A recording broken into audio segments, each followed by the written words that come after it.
of some soul searching. Okay, how are we going to get back on the right path? Because now you've lost 4 out of your last 5. And your last one you missed weight. What are we going to do? What are we going to do where our jiu-jitsu is priority? Whether it's jumping the half guard, mixing it up, working more on takedowns. I'm not seeing a lot of evolution in this wrestling and this jiu-jitsu. I'm seeing mainly a lot of pad work. So that makes me question, not better, he's a jiu-jitsu coach, he has nothing to do with that. That makes me question his camp. I think it's a fair question. Even with Aaron Pico, he's been Johnson, he's been great, they're on this great run. And trying to manage aggression. At a high level, that aggression is going to be used against you. So if your camp's not telling you the right things, Jamal Hill, there's certain guys that you're like, dude, if your camp's not telling you this stuff, you should probably find a different camp. If Bo Nichols' team is having them work on fucking combination leg kicks as I'm talking right now, and listen to this, you need to go to another team. There's not enough hours in the day for Brian Ortega, Bo Nickel, these 2 outliers as far as grappling goes. There's not enough fucking hours in the day for you to catch up, to be competitive in the fucking UFC in order for you to get to a title shot. It's happening. Yet y'all want to do that. I don't understand it. I just don't. I just don't. I have no idea.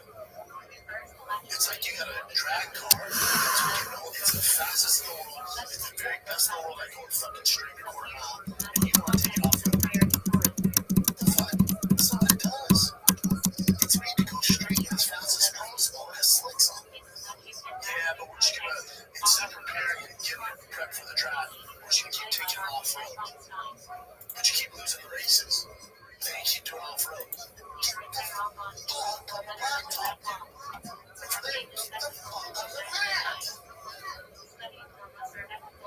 I don't get it.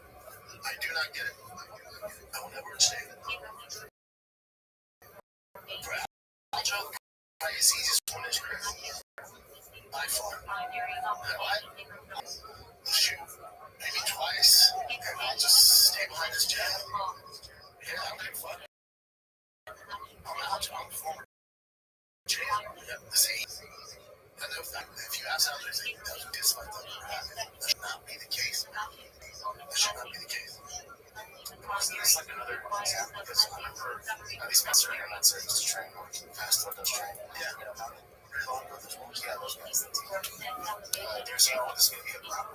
Area, known in English as Galicia or Halicina in Ukrainian, goes to Austria. Another example of the fissure between the Eastern orientation of many Ukrainians that is going to be politically augmented.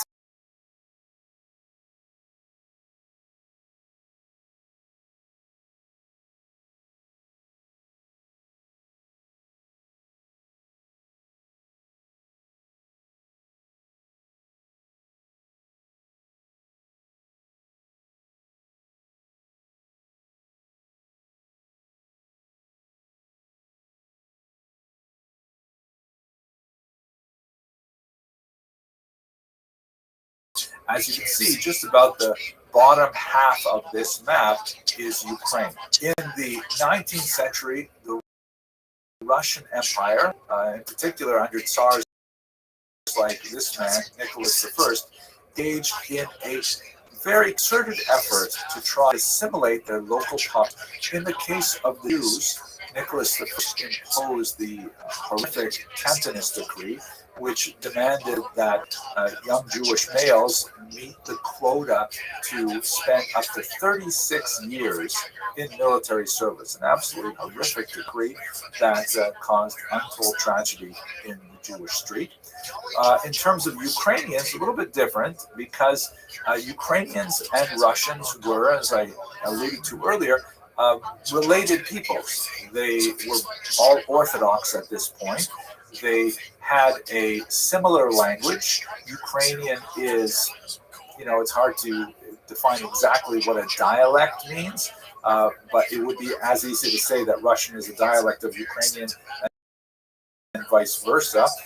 They're written with a very similar Cyrillic alphabet, not identical, but very similar grammar, very similar vocabulary, but not identical at all. Generally speaking, Ukrainians and Russians can speak to each other and understand most of what they're saying in their respective languages, and they can also read each other's texts. But it's something like, German speakers and Yiddish speakers, or maybe a little bit further apart, Spanish and Italian speakers.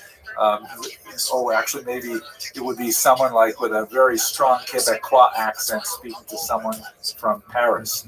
That's maybe a little bit closer than Russian Ukrainian. But in this environment, the Russian Empire embarks on a sometimes very coercive, sometimes very suggestive campaign to try to get the Ukrainians to think of themselves as the little brothers of the Russians. In fact, one of the terms that was used for Ukrainians at this time were Little Russians. And the Russian people were called Great Russians or Big Russians, trying to convey the idea that they were part of one family, that the Ukrainians were sort of the little brothers of the senior brothers, the Russians. In some cases, this meant closing down Ukrainian language schools that were developing towards the end of the 19th century, censoring Ukrainian language publications, and many other crude moves to try and make the Ukrainians think of themselves as being Russians. But it should be borne in mind that this is a period when Ukrainians were just beginning to articulate their differences, which obviously went back for centuries, but had not really been defined as such. This is an era in the late 19th century when all the peoples of Eastern Europe, including the Jews, are beginning to explore the idea of their self-determination and their national status. In the case of Jews, it is expressed in terms of experimentation with the Yiddish language and the development of Yiddish literature, the standardization of Yiddish, which had been spoken like Ukrainian for about 10 centuries, and yet had never really decided on its own spelling, let alone its grammar. And also for Jews in the development of political Zionism, the idea that Jews constituted a distinct nation and should return to their national homeland. For Ukrainians, of course, they were indigenous. They were living in the national homeland, but it meant developing a national identity which was very sharply differentiated from their northern neighbors. This comes to a head in the revolutionary era immediately following World War I. This map here, circa 1900, shows the density of Jewish population in Ukrainian regions. The blue line represents Ukrainian boundaries as they exist today.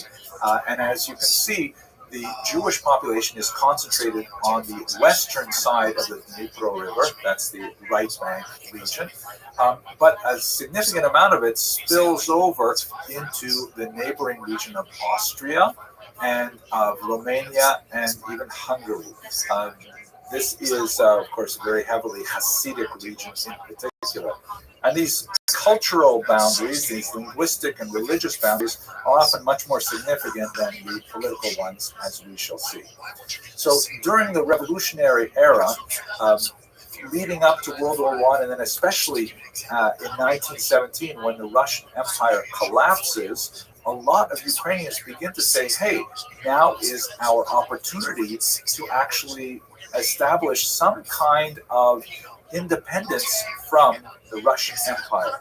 At first, it's envisioned in the form of a federated Russian state that includes many of the non-Russian nationalities, like Ukrainians, like Poles, and so on. And one of the great champions for this kind of moderate evolution of greater Ukrainian national expression is this man, the historian Mikhail Khrushchevsky. Khrushchevsky and many others assembled an organization in Kiev called the Central Rada, or Central Council, which included Jews as well, with the idea of hammering out a rapprochement between the many peoples that live in Ukraine, not only the Ukrainian majority, but also the significant national minorities, including the Jews, the Poles, the Germans, the Russians, of course, all of whom had different ideas about how to shape the post-World War I reality.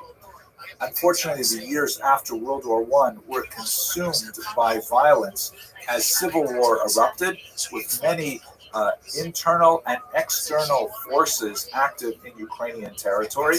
There was an attempt, specifically by the inheritor of the Central Rada, the directory, to establish that connection with the Jewish minority. This directory was led by this man, Simon Petliura.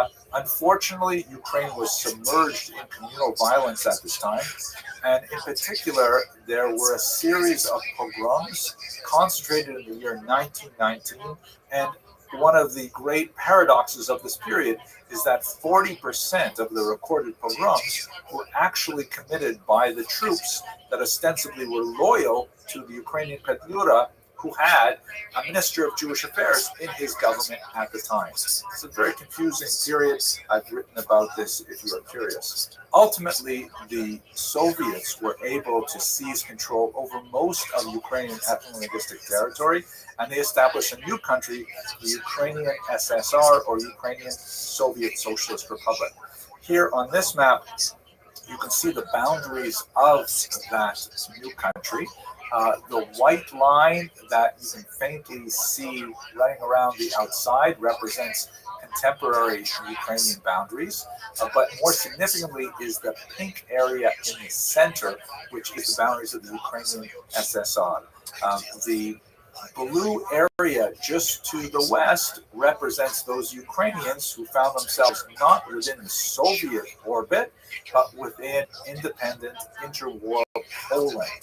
And once again, you see that fissure where a large bulk of Ukrainians now find themselves associated, whether they like it or not, with Moscow and the Union of Soviet Socialist Republics, and a minority in Western Ukraine find themselves associated, again, whether they like it or not, with the independent Poland that reemerges after World War I.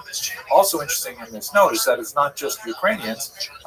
The little sort of yellow circles that have the number 3 on them all represent significant Jewish populations. And you can see, as we saw in earlier maps, there's a high density of Jewish settlement, particularly in right bank Ukraine, and especially in the Ukrainian region of Halichina, which at this point is in Polish control. There's a lot to say about the nature of Soviet rule in Ukraine, and I've spoken about it in other videos, so I don't want to go into great detail, but perhaps most significant for our purposes is the infamous Holodomor, a artificial terror famine orchestrated by Stalin that killed millions of Ukrainians in 1932 to 1933. The resentment against the Russian communists ran very high, particularly towards the western regions, and this accelerated a level of anti-Semitism that was specifically attached to the notion, false as it was, that the Jews were somehow behind communism and behind the Holodomor by extension. Obviously, much more to say about this complex period. Please have a look at some of my other videos to understand it.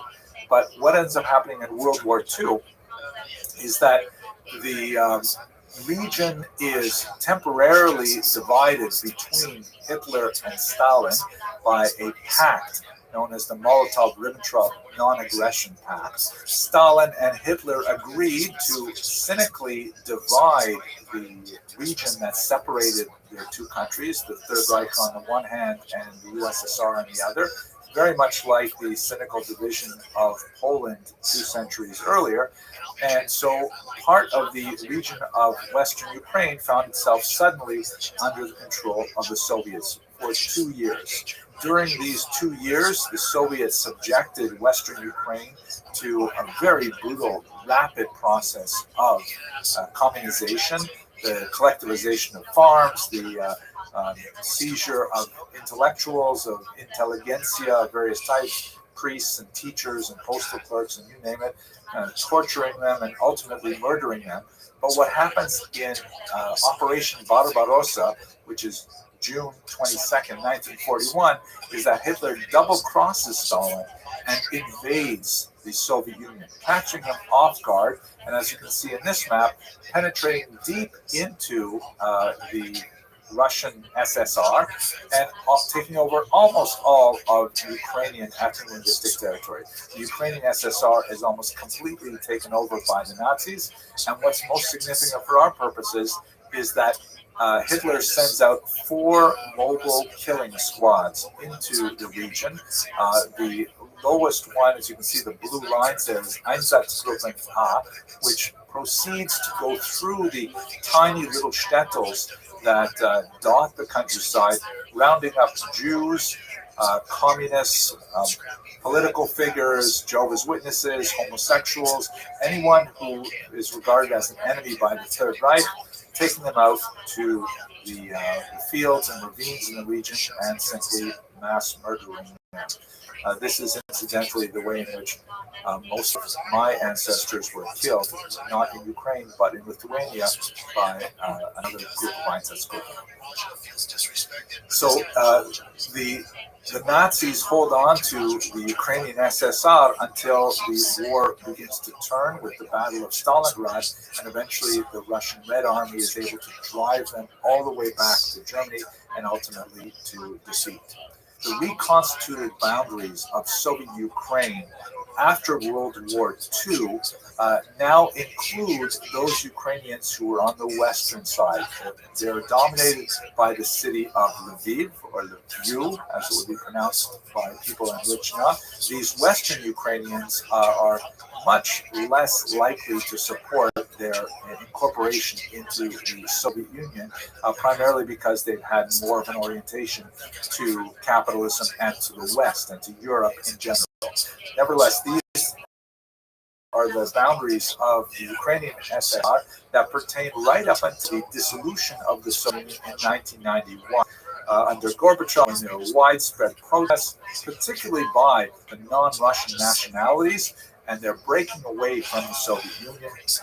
Ukraine, the Baltic states, and so on, even Belarus, which is normally very closely aligned with Russia, all break away and form their own states. And it is during the period, particularly from the 1960s onward, that you begin to see Jews and Ukrainians forming another kind of rapprochement, this time united in their opposition to Stalinism and to Soviet communism in general. One of the most notable figures that emerges from Ukraine at this time is the dissident Anatoly Sharansky, Natan Sharansky, who is now a very important leader in Israel, who was one of the prominent refuseniks, that is, Jews who were sent to prison for the temerity to ask for permission to leave the Soviet Union.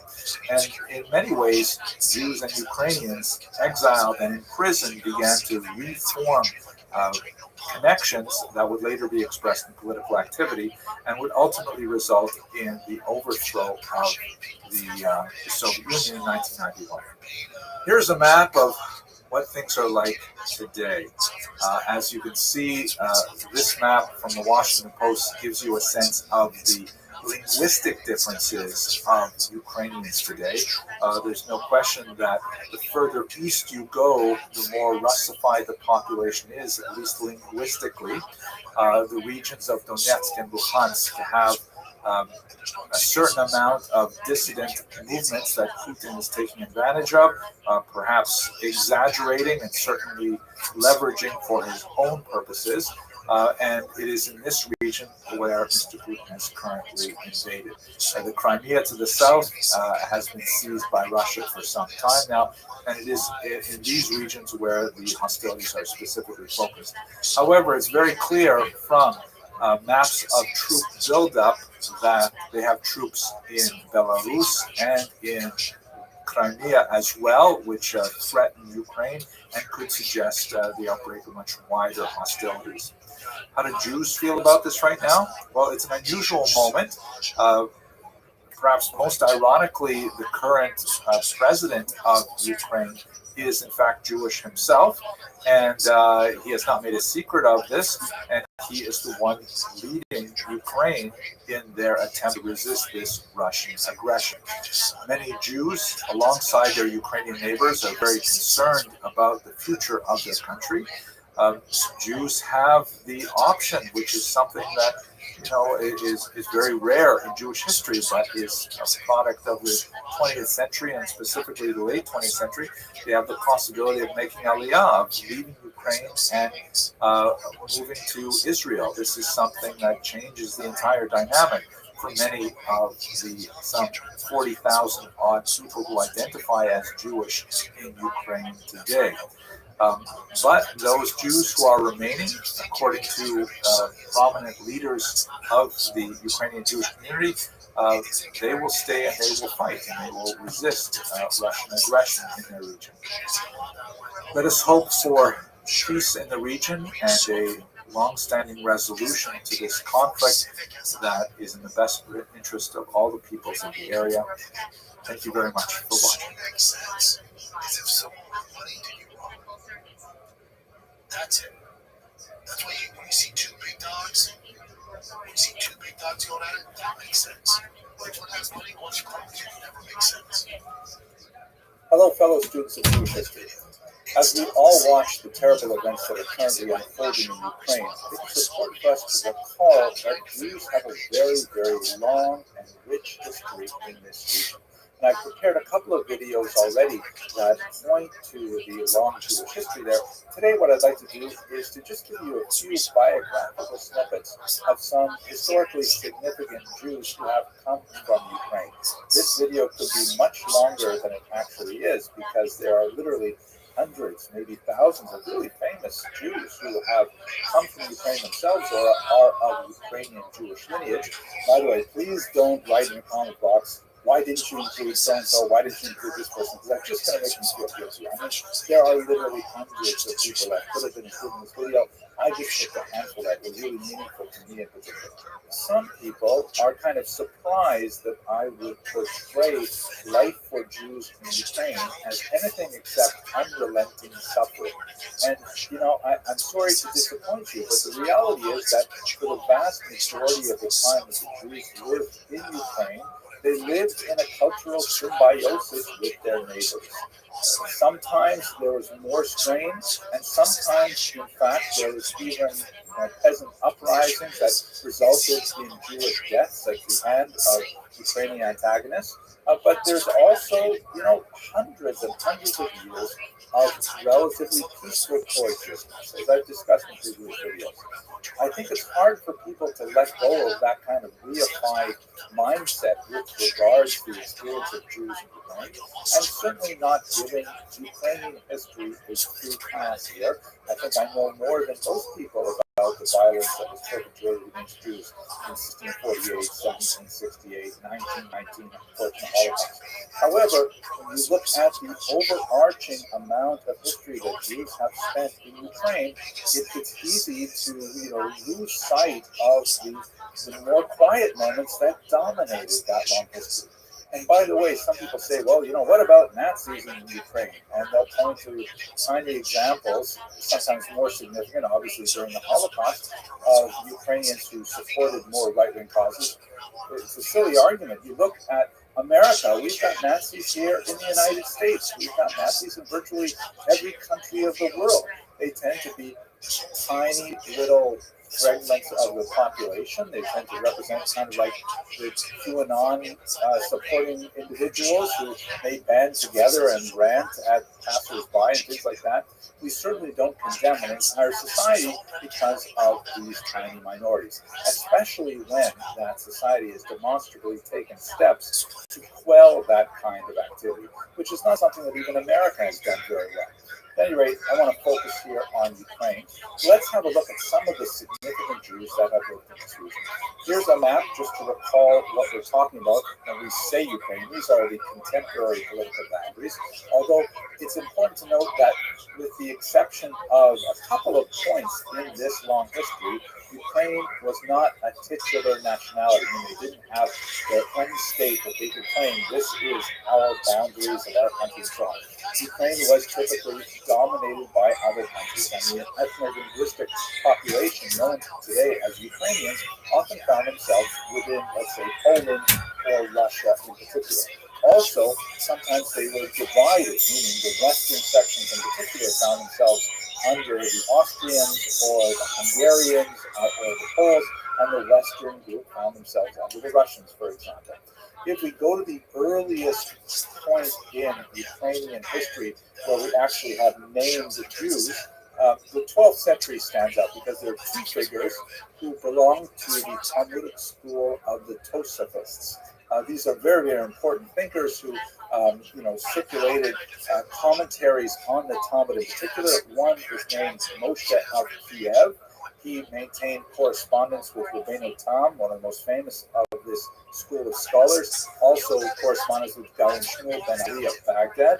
And there's another, Isaac of Chernihiv, sometimes recorded as Isaac of or Yitzhak of Chernigov. That would be the Russian pronunciation of the same place. Also a 12th century figure who traveled to the west, to the Rhineland, and he became one of the students of Rabbi Yehuda HaChassid during the period of the Hasidic Ashkenaz.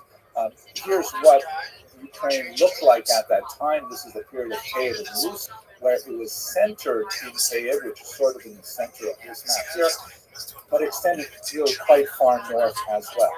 There are many, many more famous Jewish names when you get to the 18th century in particular. That's because Ukraine has been absorbing over the following centuries hundreds and hundreds of Jews moving to Ukraine for reasons we discussed in a previous video.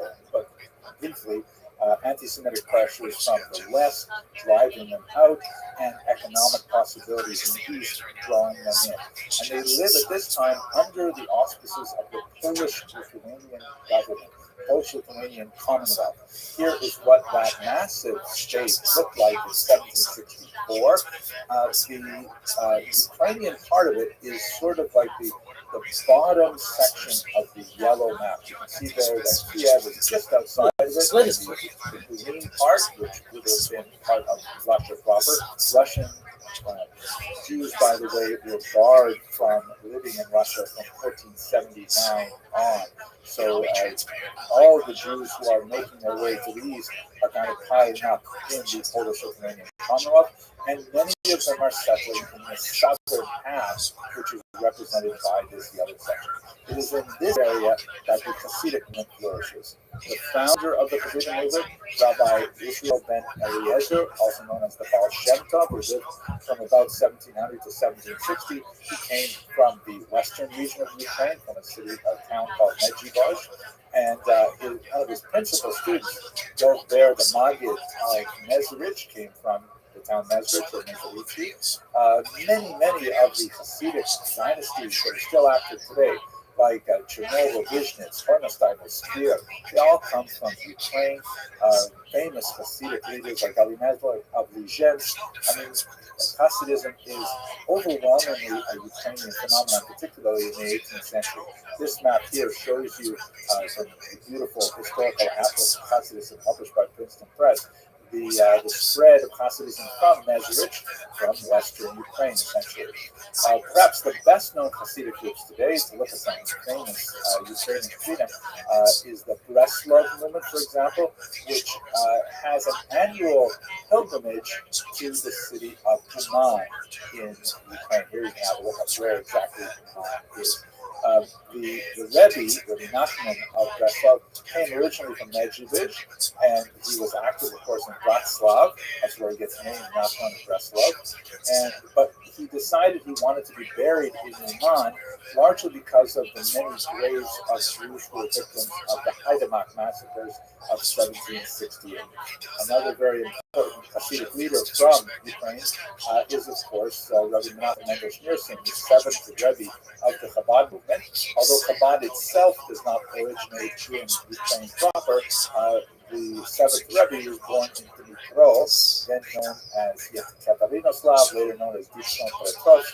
Now, what happens next in the overall development of the Jewish population there is in the late 18th century, the country of Poland is swallowed up by its neighbors, and Russia takes over the massive section of Ukrainian Jews. A smaller number of those Jews living in Ukrainian ethno-linguistic territory actually end up in Austria-Hungary, in Halychina or Galicia, but the majority of Jews end up in this region called the Pale of Settlement, which is where they were allowed to live under the Russian Tsars from Catherine II onwards.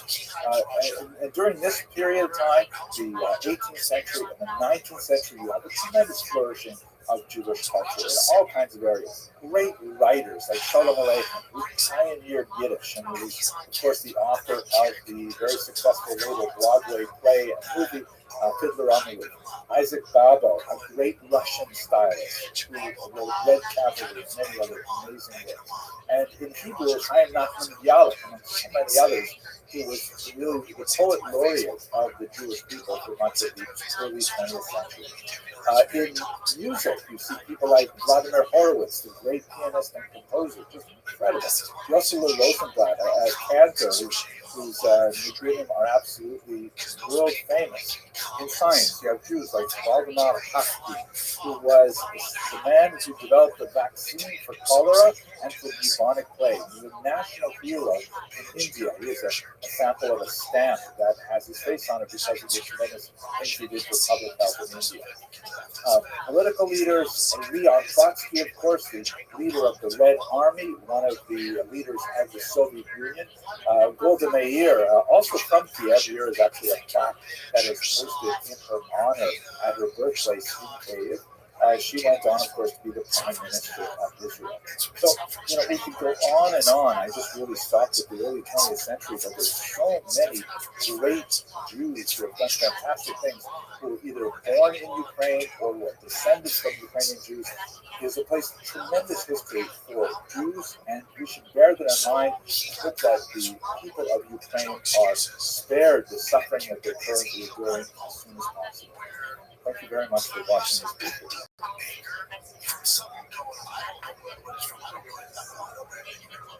I don't really saw that once, twice. So there seems to be some pent up anger, and it came out in this on a live stream, which it could be worse. So you can play the video, then we can talk about it. So you see this gentleman, there's a hospital now, several face fractures. I've recorded about 500 videos on Jewish history now, and one of the things that used to surprise me, unfortunately doesn't surprise me anymore, is that in the top 10 of popularity, my handful of videos on the Khazar conversion remain very popular. And at first I thought, that's a really cool thing, but now I begin to think it says something unfortunate about humanity. So for this video and the next, which we're going to focus on the unusual chapter of Khazar Jewry in our larger project, I'm going to first speak about something that is frequently posed as a question, and I'll answer definitively. The answer is no. Ashkenazi Jews are not Khazars. They are not descended from the Khazar people. If they have any connection with the Khazar, it is very, very tiny in proportion to the overwhelming whole, which is largely European and Middle Eastern in background. So let's take some time to understand what the big controversy is about and what is the resolution to something which is a burning question for many people. First of all, what is the Khazar hypothesis? Although it is shrouded in mystery, most historians coalesce around the idea that a population in the region of the Caspian Sea, not too far from the northern Black Sea, encompassing part of southeastern Europe, converted to Judaism sometime in the 8th century. They had come into existence in the 6th century as a proto-empire and then began expanding until they were finally defeated by the people of Kiev and Rus, that would be based in today's Kiev, Ukraine. Century, and they basically just. So here's a map that shows you roughly where our empire would have stretched. Again, you can't use like really firm boundaries, but this is the general area. Now, at the same time, more or less, we have the established Jewish Ashkenaz, which is associated primarily with Germany, with Rhineland, and we begin to see Jewish settlement there from somewhere around the 10th century onward. The name Ashkenaz is of biblical origin, but it is applied in the medieval period to this region of Germany. From what we know from lots of other sources, there's a pretty significant eastward migration of Eastern Europe. For reasons that I'm looking forward to discussing in later videos, there's a lot of spread of Ashkenazi Jews to the east, constitute the largest single demographic chunk of European Ashkenazi Jews as a whole. Looking at this outline here in yellow is basically where most Ashkenazi Jews trace their origins to. Of course, there's a big migration to the Americas, particularly from Eastern Europe in the late 19th and early 20th centuries, and that's basically the migration that my own ancestors came from, and that's basically the term Ashkenazi, again, derives from medieval Germany, although most of those Jews who used that term later migrated to Eastern Europe, and then from there many of them to America, Israel, and so on. That's to distinguish them from other ethnic groups within the Jewish people, such as the Spartan, who trace their origins primarily to the Iberian Peninsula. So I'm going to talk a lot more about that shortly. Now, here's the Khazarian hypothesis. Since there is something of an overlap between the limits of the Khazar Empire, which had some kind of connection, possibly a conversion to Judaism, perhaps in the 8th century, and the population of Jews that by the time you get to the 20th century, the vast bulk of Ashkenazi Jews are living in Eastern Europe. The Khazar hypothesis says that the Jews that call themselves Ashkenazim coming from Eastern Europe are not descendants of the German Ashkenazim. They are actually descendants from the Khazars, and that's it in a nutshell. Now, why should we care about this? It's something that we'll talk about in the next video, but that's the essence of the Khazar hypothesis, that the Jews who originate from Eastern Europe are primarily descended from this Turkic tribe living in Central Asia. Perhaps one of the most significant thinkers and writers on this period is Professor Shaul Stampfer at Hebrew University. Great scholars with quite a bit on Eastern European Jewish history, and he's published quite a bit on Khazaria in particular. He has a very jaundiced view of the entire conversion process as a whole, the entire conversion story, which I'll speak about in the next video. But he says there are a few really clear reasons why we can say that Ashkenazi Jews are not descendants of Khazars. First of all, there is no DNA evidence to support this. Now, if you go back to my earlier videos, as I've been doing these over the last 10 years, there's been growing amounts of data, and you see quite changes even in my own presentation because of the appearance of new data. DNA evidence is one of the most exciting tools that historians have in their toolbox. When it comes to the question of biological, as opposed to halakh identity, Jewish identified Jewish law, which is a different thing, although they tend to overlap like a Venn diagram, it's really clear that there's no DNA evidence or a very tiny element of DNA evidence to support the idea of a Khazar origin to Eastern European Ashkenazi Jews. Now, one exception to that rule is the Professor Eran El-Hayek, who's written some interesting things on this, but he remains controversial, and most scholars are not accepting the research that he's presented specifically on Khazari. Now, without being a scientist and be able to get into the real nuts and bolts of this, what I've read about this is that he prepared in 2013, I think it was first published, an analysis of about 1,300 Y chromosomes, 1,300 people looking at their Y chromosomes to try to see what the similarities were between Jews and about 75 odd other nationalities. Unfortunately, the sample was really, really small. The Jews, only 8 fit the specific parameters that we're looking at right now. That's a tiny number to really make huge statements about the vast majority of Ashkenazi Jews. Secondly, more significantly, the number of Khazar individuals studied were precisely 0, because there are no Khazars today, and in fact, we haven't had any Khazars for about 1,000 years. There has been no one walking around who claims Khazar descent to whom we can go to for genetic data. In other words, you can't compare Jews to Khazars if you don't have any Khazars to actually say, oh, you're a Khazar. Great, let's take your DNA.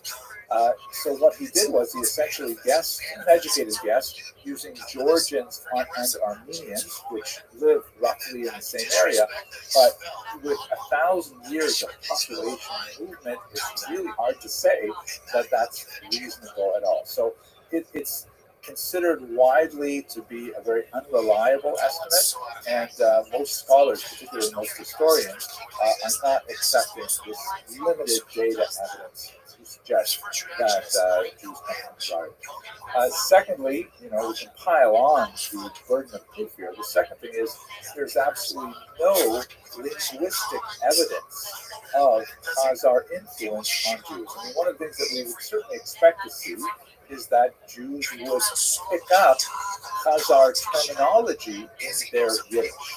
Yiddish, by the way, is the overwhelmingly dominant native language of the Jews who call themselves Ashkenazi, originating from Eastern Europe.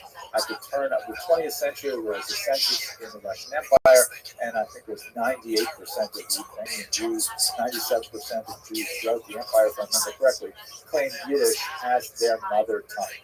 And there is no discernible evidence of Turkic Yiddish.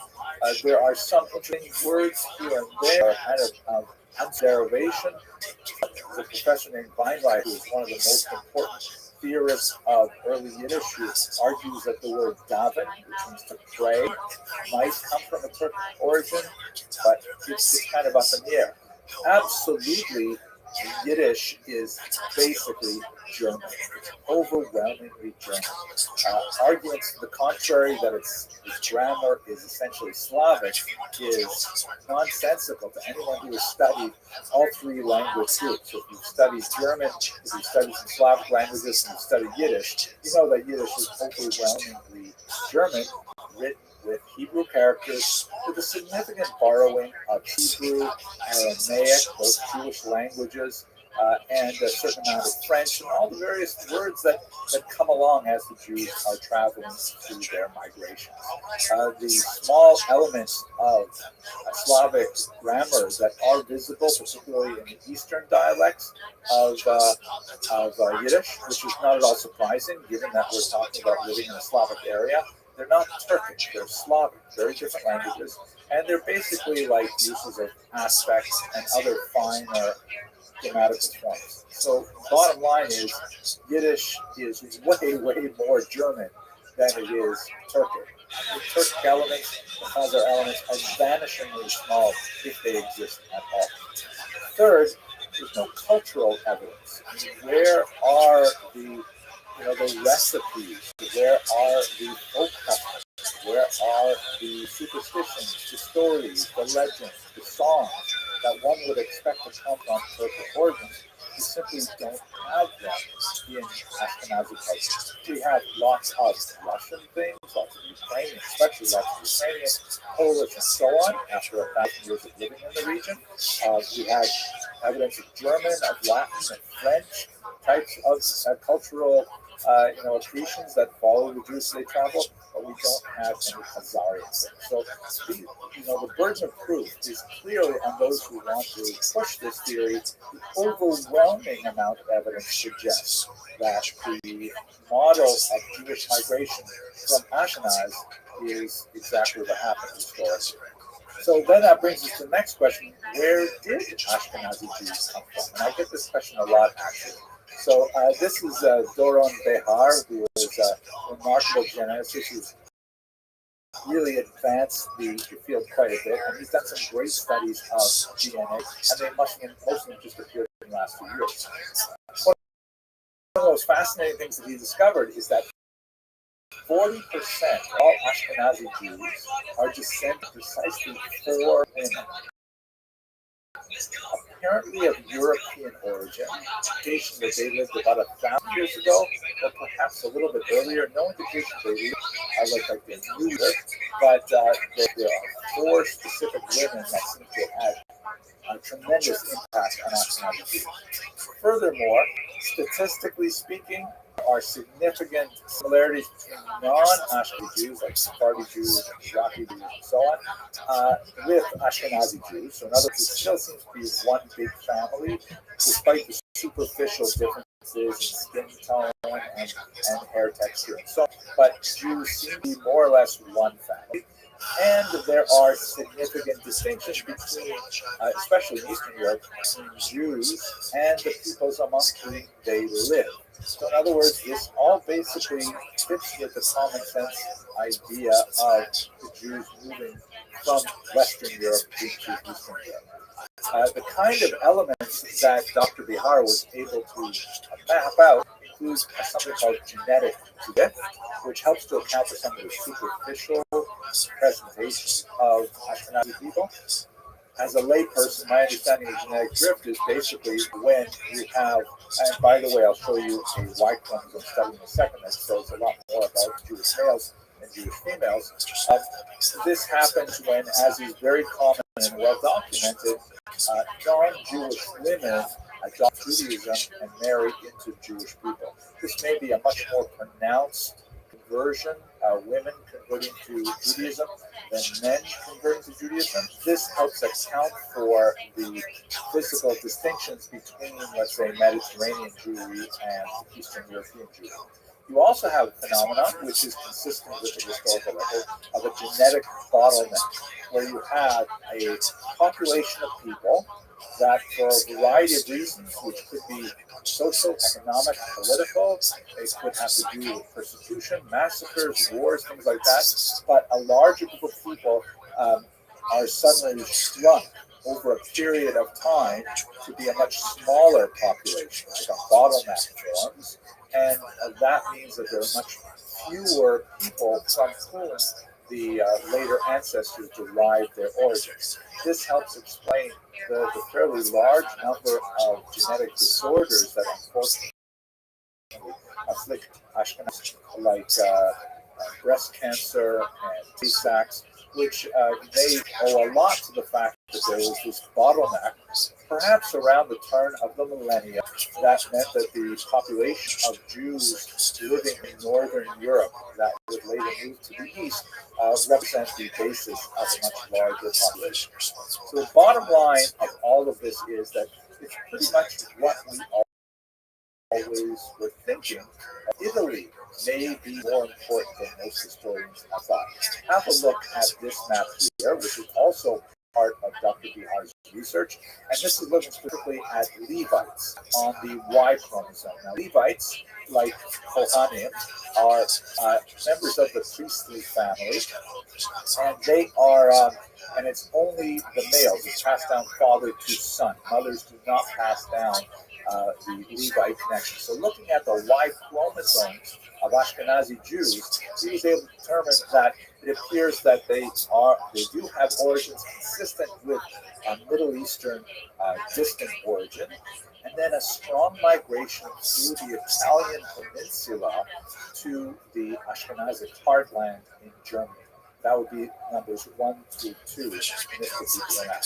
And then number 3 is, as we expected, a large migration towards the east, where most Ashkenazi Levites find their origins going back to that original vector. And then, as you can see, the kind of the faded line there of the extension towards the west, along with the arrow labeled number 4, there is a reference back as those Ashkenazi Levites begin to move to the west and, in fact, begin to form families with Sephardic women and non-Ashkenazi Jews generally in the Iberian Peninsula. It is probably at the point number 2 on this map when those 4 mothers appeared, probably somewhere around the year 1000, and then are responsible for this huge expansion of Ashkenazi Jewry, and as a result, a tremendous popularity of Asian food now in America and so on.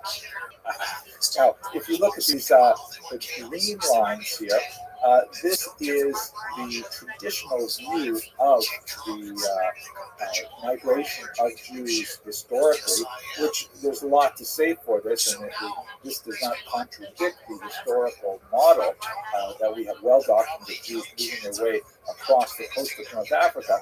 But that particular route would not necessarily explain the origins of most Ashkenazi Levites. In other words, while Jews may have been moving along that route number 5, they do not account for the large number of Levites in the Ashkenazi community, and so it's not demonstrated by the research that we have worked on. Nevertheless, we do have Jews moving along the coast of North Africa. It's not necessarily Levites that would end up producing lines. So complicated to see this in so many ways, but you get the basic idea, right? Okay, so that's our short answer. Ashkenazi Jews are not descended from the Khazars. They are descended from the Middle East and possibly through an Italian vector, and there are 4 women, ironically, the Sarah, Rebecca, Rachel, and Leah of Ashkenazi Jews account for almost half of all Ashkenazi Jews today. In the next video, let us actually go to Khazaria and try to figure out what did happen in the 8th century. What can we say about intelligence? Okay, thank you very much for watching.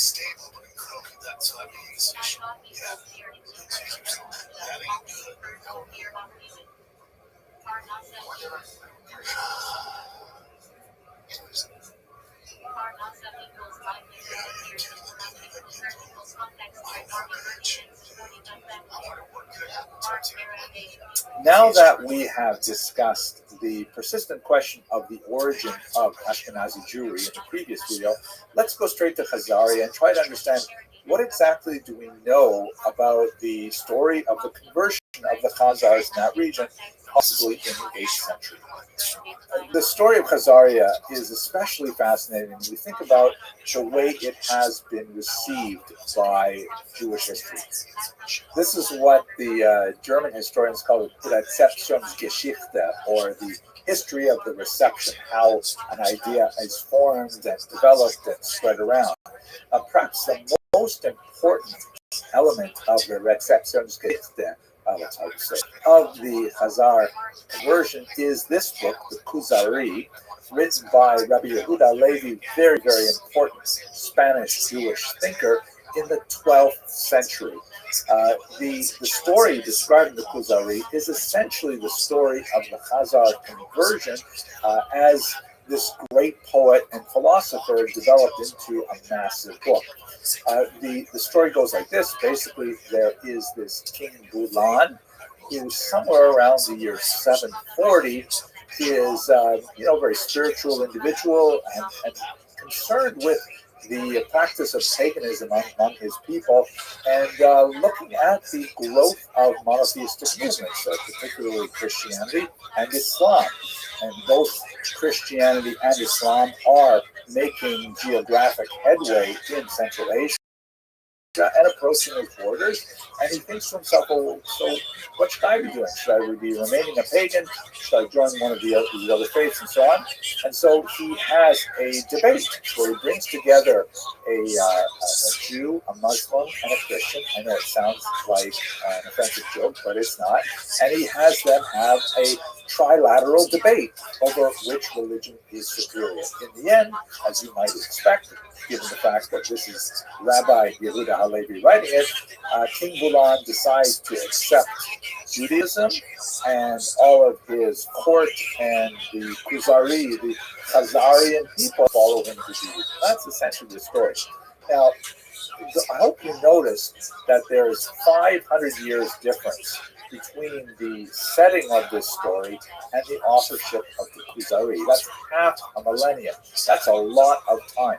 And we have to understand that the Kuzari was chosen as a subject for Rabbi Yehuda Levi because of circumstances in the Iberian Peninsula in his day, specifically the trilateral relationship between Jews, Muslims, and Christians, which was very unique to Spain and Portugal. Rabbi Yehuda Levi essentially used the story of the conversion of the Khazars as a kind of a literary foil to have a larger philosophical discussion about the relative merits of Judaism, Christianity, and Islam.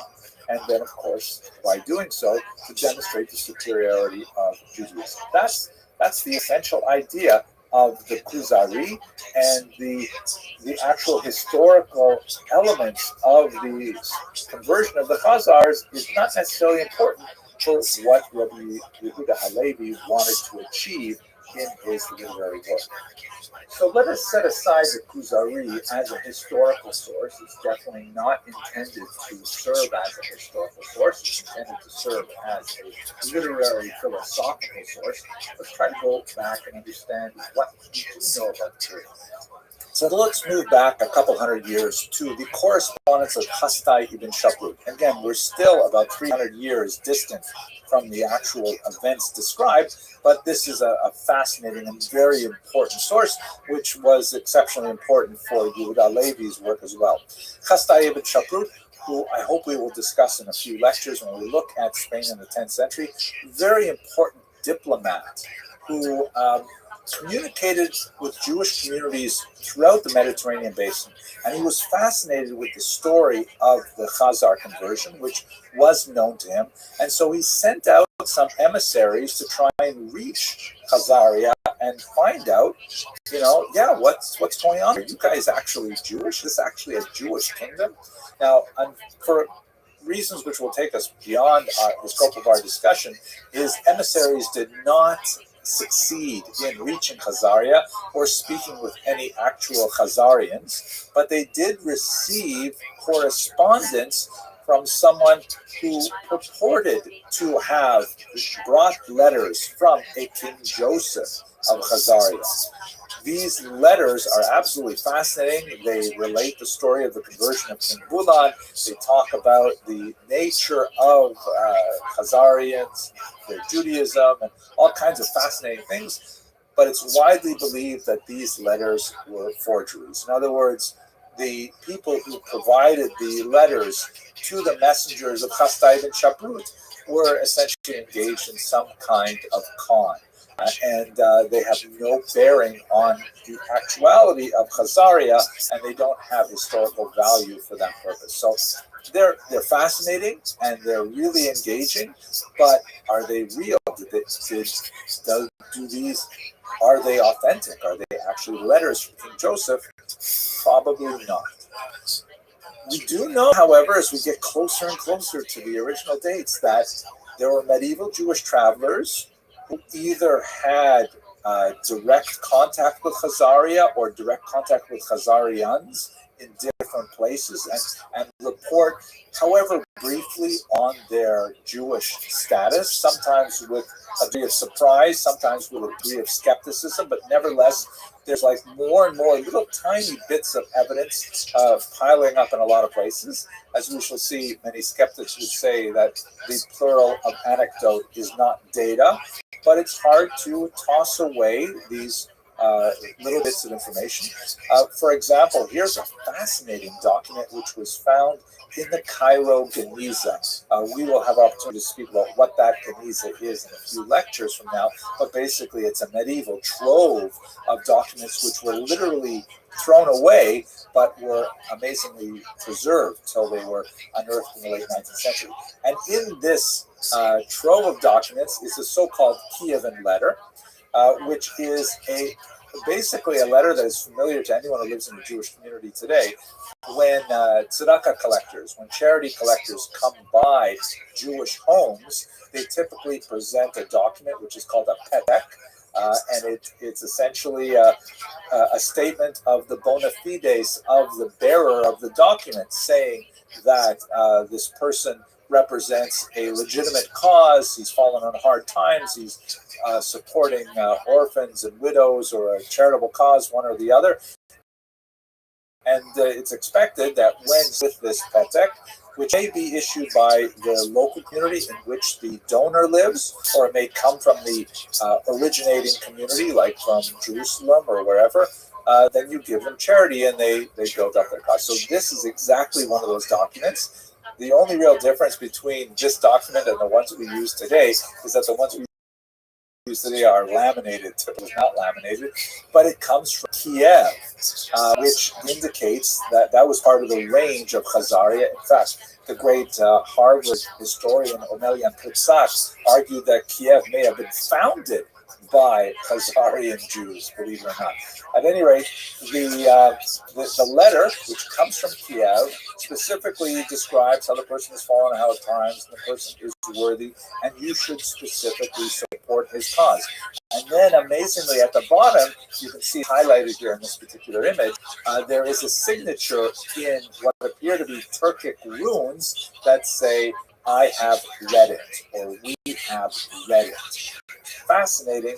That indicates that there was evidently people who, because normally this would be the signature of someone who was important in the Jewish community, like a rabbi or the pas of the community, which is essentially the president of the community, and obviously is completely illiterate in Hebrew and needs to write in Turkic runes, which would be very unusual unless there was a distinct Khazar community in Kiev at the time. We have multiple references from Arab historians to a Jewish presence in Khazaria as well.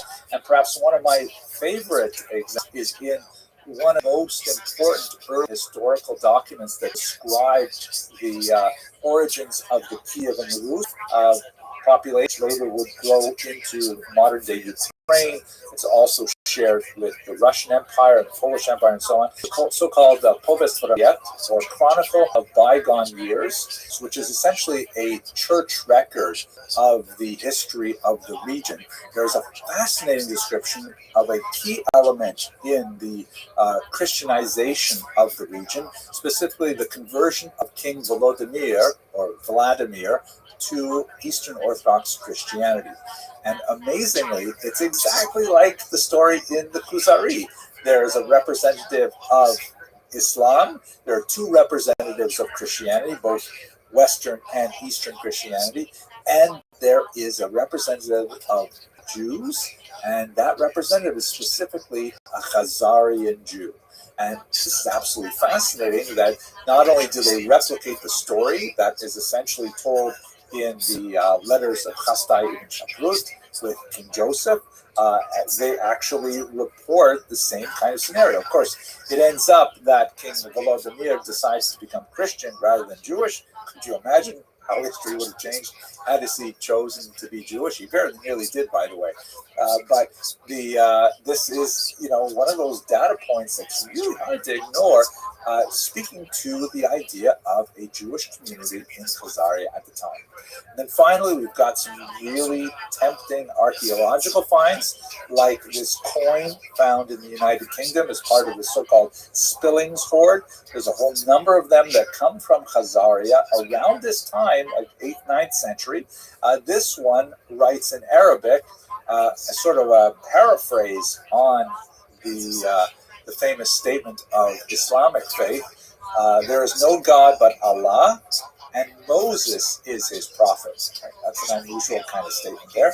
And then there are some tempting examples of Jewish symbols on Khazar architecture, which is limited. There are not a lot of finds, but this menorah symbol from a Khazar archaeological dig is especially tempting. So all of these things come together to suggest that something really important happened in this region in the 8th century that involved Jews. But what exactly happened? Let's have a look at that. Oh, if you ask Professor Shaul Stamfer, who we met in the last lecture when we were talking about DNA evidence, Dr. Stamfer is definitely one of the biggest skeptics of the whole story. He says it is, quote, a splendid story, right? You can finish the rest of that sentence. In other words, there's not much to it. So, but we still have all these little bits of data, the Kievan letter, the Spillingsford coin, and things like that. What does all that mean? So trying to put it together, one of the biggest questions we have is, if they did convert to Judaism, and I have to believe something happened with regard to conversion, why did they convert? There does not seem to be a really good source to provide an answer for us, besides, of course, the letter of King Joseph to Chasdai ibn Shaprut, widely regarded as a forgery, but in that letter, the primary motivation was essentially spiritual in nature, and that's very nice, but maybe I've been a historian too long. I tend to be skeptical of such things. It's also possible that maybe it had to do with the geopolitics of the era. The Khazars did fight two brutal wars with the Muslims. They did see the rapid expanse of Christianity, which would overtake Ukraine, then Kiev and Rus, in short order. So, maybe they chose to adopt Judaism as some kind of potentially neutral position. Perhaps they hoped to say that, hey, Jews are tolerated in Muslim lands under the Pact of Umar, which we discussed earlier, and in Christian lands through the doctrine of witness. Maybe they thought they could carve out some independence there.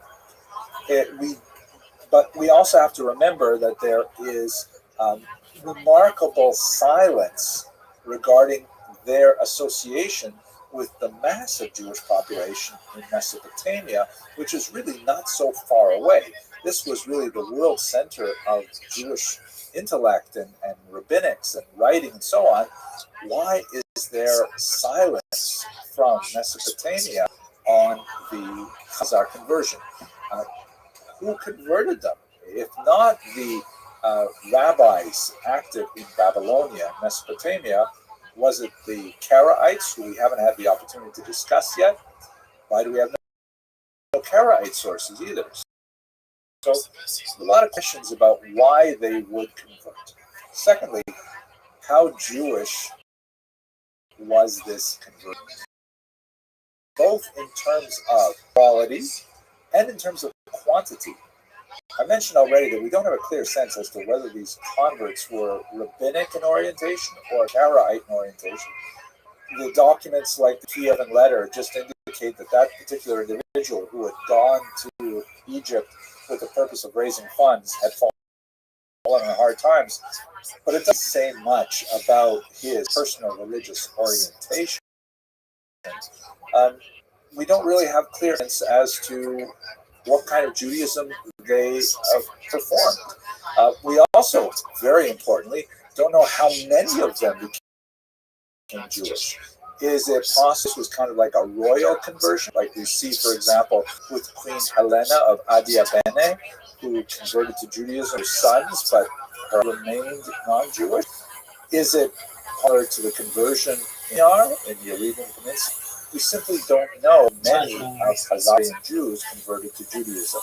It could be that this was simply a conversion that took place in the upper strata. It did not extend to the lower population as a whole, who remained essentially pagan. We don't know.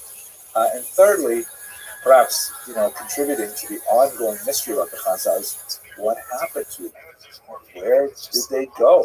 We know that the empire lost its political independence in the 10th century when Sviatoslav of Kiev and Rus destroyed it for the last time. But they seem to pop up every now and then in the chronicle of bygone years. That was a couple hundred years later. we still have reference to Khazars as Jews, but they don't seem to have that impact on the demographics of the region. We already discussed in the previous video the lack of DNA evidence of their continuing relationship with Ashkenazi Jews. Did they perhaps, make an impact on some of the smaller Jewish populations in the Caucasus, like the mountain Jews, perhaps? We simply don't know. Now, as I mentioned in the beginning of the last video, I get a lot of questions and a lot of attention about the concept. Sometimes I have to actually shut off the comments because they just get way out of hand. And you might wonder, if this is your first time encountering this question, why would people care? Right? What is the big deal? Some obscure 8th century event? So the implications are actually quite significant for 21st century politics. You consider, for example, the work of Professor Shlomo Zahn, who is an Israeli historian who has written quite a few controversial books. One of the most significant is this one here, the so-called The Invention of the Jewish People, in which he essentially argues that Ashkenazi Jews, as we discussed in the last video, Ashkenazi Jews are not really Jewish.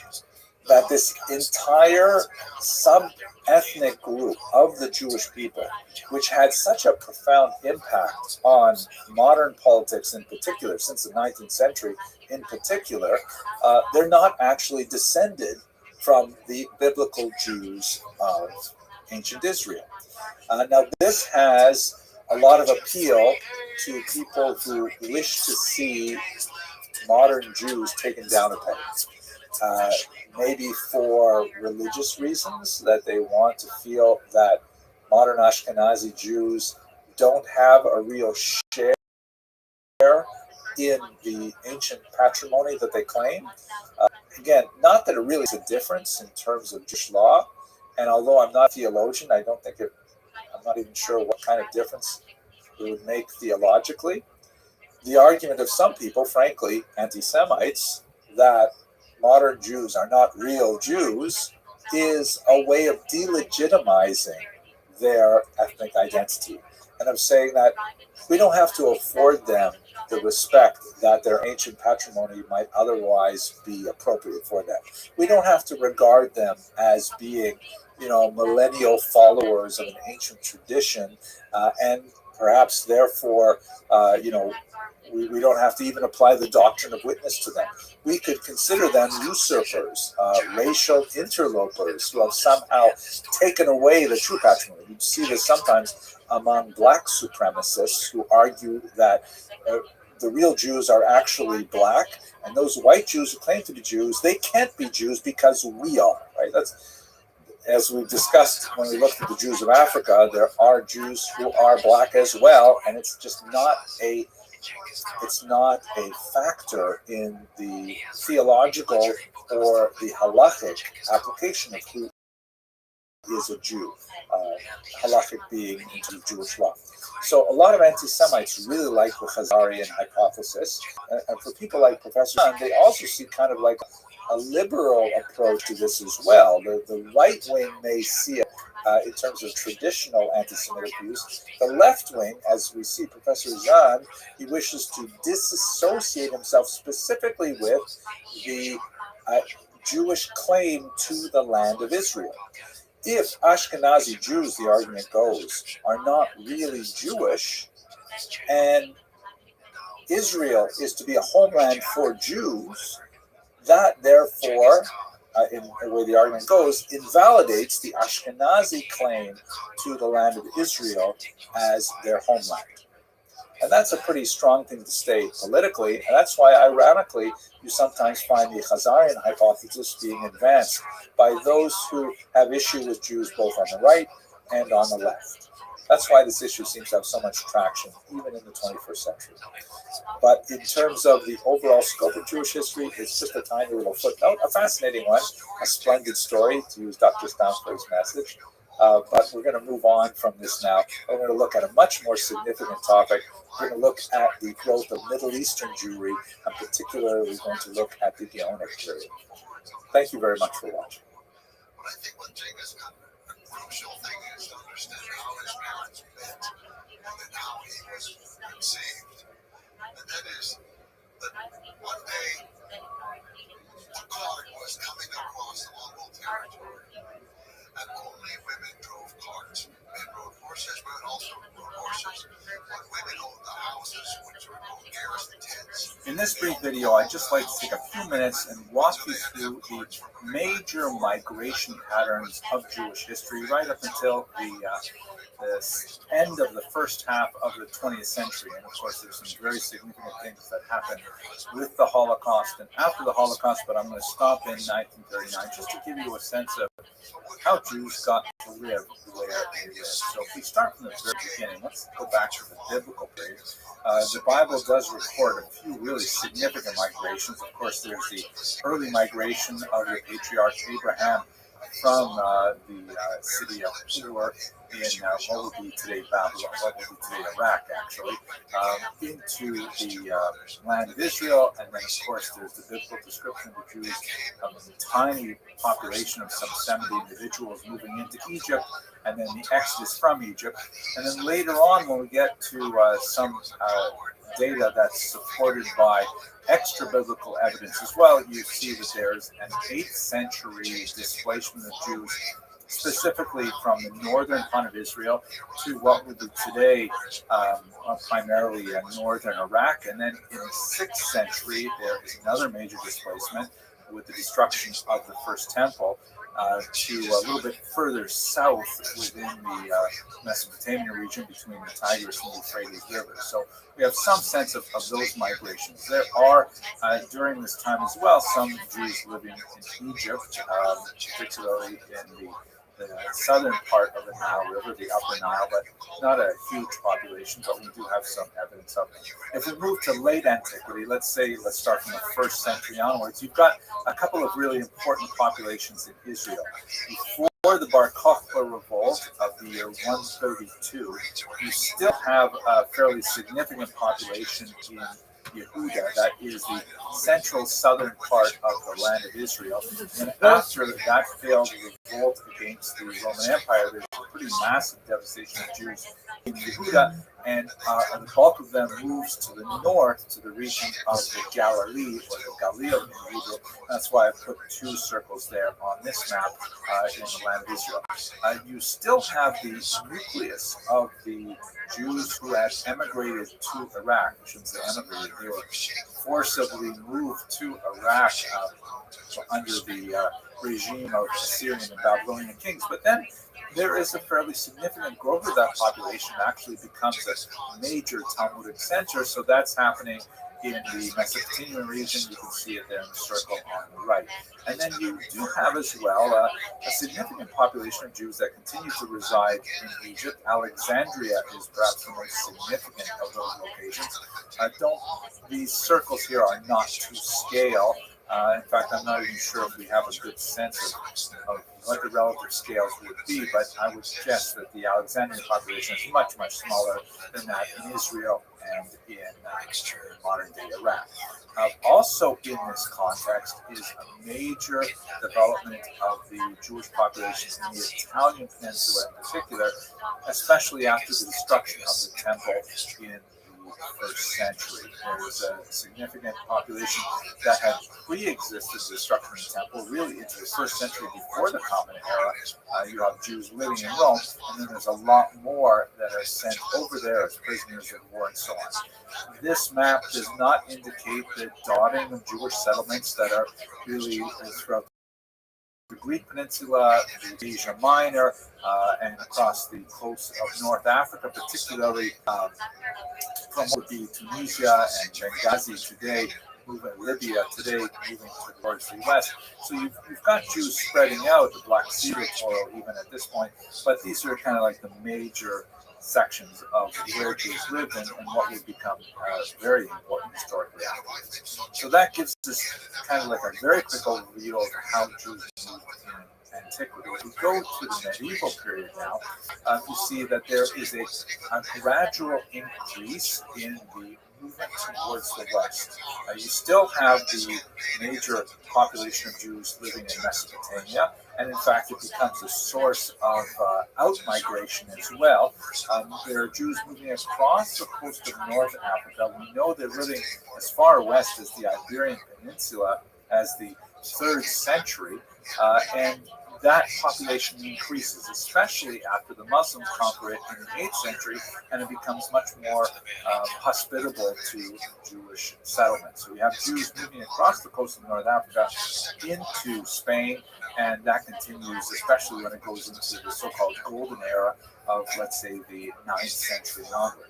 You also have an increase in the Jewish population in Italy and their movement north to become the heartland of Ashkenaz.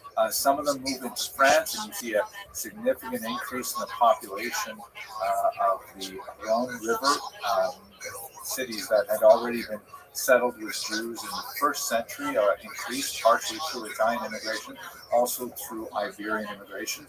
You have Jews moving into England, and you have Jews moving, of course, into Germany, which is Ashkenaz proper at this time.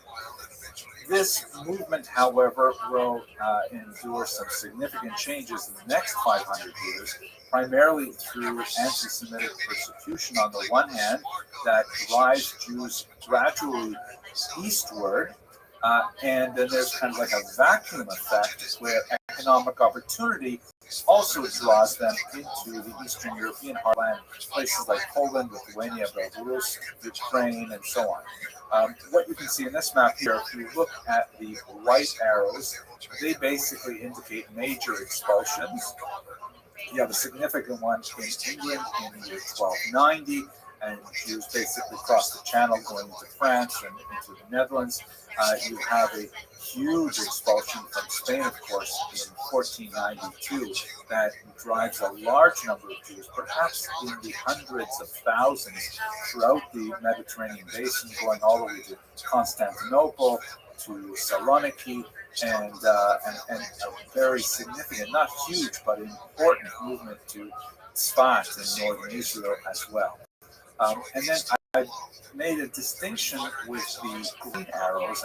That's kind of like a way of suggesting that not only was the anti-Semitic persecution, which was notable in Germany, particularly after the Black Death in the middle of the 14th century, there's also economic incentives drawing Jews to the east. There's an increased demand for Jews acting in all areas of commerce as leaseholders, arrendators, as minters in the Eastern European part of Europe. So the green arrows indicate not only the anti-Semitic persecution from the west driving them towards the east, but also the economic draw bringing them into eastern regions. And if we switch back again to the Western Europe, you see in the IB, of course, there are some Jews who elect to explore the New World, which speak about this particular period of the expulsions, and they're only from Spain, but also as new Christians, meaning they had already been converted to Christianity against their will in 1497, and then they take their leave as Christians to go to places like Brazil, and where they might actually revert back to their Jewish identities. There also is a significant amount of migration from Portugal to places like Amsterdam. I can't include all of the detail on this map, but you get a general sense of what's happening. Now, if we move to the modern period, the early modern period, you get a sense of the general dispersion of population. There's something like 1 million Jews living in the world around the year 1700. Most of them, of course, are in Europe. About 70% of them are in Europe, and as you can see from the scattering of dots in this fantastic map, they're primarily based in Eastern Europe, although there are some significant populations in Western Europe and cities in particular. A very small number of Jews, about 17%, are living in North Africa, and an even smaller amount are living in the Middle East. The Ottoman Empire, which would include the region of Mesopotamia, that was once, such a major population center. But clearly, by the time we get to the year 1700, the balance of population has shifted to Europe proper. Europe empties out quite significantly when you get to the end of the 19th century. There is a general movement, once again, westward, partially to Europe, places like England and France and so on, but even more so with the 1880s, a massive displacement to the New World. This map shows you only the Pale of Settlement, which is a region in the Russian Empire where Jews were allowed to live, and it basically overlapped much of Poland, Western Ukraine, and Lithuania, Latvia, part of Latvia.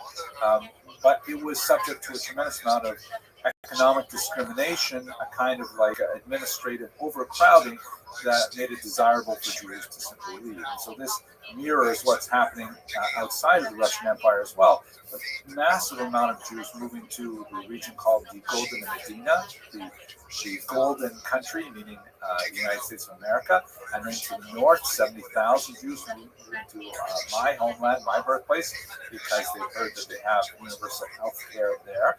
And then, of course, a significant number as well to South America, and roughly equal amounts. This map demonstrates a period from 1882 to, I believe, 1924, 1928, about 45,000 to both the developing community in what would become Israel after 1948, and also to South Africa, and a very small number also going out to Australia. So you get a sense of Jews expanding now from Europe into the New World. So if we look at the population distribution of Jews on the eve of the Holocaust, this map is to scale, so you get a sense of the relative size of the population. Eastern Europe still is the heartland with over 5 million Jews, 16 million overall. But the US and Canada have almost caught up with almost 5 million Jews as well. And significant populations in other parts of the globe as well.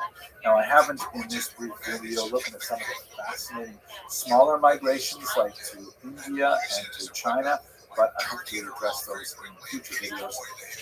And that's about it for a very quick look at migration patterns in Jewish history. I hope you enjoyed it, and I look forward to speaking with you. Thank you.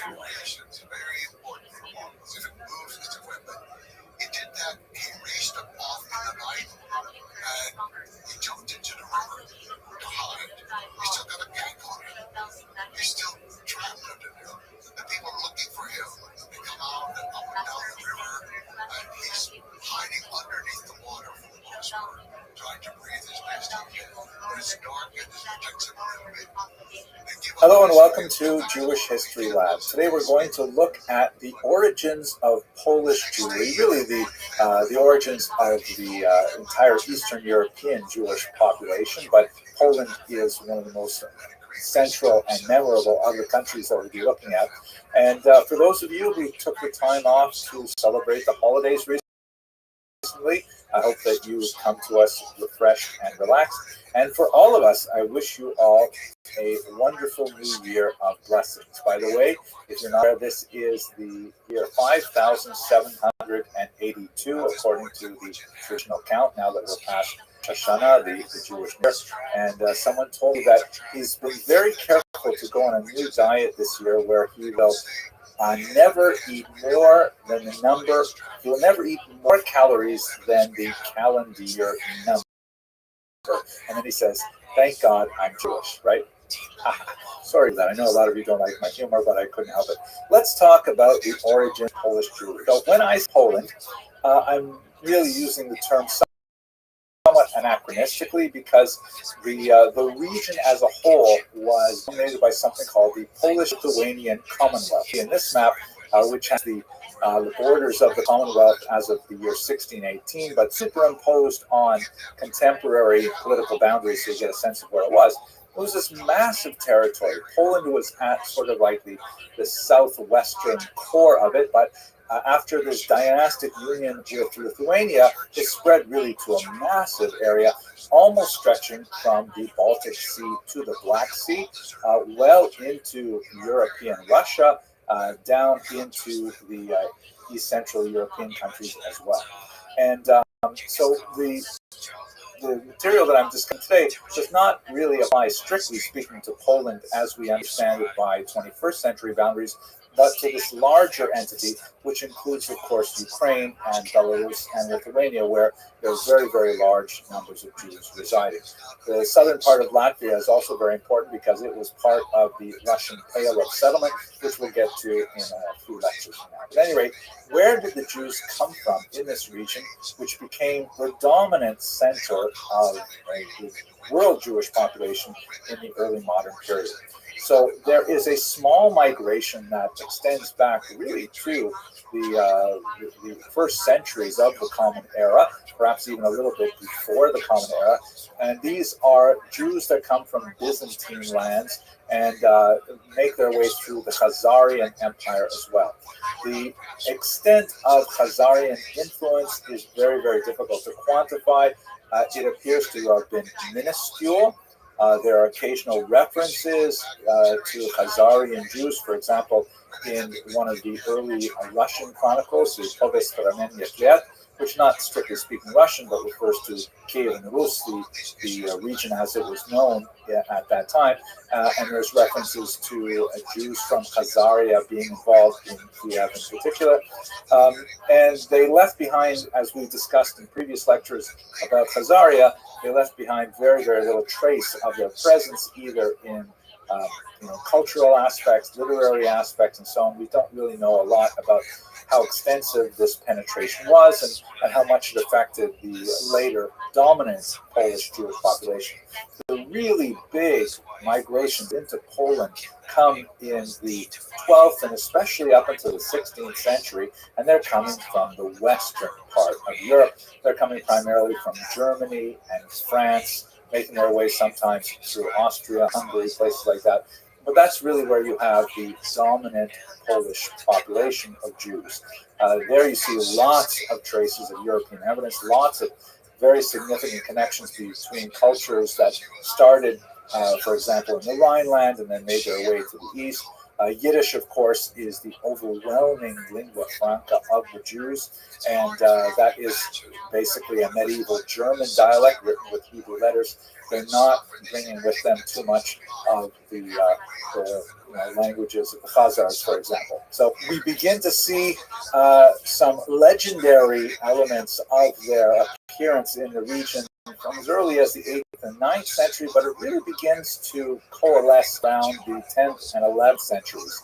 And one of the things that we see them doing, for example, in the very early period, is that Jews are serving as royal minters, meaning they're making money. Here, have a look at these coins. I mean, literally making money, like producing money, things to be used as money, not necessarily making money for themselves, which I'm sure goes hand in hand with it. But some of the earliest coins in the Polish-Lithuanian Commonwealth are actually written with Hebrew characters. Here you see a few kind of stencils of several of them, and here's a better view of one that has the term Moshka Karol or Mashka Karol, which is clearly the Hebrew phrase for King Mieszko, a 12th century Polish ruler. Here, of course, this is highlighted in red to make it a little bit easier to read. Now, it's fascinating.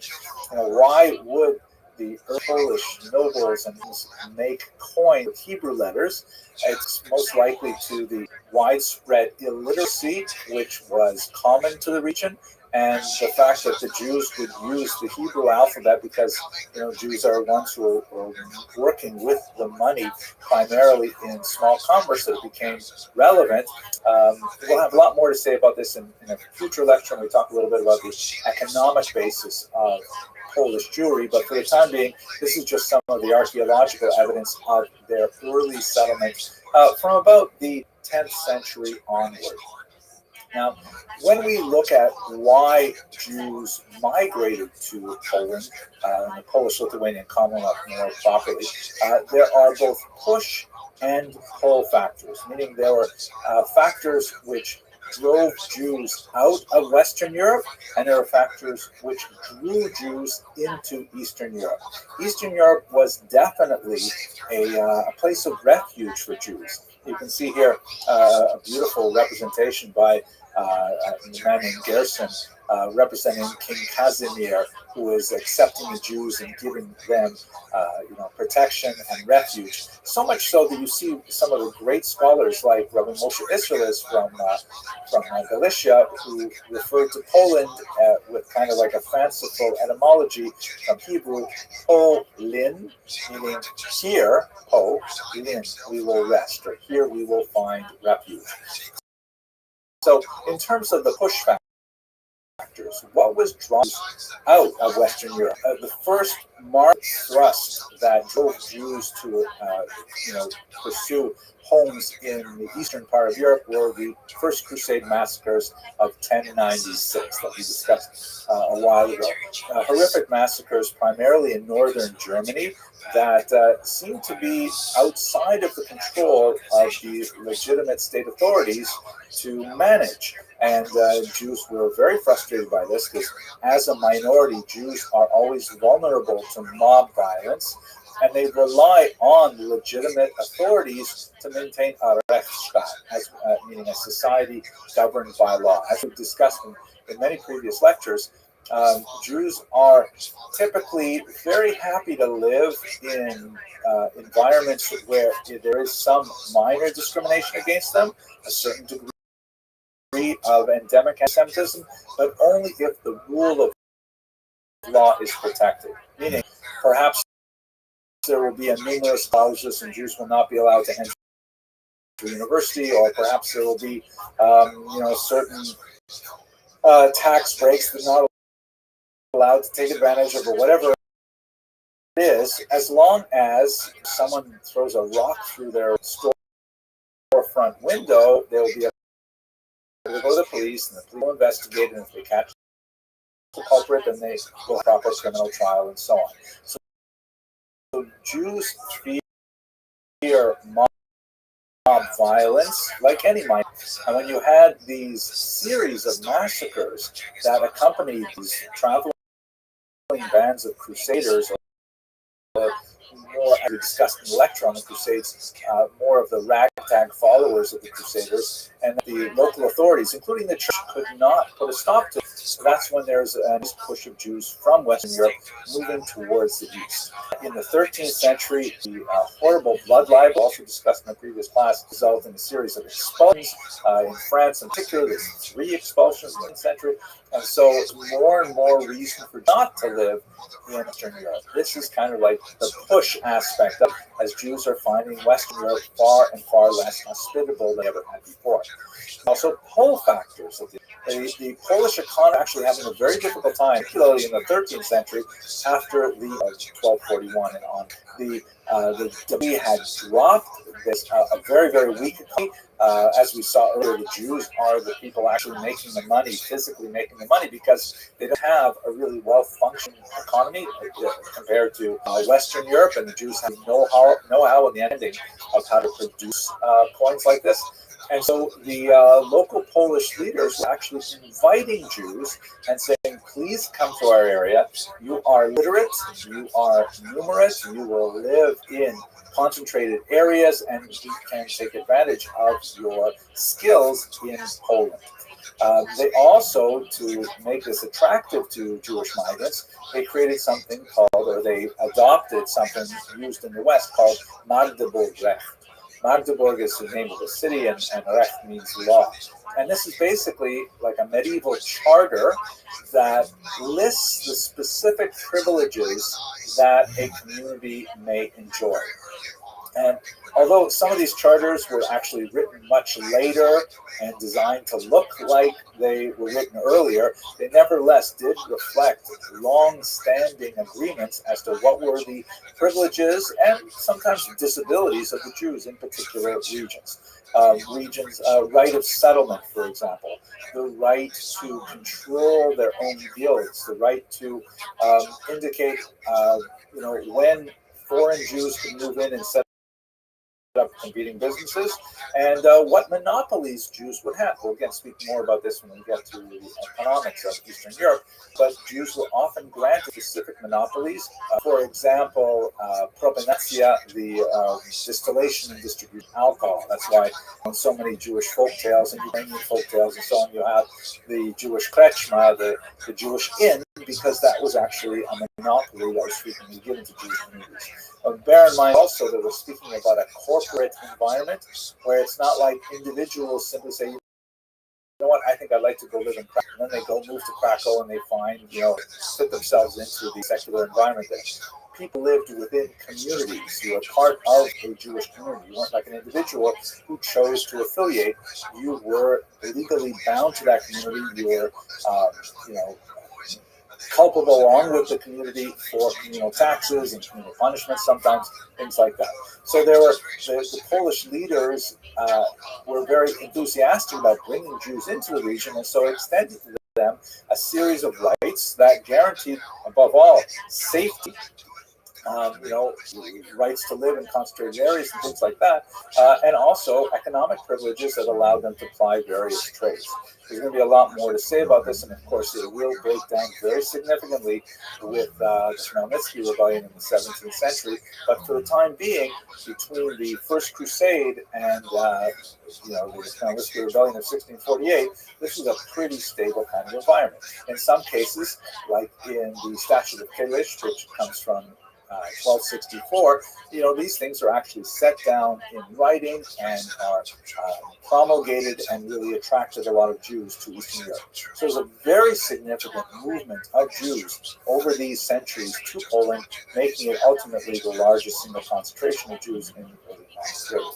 And just to give you a sense of what that looks like, here's a map that shows the relative concentration of Jews within the boundaries of the Polish-Lithuanian Commonwealth as of 1764, and you can see that the means like less than about 10,000 Jews, and the deep red is more than 50,000 Jews, and you can get a sense of where the concentration is really in the region of western Ukraine and southern Poland in particular. Also some significant concentrations towards the west on the border with Germany, and to the north in Lithuania in particular.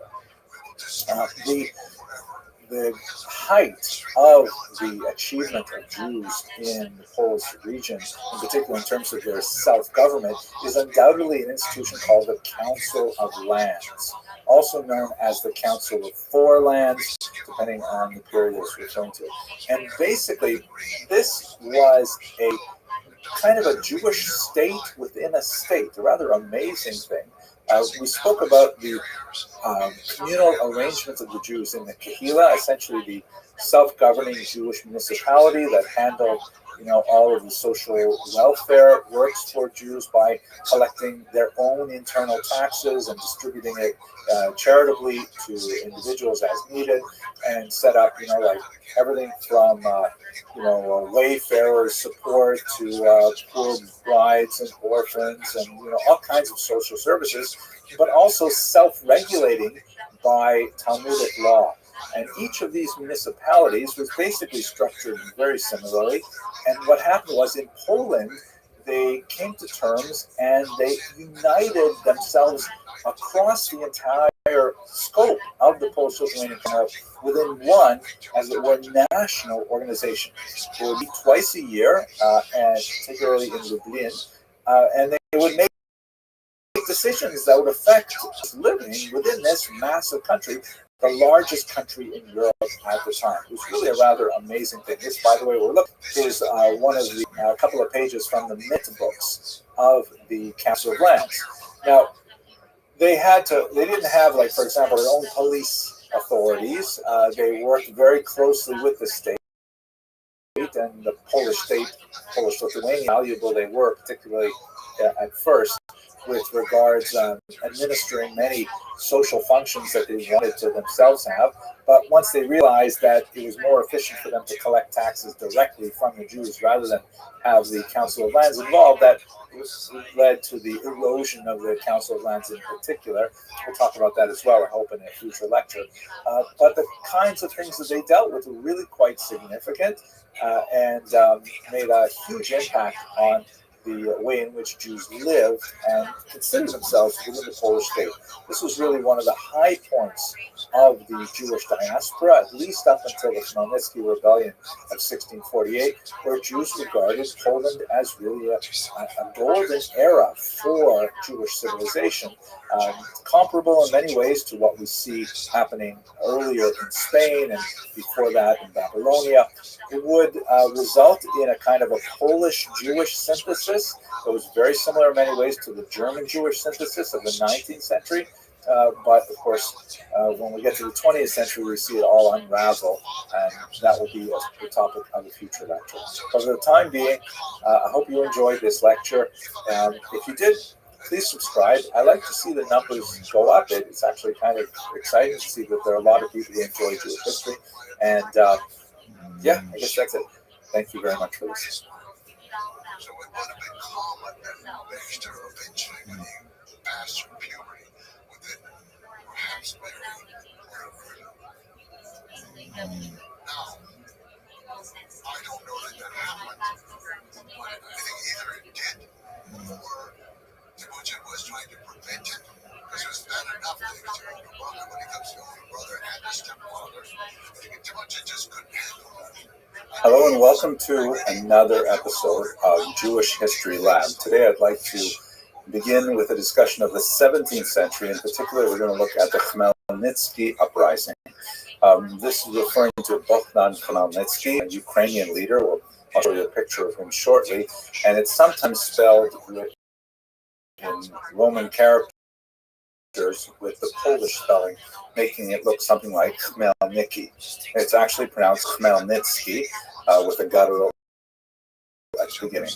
This was an extremely uprising in the middle of the 17th century that had a hugely negative impact on Jews in Eastern Europe. A very large loss of life and a significant disruption through forced migration of Jews from the region. There was a fairly rapid thereafter, but let's take some time to talk about the nature of the uprising and what specifically was the cause for the attacks on the Jewish population. This picture that we're looking at is a remarkable image by Ilya Repin, very important 19th century Eastern Europe. It shows a number of Zaporizhian Cossacks. Zaporizhia is the place, the Dnipro River, where the Ukrainian Cossacks would. Cossack term is actually used in many contexts, particularly when you get to the 18th and 19th century. So sometimes it's applied in a very different way. Sometimes it's used as a military designation in the Russian army and so on. But the original Cossacks, or Kozake, were these kind of freebooters, these cowboy types who fled typically from their owners where they were serfs and created these pretty much all male settlements in fairly remote places such as the rapids on the Dnipro River. And there they engaged in, some kind of, not sure what the right word for it is, sort of like nationalistic piracy, where they would raid enemies of the Ukrainian people, which was still kind of like in formation. This is before the great national awakening of the 19th century, but definitely there was an ethnic group that had a very common language and were overwhelmingly Orthodox, that is, worshiping Christian Orthodoxy, as opposed to Catholicism. We'll get to that in just a second. And regarded themselves as being, some type of Slavic group, not quite the same as the Western Slavs, and certainly not the same as the Russians, but having some relationship with them. The interrelationship between these groups was very significant, and the Russians in particular would try to cultivate a particular image for the Ukrainians in which they were Malorossiane, or little Russians, meaning they were the younger brothers, so to speak, of the older Russian nation, although that may not be historically accurate at all. In fact, it may be the other way around, but that's outside of the scope of our discussion here.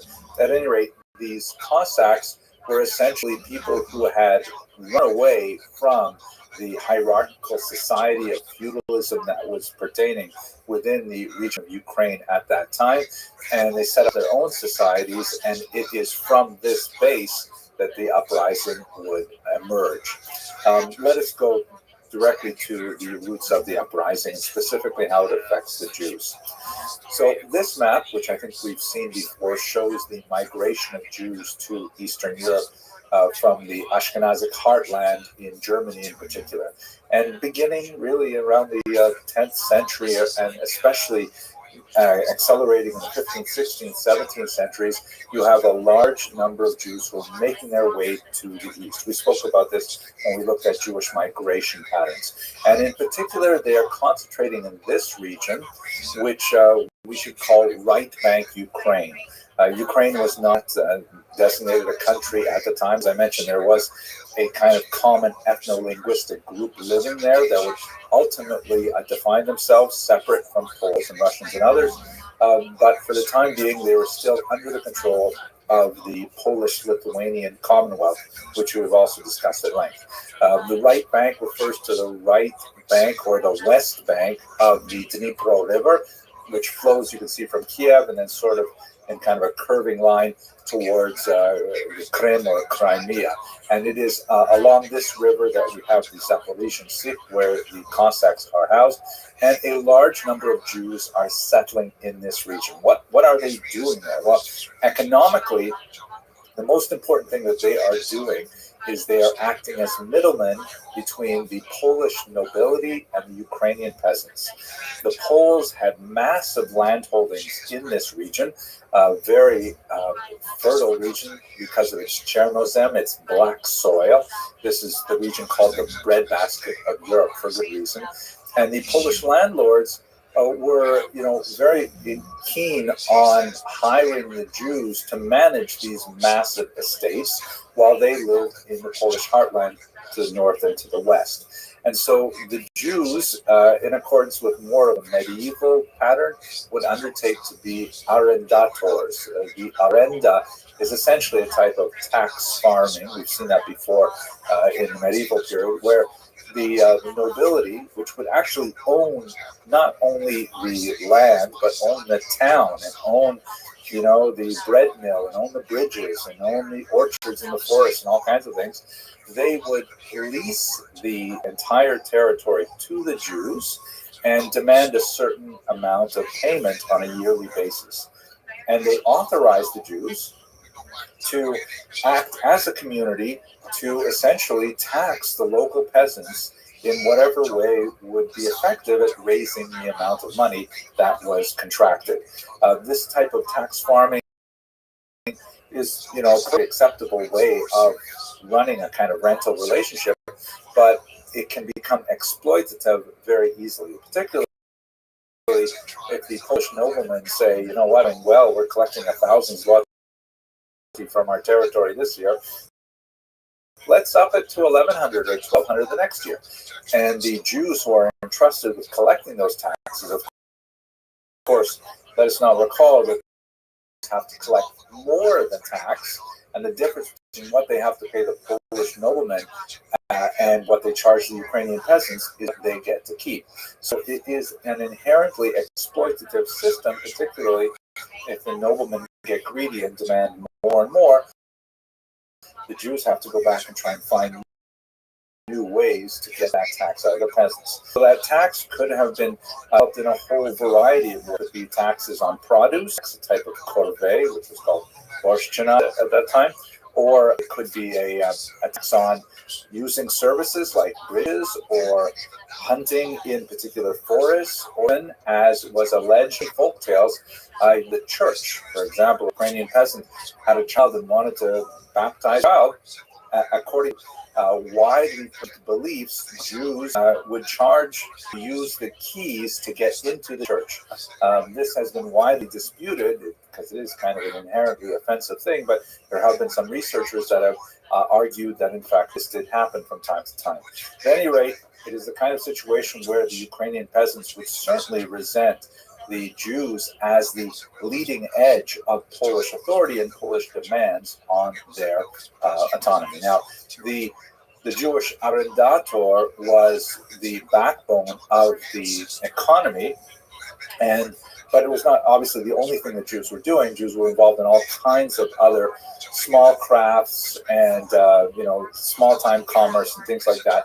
But perhaps the most significant related to the latifundia was the fact that Jews were frequently involved in innkeeping, as you can see in this remarkable 1928 image by Gustav Pirati.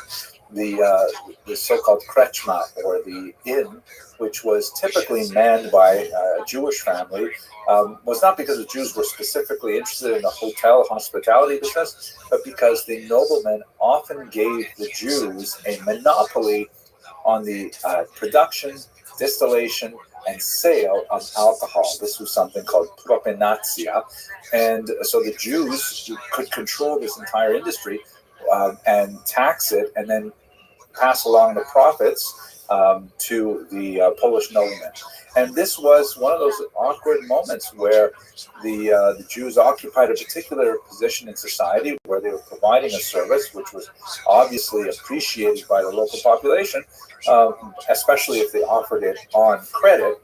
But it's the kind of thing that can build resentment as well. Alcohol is certainly not something that is conducive always to the maintenance of a healthy society, particularly in excess. And also the use of credit for the consumption of alcohol is something that we certainly wouldn't want to encourage in the main. And so you can see why resentment could easily build up against the Jews because of their roles in the entire economic structure. Note also in this image there is a Jewish klezmer artist. This is something that was especially associated with Eastern Europe. Jews being in more like, because they tend to be much more urbanized, living in small villages and towns as opposed to the spread out countryside, are much more likely to form bands and to develop professions such as music at this time. At any rate, it was an environment that was ripe for an eventual confrontation, and this happened in 1648. And this man, shown here, Bogdan Khmelnytsky, capitalized on the dissent that was rife among these Cossacks who had fled society because of their unhappiness with their serf owners and so on.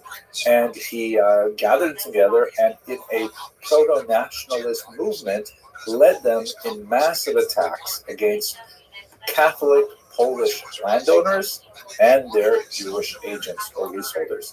Now, let us recall that this is not only a moment of economic repression of the Ukrainians, they also perceive it, not incorrectly, as a moment of religious oppression as well, because the Poles are Catholic, the Ukrainians are Orthodox, and the Poles are making strong proselytizing moves in the western part of Ukraine, and in fact created a church there that was kind of like a compromise between Roman Catholicism and Eastern Orthodoxy, in which, for example, much of the rites were allowed to remain. The Orthodox priests were allowed to marry, but it was technically under the authority of the Roman Catholic Church. So Khmelnytsky and his Cossacks deeply resented this incursion into their religious identity as well, and he was dramatically successful. So for a period of a few years, and in particular the years 1648-49, he and his Cossacks ravaged the countryside, attacking Polish nobles and especially attacking the Jews who lived among them. It's comparable if you recall riots in Los Angeles in the 1990s. Some of the people who were hurt the worst were the Korean shop holders who lived in South Central with small businesses and so on, even though they may not have been, the architects of any kind of anti-African American oppression, they nevertheless were the people who were close by. They felt the violence most directly. So in Hebrew, this particular period, the year 1648-49, although the war continued for a few more years, is called the decree of Tachlatat, Gzeras Tachlatat. The term decree in Hebrew speech generally means something very negative, like the evil decree of Tachlatat.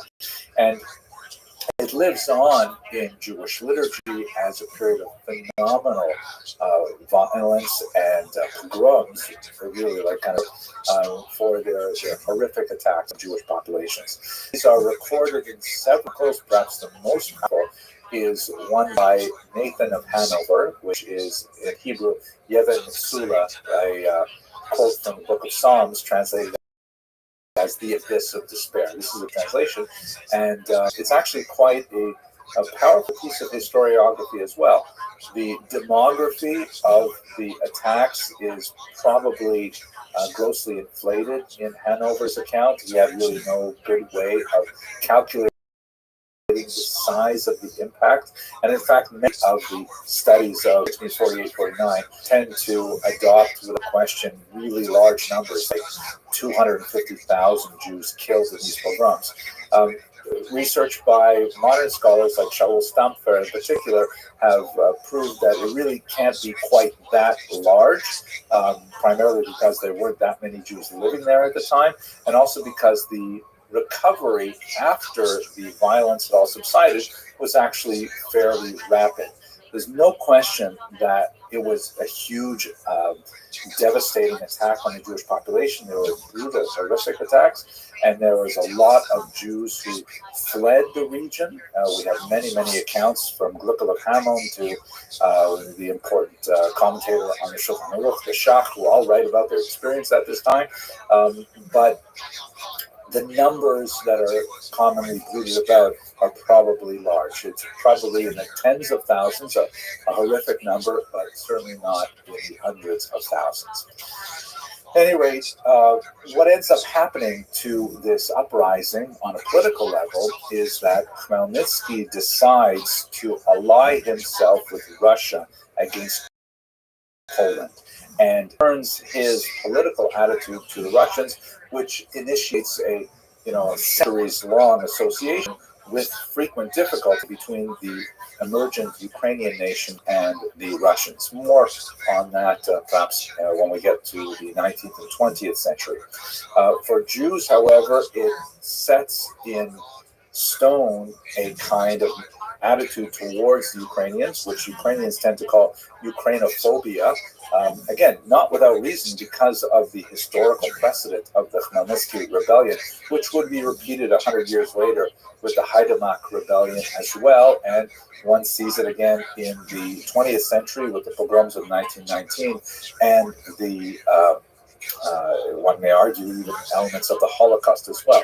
But it's also important to note that simultaneous with these violent outbursts, which painfully punctuated the centuries of Jewish and Ukrainian coexistence, there was also a philo-Semitic trend as well. Not nearly as powerful, but we shall examine it in later lectures too. And but for now, Khmelnytsky emerges as a national hero, as you can see in this 5 Hrivni note from modern Ukraine. He is considered one of the architects of Ukrainian nationalism, something which is horrific to Jews who see him as the architect of anti-Semitism simultaneously. Just to give you one more indication of that, this is actually a famous monument that stands in Maidan Nezhalezhnost in Kyiv today, a monument to Bogdan Khmelnytsky, and it was erected in the early 20th or late 19th century. It shows him famously pointing to the north, to Russia, which, this was erected by the Tsarist authorities, which, really like to play up the fact that Khmelnytsky decided to ally with the Russians. In the original version of this rather heroic-looking statue, the original draft actually had a much more chauvinistic attitude. This is the only picture I could find out on the web, but in the original draft, this is a casting of it, behind the hooves of Khmelnytsky's horse, there's a falling Pole and a Jew who are knocked down by his passage and conquest, which explicitly stated, if this draft were to have been accepted for the final version, that Khmelnytsky succeeded by beating the Poles and the Jews, which is a metaphor that many Ukrainian nationalists might wish to absorb even today. At any rate, this sort of moment in time encapsulated for both Jews and Ukrainians a vision of each other that was not conducive to a rapprochement. In fact, really would only come until the early 20th century, which we'll have to speak about in another lecture. But the idea of a major disruption that could challenge the hundreds of years of peaceful existence that Jews had in Eastern Europe had a remarkably destabilizing impact on Jews across Europe, and many historians draw a direct line from the Khmelnytsky uprising to the debacle of Shabbatai Tzvi, which we'll discuss in the next video. Okay, I hope you found this useful. If it was something you'd like to see again, please do subscribe. It makes me happy to see the numbers increasing and to know that there are a lot of people out there who appreciate studying Jewish history as much as I do. Thank you very much for watching.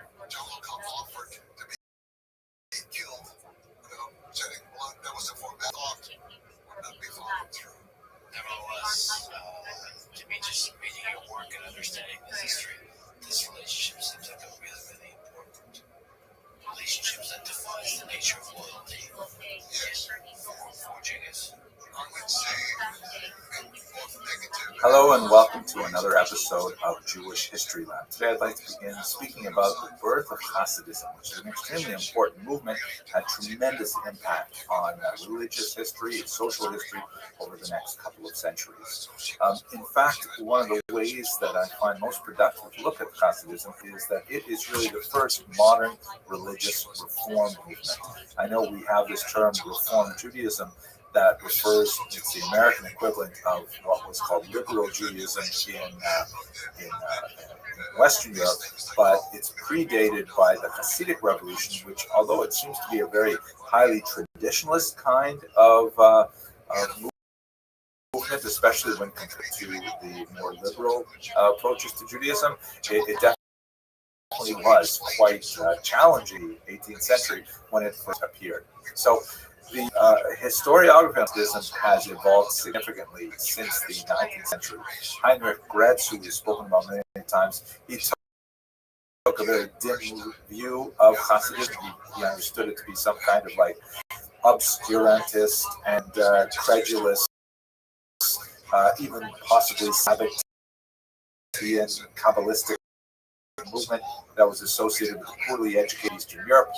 Shimon Dubno, the great encyclopedic historian of the late 19th, early 20th century, argued the fact that no, it's not the outgrowth of ignoramuses. It presents the actual flourishing of the spirit of Eastern European Jewry. And I think Martin Buber, in this regard, really did a lot to kind of transform the popular Western European view of Hasidism to observe the brilliant religious insights that are associated with the Hasidic masters. And there are many other approaches. Ben Sion Dino, for example, took a much more economic approach to the development of Hasidism. But I just want to give you a sense that, the views of what is Hasidism and what is its significance, what is its theology, have changed over time historically. To look at the history itself, it's very important to understand it within the context of its evolution.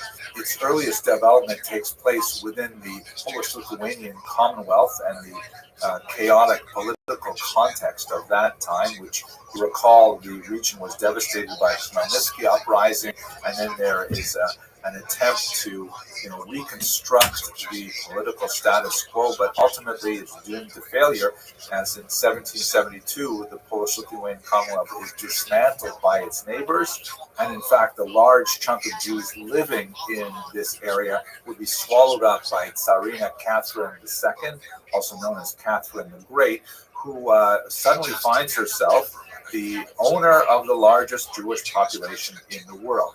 Russia, prior to her acquisitions in the West, was actually Judenrein. It was free of Jews because they had been banned since 1479.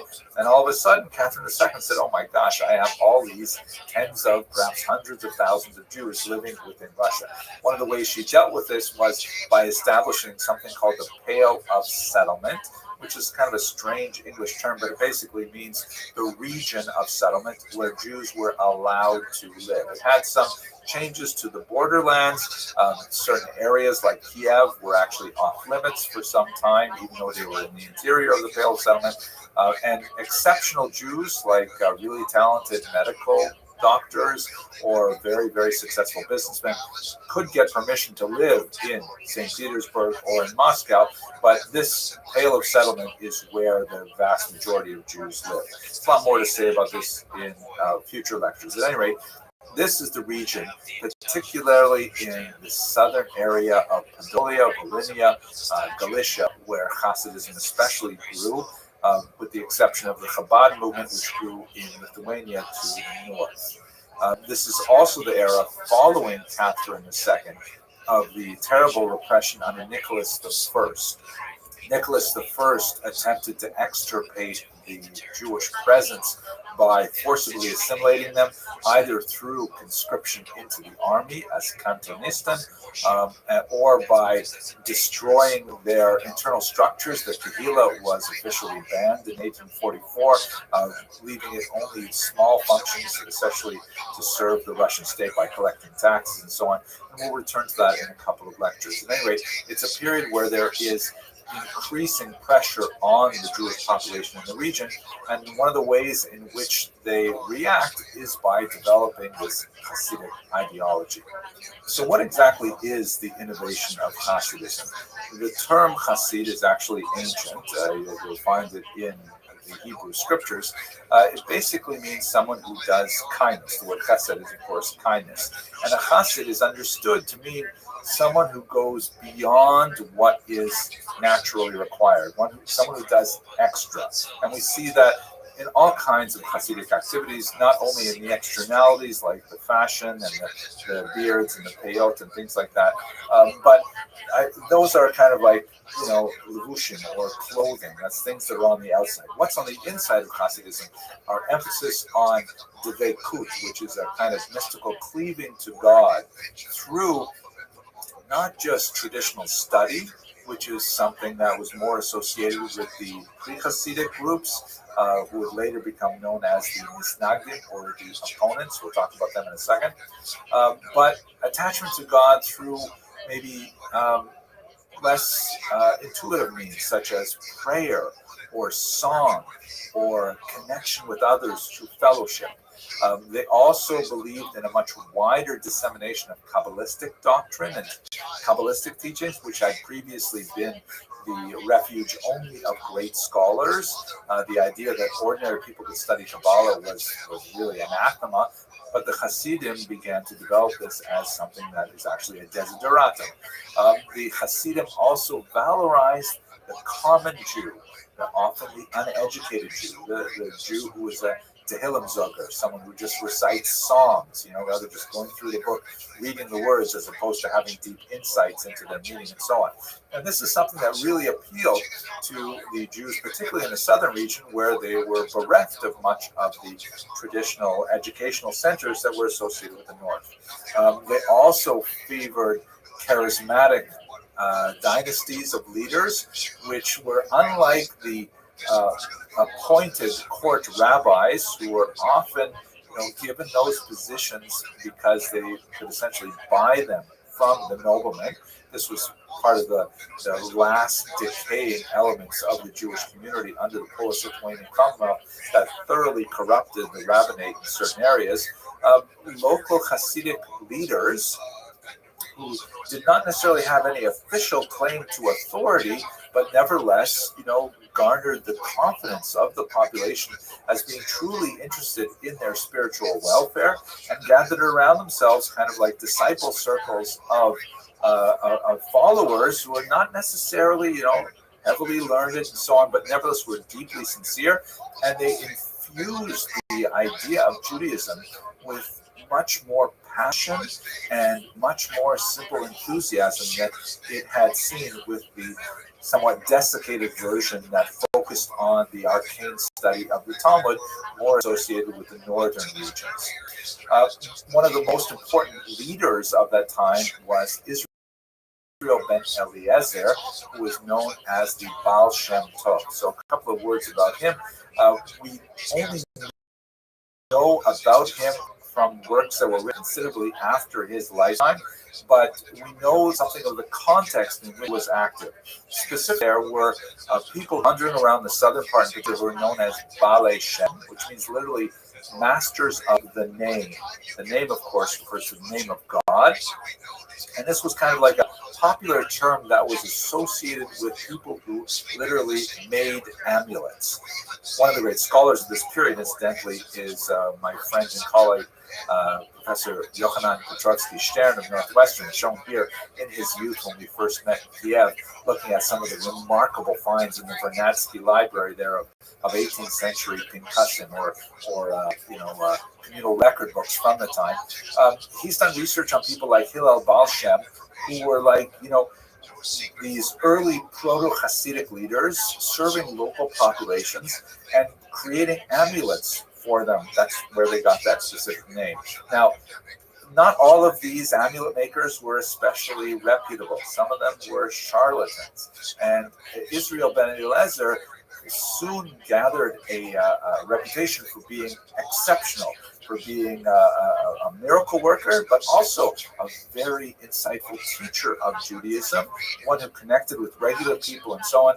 And so he was associated with the name Baal Shem Tov, the good Baal Shem, to distinguish him from some of the other Baal Shem who were not necessarily so good.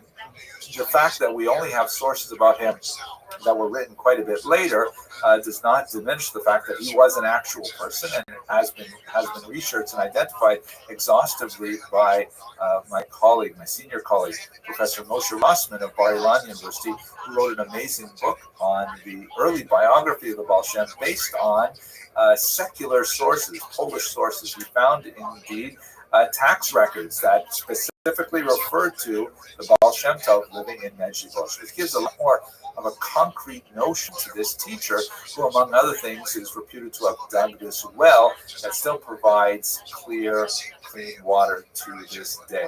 So we get this idea from the writings of his followers and from the biographic picture we get from the tax records elsewhere, that he was a person who lived in southern Poland, western Ukraine, catered to the spiritual requests of his followers, and actually began this really important movement that we'll discuss a little further in the next lecture.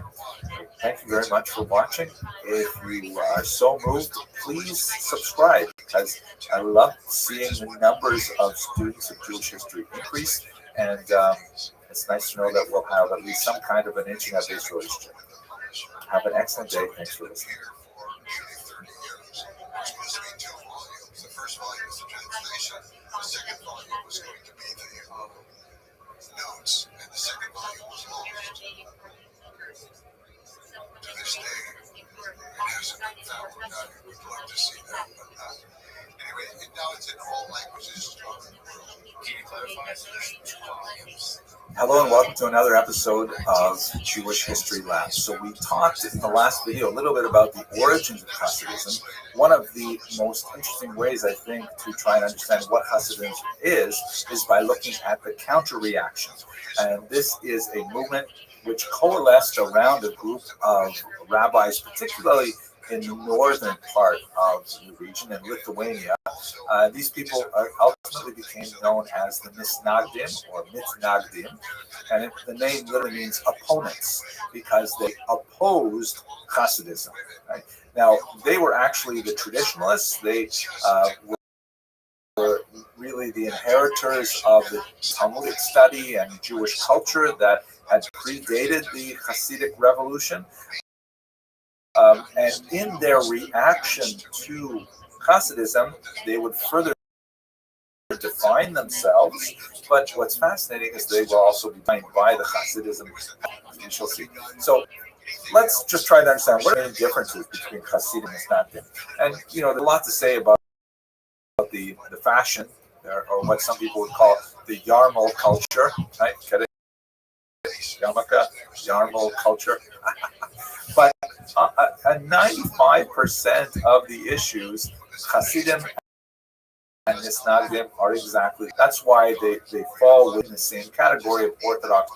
Let's try to understand. If you look at some of the most elements of Jewish practice and theology, and practice is placed first because in many ways practice is far more significant for Jewish culture than theology.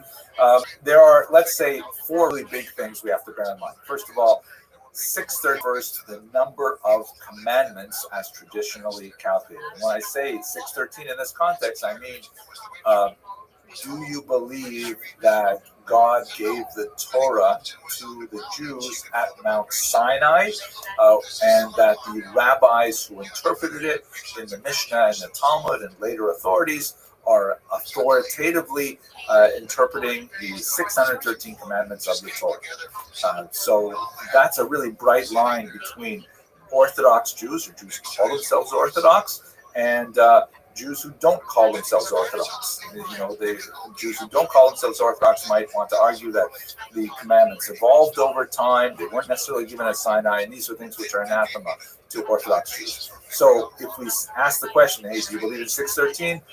The Mitnagdim and the Hasidim both agree unequivocally yes.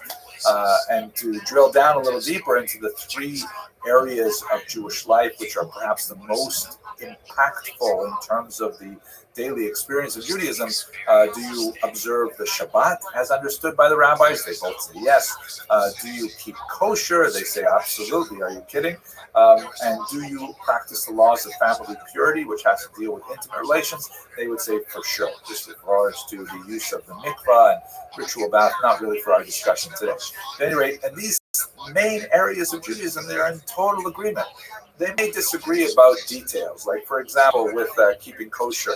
How exactly must one slaughter an animal to make it kosher?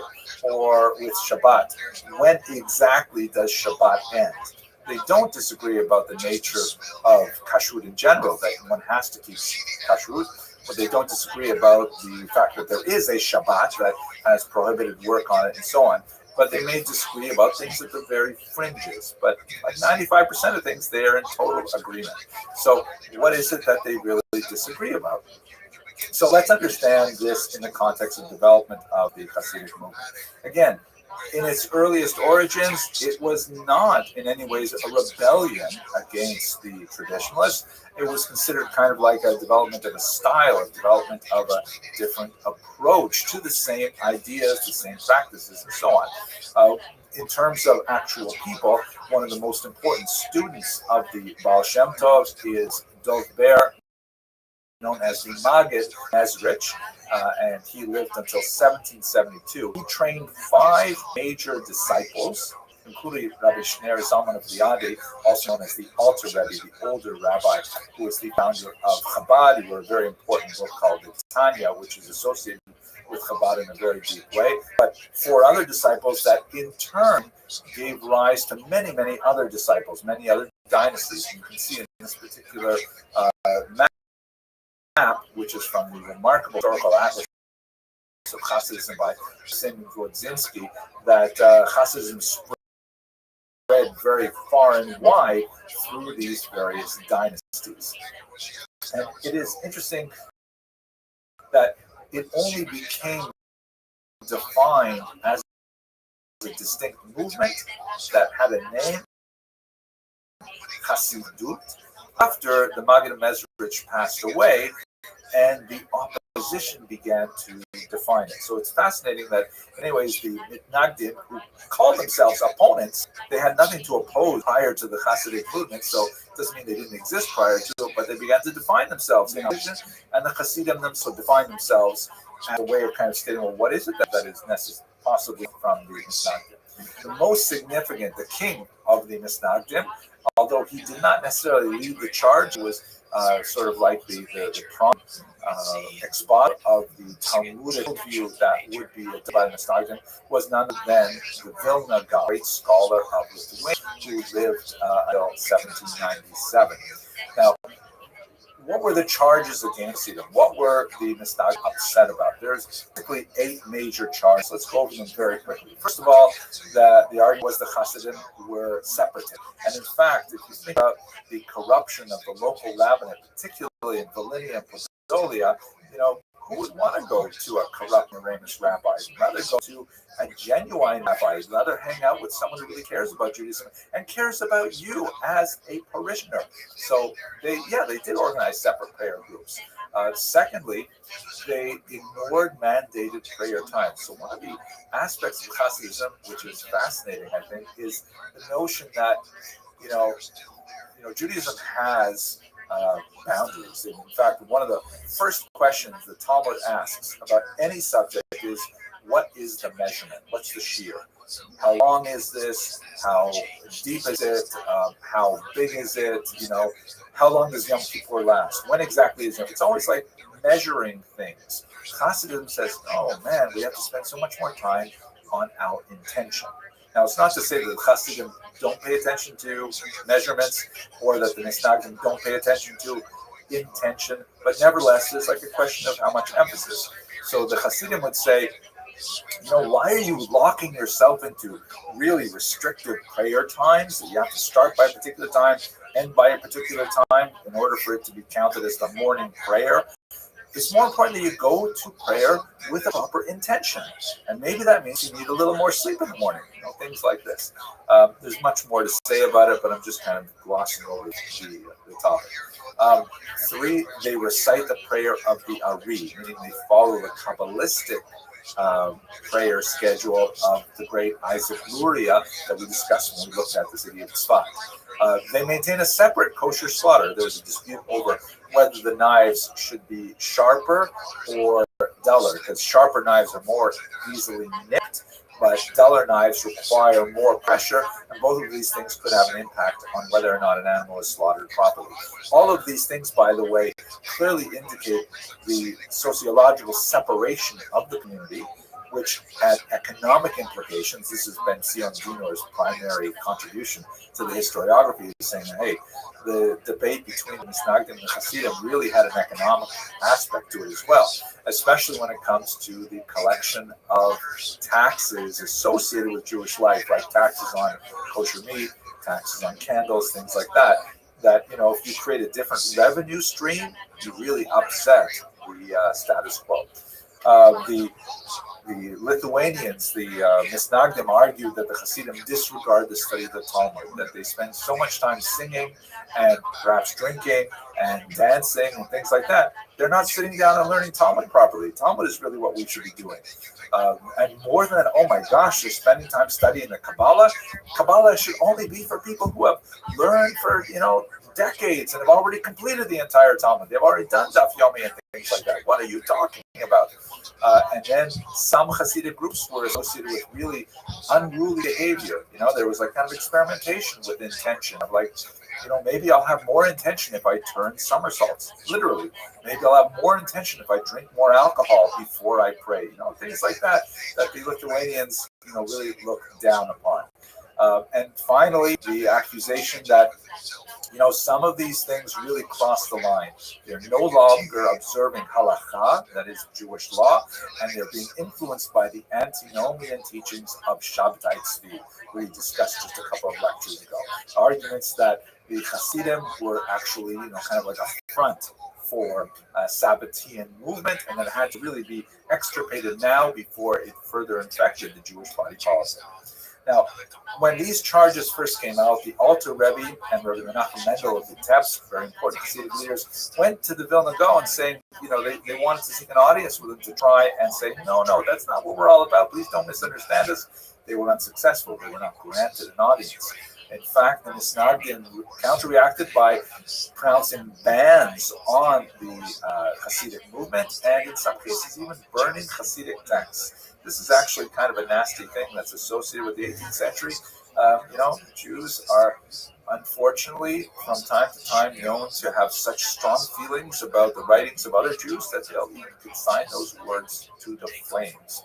But by the way, that only ends up making the books much more popular. So if anyone watching this video wants to ban any of my books, I think that would be great because sales would just... At any rate, the Hasidim, they issued counterbans against the Misnagdim, and they also, unfortunately, had book burnings. Especially strong social ban was applied in 1781, and in 1794, when a rabbi in Pinsk, a Misnagdic rabbi, lost a job to a Hasidic candidate, he denounced the Hasidim to the secular authorities, and the Tsarist government, always on the lookout for possible revolutionary movements, actually arrested the Alter Rebbe, Rabbi Shneur Zalman of Liadi, and had him temporarily jailed. A phenomenon that would be associated with this very strong conflict between Hasidim and Misnagdim for some time. Now, besides the tremendously bitter rancor between the Misnagdim and the Hasidim, the Misnagdim were also busy thinking about, okay, well, how do we react to this? Because the Hasidic movement really grew in leaps and bounds. It spoke to a need. There were Jews who wanted Hasidism. So the Misnagdim had to articulate a response, and they did, which was ultimately expressed in things like this building, the Yeshiva of Volozhin, which was one of the great bastions of Talmudic learning in Lithuania and formed the center of the nucleus of a Talmudic renaissance that would expand along with Hasidism. What the Misnagdim said is, hey, the Hasidim say we're attached to text. Well, absolutely. You better believe it. We are going to be super attached to text. We're going to spend even more energy in the Talmud. And in fact, that's what the Lithuanians are known for more than anything else, is their incredible attention to detail and their superlative study of the Talmud. But they didn't ignore the Kabbalah. Let's not forget that the Vilna Gaon himself was a great Kabbalist, but the Misnagdic tradition was that it was really only for people who had already mastered what was called Torah's Nigla, the revealed Torah. Before you study Torah's Nister, the hidden Torah, even in kind of like watered down versions that the Hasidim were circulating, they weren't studying necessarily the Zohar itself. They were studying kind of like digests of the Zohar or reworked versions of the Zohar. The Lithuanians were already studying the core text, but they did not believe in necessarily disseminating these ideas widely. But one of the key disciples of the Vilna Gaon, the great Rabbi Chaim of Volozhin, associated with the yeshiva, he wrote essentially a response to the Tanya, which was called Nefesh HaChayim, the soul of life. And this is essentially a Kabbalah for Misnagdim. It is, by the way, an overwhelming book. I remember personally when I was studying in yeshiva in Jerusalem, I spoke to my colleague and friend Rabbi Mordechai Becher, who was a guide for me in those early years of my yeshiva study. And he said, "How's it going?" I said, "Well, it's going okay. I'm enjoying yeshiva. I go to yeshiva in the morning. We look at a Tosfos. It has a problem in it. We figure out the problem, and then I come home." But I said to him, "Rabbi, I had to admit that, sometimes it felt sort of kind of dry, sort of like, doing crossword puzzles every day, because I was like finding intellectual problems and then solving them and then going home for dinner, right?" So he said, "Okay, this is what you got to do. Read Nefesh HaChayim, but only read it for 15 minutes a day." And so, okay, I'll do it. So I picked up a copy of Nefesh HaChayim, and I used to get on the bus and read it on the bus, and many, many times I couldn't put it down.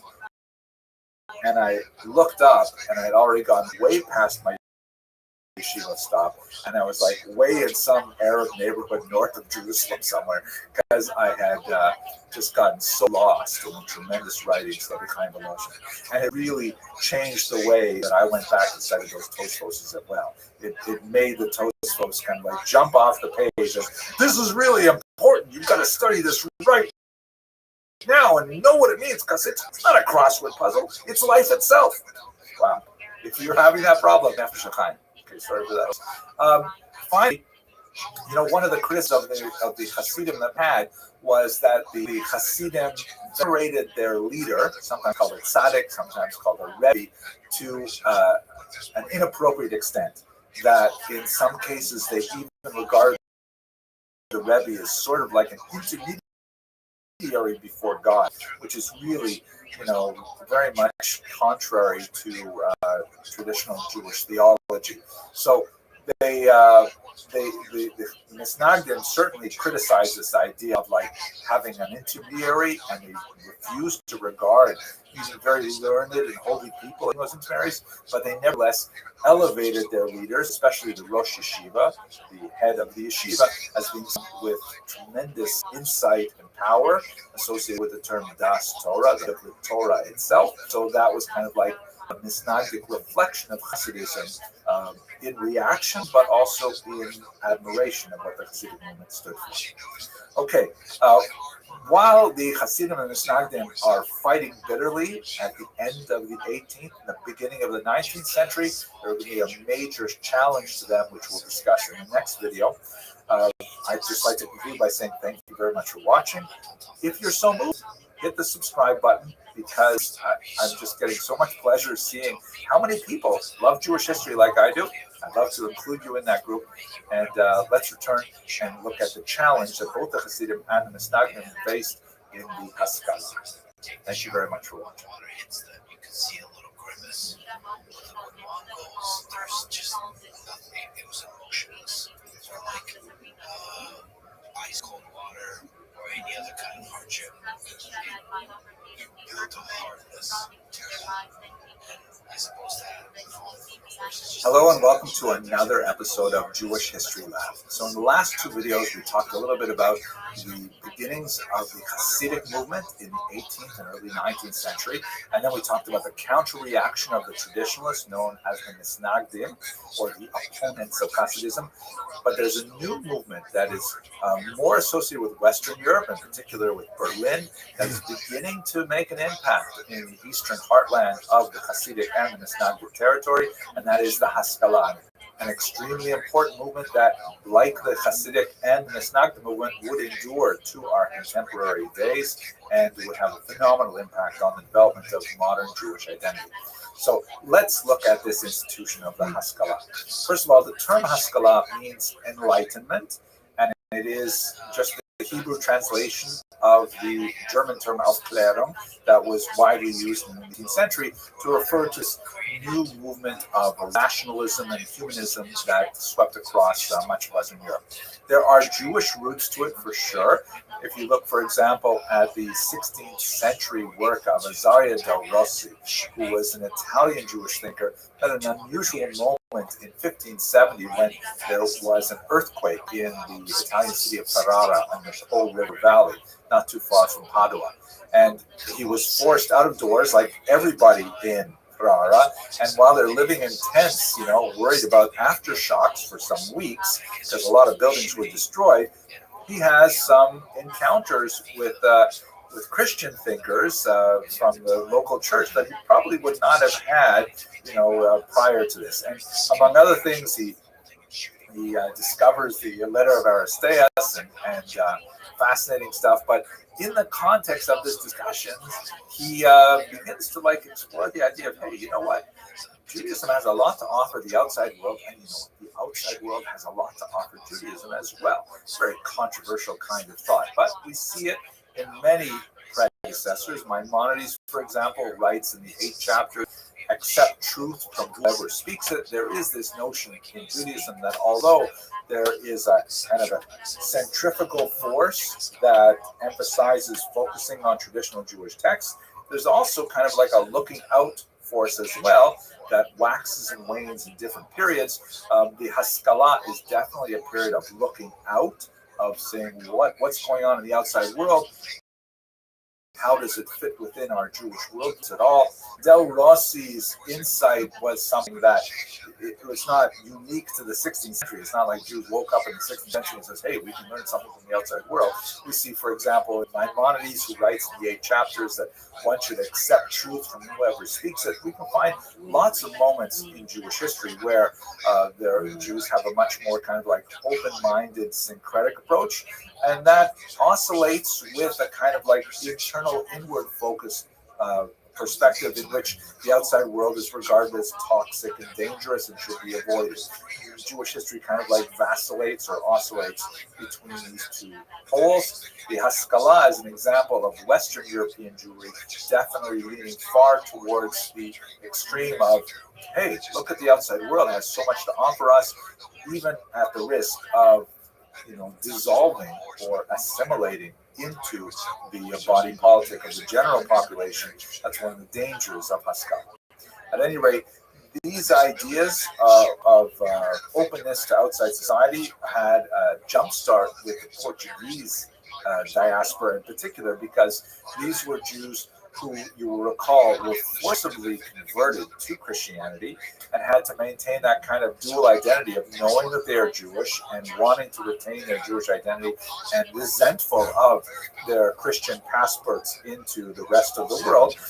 And many of them spread throughout Western Europe. Amsterdam is a particular location where a lot of these Portuguese Jews ended up, but also into the New World, as we discussed as well. And these Portuguese Jews had a very special approach to the outside world that made them especially effective conduits of what would become burgeoning modern thought in general. Okay, way too much of an introduction. Let's go specifically to the early Maskilim. Certainly the most important of them, the king of the Maskilim, was Moses Mendelssohn, a self-taught genius, who actually was especially known not only for his philosophical work, but also for his tremendous facility with secular German.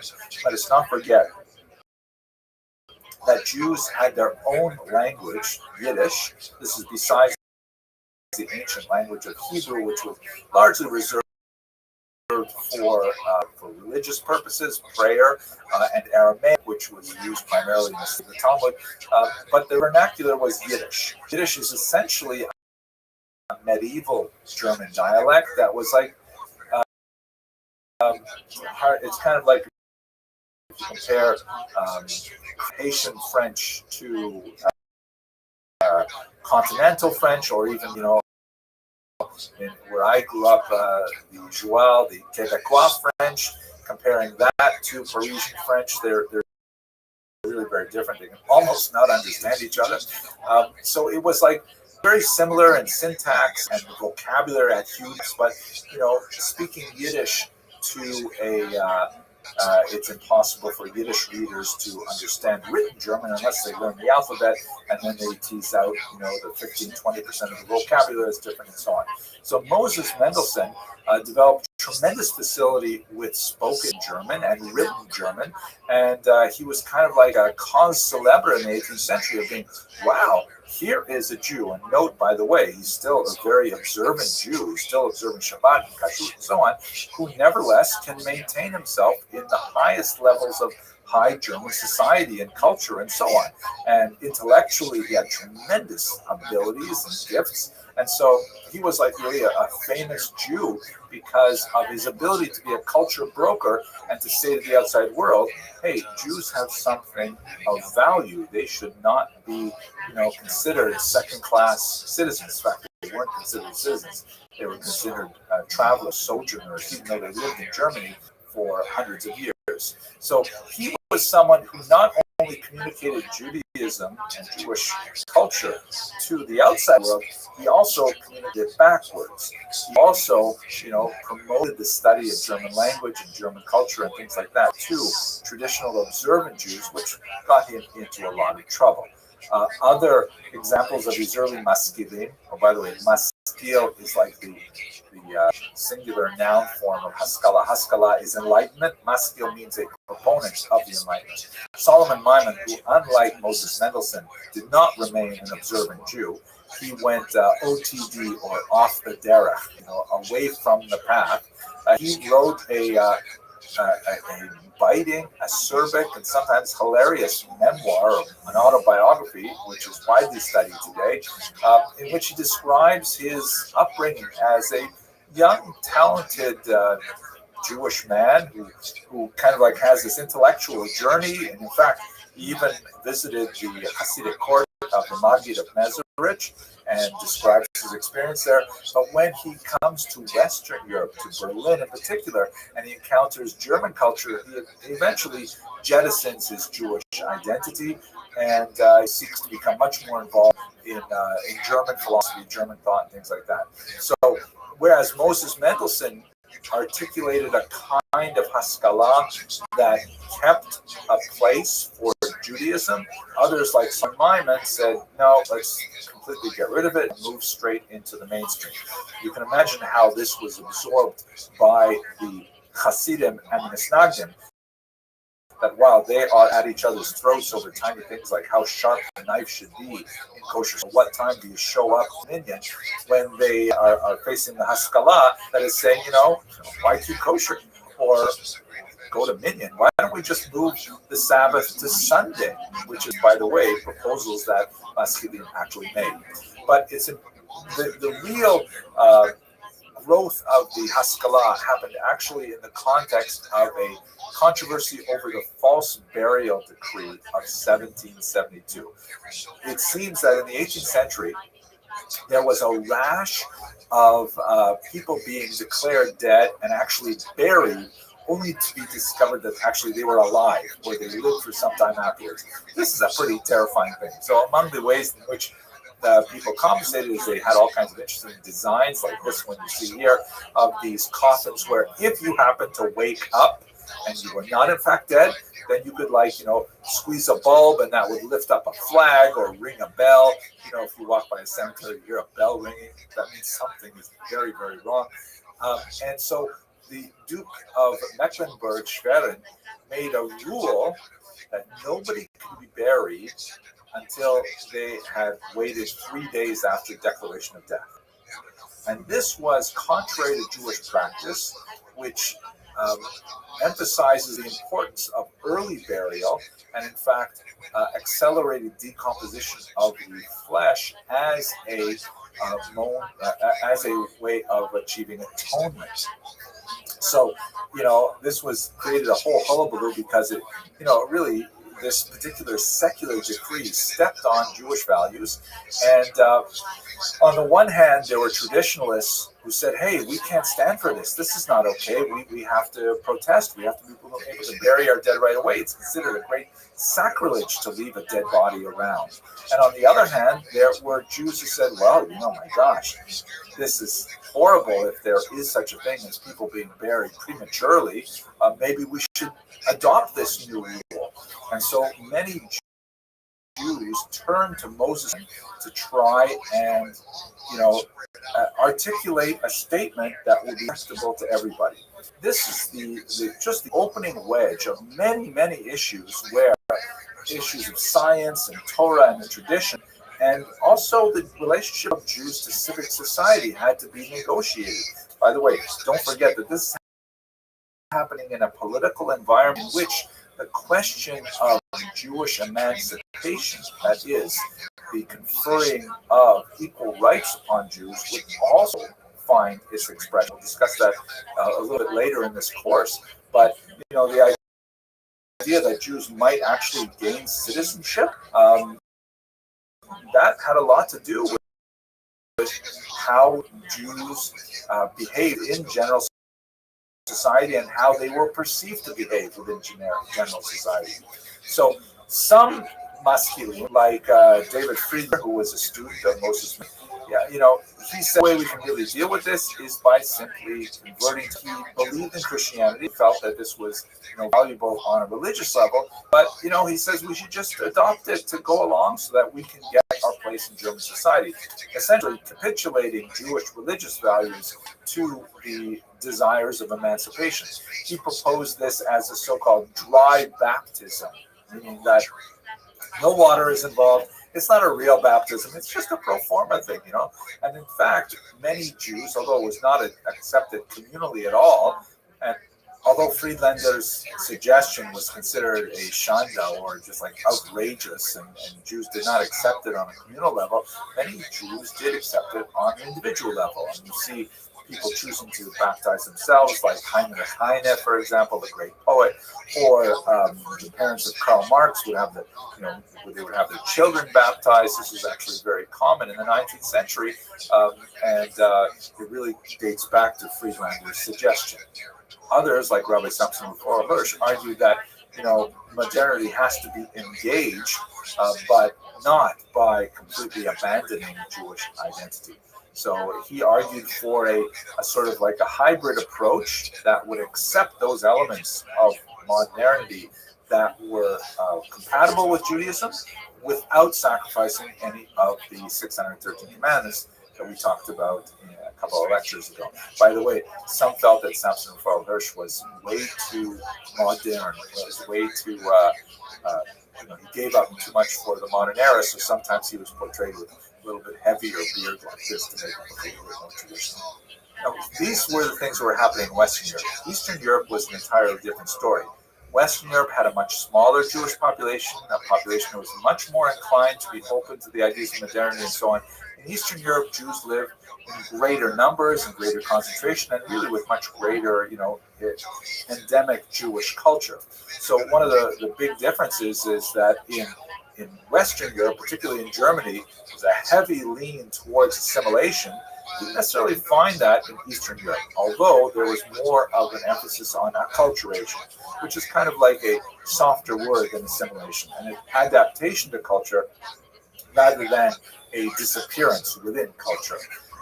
And some of the ways in which the Haskalah was expressed in the Eastern European context was, let's do different Jewish things rather than simply adopt the norms of the larger population. So rather than, let's say, abandoning Jewish languages to Russian or to Ukrainian or Polish, let us instead develop Yiddish, which was at this time not a very advanced language, very, very limited, for example, and so on, but let's promote Yiddish as a genuine language capable of expression of the wide spectrum of Jewish experience and human experience.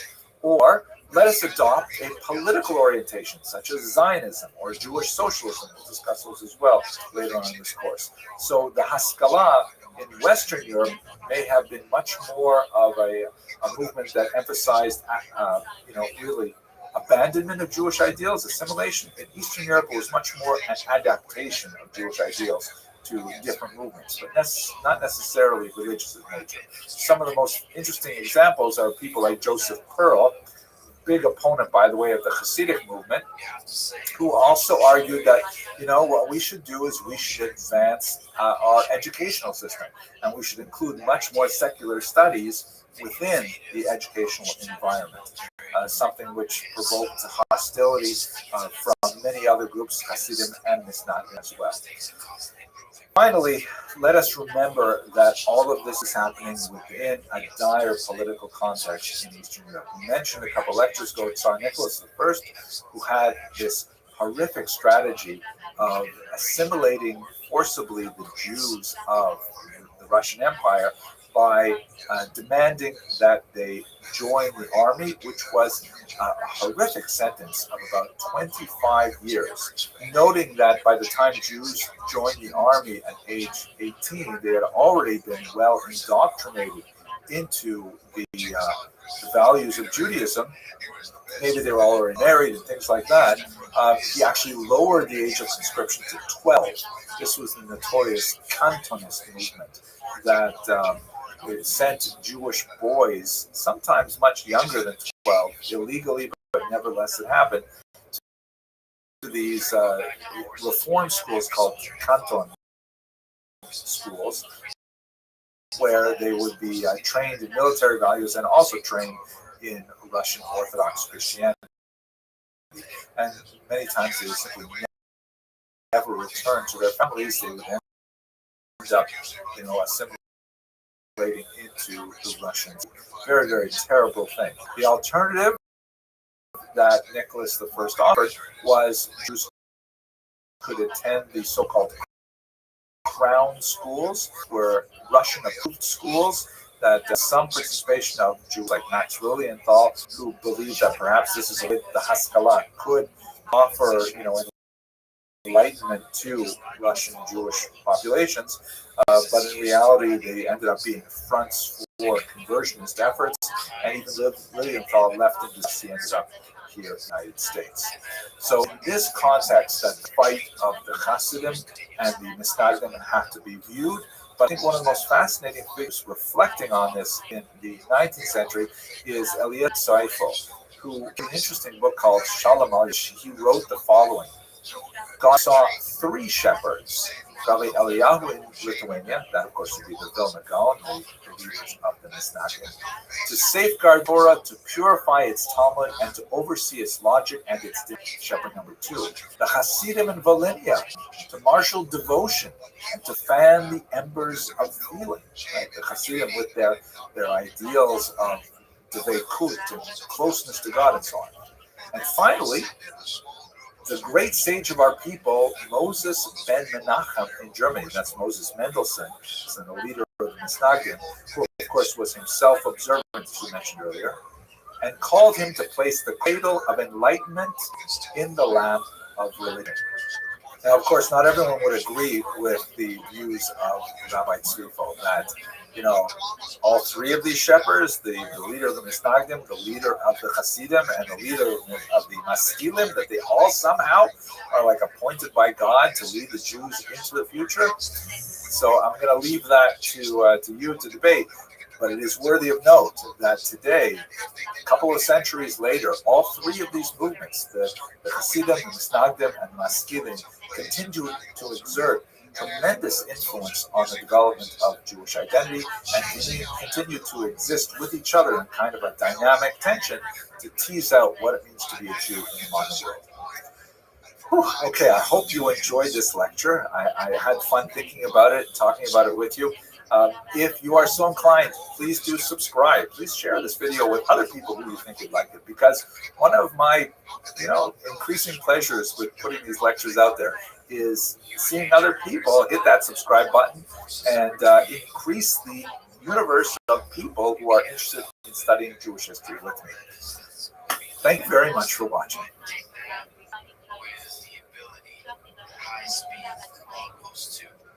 Circle and attack the flanks, which there's been many great military historians who have written about the great military forces throughout history. And hello and welcome to another edition of Jewish History Live. Let's move forward into the 20th century and speak a little bit about the fall of the Russian Empire, which was one of the massive events that affected a tremendous number of Jews who were largely concentrated in Eastern Europe at the beginning of the 20th century. So this map is crucial. You've really got to understand this map if you want to make any sense out of the first half of the 20th century. On the left side, you see Europe looked like before World War I. And I'd like to point out in particular that East Central Europe was dominated by three large empires, moving from east to west: the Russian Empire, which was made up of the Tsar Nicholas II, and then Germany, which dominated the Baltic Sea coast, and below it, Austria-Hungary, also a very multi-ethnic state that was actually a dual monarchy. These three large empires dominated the region. But after World War I, there were a number of peace treaties that divided these three great empires up into much smaller countries and actually resulted in a tremendous amount of dissatisfaction primarily located in those who lived in these three regions, the nationalities, meaning the Germans in Germany, the Austrians and Hungarians in Austria, Hungary, and so on. There were a lot of winner hand in the post-war treaties, and you can see actually got their own country. For example, most significant Poland, which of course was a country prior to the late 18th, divided up by its two neighbors and disappeared from the map of Europe. It suddenly reappeared 200 years later, and this is a tremendous exaltation for the Poles, although there are lots of non-Poles living in Poland, including Ukrainians, Lithuanians, Jews, and a number of other peoples. Then you have Austria and Hungary, which once, this massive country, now they're reduced to tiny little rump states. It's so ironic, for example, Hungary, later on in the 20th century, it would be able to buy Admiral Horthy. And as you can see, Hungary is landlocked. So what are you doing with an admiral in a country that has no natural outlet to the sea? Yugoslavia is created from the remnants of much of Austria-Hungary and so on. And significantly for Germany in particular, the new country of Czechoslovakia, now divided into the Czech lands and Slovakia, but back then one country, Hitler used to refer to it as a dagger pointed at the heart of Germany. So you have a lot of states who are very much into revising the peace treaties, meaning they want to go back and wipe out some of these gains of these new countries or reborn countries, and they want to regain some of the grandeur of old. The Russian Empire, of course, collapses, and we're going to spend most of our time today talking about that. But it's divided into several countries. There is Russia proper, which is basically pushed back significantly towards the east because of where the front lines of the German army were at the end of World War I. And west of those front lines, you have new countries created, Belarus, for example, and the Baltic states of Lithuania, Latvia, and Estonia. Ukraine is created within the Soviet Union, that we'll discuss in a second, but it's divided. There are Ukrainians who are on the Polish side of the post-World War I treaty, and there are Ukrainians who are on the Russian side of the post-World War I treaty, and they find themselves within a Soviet bubble. So there's a tremendous amount of dissatisfaction among the losers of World War I who are unhappy with these peace treaties, and they want to revise them. Let's focus a little bit more on Russia itself, however. So Russia is extremely complicated at this period of time. I'll try to make it as simple as possible. The first thing to realize is that there were actually two revolutions in Russia, separated by a few months. They both occurred in the year 1917, although the month in which they occurred depends on our standing at the time they occurred. The reason why this is so is because it was only in 1918 that the officially adopted the Gregorian calendar that is currently in use in Western Europe and America and so on. Prior to that, they were using a Julian calendar, which does not have the same calculation of leap days. Like in February, we have that leap year. So that meant that quite literally, Russia was 11 days behind the West in the calendar. And so if you look at Russian sources, for example, that were written at that time, they refer to the February Revolution because in Russia it occurred in February. But if you were standing in New York City when the revolution occurred, it would have been in March. So let's just say there was a spring revolution. It began really in Petrograd. There's more confusing story. I'm throwing lots of stuff, but give you a sense of just how tumultuous and how crazy everything was at the time. Petrograd, which means Peter's city, was a Russian renaming of the city that was founded by Peter the Great 100-odd years ago. That was called St. Petersburg. The reason why it's no longer called St. Petersburg is because they felt that sounded too German, right? Berg is a German suffix meaning city, so the city of Peter. So they wanted to have a Russian sound because they were fighting with the Germans, so they called it Petrograd. Then, when the communists came to power, they renamed it again because they didn't want it named after a Tsar. They renamed it Leningrad, right? Lenin City. And then, of course, after the collapse of the Soviet Union at the end of the 20th century, it was renamed back to its original name of St. Petersburg. Okay, this is all very simple, I know. But it happened in Petrograd where there was a significant march It happened to occur on International Women's Day, which is March 8th in the Western calendar. It's actually a very important day that they commemorate even to this day in the former Soviet Union and the regions of Eastern Europe. It's different from, let's say, Mother's Day or things like that. It's not really that important. What's important for us right now is that there was a huge march and a protest that was specifically clamoring for the government to do something about the tremendous food shortages that were occurring as a result of the war. Don't forget, 1917, we're 3 years into World War I, no sign of slowing down. Russia is really hurting badly. They're not able to equip their troops properly. They're telling their soldiers to go into war, and because they don't have enough bullets, they say, use your bayonets first, right? Like, can you imagine you're going up against an enemy and you can't fire? You have to actually use your bayonet, which means get really close to them when they have machine guns and things like that. So it was just a disaster. So there's this protest in Petrograd, and according to some news accounts, a woman took a brick and threw it through a bakery window. Everyone rushed in to get the stolen bread, and this food riot sort of expanded. It took on more political overtones, and ultimately, within a very short period of time, the Tsar's palace was overrun. The Tsar and his family were arrested. They would be assassinated later, and the Romanov dynasty that had stood for hundreds of years fell in early 1917. What happens immediately after that is it doesn't become communist right away. The Russian Empire becomes a sort of provisional democracy, and it's run by this individual, Alexander Kerensky. They call themselves the provisional government, and the whole idea that they wanted to establish a modern form of democracy, and they wanted to do it right. They wanted to have massive elections all over the Russian Empire, and they were going to elect a constituent assembly, and this constituent assembly would then, be able to create this democratic federated Russian government. Kerensky was widely admired by the Jewish population because one of the very first acts in his role as the leader of this provisional government is he abolished the hated Pale of Settlement. Here you can see a map of the Pale of Settlement from the Encyclopedia Judaica. It was hated by Jews in the 20th century because it placed all kinds of anti-Semitic restrictions on Jewish activity, Jewish commercial activity, traveling, education, you name it. And Jews were clamoring to have equal rights, and they wanted to be able to, free themselves from the Pale of Settlement if necessary. So Kerensky abolished this highly discriminatory restriction on residence.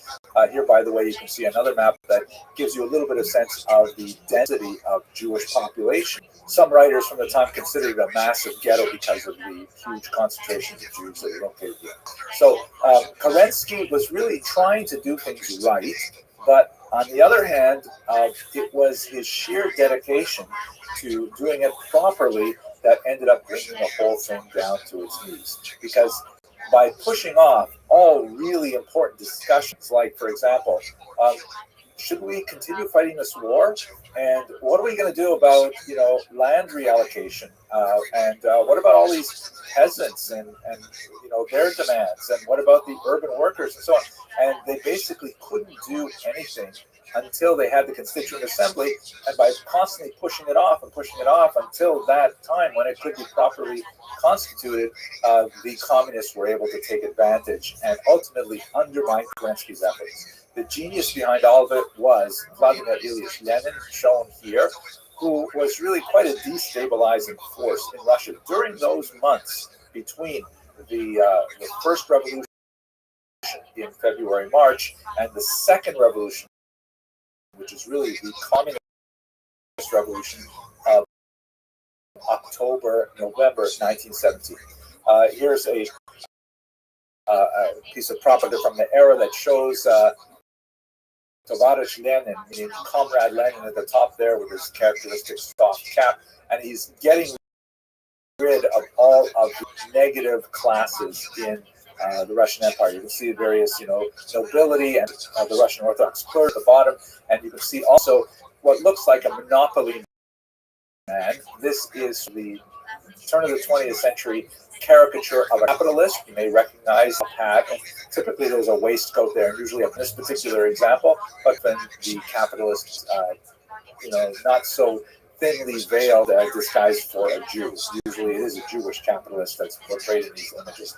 The communists, however, were unusually strong on minimizing comparison to their rivals, like the White Russian movement, the monarchist movement, and some of the anarchists and so on. But we'll get to that in the next video. At any rate, over the course of a few months in 1917, Lenin was able to really mobilize a wide-ranging network of Soviets, which means basically councils, and these are like sort of local groups of leaders who are motivated by socialist ideology, who want to take over the means of production themselves. And you would have Soviets in factories, Soviets in municipalities, and so on. And ultimately, he was able to take over and disband the Constituent Assembly and proclaim the Union of Soviet Socialist Republics, the USSR. That's ultimately what occurred in October of 1917 in Russia, and of course in New York it would have been reported as November of 1917. Now, just to give you a sense of the kind of tension, here's a piece of White Russian propaganda that gives you a sense of some of the opposition to this communist movement.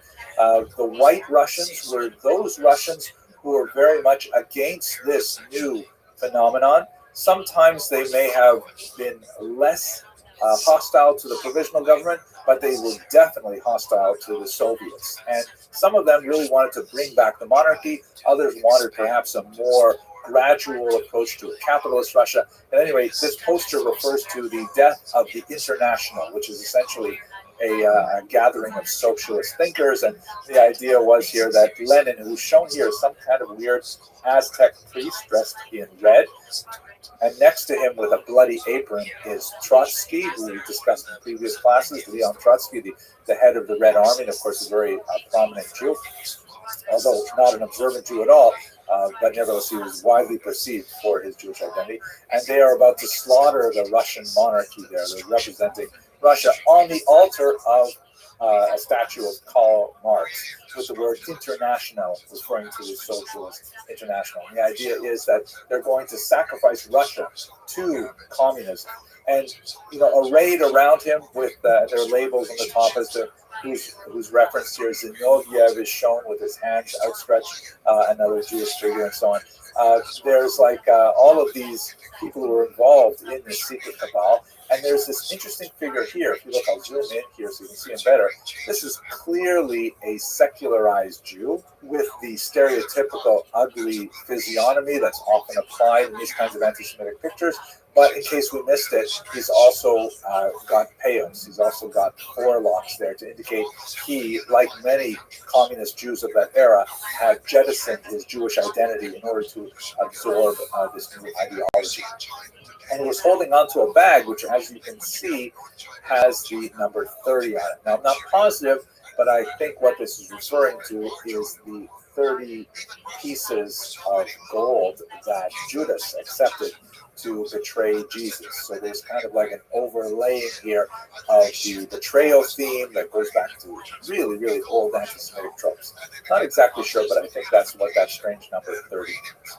At any rate, in the fall of 1917, the Russian Empire, at least those regions that are dominated by Russian cities like Moscow and Petrograd, become officially communist, and this will tip the entire region into a massive civil war.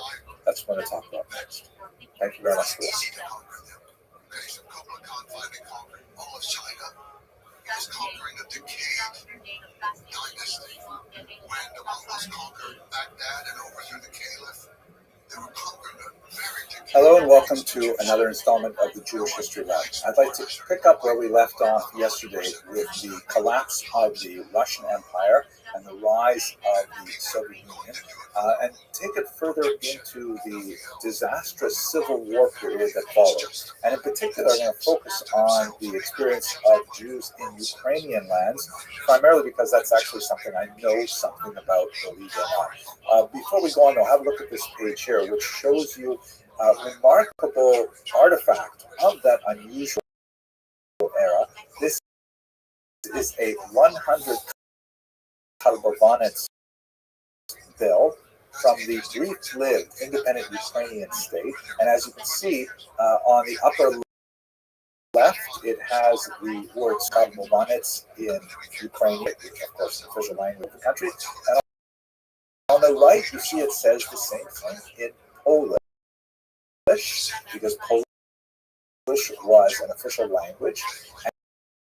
And then at the bottom, underneath the number 100, you see in Yiddish, Hunderses, which is an amazing thing. Yiddish was actually an official language of this brief-lived Ukrainian state. We'll have to see what exactly happened there. The reason why I mentioned I actually know something about it, because this was the topic of my PhD dissertation. I did a ridiculous amount of primaries in several archives of the world, and several of them former Soviet Union. Eventually, with this book, which I say still has some years, it has been reprinted, and it's been translated as well by a fairly important publishing house there, Duchia Litera.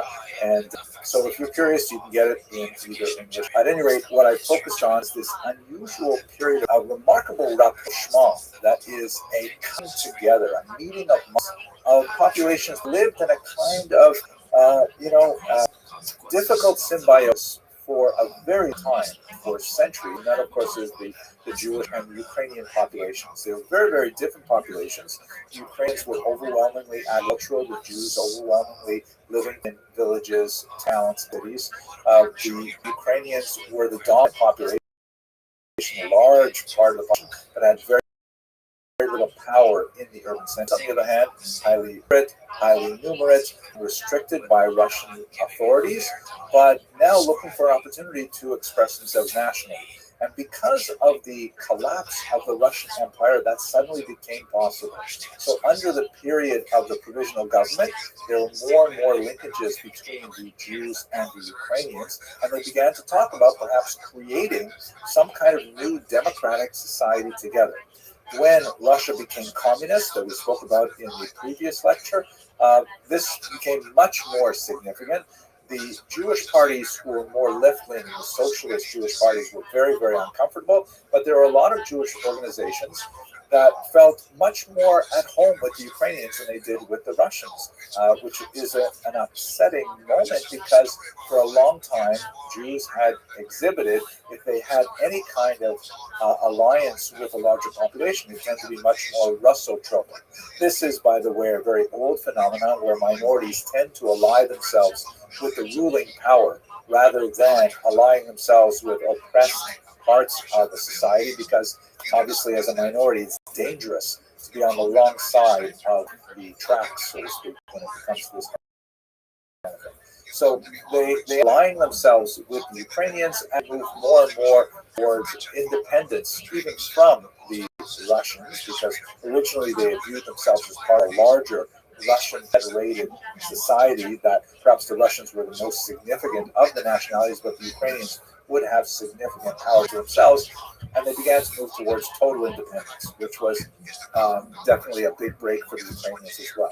And so during this period of time, there was actually a remarkable, effervescence of a new spirit of cooperation between Ukrainians and Jews, and it was extremely important because the Jews were, quite a significant population. Here's a map taken from the research of my PhD supervisor, Dr. Paul Robert Margachi, who is one of the great world experts of Ukrainian history.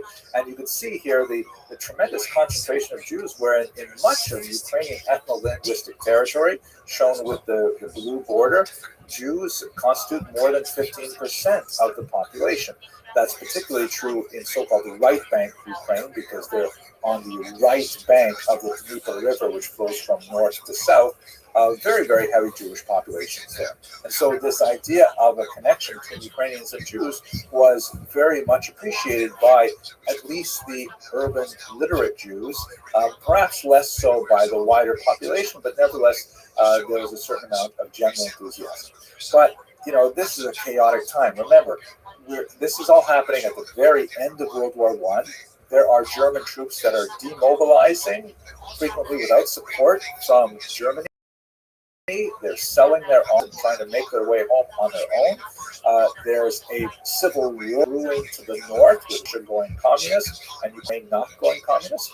There are bands of anarchists that are wandering free, and there's no state power of any authority that actually can control any of this. Of course, it would explode into a bloody period of civil war and violence. But before that, let's just look at this document, which gives you a sense of how tenuous this rapprochement between Ukrainians and Jews were. This is a document that I found in the archives, typical of hundreds and hundreds of documents from this period here. And it's actually a document to a particular Jewish tree, and you can see that it is written in Ukrainian. That's the Slavic Cyrillic alphabet on the left of the page, but the typewriter that was used to write it was a Russian typewriter. And so there are certain, half a dozen odd letters in the Ukrainian alphabet that the Russians do not have. And so whenever they had the letter I, which you can see in the first line of text there, the typist had to actually leave a blank space and then afterwards actually physically write in longhand a letter I, because the typewriter wouldn't tolerate Ukrainian. It gives you a sense of that.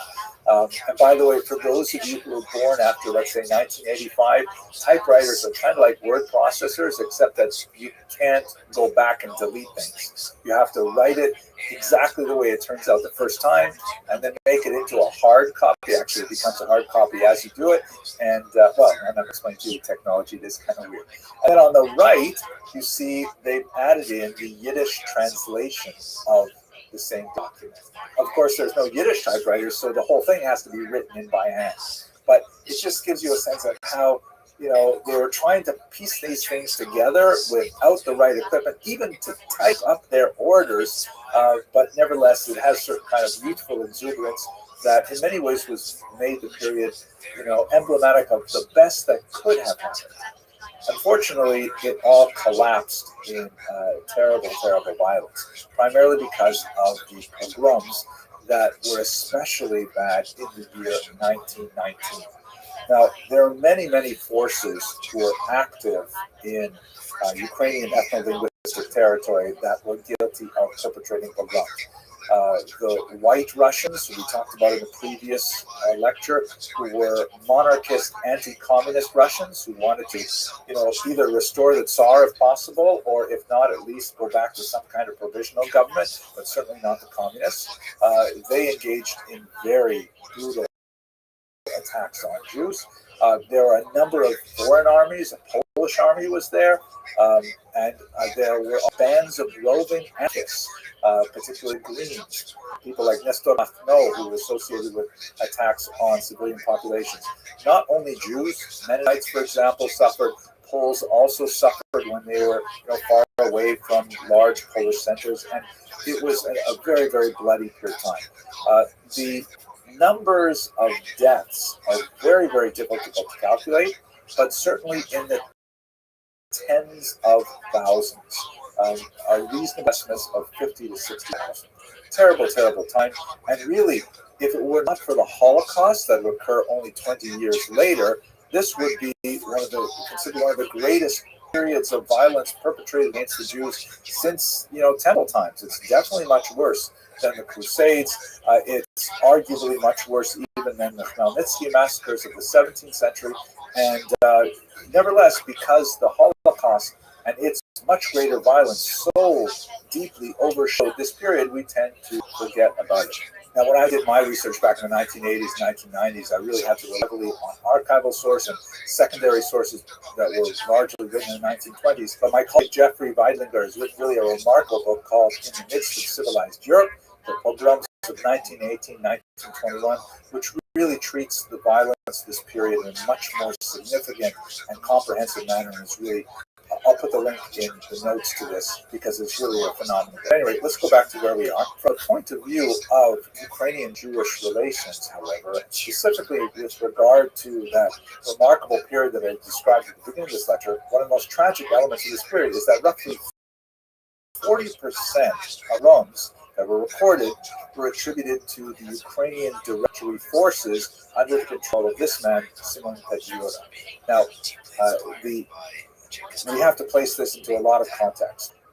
Simon Petlura was a former journalist who early on in his career actually exhibited some significant philo-Semitic tendencies. He had written positive things about Jews in his work, but as the leader of this very tenuous Ukrainian political movement, which claimed maybe 100,000 troops at its disposal at the beginning of 1919, found himself beleaguered and under tremendous attack by forces from all sides. Not only the Soviets, but also the Whites, the Greens, and so on. And his government at one point was literally reduced to operating out of train cars, moving from station to station in a triangle towards the western part of the region. And his troops rapidly diminished from 100,000 down to 16,000 within the space of a few months as they largely the Ukrainian cause. But nevertheless, there was a period of time, particularly in the spring of 1919, in which there were a lot of pogroms happening, and Petlura did not act forcefully and demonstratively to end that violence against Jews. Later, towards the summer, he would issue some very strong condemnations of violence against Jews and so on. Many critics feel that these later statements were largely created for public consumption to try and bolster the flagging fortunes of the Ukrainian movement. But unlike the Soviets, who were much more effective in controlling the violence directed against Jews, Simon Petlura was rather silent for a period of several weeks in the spring of 1919, for which many scholars, myself included, hold that he has a degree of responsibility. What really happens is the Jews who are beleaguered and are attacked on all sides by many of these forces, and many locations are actually pogromized several times. They recognize that the Jewish Red Army leader, Leon Trotsky, is being much more effective in controlling his troops, that the Red Army is associated, not 100% completely, but nevertheless associated with protecting Jewish communities. And so there is a surge of support in 1919 for the communist movement in general and for the Red Army in particular. So much so that the Red Army had to set up special training programs for these Yiddish-speaking youth, some of them literally piling out of yeshivas in order to pick up a gun that they'd never touched one before in their life, in order to defend their communities, and they do so under the banner of communism. We'll continue with what happens to these people in the next lecture, but for now, let us just jump ahead a little bit to 1926. The Ukrainian movement, of course, failed with the Russian onslaught, and with the exception of the part of Ukrainian ethno-linguistic territory that is absorbed by interwar Poland, most Ukrainians find themselves now as part of the Ukrainian Soviet Socialist Republic, dominated by Moscow. Petlura and some of his close associates flee, and they make their way to Paris, where one day, walking out of a cafe, Mr. Petlura runs into an unfamiliar figure named Shalom Schwarzbard, shown here in this photograph from his trial. Schwarzbard, this is in Paris, says to him, "Vous êtes Monsieur Petlura?" And Petlura says, "Oui." And Schwarzbard pulls out a revolver and shoots him dead on the spot. He is immediately arrested, and he's taken to trial for, assassinating someone right there on the streets of Paris.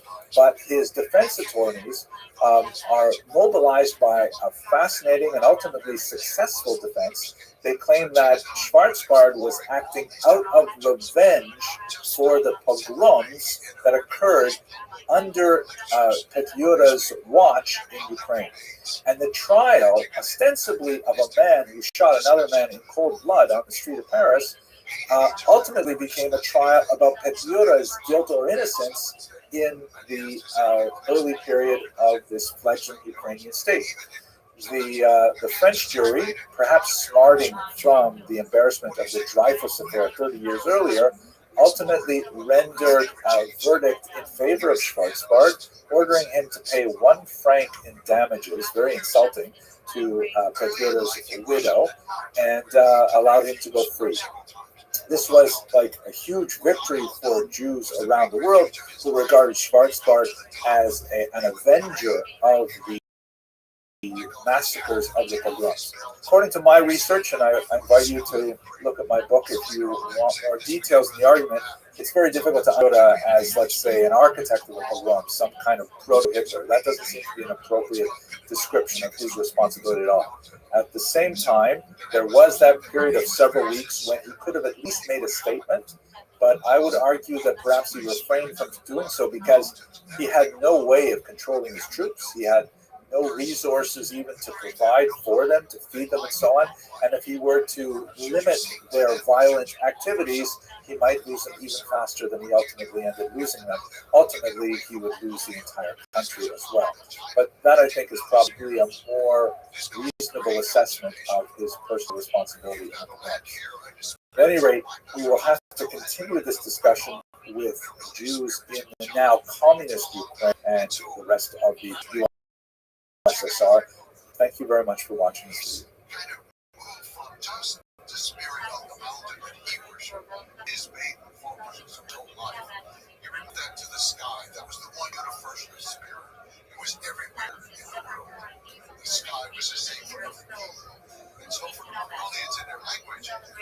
Hello, fellow students of Jewish history. In the last installment of the Jewish History Lab, we looked at the terrible pogroms of the Civil War period.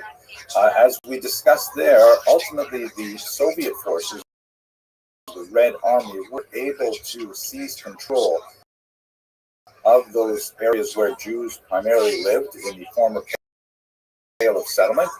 And once they were able to establish Soviet rule over the region, they began to impose the very different system that was associated with early communism. And that's the period that I'd like to look at today. I'd like to look at the period from the end of the Civil War up until really the last couple of years of the Civil War, right up until World War II, because it was a tremendously, expansive time in some ways and restrictive in other ways. Let us begin with the discussion of the Yevsektia. The Soviets are very, very fond of acronyms. It's an abbreviation of the term Еврейский секция, the Jewish section of the Communist Party.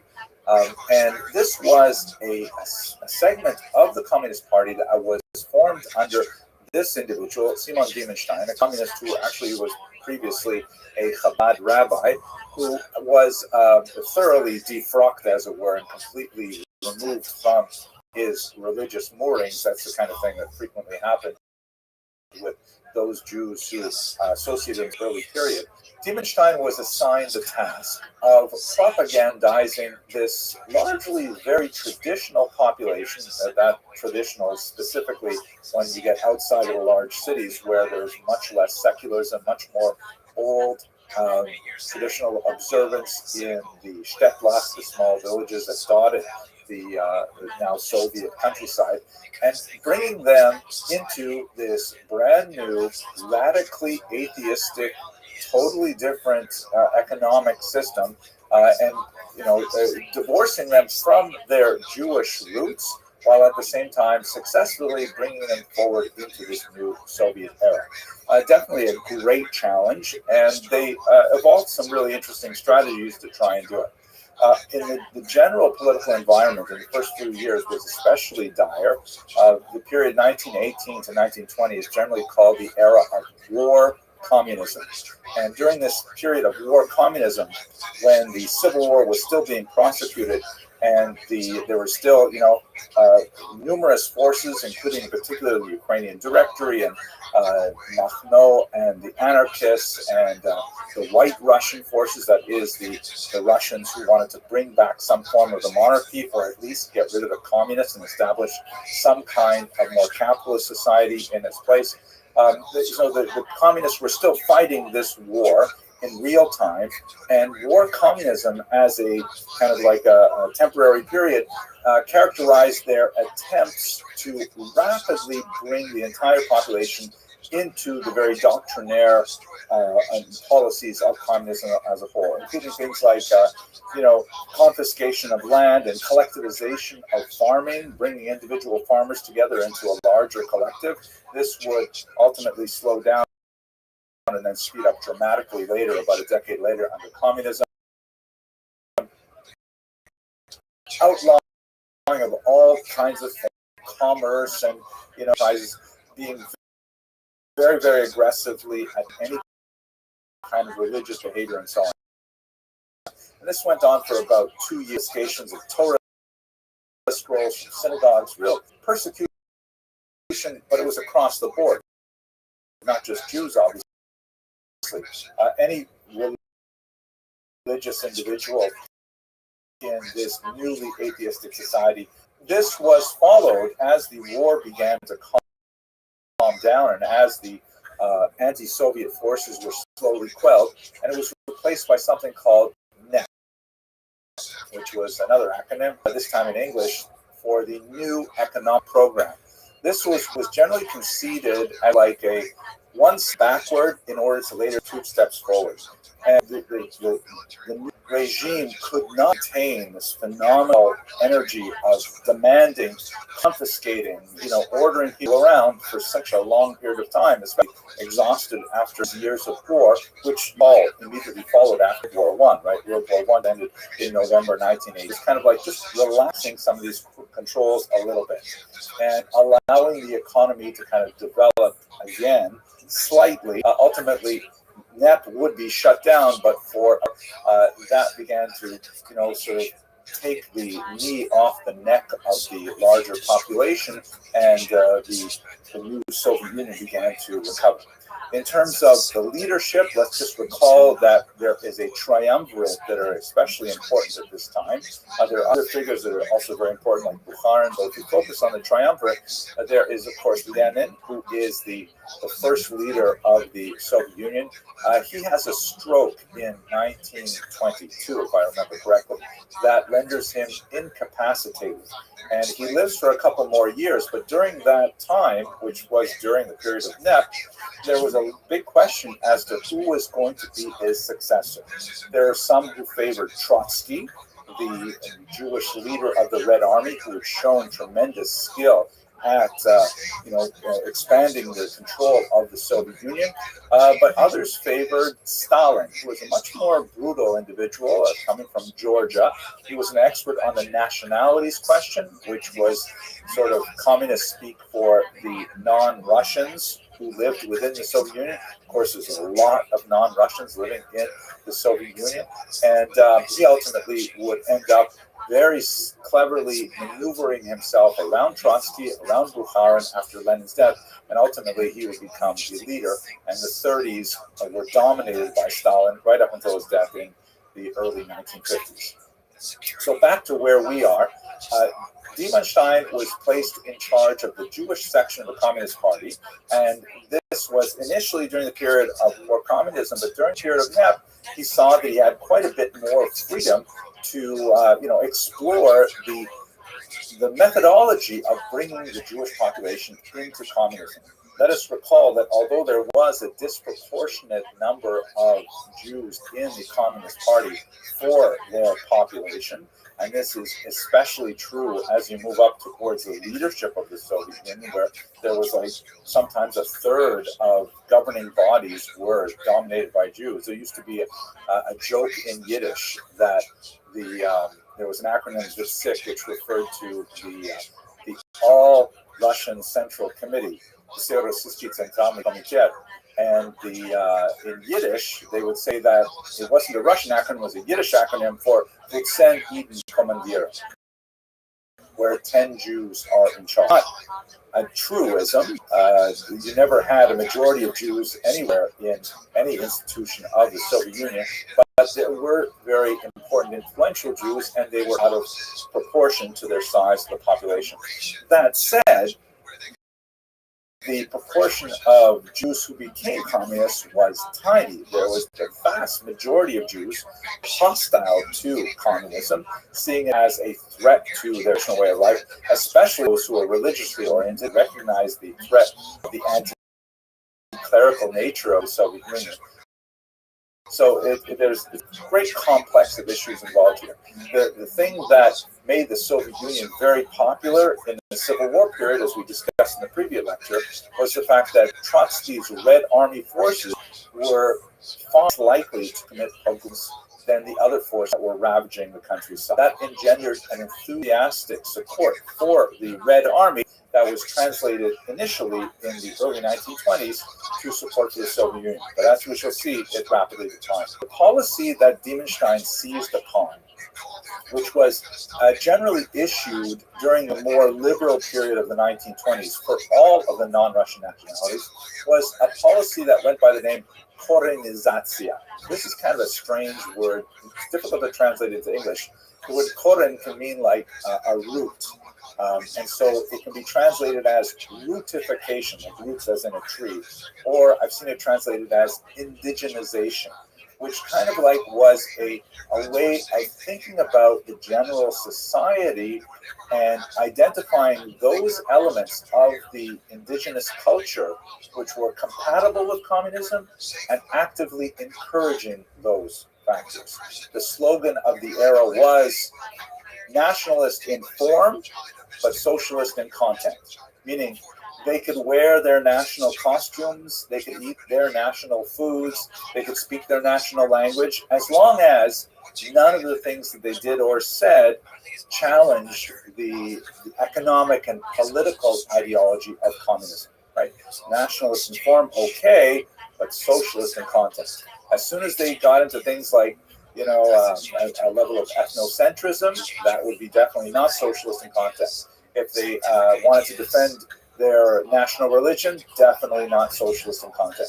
So this idea of Korenizatsiya was kind of reaching into the roots with this kind of like, theory operating that communism was the true form of human organization. And if you dug below the accreted layers of corruption that came in from bourgeois democracy, you would find that people are naturally communist and they just spoke different language, kind of like, happily wearing embroidered dresses or dancing the hora, or they eat crepe, or whether they ate, I don't know, perohe, and whatever it would be, they would still be naturally communist, and you can get past all those other things. So that's the policy of Korenizatsiya. And what Diemenstein did was he took that material and he said, let us go to the Jewish people with the authentic element of their cultures and talk to them about communism.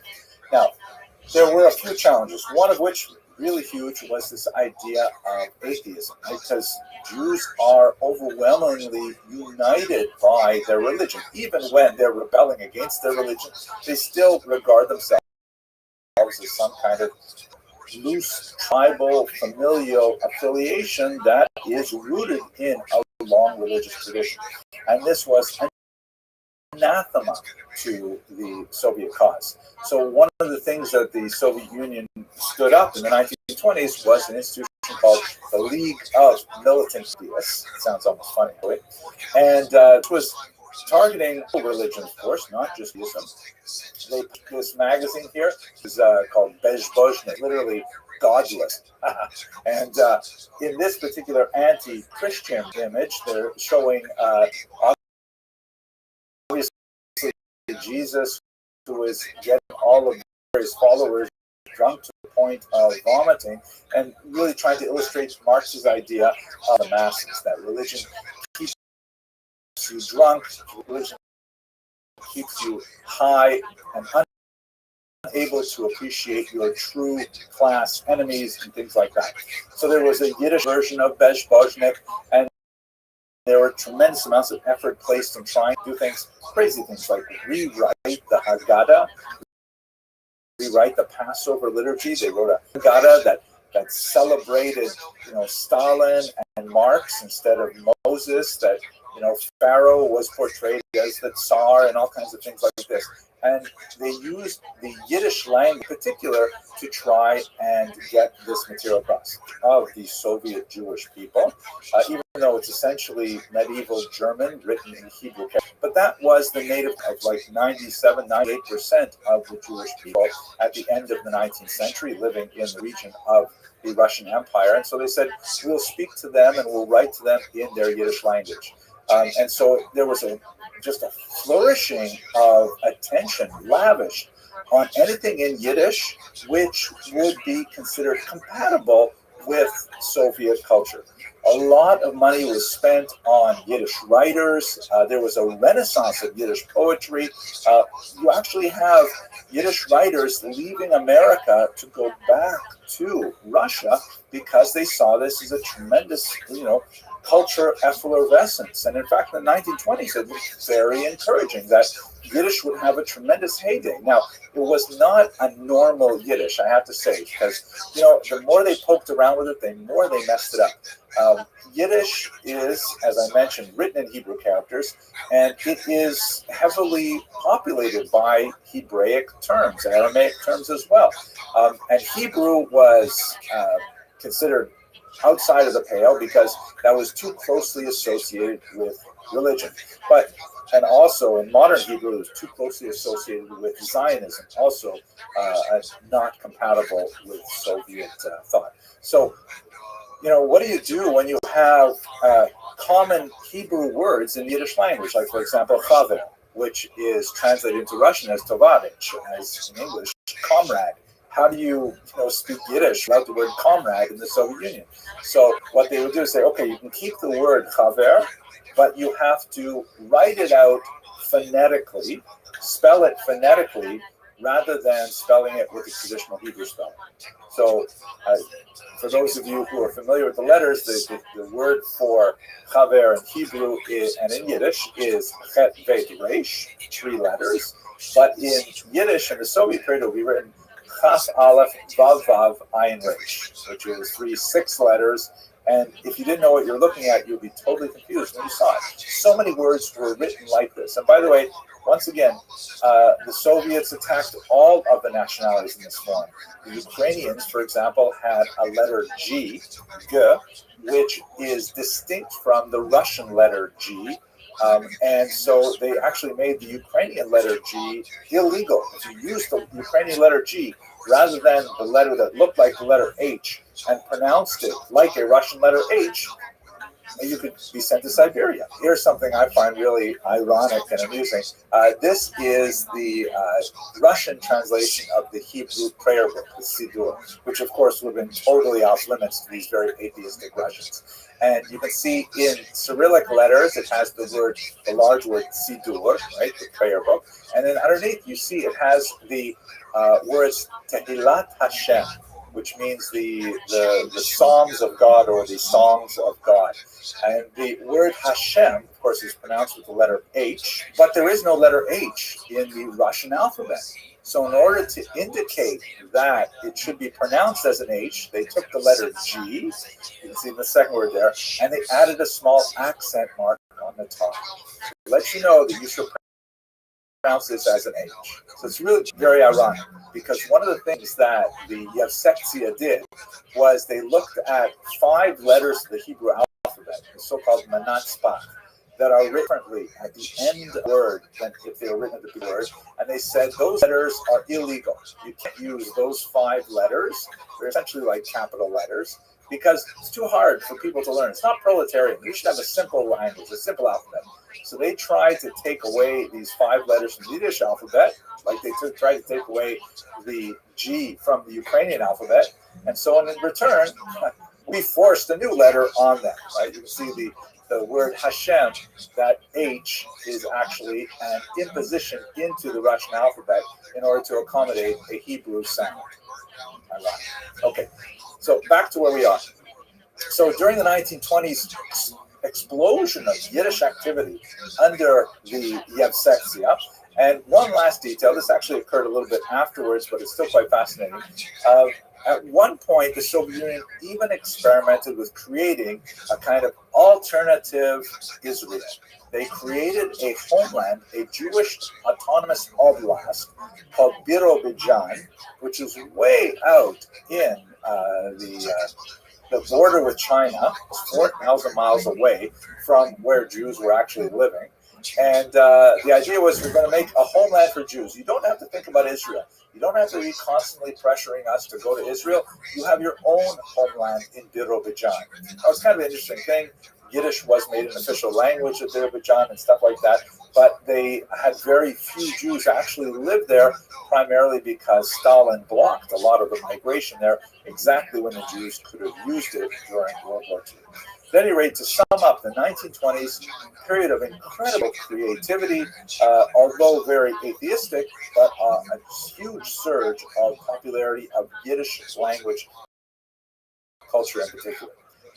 This came crashing to a halt in the 1930s under this man, Joseph Stalin. Stalin was able, by the end of the 1920s, to firmly consolidate his control over the entire region. And he had very little patience for all of these kind of national inform and socialist and content experiments. He shut down the Yevsektia. Incidentally, another organization that he also shut down was the women's section of the Communist Party that had exactly the same lifespan as the Jewish section. Stalin said, we have to focus ourselves on industrialization. He instituted a number of 5-year plans which were designed to rapidly propel the Soviet Union into modernity by building massive things like huge hydroelectric dams at Dnipropetrovsk and other places like that. But he created this kind of environment in which people were desperately pressured to report results, and what ended up happening was that people were faking the results rather than, tell the truth to power and say, hey, we can't possibly produce this much pig iron over this amount of time, or we can't possibly harvest that much grain in this much time. One of the most terrifying and awful results of the 5-year plans was the Holodomor, this massive terror famine that in particular affected the Ukraine regions. In 1932-33, a huge number of people, it's a good sense of exactly how many, reasonable estimates are around 5 or 6 million, a huge number of people, and there are larger estimates of this costly, awful, artificial famine, which killed millions of people, was largely a result of the disastrous economic planning of Stalin and his team. It was actually terrifically horrible event. And in context with the Holodomor and several other related factors, the purges began in the Soviet Union, especially towards the end of the 19th. As people began to see that Soviet productivity were not evident in reality, rather than say, wait a second, their findings about how much they're able to produce. Instead, they blame non-existent saboteurs, that they were wreckers, so people who were somehow, deciding to stand in the way of progress for the Soviet Union. And these people were identified, tortured, and forced to divulge the names of other saboteurs. This created this whole system of purges that was not unlike the Spanish Inquisition, in which heresy was out everywhere. People were taken and tortured and asked to betray the names of other heretics and so on. And even if a person wasn't a heretic or didn't even know any heretics, they were nevertheless under the pain of torture, give up all kinds of names. This initiated a horrific cycle of arrest, torture, confession, arrest, torture, confession, that resulted in millions of people, again, the scale is phenomenal, being exiled to the Gulag out in Siberia or even executed. And this really consumed the Soviet Union in the later 1930s. And at this point, the Jewish enthusiasm for the Soviet Union collapsed dramatically. Prominent Jews were purged early on in this period of Stalinist cleansing of the party and then later of society.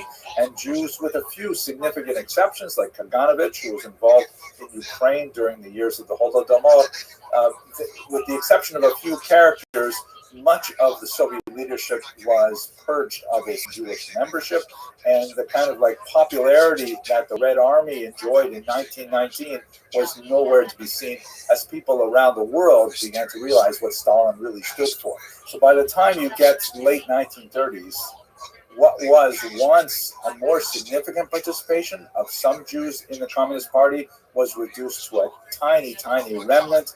And this is where we're going to have to pick up the story next when we look at the Holocaust, because the memory of Jewish participation in the communist movement had tremendously disastrous results when World War II broke out. Thank you very much for watching. So the great thing left that Genghis Khan said on his deathbed: finish conquering China. That was the great objective. So Kublai was going to fulfill this. They didn't know how. The Great Wall of Ships was protecting the southern zone.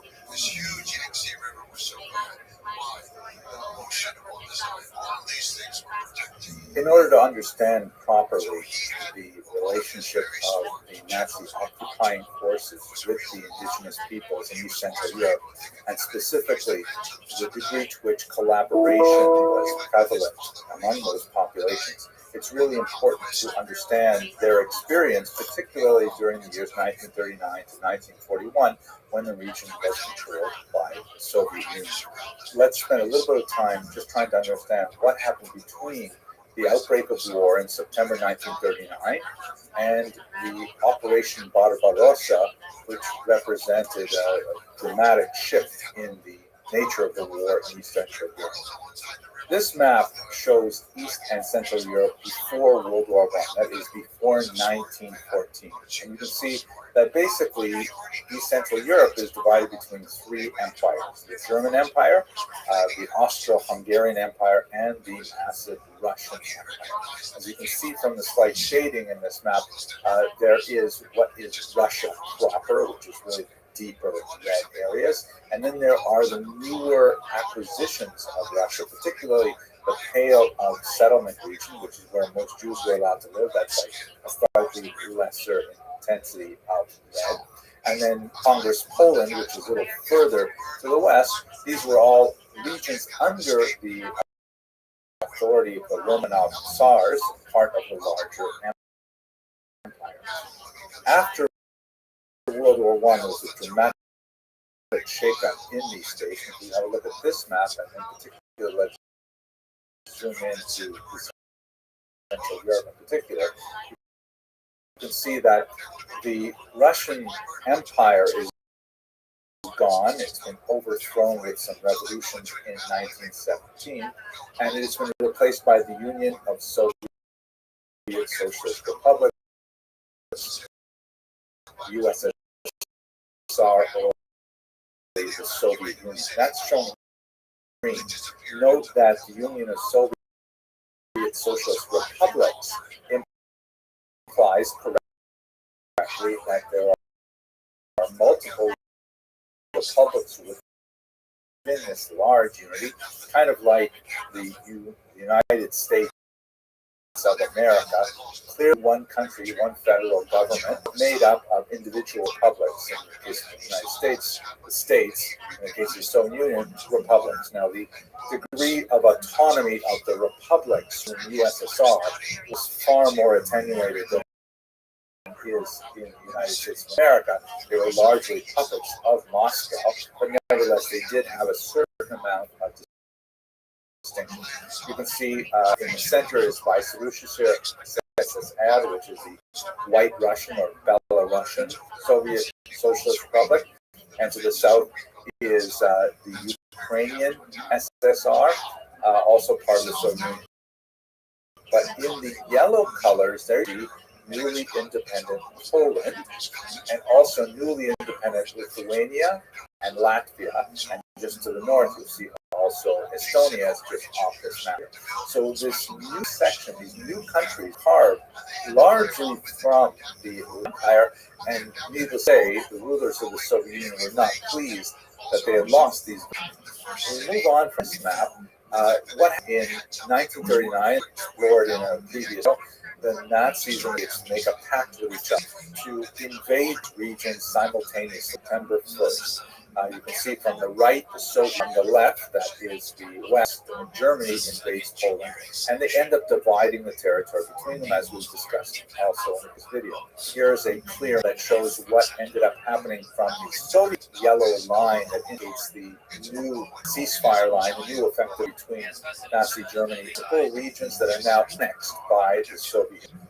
They were technically independent countries, but amazingly, in really fixed elections, they had to join themselves to the Soviet Socialist Republic. So you North Estonia, Latvia, and Lithuania. These are the Baltic republics, and then you have the western region of Belarus, and you have the western region of Ukraine as well, all joined together with the Soviet Union. These regions were annexed by the Soviet Union in 1939. Now, what exactly did the Soviet Union stand for? What was Soviet? What does that word even mean? And what is communism? Let's just take a couple minutes to think about that. So the Soviet Union was formed, as I mentioned, in the ruins of the Russian Empire. The founder was this man, Vladimir Ilyich Lenin, who was a follower of a philosophy called Marxism, founded by Karl Marx several decades earlier in Germany and in England. And it was basically an idea that the real enemies of the working classes are not the working class countries, but rather the upper classes of their own countries. That is, that society was defined by class struggle, class warfare between the elite and the bourgeoisie and the working class, which are known as the proletariat. In fact, the communist slogan is "Proletariat of the world, unite!" Right? Classes of the world, unite. It's a very anti-religious movement. They felt that religion was, in the words of Marx, the opiate of the masses. It was like a series of ideologies that was given to the proletariat to keep them in their place, to make them think that they might be suffering in this world, but in the next world they would benefit, and so on. So there's a lot to say about this philosophy, which is called socialism, and then the more extreme form that associated with Lenin was renamed communism in 1918. The term Bolshevism, which means bigness, and it is that during its determination because at one point there was a split between Bolsheviks, which was the party, which was associated with, and the Mensheviks, smaller party. That's not really relevant for our purposes today. So these terms, Bolsheviks and communists, are basically synonymous. Socialists are a larger class. Many countries, even today, have a certain degree of socialist values because socialism advocates things like, for example, Medicaid and unemployment insurance and universal health insurance, universal education rights, things like that. Those are also socialist ideas, so it's not like socialism itself is such a noxious idea. But communism takes it to an extreme where private property is considered theft, where all of the basic guardrails of traditional capitalist society are done away with. And it led to disaster in the Soviet Union in particular. But this would take us too far away from our topic of the Holocaust. Lenin was joined by two colleagues in particular. Leon Trotsky, shown here, is very significant because he was Jewish. As I mentioned earlier, the communist movement was very anti-religious, and Jews, although, as we will see in a moment, were attracted in some numbers to communism. Joining the communist movement essentially meant jettisoning your Jewish religious identity altogether, and it meant to be atheistic in a very intense way. Leon Trotsky was especially famous for being the leader of the Red Army, which was a rather significant achievement for a Jew at that time. And on the other side, a third figure, and the three of them would be intense rivals, especially after Lenin would himself suffer a stroke in 1922 and then die 2 years later in 1924. Joseph Stalin, shown here, who ultimately maneuvered his way around all of his opponents and had them murdered in many cases, including Trotsky, who was ultimately murdered, I believe it was in 1930. And Stalin became the sole head of the Soviet Union and its longest lasting dictator. So the Soviet communist experiment was all about putting in place Marxist socialism to share property equally amongst all the people, to remove the upper classes, to create a class society. And in many ways, it has certain kind of appeal. The idea of equality before law, the idea of people being comrades, družba narodov was the term, meaning friendship of peoples, the end of anti-Semitism. And ironically, particularly in the early period, the Soviet Union waged a very strong war against prejudice against Jews and so on. But there's much more to say about this, but we want to stick specifically to the Holocaust. Let us look specifically how Jews related to communism. So, one of the major reasons why there was any surge in popularity on communism was because of the horrific pogroms that followed the revolutions of 1917. You'll recall World War I erupted in 1914. The Rothschild was very poorly prepared for this conflagration. People were starving. People were upset with the government. There was a revolution in the beginning of that year that overthrew the Russian monarchy, the Romanovs, and then there was about a month's period of a government, which was then again by the Soviets under Lenin. And it was all during World War I. It was still going on. The Russians had to decide how they were going to deal with the Germans who were fighting against them on their Western Front. Ultimately, the Germans made huge gains in Russian territory, with the interwar state to emerge because they were no longer under Russian control. But what erupted, particularly in Ukraine in the year 1919, was a horrific series of where it was complete lawlessness. There were multiple bands fighting each other in Ukraine, including the Soviet Red Army, the pro-Tsar Russian White Army, the Poles, a whole group of anarchists called the Greens, and they were all fighting for territory over the course of a bloody year, which resulted in, by conservative estimates, perhaps 50,000 Jews killed. Also, other populations, Poles, Mennonites, and so on, were all brutalized during this period. The only force that was active at the time that had a better track record with regards to these attacks on civilian populations was, ironically, the Red Army under Trotsky. And so you see in 1919 there was a surge of support among Jews for the Red Army specifically, because they see them as the most lawful of the various forces, and that they would be most secure if the Russian Red Army were to in fact win the day. So there's a surge of support that lasts about until the early 1920s, but then it drops off precipitously for reasons that we shall see.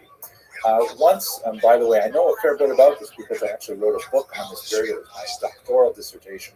This is the cover of the revised edition.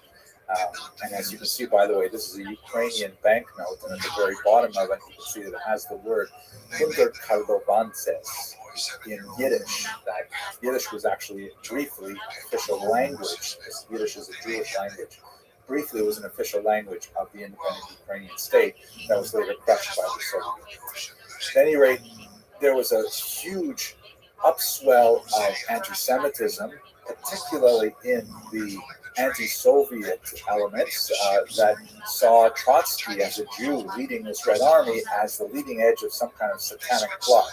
This is a white Russian piece of propaganda that shows Leon Trotsky here as some kind of horrific devil, red, naked, and sitting and watching as his minions massacre people by the hundreds and by the thousands. So there was definitely a very strong anti-Jewish feeling in the region at the time. When the Soviets finally controlled the region in the 1920s, it really took until the early 1920s to put the end to the Civil War.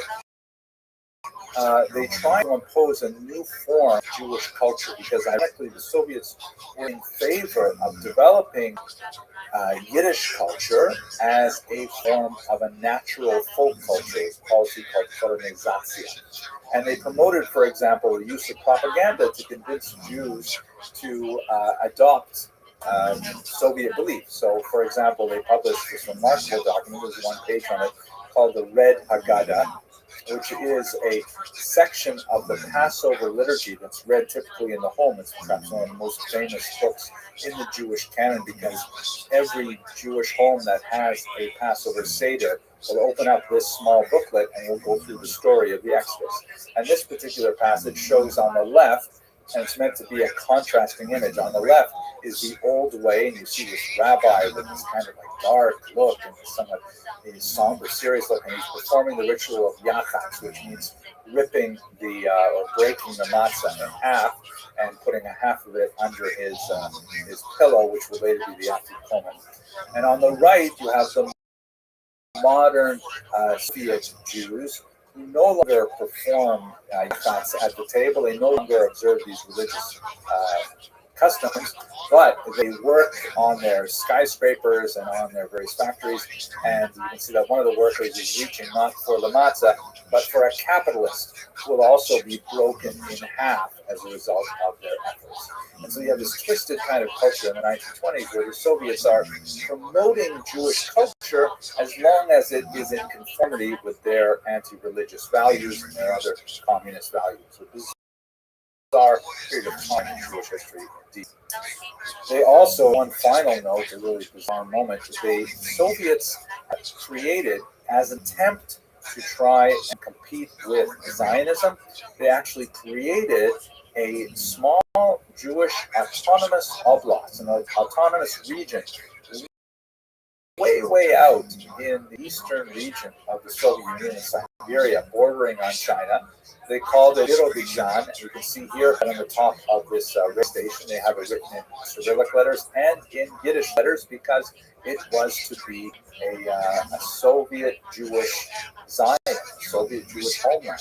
Unfortunately, during the Holocaust, it was closed to Jewish immigration. Just when Jews could have used it the most, Stalin did not allow Jews to be there, but it exists even today. Now, what happens in the 1930s is extremely significant because Stalin, who by this time has firmly taken control of the country, and he has abandoned all of what he considers these silly, petty nationalist plans like the Jewish.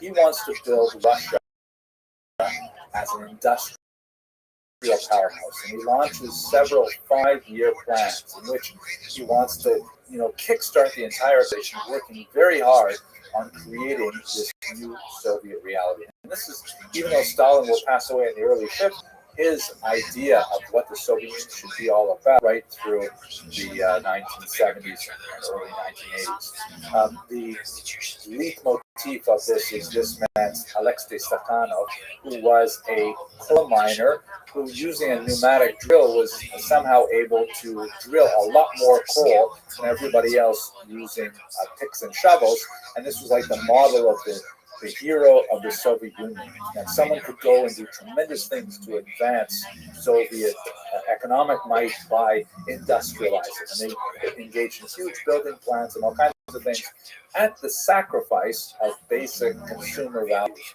And this is most horrifically noted in the awful Holodomor.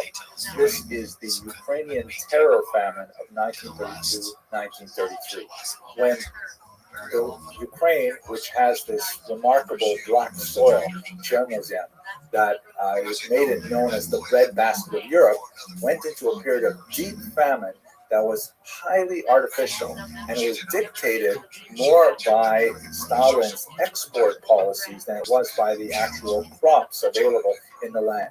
And there was literally starvation in the streets, as you can see from this horrific photograph taken in eastern Ukraine in the city of Kharkiv. It's very difficult to determine the exact number of people who were killed in this artificial famine. Very reasonable estimates put it at no less than 3 million, and more expansive estimates put it as high as 14 million. One of the reasons why it's so difficult to get a good handle on the numbers is because when Stalin had a census taken, and when the results were revealed, which presumably showed a huge demographic loss in Ukraine, he ordered the census destroyed and the census takers killed, which was part of his modus operandi. This there are certain pieces of the census were found in local archives that allows us to reconstruct to some degree the number of people who were killed, but there's still quite a bit of guesswork about the size of it. Nevertheless, it is certainly an act of genocide that is comparable in many ways with what we're studying in the Holocaust. Note also that the term Holodomor is actually a coinage. It's definitely taken from the term Holocaust, which we discussed in the first lecture. Holo means like all, complete, but instead of kaustos, which means burning, domor in Ukrainian means famine or hunger. So everyone was hungry is really what the term Holodomor means. And there's some fascinating and important research being done in this field specifically. The 1930s closes with a series of horrific show trials and purges under Stalin.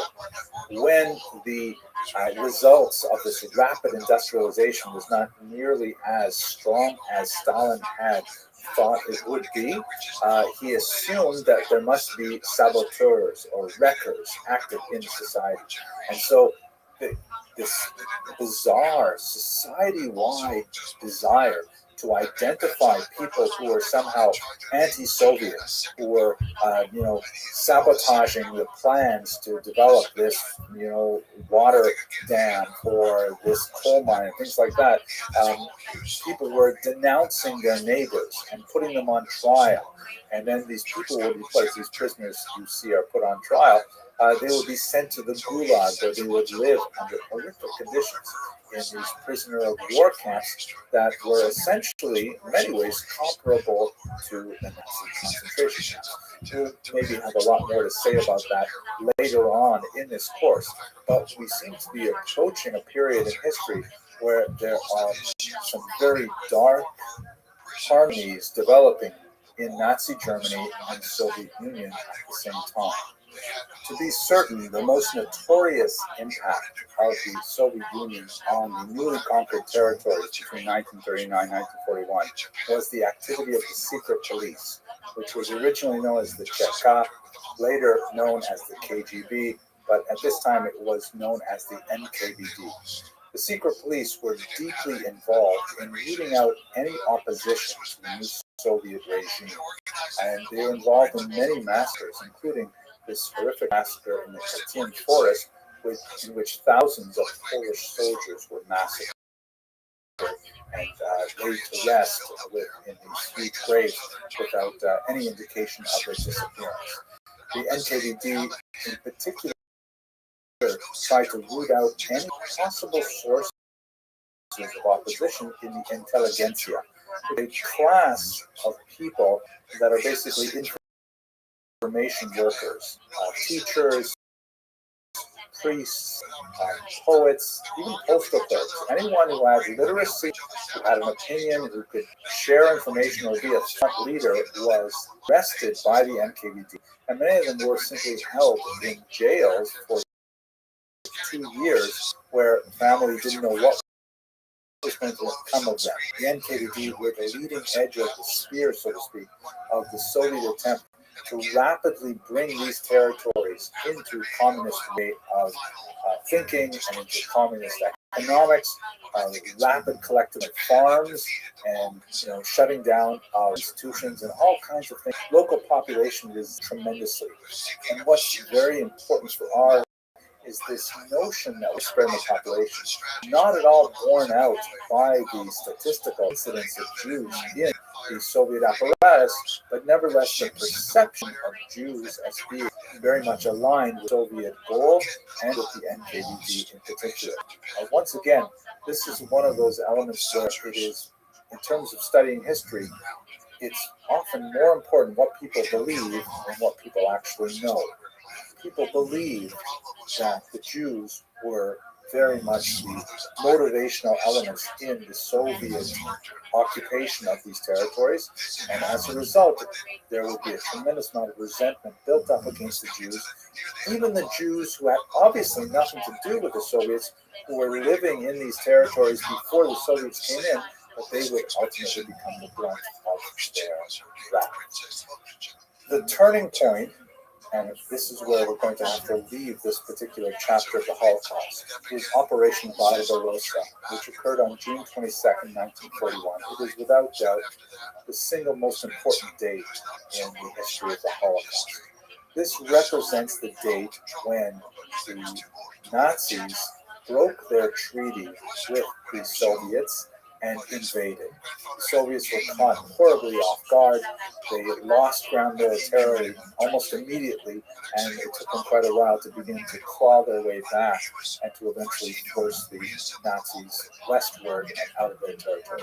You can see the map on the right here shows the dramatic and rapid blitzkrieg attack of the Nazis, which drove well into these occupied territories, ultimately right to the gates of Moscow and Leningrad, only to eventually be turned back with a very important turning point battle at the city of Stalingrad. Now, how this relates specifically to the regions that were conquered between 39 and 41 is that when the Soviets got word of this sudden attack, they rapidly demobilized and fled the conquered territories. Along with them, by the way, were about 600,000 Jews who fled with the Soviets because they realized the Nazis would certainly not treat them well. So a lot more to say about that, and hopefully we'll come back to it in the lecture. But what happened was, when the NKVD fled, they typically massacred all of the prisoners that they were holding in their underground basement jails in local city halls and things like that. And these were, you'll recall, the intelligentsia, the beloved thought leaders of a given community. The local priests, the beloved teachers, the local poets, the local literati, the journalists, people who were well-known in the community and were feared by the NKVD because they didn't want them to express anti-Soviet attitudes. They were the ones who had been held prisoner. And when the NKVD left, they massacred them, typically by simply setting them on fire. And so what happened is, as soon as the Soviets left, after Barbarossa started, the local populations went in and brought out the often charred remains of their loved ones, and then had the difficult task of identifying them. Here you can see, for example, a scene in the Ukrainian city of Lviv, where the locals had to try and identify some of the intelligentsia who were removed from these underground abattoirs. And as one might expect, there was a groundswell of anger found its expression acts on the Jews. In particular, there were the Soviet days, which had spontaneous riots that were perpetrated against the Jews. A lot of abuse of the public, a lot of kind of like symbolic beaten in the streets, and some treated much worse than that. But this is the beginning of the Holocaust, in particular in Eastern Europe, along with the organized massacres of the Einsatzgruppen. This is when we will begin to see some of the darkest period of the entire war. Thank you very much for watching. I use his work a lot. I find him very reliable in areas where he's not reliable. You can kind of tell that because he wasn't there, but the places he was, he reported a lot of stuff. So I'm very much indebted to him for a lot of things, because with something like one of the most important moments in the history of World War II and the history of the Holocaust, two related and overlapping histories that we are mutually engaged with in this series, is June 22nd, 1941. This is the date of Hitler's betrayal of his agreement with Joseph Stalin and his invasion of the Soviet Union. This invasion, which was called Operation Barbarossa, was also intertwined with his goal to destroy all of the Jews in Europe, which we shall discuss. Here's a map that shows you the impact of Operation Barbarossa on the Soviet Union, which is shown in pink. The Nazi forces, led by the Wehrmacht, the regular forces, invaded and penetrated deep with great success into the Soviet Union, which was, according to most accounts, completely unprepared for the Nazi betrayal. But what's especially significant for our purposes is that behind the regular army units of Wehrmacht were 4 special battalions called Einsatzgruppen. These Einsatzgruppen were sometimes border police. They were not comprised of regular frontline troops ready to do battle with other soldiers. They were rather poised to destroy the populations of Jews, gypsies, and open communists that were living throughout the tiny villages that dotted Eastern Europe. There were 4 of these specific units, and I have to share with you that on a personal level, this is an especially difficult subject for me to trace because Einsatzgruppe A was responsible for killing most of my grandmother's family in Lithuania. But as you can see from this map, these are the regions that the Einsatzgruppe penetrated. This map here shows you the listing of the medium-sized massacres that occurred throughout the region. It's impossible to put on a map of this scale all of the names of the tiny little hamlets that dotted Eastern Europe. But basically, the modus operandi of the Einsatzgruppen is they were mobile killing squads. They would drive up in trucks. They would drive into local villages. They would round up the Jews and the Gypsy, Jehovah's Witnesses, whoever didn't fit their list of people who were worthy to live. And then they would march them out of town to the natural ravines that existed throughout the region. If those ravines did not exist, then they would put the prisoners to hard labor to dig what would ultimately become their own graves. They would typically separate the men from the women, and then they would simply shoot them, either from the lip of the trench or, as we see in this photograph, while they're standing in the trench. They would then line up multiple rows of Jews and continue shooting, such that people would literally end their lives falling on top of the bodies of their co-religions. It's also important to note here, though, that the Einsatzgruppen massacres were not especially efficient, especially by later standards of Nazi brutality, because it was relatively easy to escape the Einsatzgruppen.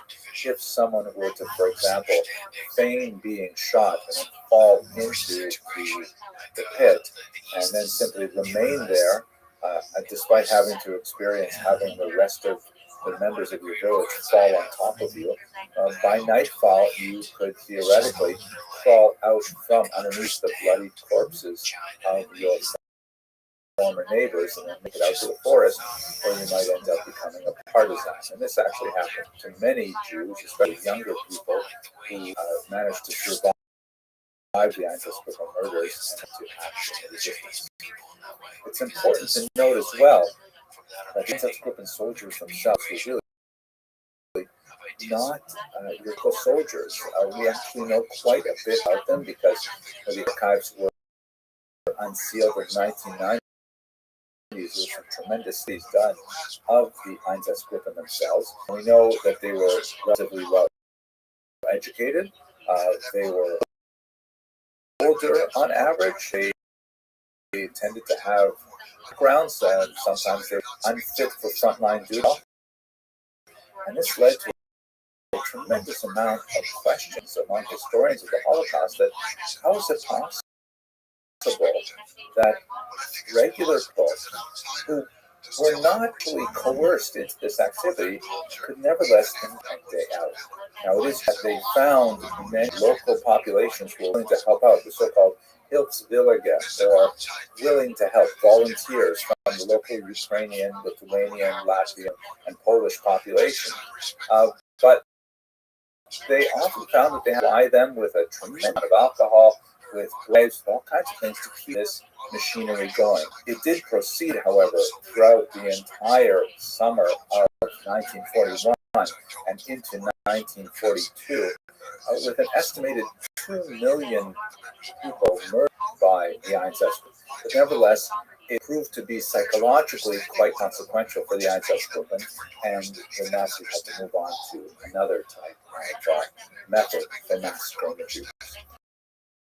There's a lot to think about in terms of the structure of Operation Barbarossa and the Allied Einsatzgruppen. It is clear, however, that nowhere do we see Hitler's dual goal of establishing Lebensraum, that is, living room in the East, his expansion into the Soviet Union, and his anti-Semitism so closely interwoven as we see it with Operation Barbarossa.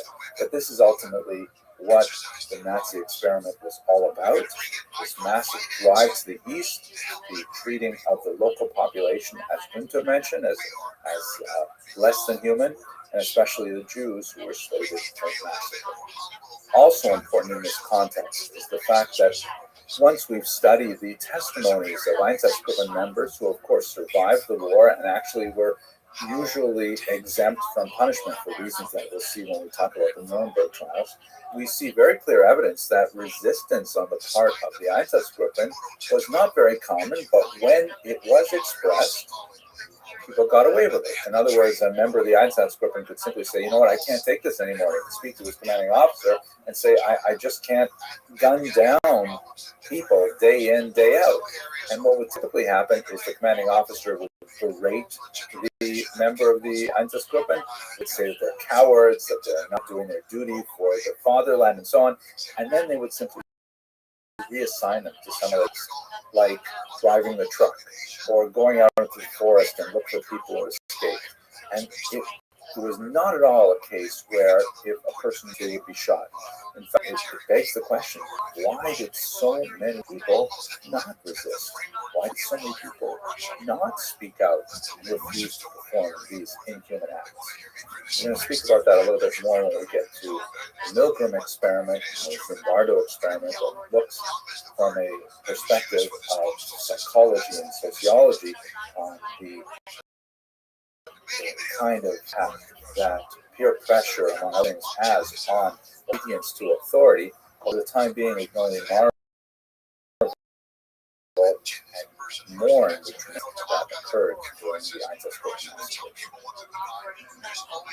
What is clear, however, is that by the time to the new year, 1942, the Nazis had discovered just how successful it could be with mass murder.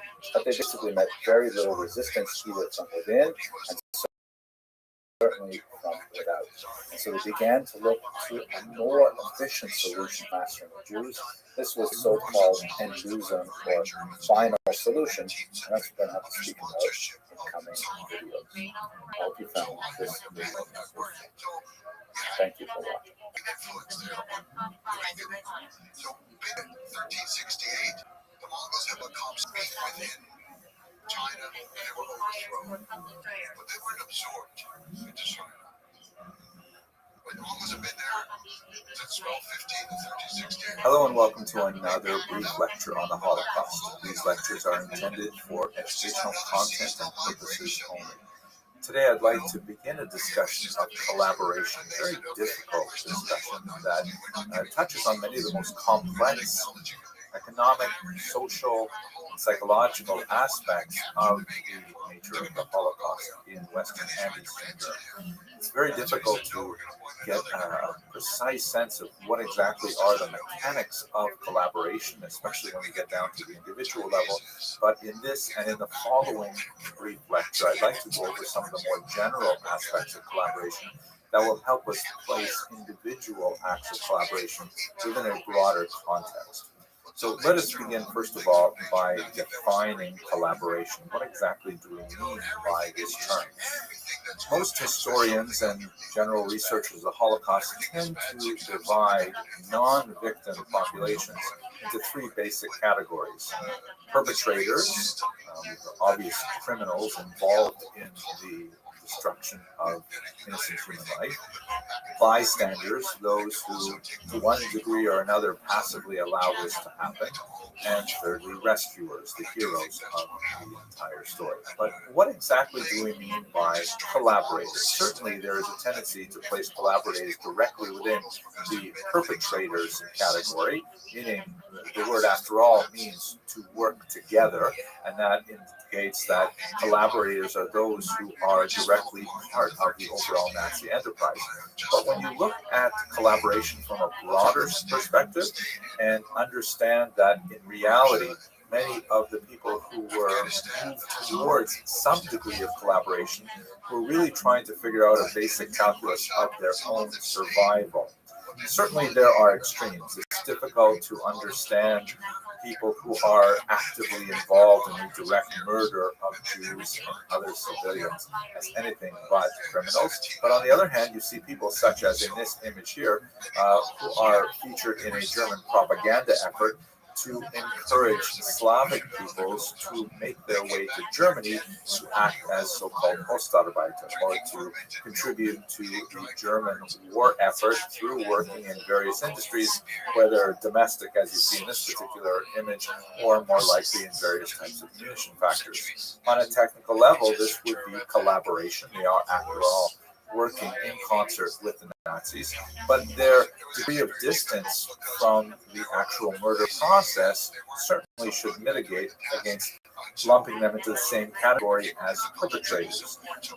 We see this, for example, in two different categories of collaborators, the so-called Hilfswillige, which means the willing to help population. These are people who were sometimes, brought directly into the Einsatzgruppen murders and would actually assist with the actual murder of Jews and other Nazi undesirables in the various ravines of Eastern Europe. On the other hand, the Ostarbeiter that I've just mentioned, the so-called Eastern workers who were shipped to the West to work in various industries.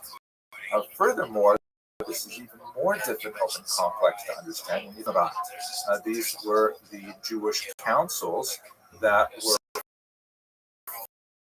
forced to administer the populace.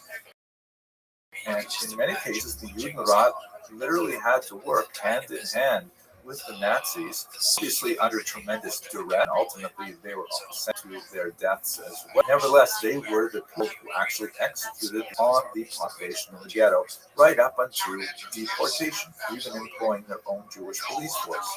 So, this is one of those situations where obvious collaboration, criminal activity, is something which anyone can see when they look at it. But there are many, many shades of gray that make the relationship of the not directly affected victims of the Nazi occupation difficult to classify as collaborators.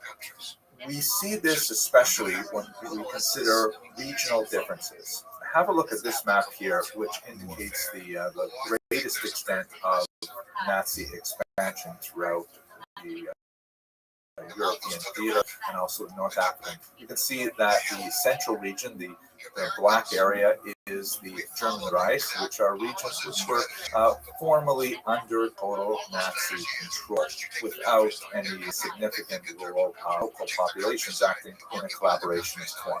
When you move to the west and to a certain degree to the north of regions that were conquered by the Nazis, the Germans were to a large degree quite a bit more tolerant of local initiatives and local leadership. For example, in what is labeled here as a zone libre, the free zone of southern France, also known as Vichy France, the French were actually first to initiate the roundup and deportations of Jews from Drancy without specific Nazi direction to do so.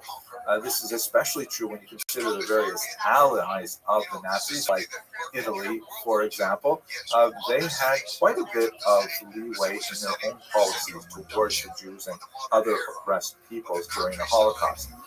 This is because the Nazis were largely slaves to their own racial ideology, that the Western European nations, and in particular the Aryan nations, the so-called Northern European nations, were given much more credibility in their own self-determination, in some cases allowed to manage their own government even when they were under Nazi conquest. Certainly true for forces or countries that had chosen to ally themselves with the Nazis.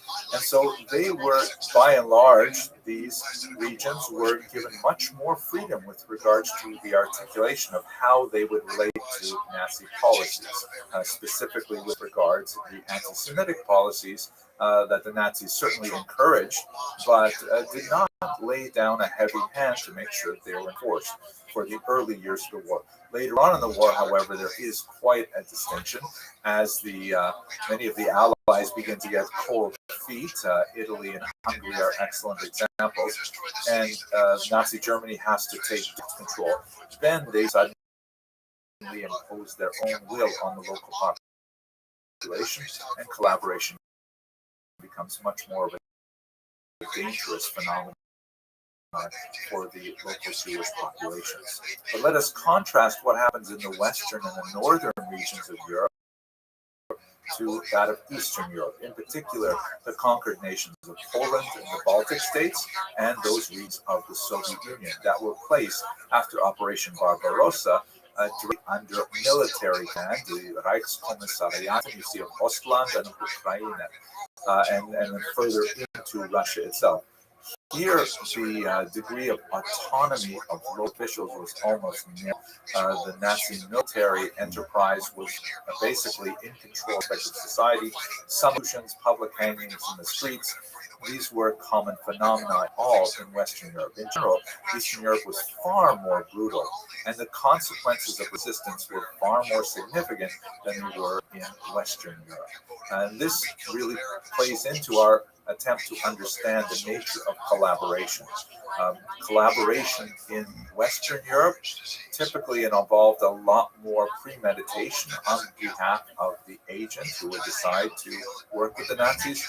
In Eastern Europe, it could often be a split-second decision whether or not to preserve one's own life or to actively choose to advance one's career by joining their activities. This is a very, very difficult topic that has clearly regional and national implications, and we'll discuss a little bit of them in the next part of this video and in the following video. One other really important factor in trying to understand collaboration is that, besides looking at the nature of the victimizers, those who would choose to collaborate in whatever form, we also have to look at their relationship to the victims. So you think about the Jews in particular, there seems to be a strong correlation in many regions between the degree of assimilation and acculturation of the Jewish community and the likelihood of local populations to engage in collaborative activities with the Nazis, ultimately resulting in the mass murder of Jews. In regions like North Africa, where Jews tended to speak the local language with fluency, tended to dress the normal dress of the local populations, tended to be largely, working in a high degree of acculturation with the local populations, collaboration was far less of a phenomenon. There are many other factors, including the nature of the Nazi occupation, the dates of the Nazi occupation, and so on, but that's kind of like a superficial and generalized statement that may hold true when we look at the entire region of Europe. We see this also very much so in regions where Jews are especially conversant in the local vernacular and tend to have an attenuated, specifically Jewish religious orientation that is obvious on the outside. When that is much more prominent, then Jews tend to stand out and tend to stand aside as the other. Where that is less prominent, then collaboration is somewhat muted, generally speaking, because they that live there as our Jews. In this context, it's really important to remember that this is all happening in the context of massive population displacement. There are Jews and many other populations who are fleeing violence on the west and the eastern fronts, and so you often have two different major chunks of Jewish populations in a given country. In Hungary, for example, you will have a large number of Magyar Jews, that is, who are very well assimilated, very well acculturated, particularly in the big cities like Budapest, less so in the mountainous region of Sziget, Moros, places like that. You have a significant number of refugees to the east from Romania, from Bulgaria, into Hungary seeking refuge and they are quite different. They're not Hungarian speakers. They tend to be more religious. They tend to stand much more. They tend to be a burden on the local population economically. There's a degree of collaboration, which is not so much a function of the collaborators themselves, but of their relationship to the Jews under discussion.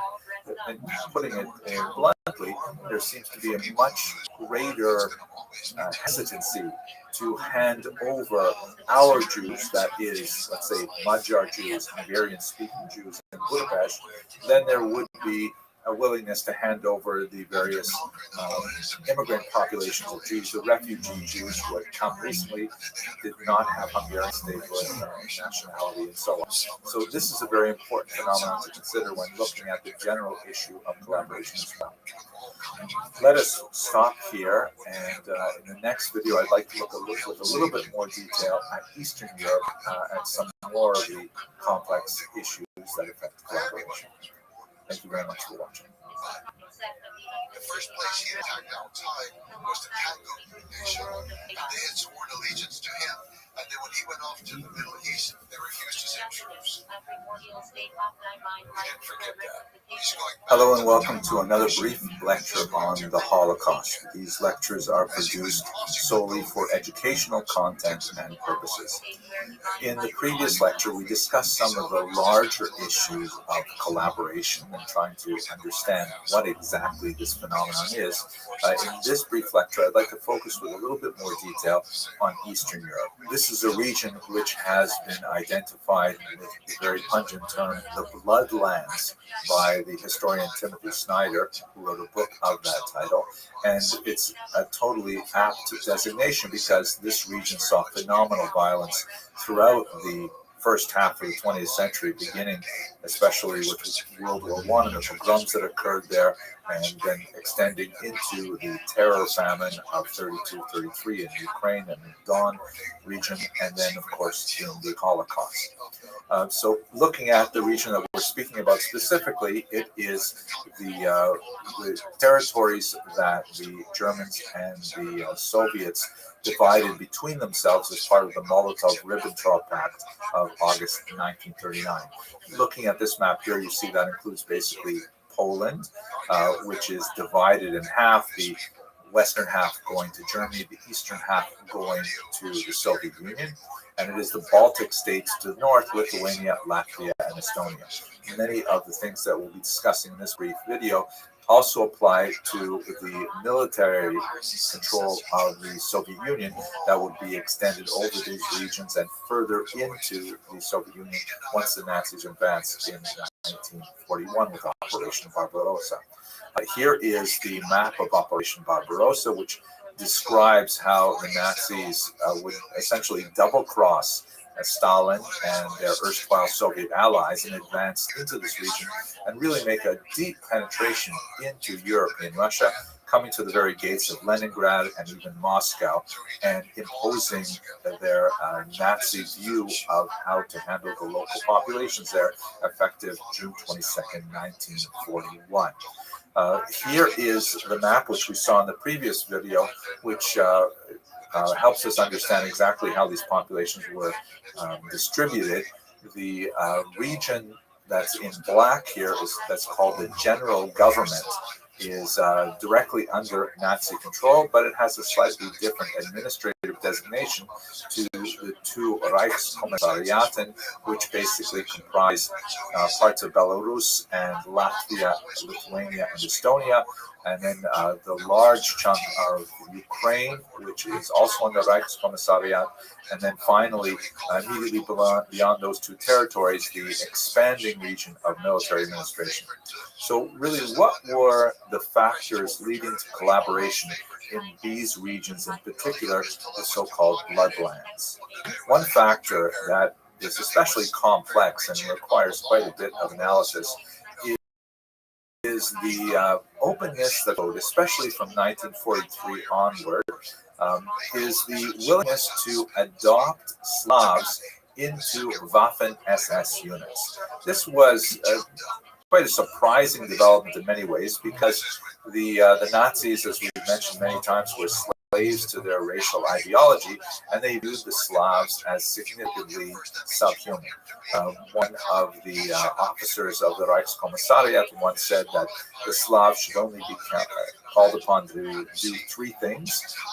One, to know their names, two, to learn to count to 500, and three, that obeying the Nazis is a divine privilege. So the idea that they would actually bring local units together out of Slavs was quite a bit of a switch in policy, especially calling them SS units, because this was a designation that was typically reserved for the elite. The Waffen, however, implies that they were intended rather than secret service purposes, although they were headed up, as you see in this here, by Heinrich Himmler, who the head of the Gestapo, who is here seen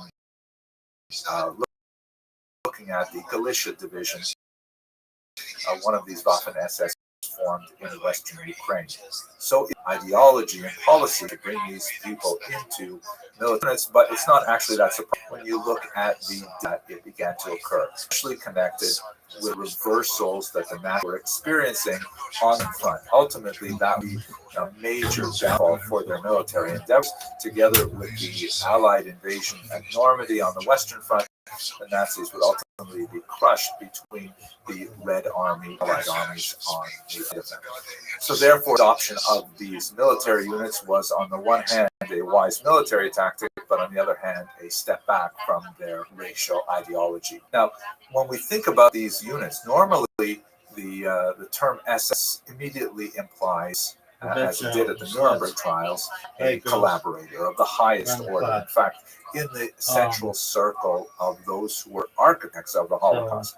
But can we say this about these very hastily put together units and their motivation? We don't know a tremendous amount, actually, about their motivation vis-a-vis Jews. We could assume that they harbored many of the same attitudes that we've seen of hostility to Jews, largely because of the perception that they were allied with the communists. But that's really the key point to understanding these groups. Were they considering themselves fighting for Germany, i.e. in an actively collaborationist model? Or was their principal motivation the opportunity to fight against the USSR? Right? Recall that with Operation Barbarossa, the Nazis liberated these local populations from the Soviet dominance that they had experienced since 1939.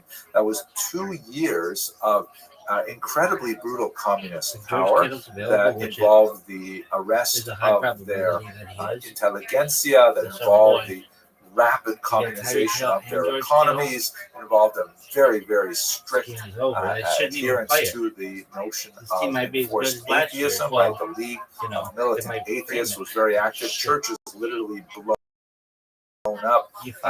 Obviously, things like that had their Torah scrolls confiscated and shut down and so on.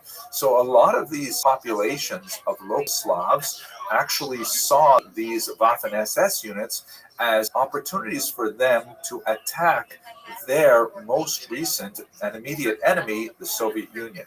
So it's hard to understand them as openly patriotic towards the German cause, rather than seeing themselves as avengers of their local national. When you look at the units, especially in their memorialization by the emigre communities, there's a very strong emphasis on how they viewed themselves as essentially national military units that simply temporarily sought support from the Nazis. The Galicia division, for example, considered itself the first Ukrainian army because they viewed themselves as one day perhaps establishing some kind of national statehood. This is not to exculpate them from any particular possibility of Nazi war crimes. In Canada, for example, the government formed a commission called the Deschênes Commission, which actually issued a massive multi-hundred-page report assessing the activity of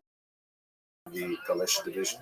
No reason to qualify them in a blanket order as war criminals. This was just an illustration of the notion that the Galician division was principally an anti-Soviet effort of the local population rather than a Nazi effort. Needless to say, this is an extremely complicated and sensitive subject for all concerned. It's also very significant to note the awkward and complicated role of the church in endeavors. Let us not forget how intensely atheistic Tsar was, openly persecuting, arresting, exiling, and murdering priests. And the idea that a local military unit would be formed to fight against the USSR was largely welcomed by the church. One of the most important priests of the region, speaking once again about the Galicia division, is Metropolitan Andrei Sheptitsky, who himself was a great Judeophile. He learned Hebrew as a young man and had very warm relations with Jewish communities.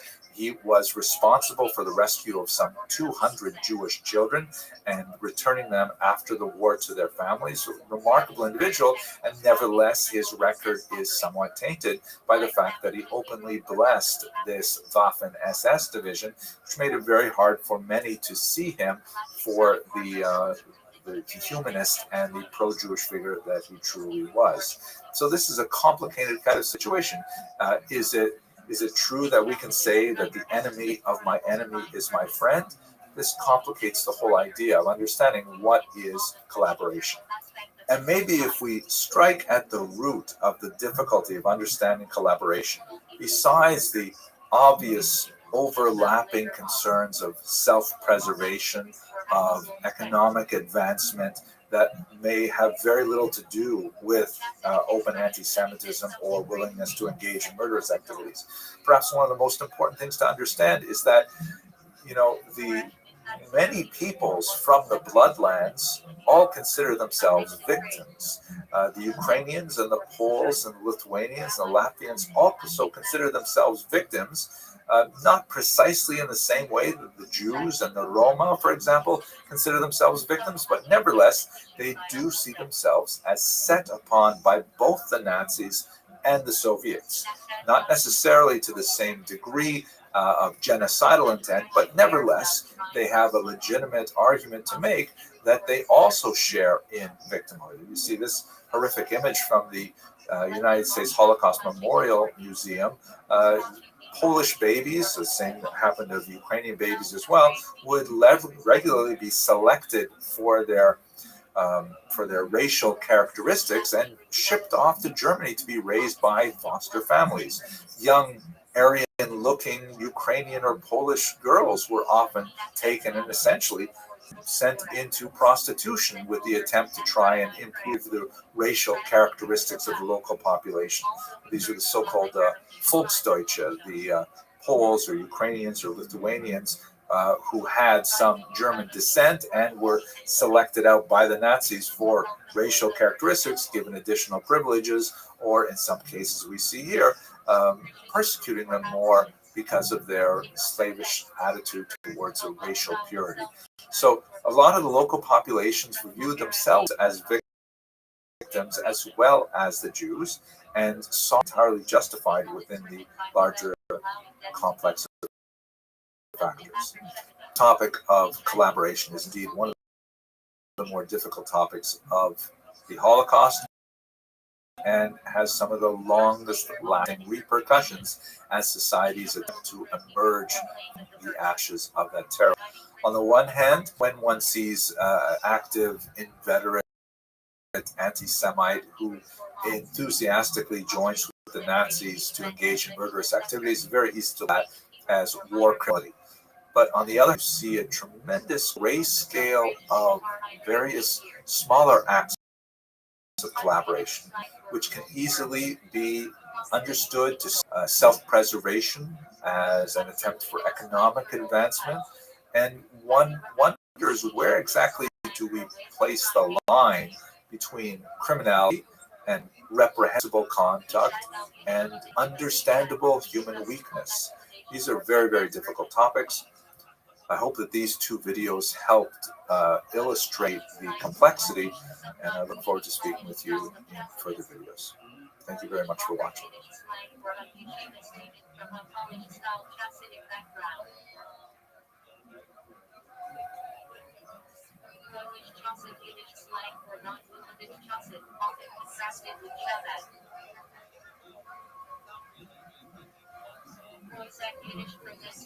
Thank you very much, Mr. Tversky. I appreciate the offer from Dr. Kadish and from the university to address your audience on this occasion immediately prior to the holiday of Passover.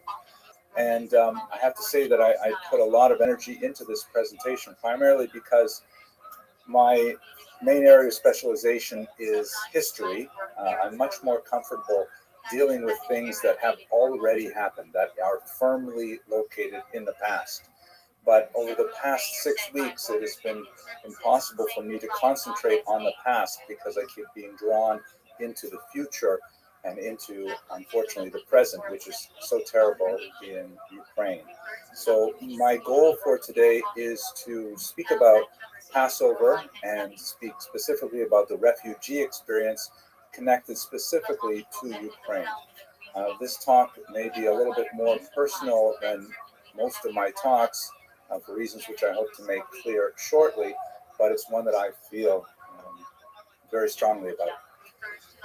So let me begin by looking at something from the tradition. I was asked to say something relevant to the holiday of Passover, and of course this holiday commemorates the Exodus, the departure of the Jews from Egyptian servitude. And one of the concepts that is repeated so many times in Jewish thought, it is noted no less than 36 times in the Bible, according to some counts, far more than 36 counts, but basically a demand that the Jews recognize the suffering of the stranger. Here's just one example of the many verses that underline that particular concept. Let me read it in Hebrew and then we'll look at it in English.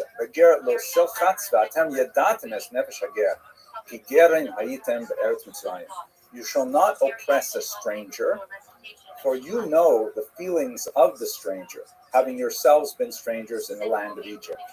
Now, the term for stranger that's used here has multiple meanings.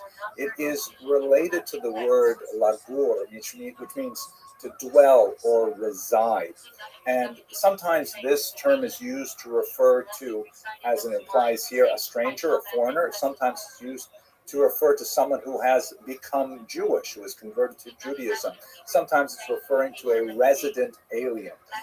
And depending on the context, that's a different translation that will be used by the commentators. But if we look at this one, a very important commentator, very popular, Pele Yoetz, who was Rabbi Eliezer Papa, who wrote in the 19th century, and he clarifies that for him, this commandment says we are not speaking about a convert to Judaism. The verse refers to a person in a foreign land without friend, sibling, or acquaintance, whose spirit is low and whose heart is broken and crushed. One must have mercy and draw this person close, be a friend and a neighbor, and provide as much support as you can. In this way, one fulfills the commandment. So obviously, in the context of the Passover Seder, as Jews around the world will gather with their families and contemplate the meaning of freedom and the meaning of displacement and hopefully identify with the displacement of others, that is, according to Rabbi Papo of the Pele Yoetz, how they will fulfill this commandment. Now, when we look at it in our specific moment, we're not talking just about Jewish refugees, of which there are many from Ukraine. There are a lot of different counts of how many Jews live there. A conservative count says there are about 40,000 Jews who self-identify as such. There are about 90,000 Jews in Ukraine who are not necessarily connected to that core population, but nevertheless are, if you were to ask them, they would then see that they would say that they are in fact Jewish, and maybe as many as 200,000 people who are on the fringes of the Jewish community, perhaps with partial Jewish lineage or married to Jews. But we're talking about a very large number of Jews. But the main issue, of course, is not the Jewish refugees, but a far larger group of Ukrainian refugees. This is actually one of the most colossal refugee crises in history. You have a look, for example, of this report that just recently from the United Nations report on migration, there are about, as of April 1st, 7 million who are internally displaced within Ukraine, meaning they have not left their country. They have left their homes for other regions of Ukraine, particularly towards where there is less shelling and less danger. And there are 4.1 million Ukrainians. Roughly one population of the country is now out of its boundaries because of the fear of the war.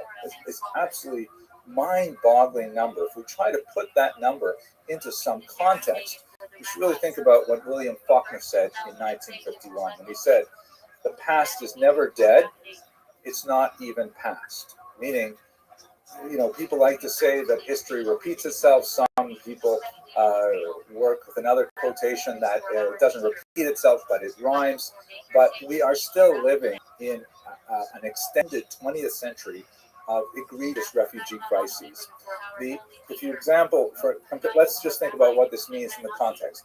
The estimated number of international refugees after 6 years of World War II was 40 million. That's a conservative estimate. Liberal estimates go all the way up to 60 million. Ukrainian refugees have reached 4 million after only 6 weeks. An absolutely stunning number of people displaced, tremendous human suffering as a result. This is the 8th largest refugee crisis in recorded history, and unfortunately the 3rd largest in the 21st century. And if we look at these numbers in one other way, look at the scope and speed of it, if you were to calculate the number of refugees per the month of conflict, we're just 6 weeks into this war, and you can see that Ukrainian refugees are off the charts. Far more refugees displaced in a far shorter period of time than even in World War II or the partition of India, which was also a tremendous crisis in 1947. So we are dealing with a colossal crisis that boggles the mind and demands a response. Now, what I would like to do over the next 40 minutes is to talk a little bit about the specifically Jewish aspect of the experience of Ukraine, and to understand a little bit about what that might mean for Jewish responsibility to fulfill that commandment, or how Jews might fulfill that commandment of considering the stranger. Personal for a few minutes and tell you a little bit about my own connection to Ukraine, because I think it's relevant for giving you a sense of how strongly I feel about this. This is a photograph of my father's parents, my grandparents, Polly and Alex Abramson. It's dated circa 1932. They live in Northern Ontario, Canada. This quirky individual at the bottom here is my father. And one of the things that my father always used to tell me about his childhood is that he grew up with an adopted brother.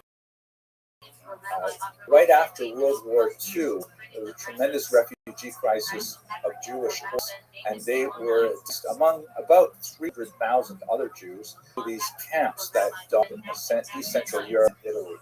And grandparents of Blessed Mary took in an orphan child as a refugee to live with them in Northern Ontario. And so he was the same age as my father, and they grew up together. He was his adopted brother. So the experience of directly connected with a refugee population and a refugee experience, I contemplated deeply when I was a young child, and my father told me about his own childhood. It meant a lot to me to think about he and especially his parents had sacrificed in order to help out an orphan from the war. And I have a more specific connection with Ukraine. This is a photo of a typical 5-story walk-up in Ukraine. It's called a Khrushchev, because they had 2 different kinds of the Brezhnevs, which are much higher, more modern buildings, and they had these Khrushchevs, which were smaller and somewhat more decrepit. And I spent several months living in this Rothschild. Let me tell you the story. I first visited Ukraine as part of my graduate education. My first degree was history. It was in philosophy. I realized I wasn't going to be able to much of a living as a philosopher. So when I was thinking about what else to study, I knew that my father-in-law was enamored of Ukrainian in particular. My wife's family is from Ukraine. So I thought I would try off to burn stone. I would impress my father-in-law, and I would find to make a living as a historian if I studied history.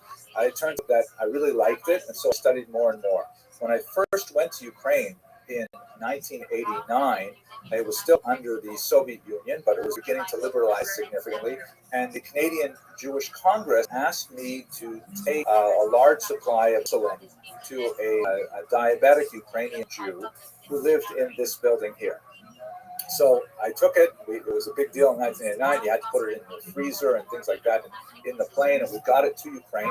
And then I managed to get a taxi and find my way over to Left Bank, Kyiv, and to this address. And I delivered the insulin, and I spent about an hour there with them. I went home. And then, this was still under the Soviet Empire, so I could not get into the archives that I really wanted to, but I did do some useful research there. However, I was denied access to the more serious secret archives like the Communist Party of Ukraine. Then, when the Soviet Union fell and Ukraine declared independence, I was invited back, this time by a much more open and Western-oriented government, free from Moscow's influence, from much of Moscow's influence, to come back and look at those archives. So I said, they said, we'll give you an apartment and you'll be all taken care of. And it sounded like it was going to be fantastic. When I landed at Boryspil Airport outside Kyiv, everything had fallen through. Nobody knew who I was. The people who were in charge for various reasons.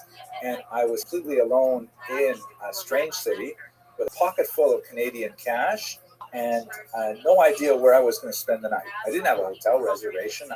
I was supposed to be a guest of the Academia Nauk.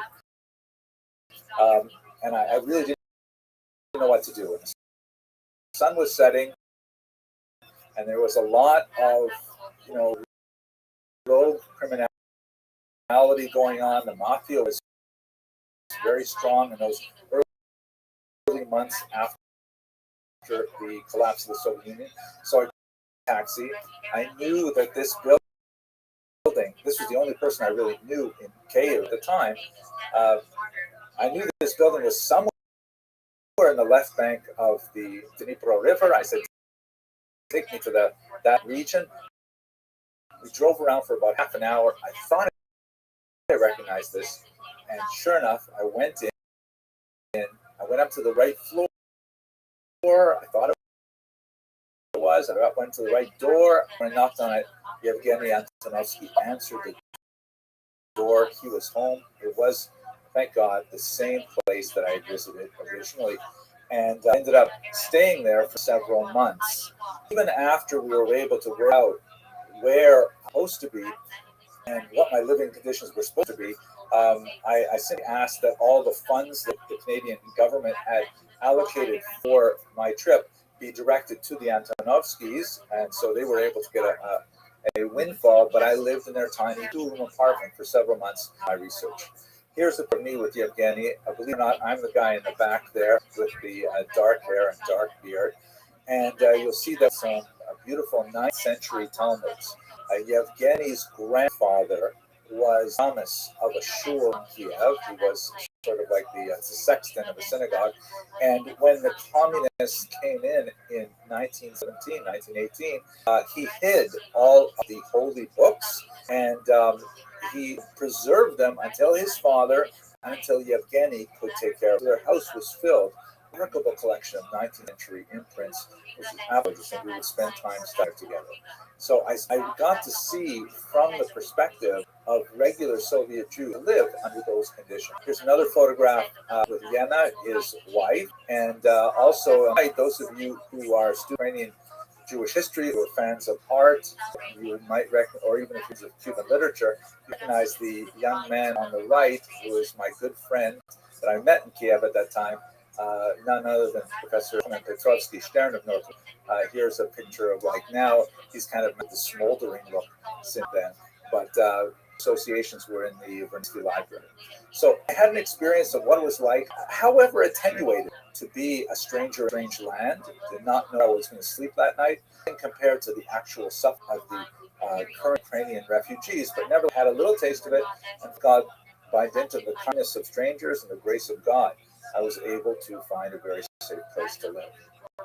So, by the way, my research resulted, this is the book that I wrote about that, the topic that I was studying, which was the revolutionary period. It's no longer available in print, but a Ukrainian translation is now available, and there's a second edition that's out too. That will go into some of the things that I'm going to talk about in a little more detail. So what I'd like to do now is that I've given you some kind of personal background and personal introduction to the story. Let me talk to you a little bit about Jews and Ukrainians specifically and how that relates to the refugee crisis.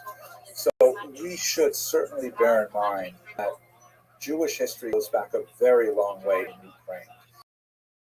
It goes back at least a millennium of recorded history, and there's even further back evidence of Jewish settlement at the fringes of Ukrainian ethno-linguistic territory.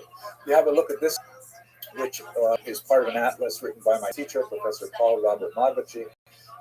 You see the blue line outlines the contemporary boundaries of Ukraine, obviously not referring to the contested areas and Crimea being annexed by Russia in the 21st century. And you can see the extent of the Jewish population, heavy green shading, and in which Jews were more than 15% of the region to the west, that is the right bank of the Dnieper River. But even on the left bank, you can see Poltava, Gubernia, you have 3.9%, Katarinoslav 4.7%, still very significant percentage of Jews, way higher than Jews are in almost all parts of the United States, New York City, of course, being a major exception. So Jews have a very rich and long population history in Ukraine particularly. If you have a look at this map, you'll see the origins of Ukraine in a kind of medieval state called Kiev and the Rus, which existed from about the 10th century to about the 13th century. This sort of group of principalities, which were headed up from the city of Kiev, formed the kind of Ur culture, the original political, social, and religious culture of three contemporary countries, Ukraine, Belarus, and Russia in particular. Now, it happens that the center of this was in Kiev, and so Ukrainians claim that essentially they are the geographic inheritors of Kiev and Rus, as well as political and religious and cultural inheritors. Belarus and Russia also have their roots in this region.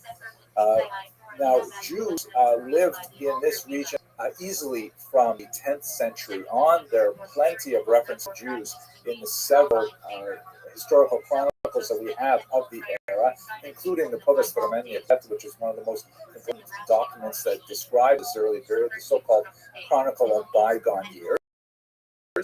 But we also have some archaeological evidence that's on the Black Sea coast as far back as antiquity that Jews were involved in a lot of trade in the region, and so you'll have Jewish ports.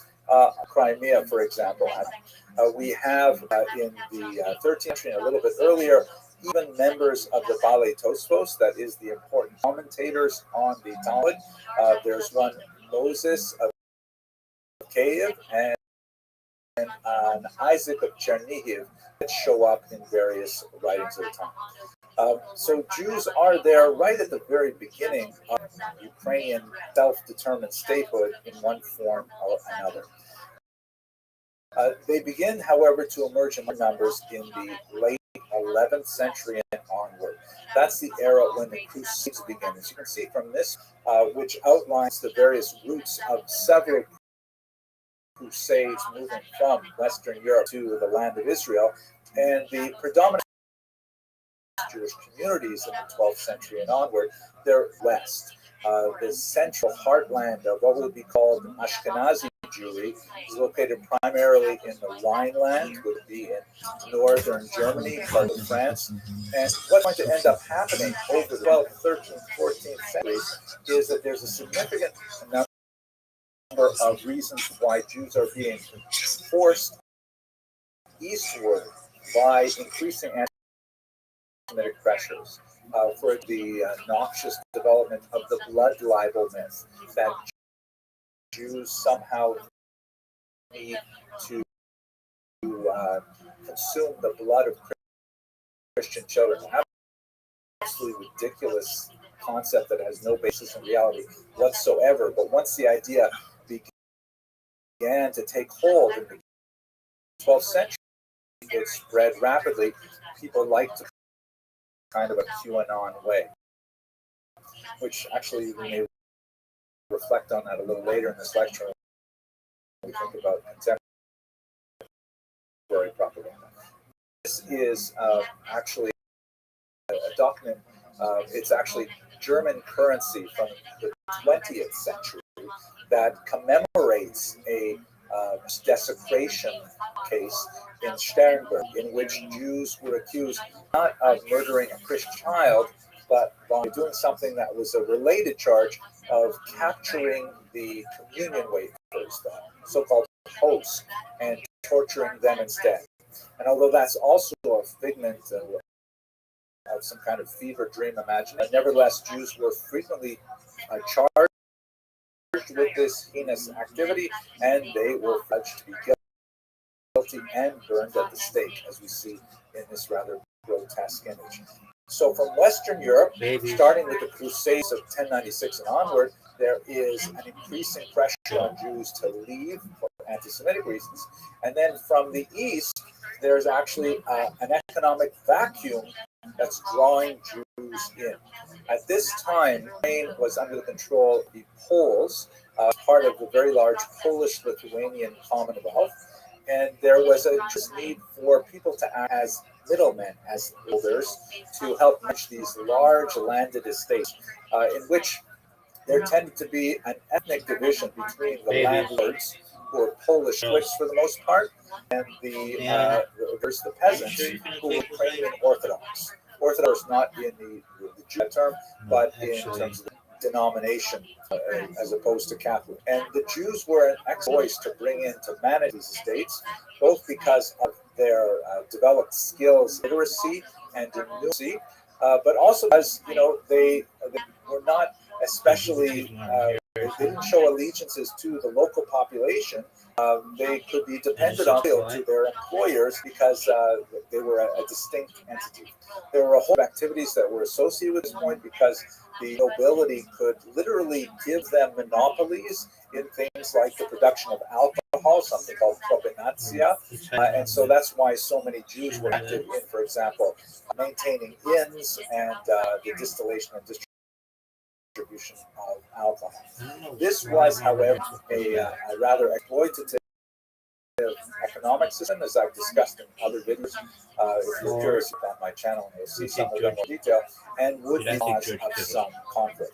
But nevertheless, what ends up happening is if you combine the pressures pushing Jews out of the Rhineland, the growth of anti-Semitic ideas, I haven't even mentioned Black Death, and you combine that with the economic opportunities that are drawing Jews to these, you begin to see from the 12th through the 17th century very large movement of Jews into the region of Ukraine in particular, where they're acting as arrendators, as middlemen. How are they getting this time? We should understand that, and I will this in the next set of slides. There certainly were situations of great violence. There certainly were moments where Ukrainian would attack Jewish communities. And we'll talk about that momentarily.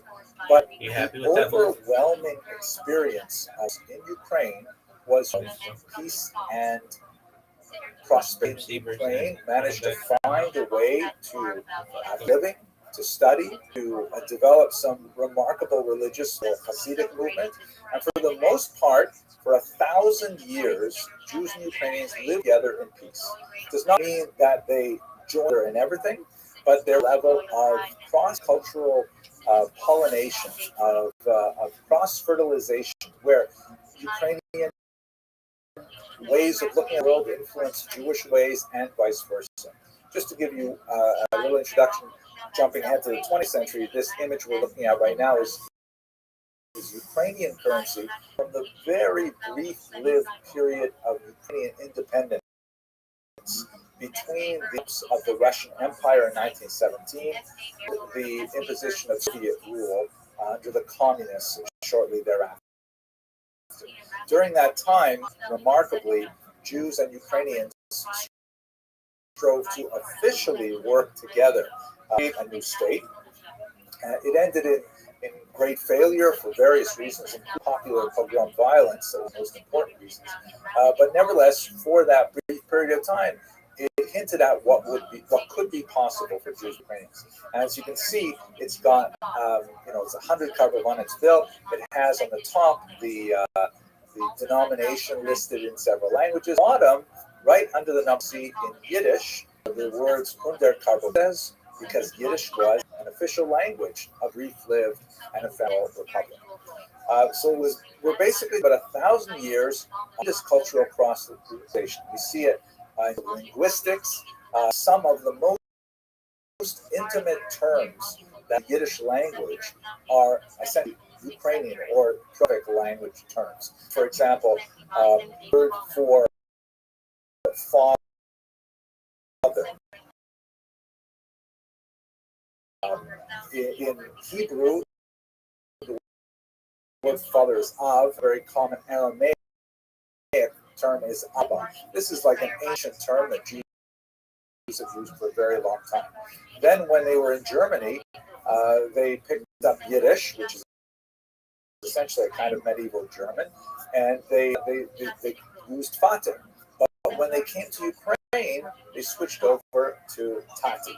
Tati is clearly derived from the Ukrainian tato, and we can say this about hundreds of words in the language. There are culinary things where Jews and Ukrainians are almost identical in their choice of diet. In fact, in some regions, the gefilte fish is considered a delicacy, and it's called jish because there is so much overlap there. Holopsy, right? Some people would say with the German or with the Russian pronunciation, golubki, which is right. These are all Jewish tradition as well. And in folklore, we see so many areas in which they are similar. Let me just show you one example. In the Chabad Hasidic movement, there's a particular song that in Nezhritsia Klopsi, which is literally in Ukrainian, and this is much easier, of course, when Hasidim lived in Eastern Europe, but even in America today, there are these lyrics in Ukrainian. It's a rather amusing song that the text of the lyrics is basically, "Don't worry, boys, we're going to get to our destination, and there will be vodka there." Here is, I played for you a very piece recording of that Nikon. In the interest of copyright protection, I'm not going to include this clip as well as another clip in a moment in the recording, but I will include the links in the information box. So please have a look down there, and you can enjoy them for yourself. Sense of what that means in terms of the cultural overlap that would happen over the 1,000 years ago. Many other folk elements. I have to choose this one. Take the photograph. This is current President Joe Biden in happy times visiting, right? And he's being greeted with bread and salt, which is also a common Jewish welcoming gift. Not so much here in America, but throughout Eastern Europe, very common kind of cultural appropriation. I don't even know if it comes from Ukrainians to the Jews or the other way around. Now, I'm going to show you one last little bit of audio-visual, and it's idealized because it is Hollywood. It's Hollywood, though, based on the writings of this man, Shalom Aleichem. This is one of the greatest writers of the 19th and early 20th centuries. He wrote, of course, in Yiddish, but a heavily Ukrainianized Yiddish. If you've looked at Shalom Aleichem in the original, you can see that he is liberally sprinkling his works with Ukrainians. The peasants speak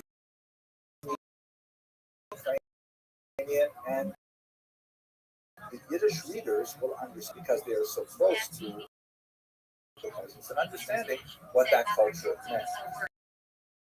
And the scene that I'm going to show you is from Fiddler on the, of course, a film Hollywood based on a play based on a psychosis from Shalom Aleichem, and so has been idealized several times over. But nevertheless, I think in this 5 clip, I'd like to show you all of it. You get a sense of what Ukrainian life or Ukrainian Jewish coexistence was when it was best. We will have plenty of time to talk in a few moments about when it was not best. But when they got along over 1,000 years, it might have looked something like see an idealized portrait of a drinking setting that brought together Jews and Ukrainians, not beyond the realm of imagination. I especially like about that clip is showing that they're existing separately, thinking separately from each other, and they're rather suspicious of each other. In particular, the Jews are concerned about the potential for violence. And afraid of the Ukrainians, but they both share a moment where they recognize that the trajectories of their lives are parallel in many ways. That while the Jews are celebrating the engagement of Laser Wolf to Tzeitel, of course that would not work out because Tzeitel wanted to marry the Taylor Mata Kamzoel. Nevertheless, at that moment, the Jews are saying L'chaim. Ukrainians are saying Nastorovia, which means like to the mouth, essentially a kind of L'chaim.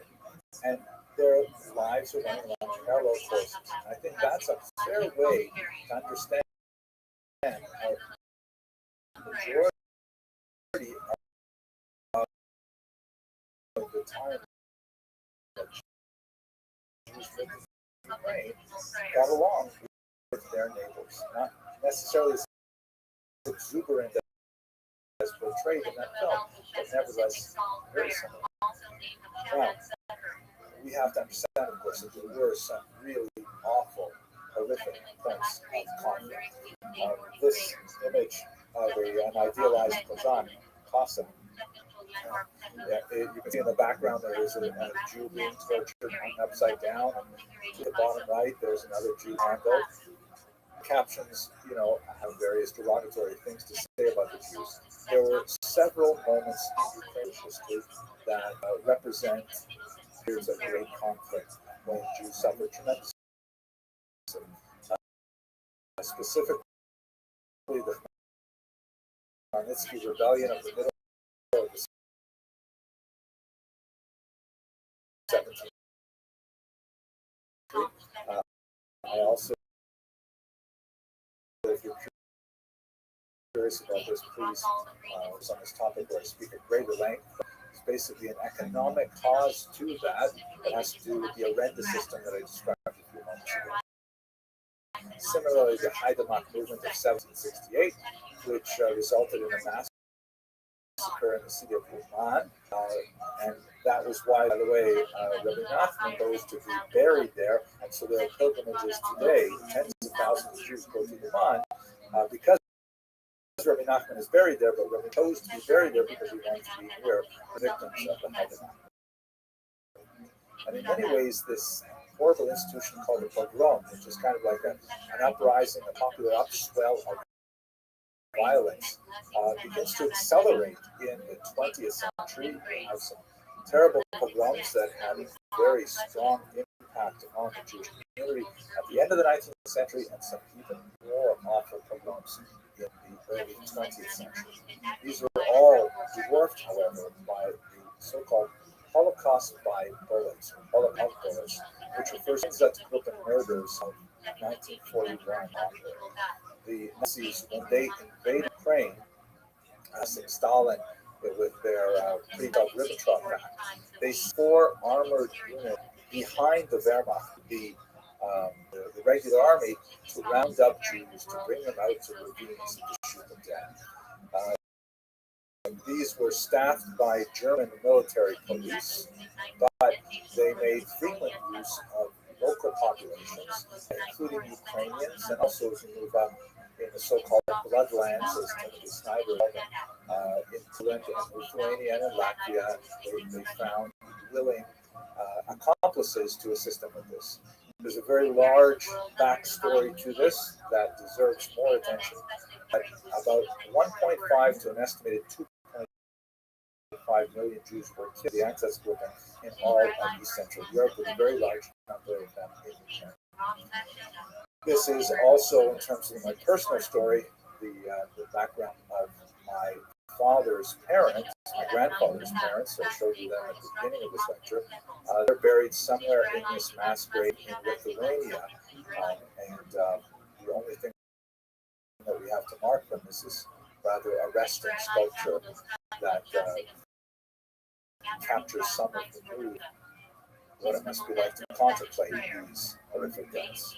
So, all told, we have 1,000 years of relatively peaceful coexistence, lots of cultural interaction, which, by the way, probably involved a lot of women. Many of the kinds of things that we see showing up in Ukraine transferred by women sharing recipes at market day and things like that.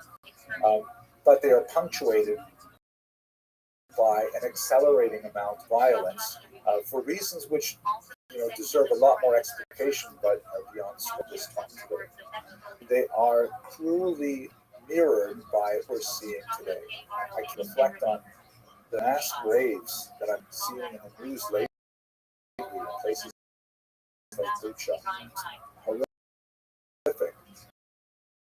They look exactly to me like the ravines in which my ancestors were killed.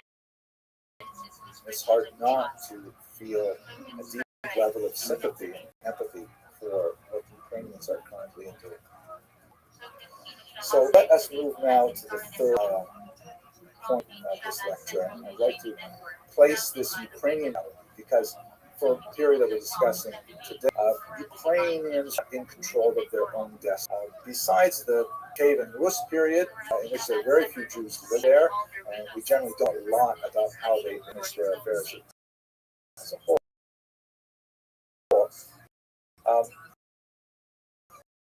The Ukrainians did not have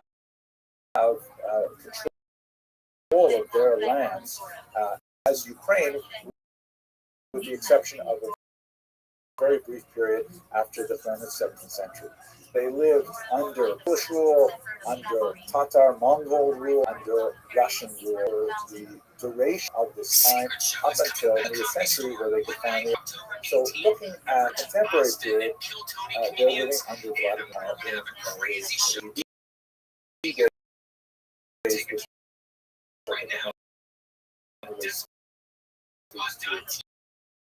The core of this.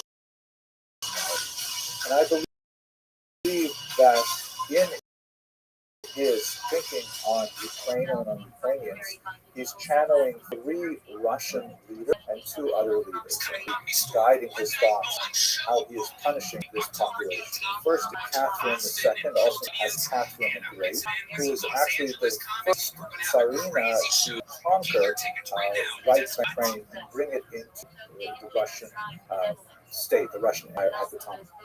She was instrumental in forcing her will upon the Ukrainians and reducing nobility to essentially peasantry once again, so that under the Russian heel they would be forced to work essentially like they did for the Poles, they would end up for the Russians. It's also channeling Nicholas I, who was a Tsar in the first half of the 19th century. Tsar Nicholas I operated with 3 basic principles in mind.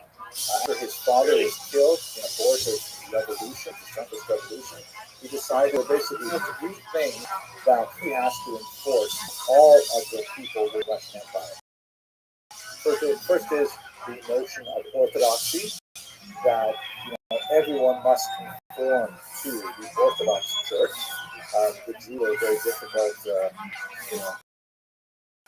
indigest mass in that regard. The second was autocracy, the idea that all Russian Empire citizens or subjects should recognize the primary rule of some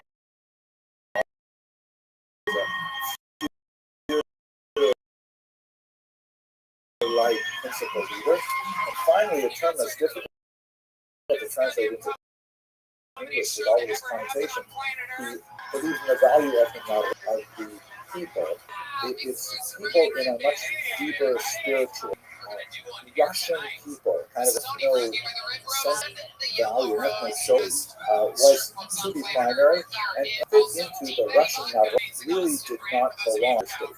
This is why, from perspective, he imposed horrific decrees, as the infamous Kantonist that required Jewish children as young as 12 and often younger to be taken from their homes and spend 36 years in military service.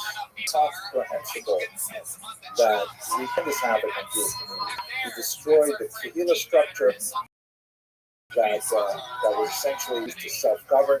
They did everything could to try to bring the Jews into these systems of orthodoxy, autocracy, and another. He wanted to assimilate them to Russianness as much as possible.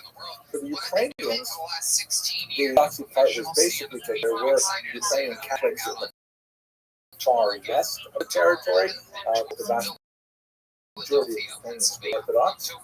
In terms of autocracy, he had difficulty getting these Ukrainian peasants to submit to the Tsar, and he eventually had to settle for the notion that the Ukrainians kind of like sort of cousins to the Russians. There are many things to say that, like for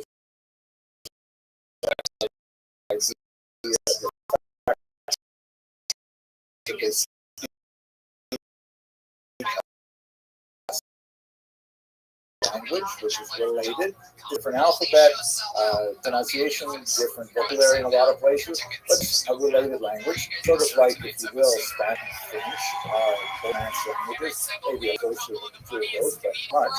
And he tried to push this up, that they were Little Russians, that's the actual Russian term, Little Russians, as opposed to the Russians. The people in the north were the Great Russians, had these kind of like younger brothers, these cousins who were Russians.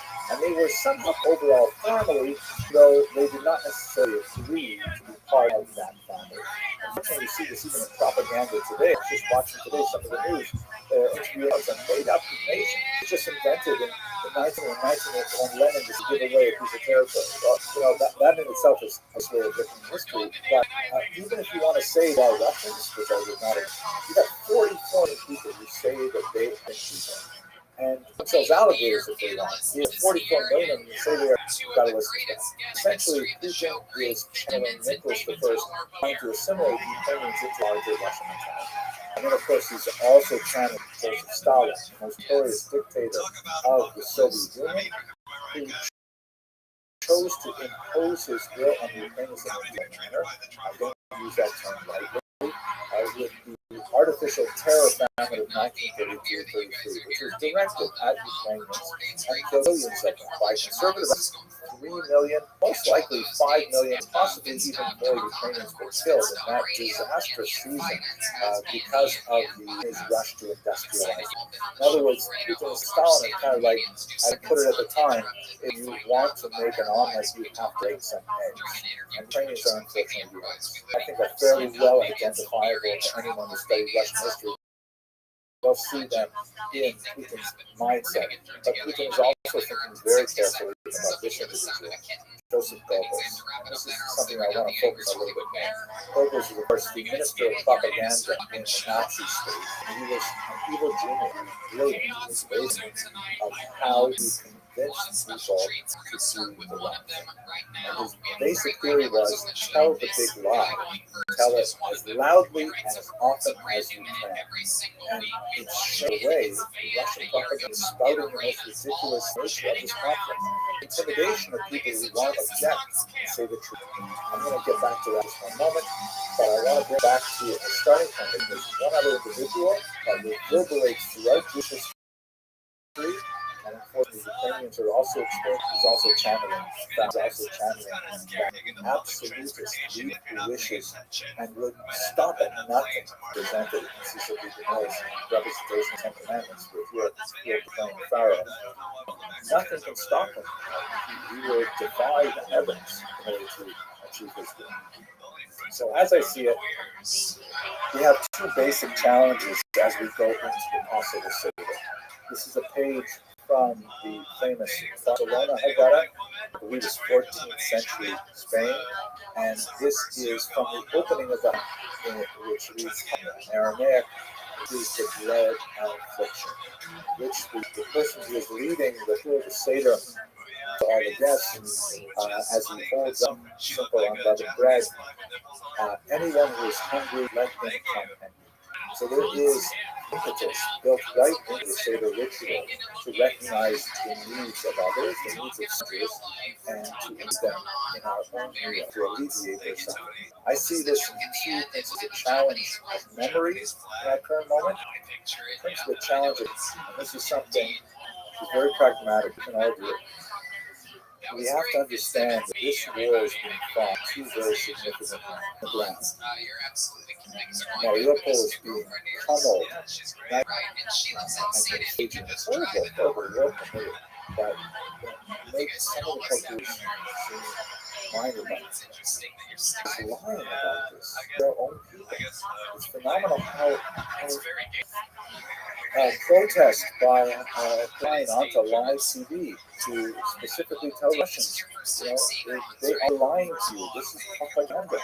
And nevertheless, Ukraine and Russia indicate that the vast majority of Russians support the war and believe that Ukraine is somehow populated by Nazis and that they have to extirpate them. We see the people who try to tell the truth are horribly intimidated, like this Jewish journalist in Russia who had this pig's head left at his door with an anti-Semitic statement. Anyone who tries to challenge this intellectual status quo it is actually, I'm sure you're aware, it's a crime currently to even use the word war to refer to what they prefer to call the special military operation in Ukraine. And the crime is punishable by 15 years in prison. So besides the refugees that I've already mentioned, some 11 million people who were displaced, there's an estimated 250,000 of so-called Russian refugees of conscience, Russians who feel that it's too dangerous for them to speak their minds in Russia, and they're fleeing to wherever they can get a visa to land, in Georgia, in Turkey, and elsewhere. But I firmly believe that truth will out. And in fact, the battle for information, the battle for memory, and how we remember this is coming out in the most amazing ways. And this is dated just yesterday, that satellite, one of the things that happened in Bucha, as I'm sure you're aware, is that when the Russians left the city, there were bodies scattered all over the streets. And the Ukrainian forces, when they entered this suburb of Kiev, they found these bodies, and they protested war crimes, things like that. The Russian foreign minister pronounced that no, these are plants. The Ukrainians planted them there in order to make Russia look bad, which is such a bald-faced, incredible lie. But satellite data, surprisingly, can come out and can actually prove that no, in fact, those bodies represent people who were killed by the Russians and left there for 3 weeks before the Ukrainians even approached. So truth will out. What we can do, what our challenge of memory is that we have to make sure that we speak the truth, that we engage in this discussion, and that we insist on what we are all about. And that is the Torah model, the knowledge and values need. I think that really means something. We go into this Passover season. I think it's worthy of all of us who are connected to a university to reflect on how we can best use our intelligence and our moral sensibility to help the refugees from Ukraine. And with that, since I'm out of time, I want to wish you all a Chag Kasher V'Sameach, a happy and redemptive Passover. Let us hope that next year we will all celebrate together in Jerusalem, and that it will be a year where we will Well, I'm here in Termites and I treated Plan B the way white people treated paper during the pandemic. To all the stores and stocked up. I know we weren't the only ones, because by the time we got to Walmart, there were a lot of Plan B. They only had guns left. Hello, fellow students of Jewish history. If you're like me, you're following the news from Ukraine very carefully. And you'll see that one of the figures that frequently appears in the news commentary is one Vitaly Klitschko, who is the mayor of Kyiv. And he provides some very insightful observations as to what was happening in Ukraine's capital city. And as I was watching him, I began to suspect, he just seems like certain aspects of his presentation are characteristically Jewish. So I thought I'd look a little further into it. And sure enough, there is a Jewish backstory to Vitaly Klitschko. It's quite fascinating. It says a lot as well about the Ukrainian Jewish past, and I think also about the Ukrainian Jewish future. So I read that Leslie Weiss, who is the deputy director of the National Coalition Supporting Eurasian Jewry, recently gave an interview in which she said that, as you know, Ukraine is led by a Jewish president. Of course, she's referring to Volodymyr Zelensky. She continues, the defense minister is Jewish, as is the president's chief of staff.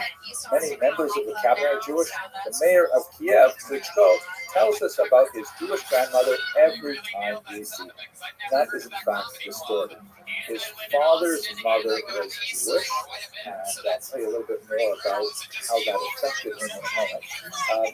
So that would make his father certainly Jewish by traditional standards.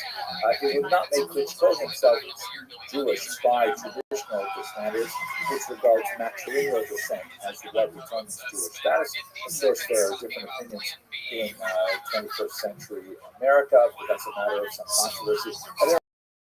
Klitschko does not personally identify. His wife is not Jewish as well, but nevertheless, he is not ashamed of his Jewish background. In fact, he has mentioned in interviews that he's very proud to have Jewish ancestry. He's a very impressive figure overall. He is a world heavyweight boxing champion. He holds multiple titles. He is the current mayor of Kiev, as I mentioned, and articulates in at least 3 languages, Russian, Ukrainian, and English, although sometimes his statements in English can be a little bit pungent and colorful. And there are 3 things about him that really made me think that he's got to have some kind of Jewish story going on. The first is that he is highly educated. This is very typical for Jews, particularly those living in urban environments. He holds a Kandidat Nauk degree, which is sort of like a PhD assistant professor level in the United States. He wrote a dissertation on boxing. He is a polyglot, right, speaking multiple languages with considerable fluency. That's also very characteristic of many Jews. And thirdly, and this is the one that really did it for me, he listens to his mother. His brother is also world champion boxer, yet they have never fought publicly. And the reason they have never had a professional fight together is because their mother promised them not to do so. And the fact that he listened to his mother all of a sudden makes him think this is someone we should listen to a little bit more carefully. Now, we should not be put off by the fact that he is a professional boxer, because after all, there is a very long tradition of Jewish activity in the martial arts. And Daniel Mendoza was one of the most famous of the pioneers of the pugilistic sport, his years of 1764 to 1836. And he really developed a lot of techniques and that apparently went into what are considered as elements of modern boxing today. So the idea of Jews being very physical and being active specifically in martial arts is not going to be it. But there's a fascinating interview that I listened to recently that Vitaly Klitschko gave with this journalist, and it was fascinating. It's really worth listening to. Even if you don't understand Russian, you can put on the subtitles and kind of figure out what's going on. I strongly recommend that you use it to 11:25, time marker 11:25, and you'll hear in his own words. And what he describes there is how his father was a career soldier. He was in the Soviet military and constantly moving around to many different places. He kept his Jewish identity on the down low because of the reality of Soviet anti-Semitism, which was particularly prevalent in the military.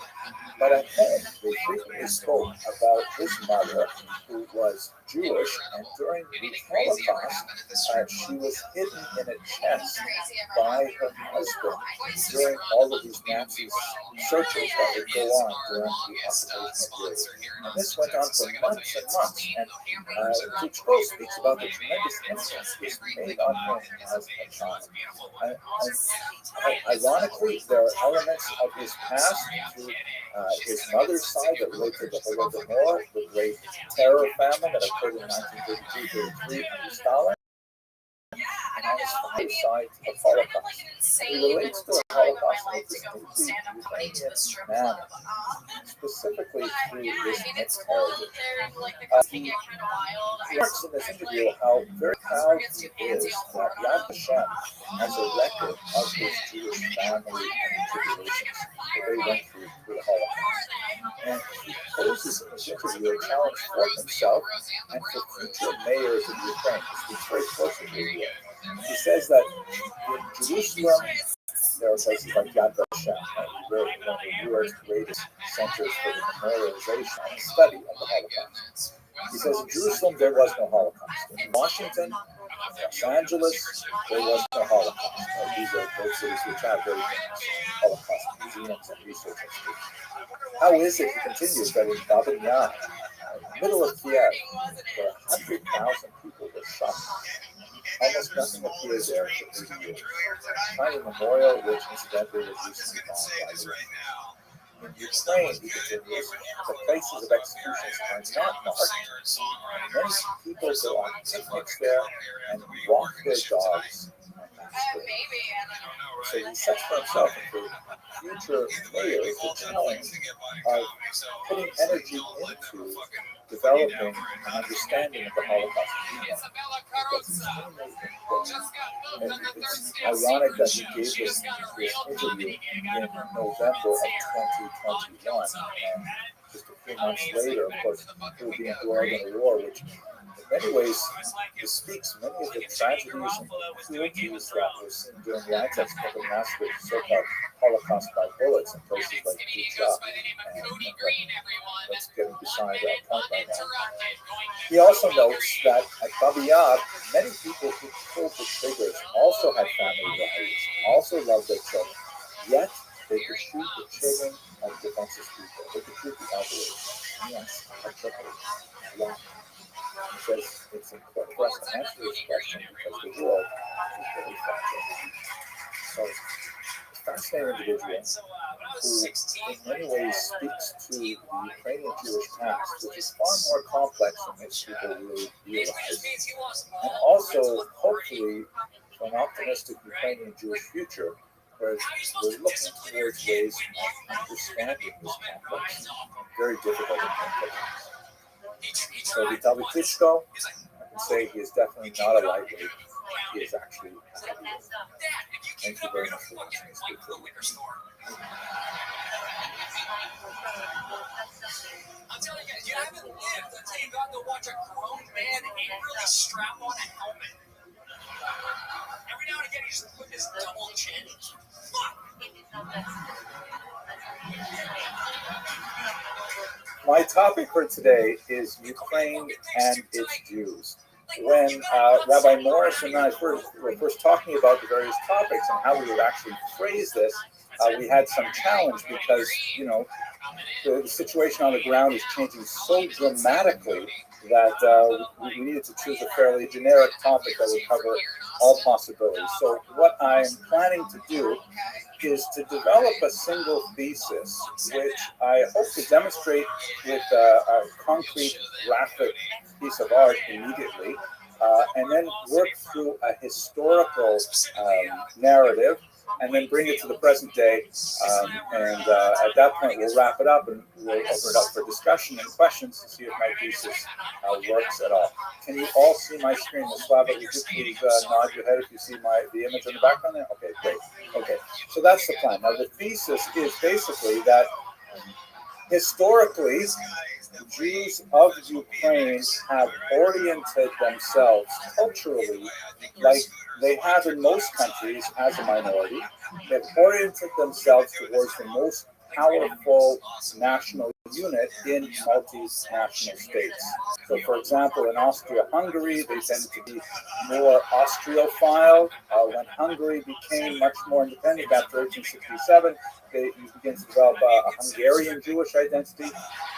In Ukraine, they were first Polonophile, meaning like developing an identity that began to connect them to the ruling Poles and then later to the ruling Russians. But in the last 3 decades, since independence from the Soviet Union, I would like to tender for our discussion that Ukrainian Jews have begun to develop, really for the first time in their history, a Ukrainian Jewish identity, which has very significant implications for the current moment we're in and for the future. As a kind of point of departure, have a look at this unusual Holocaust memorial, which is located on the wall of the Great Synagogue of Lutsk. Let me just show you where that is located in Ukraine itself. Here's a map that shows a dotted little pin where Lutsk is. It is in northwestern Ukraine, just to give you some orientation. Here's Kyiv, and then to the right is Poltava, which I know is a place very important to you because it's a sister city to your organization, to your temple, and also Odessa here in the south. So this is in the western part of Ukraine, not too far from Lviv. This is the actual site of the monument on the side of the 17th century Lutsk Great Synagogue, which was built in the classic fortress style, possibly because of the many Cossack rebellions that we're going to discuss in a moment that occurred in that place. But let's have a closer look at the image itself.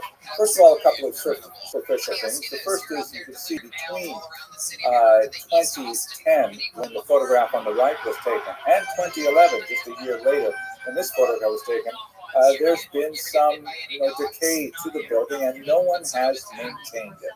I don't know what it looks like today. I don't have any friends in Lutsk to take a more contemporary picture, but that says something about exists within the public sphere. Secondly, it seems like there's been some minor vandalism. Some people may have put stickers on here, which could have been for anything. It could be a political thing, a commercial thing, who knows? And it's been hastily removed, which means something, but not completely removed. So that's just superficial observations, which may be relevant later. But then if you look at the text in the triangles below, you can see that here there is a text that describes the history of the Jews of Lutsk right up until the Holocaust. But the language that's used there is Ukrainian, not Russian, which is rather unusual. Particularly during the Soviet years, Ukrainian would certainly have been the third language, certainly not the first language, but Ukrainian is there prominently, and there is no Russian text at all. Jews overwhelmingly spoke Russian first for the 20th century, not Ukrainian. Nevertheless, this Jewish memorial on a synagogue is written in Ukrainian. Secondly, on the left-hand side, you see it's written in Hebrew, not Yiddish. Yiddish, of course, was the overwhelming vernacular of the Jews in the 19th century, and prior to that, the fact that they would choose Hebrew indicates that it's very strongly oriented towards Israel, the modern state of Israel. So here you have a monument on the side of the synagogue that is texted in Ukrainian and in Hebrew. The most dramatic, striking element of this image, which I'm sure many of you have picked up on, but it would have been instinctive to anyone in Ukraine, is the shape. You can see that the figure in the center, which looks like a Jew with hands raised in prayer looking upward, is clearly evocative of the trident of Volodymyr. This is the national symbol of Ukraine, which is named after Saint Volodymyr, the first figure in Ukrainian history to convert to Christianity in the year 988. It is a distinctly Christian and Ukrainian nationalist symbol, and here it is embedded directly into the very structure of this monument. So I'm using this as kind of like a thought piece in art to look at how Jews in Ukraine may be envisioning themselves in an independent Ukraine, which represents a break from much of their prior history. Speaking of the history, let's go to that now. So here is a very well-known map, the Pale of Settlement. This is the region in the former Russian Empire prior to 1917, where Jews were allowed to live in Russia. Russia proper had banned all Jews from the year 1479, when, in somewhat of a scandalous development, a member of the royal household, influenced by a local Jewish doctor, converted to Judaism. And at that point, the church was enraged, and they actually embarked on a centuries-long campaign to root out what they called Judaizers, and no Jew was allowed, except under very exceptional circumstances, to live in Russia proper.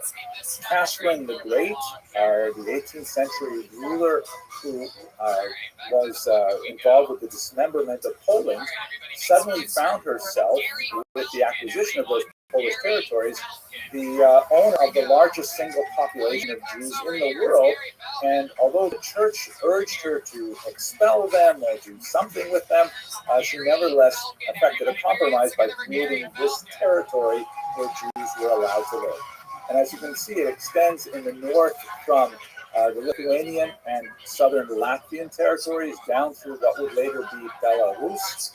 On the western part, it has the Kingdom of Poland, and then the large part towards the south is Ukraine.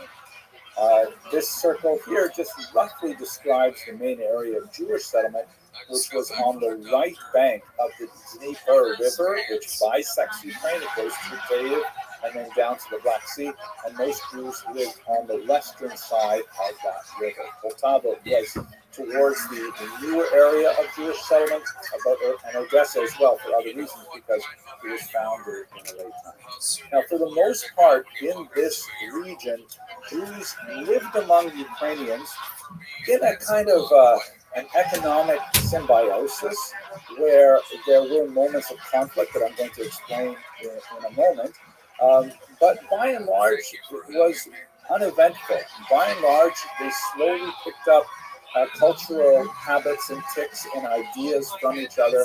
Most of Eastern European Jewish cooking, for example, is overwhelmingly Ukrainian in nature. There's a tremendous amount of Ukrainian in the Yiddish language. A certain amount of Yiddish also made it into Ukrainian and so on. But if Jews had to sort of identify with a nationality after being Jewish, it tended to be Russian, because the Russians were the dominant power, and it's dangerous for minorities to identify with a powerless population. Even though they may be the dominant population in the region, nevertheless, it might not work out well for them, as we should describe. There was one moment, however, where this changed dramatically, and that is the topic of the dissertation that Rabbi Morrison mentioned earlier. During the brief period of the immediately after the collapse of the Russian Empire in 1917, Ukrainians and Jews attempted to establish an independent state, which was founded on much more European principles, not as an ethnic nation state, but rather as a citizen-based state in which all minorities would have unprecedented rights and privileges, including the Jews. And as one artifact of that period, here is a 100 karbovanets bill, a unit of currency from that very brief-lived time. And on the other side of this bill, it's all in Ukrainian, which was the dominant language, at least in terms of the population. But on this side, the obverse, you had 100 Karbalan, it's written in Russian, Polish, and right below the numbers 100, you see it's written in Yiddish, because the Jews were actually given a minister of Jewish affairs. They were allocated tax dollars for Jewish schools and mikvaot and synagogues and things like that. It was a really wonderful kind of utopian idea that ended in horrific failure, largely because of the pogrom violence that swept over the countryside in the civil war of that era. And most painfully, about 40% of the pogroms that were recorded were actually perpetrated by forces that were ostensibly loyal to the same government that printed this bill, which is an irony that I pursued in my research. So what happened in Ukraine is now we get to a new period, 100 years later, where there's an opportunity to kind of resurrect that unique moment of cooperation. But Ukraine has a lot of identity formation that itself has to explain. Like, for example, you can see here, Ukraine does recognize its unique Jewish population and its long Jewish history, that, as we shall see, goes back 1,000 years. And they're prepared in a kind of much more European mode to celebrate and commemorate that. This is a stamp dated 2011 that commemorates the 70th anniversary of the tragedy of Babi Yar. That's the horrific massacre of some 30,000 Jews in the space of just a handful of days when the Germans entered Kiev in the Second World War. But at the same time, here in 2009, they have another stamp that's dated 2009 that commemorates the 100th anniversary of the birth of Stepan Bandera, who is one of the figures who was most in favor of collaborating with the Nazis when they invaded Ukraine. So how is it possible that a country can at the same time celebrate its Jewish minority and promote its Jewish minority, acknowledge its long presence there, and have a Jewish president, and at the same time it makes sense within their culture to commemorate a Nazi collaborator? This is one of the great paradoxes that I hope we'll have an opportunity to explain. So let's just do a very quick historical review. How did the Jews get to Ukraine? The Jews actually have an incredibly long history there. There are, some kind of hazy, legendary statements about Jews living in Ukraine, especially on the Black Sea coast from the 1st century of the Common Era.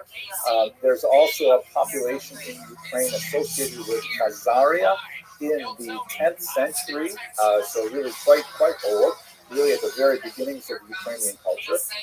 But the big masses of Jewish migration to Ukraine happened in the 12th through the 17th centuries, primarily from the Rhineland, the traditional heartland known as Ashkenaz. The reason for that is just twofold. First, there was increasingly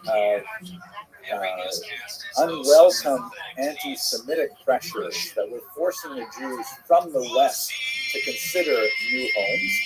The rise of the blood libel in the 12th century, the host desecration in the 13th century, the Black Death in the 14th century, repeated expulsions of Jews from France 3 times in the 14th century alone, made Jews consider they were not necessarily welcome in Western Europe. And at the same time, there was a second factor. There was a vacuum for precisely the kind of skills that Jews had in Eastern Europe. Eastern Europe was beginning to develop its economy, and they needed an urban population that was literate and especially numerate, that could actually work with numbers and figures and basic accounting, that could understand commerce, that understood metallurgy. A lot of the earliest mythnos of this period were actually Jews, and some of the earliest Polish coins are actually written in Hebrew characters, for example.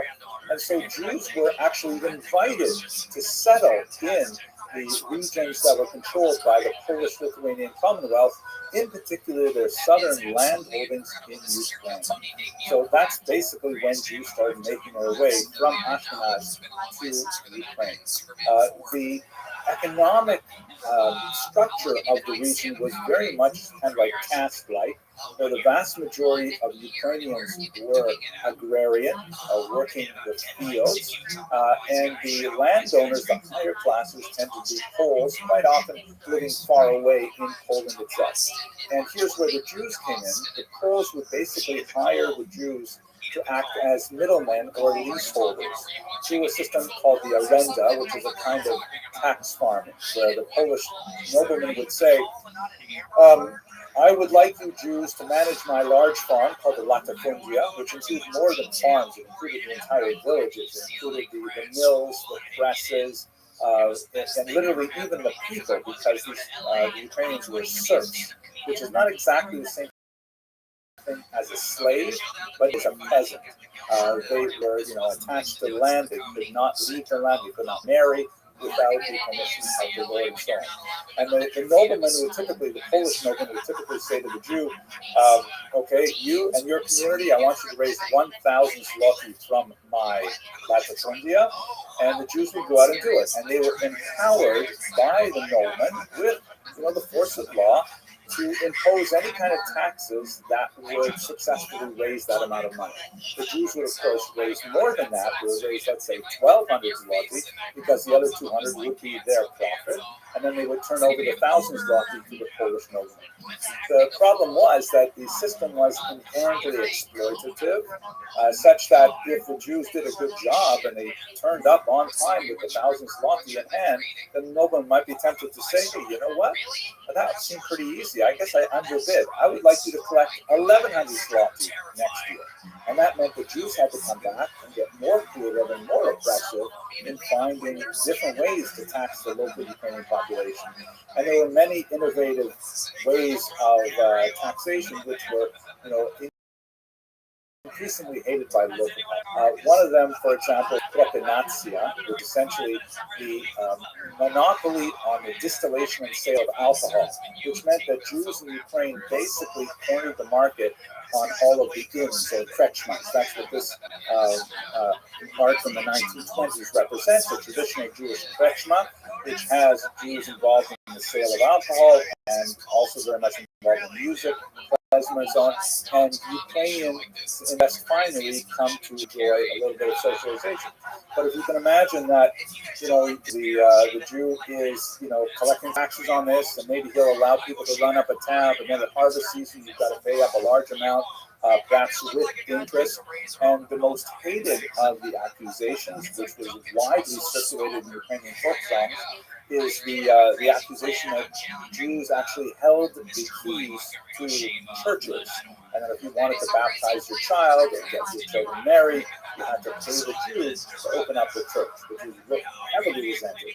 What ended up happening, as you can imagine, is there was a rebellion in the 17th century led by Bogdan Khmelnytsky, and he was able to capitalize on the large number of people called Cossacks or Kozaké, who were essentially runaway serfs who had made their way to the borderlands, to the region of Zaporizhia, which is where they have the nuclear plant. And from there, they would engage in raids on Tatar lands and Turkish lands, and sometimes on the Polish border. Here you can see in this remarkable piece of art by Ilya Repin, something that really speaks to the Ukrainian national identity, the idea, and this is something I think really fits very well with the way Americans see themselves. As a Canadian looking from the outside in, I perceive this about your wonderful culture, and thank God I'm very happy to be here. But there are some quirks about your culture that I don't quite get. One of those things is like this incredible attachment to freedom, and don't tread on me, and you're not the boss of me. That's definitely a very Ukrainian attitude, the idea of these freebooting Kosakem. The leader of these bands here, Bogdan Khmelnytsky, showing here a banknote, modern Ukraine, and he led this major attack against the Poles, against Ukrainians who had converted to Catholicism, who he viewed as traitors, and of course against their middlemen, the Jews. Some of the worst pogroms in Jewish history occurred in the middle of the 17th century, led by this man. So Ukrainians view him as a great national liberator who, brought freedom and independence to Ukrainians, whereas Jews view him as an incredible anti-Semite. Both of those images are true. They are not yet reconciled in modern Ukraine, but it is in many ways akin to the American difficulty kind of working through a lot of the issues of the Confederate South that continues to the present day. But to give you another example of this Cossack spirit, this is a recent stamp that was inspired by the incident at Snake Island in the war. In the background, you can see the Moskva while it was still floating, and the Ukrainian soldier on Snake Island literally giving the middle finger to Putin, and it goes along with an expletive in Ukrainian as well. That's very much kind of the Cossack spirit, which I think Americans can actually identify with in many ways. So during some time, what shifted after Khmelnytsky is that although he was a great rebel leader and was able to motivate the Cossacks to organize them and to bring them to bear as a tremendous weapon against the Poles and drive Poles out of much of Ukraine, he was a terrible governor. And once he had control, he didn't know what to do with it. So ultimately, he decided to make a union with Russia in 1654. The guy on the left is actually my younger self when I was doing my dissertation research over there in the 1990s.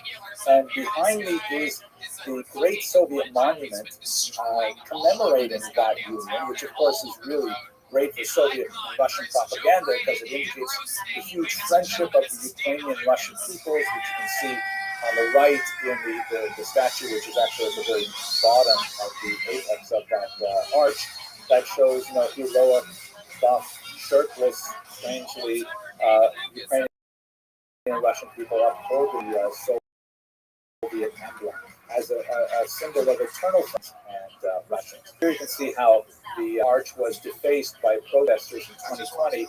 They painted a plaque on it to indicate that loving relationship between Ukrainians and Russians had changed dramatically in recent years. Now, at this point, I'm seeing that I'm taking a little longer than I expected, so I'm going to kind of zip through this in one sentence. During all of this period, we've had a series of triangular relationships. There's Jews, Ukrainians, and one other people, either the Poles or the Russians. This also repeats itself in the western region of Ukraine, which for most of this part was kind of like an exception because it was under the Austro-Hungarian government rather than the Polish or the Russian government. And in all of those relationships, Jews tended to orient themselves towards the more powerful, originally the Poles and later the Russians. But in the 19th century, that began to see some changes, which we can discuss very briefly now. Well, let's zip ahead to the 20th century. So as I mentioned, during the revolutionary period after the Romanov dynasty fell, there was this brief period of a rapprochement between Jews and Ukrainians that ended in terrible and bloody failure. Central to that failure is the figure shown here in this statue, who is exactly like Khmelnytsky. There are many figures that follow the same kind of path, that it seems that the path to Ukrainian independence is almost invariably wrapped up with anti-Semitic agitation at the same time. Simon Petlura, shown here, is a very misunderstood figure. He actually was a journalist himself at the helm of fledgling government. And in my research, what I argue is that he was not so much the architect of the violence as he was paralyzed by it and did not know how to control it and did not take the appropriate steps that the leader had in order to control that violence. Nevertheless, Ukrainians view him as a hero. Here you see the statue with the blue and yellow flowers, and the King of Israel is complaining about that he's pogromist, and nevertheless there's a statue set up for him. He was later assassinated in Paris in 1926 by this man, Shalom Schwarzbard, who murdered him specifically because he viewed him as the person who had organized these horrible pogroms in 1919. And Schwarzbard was amazingly acquitted by a Paris jury, perhaps feeling guilty about the Dreyfus affair that was 30 years earlier, in which they convicted an innocent Jew. In this case, they actually acquitted a clearly guilty Jew who murdered him in cold blood in the street and was not repentant about it. But it was nevertheless seen by Jews as a huge victory. Here you can see a a remarkable piece by Chagall that shows the raised Torah scroll with the angel of vengeance flying overhead and the word Schwarzbard written in Yiddish, as if that is the Torah. The Torah is Schwarzbard's vengeance. Imagine the native Jews after the pogroms of 1919. And there are many places, like here in Beersheba, where you have a street named after Schwarzbard, which is called Hanokim, the Avenger. So, just like we saw with Khmelnytsky, you have a moment in Ukrainian history where, the drive towards Ukrainian independence is intimately wrapped up with anti-Semitic activity. The worst period, of course, would be during the Holocaust, and this is what stands and looms so large in the Jewish diaspora memory.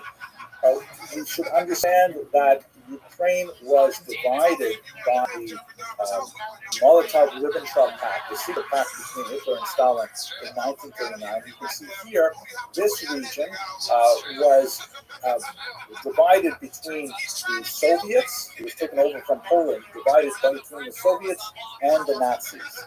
And so for 2 years, the Soviets came in and tried to forcibly communize the region, imposing communal agricultural and communal standards and persecuting religion, much like they had in eastern Ukraine, which included the horrible, disastrous Holodomor, the terror famine of 1932-33.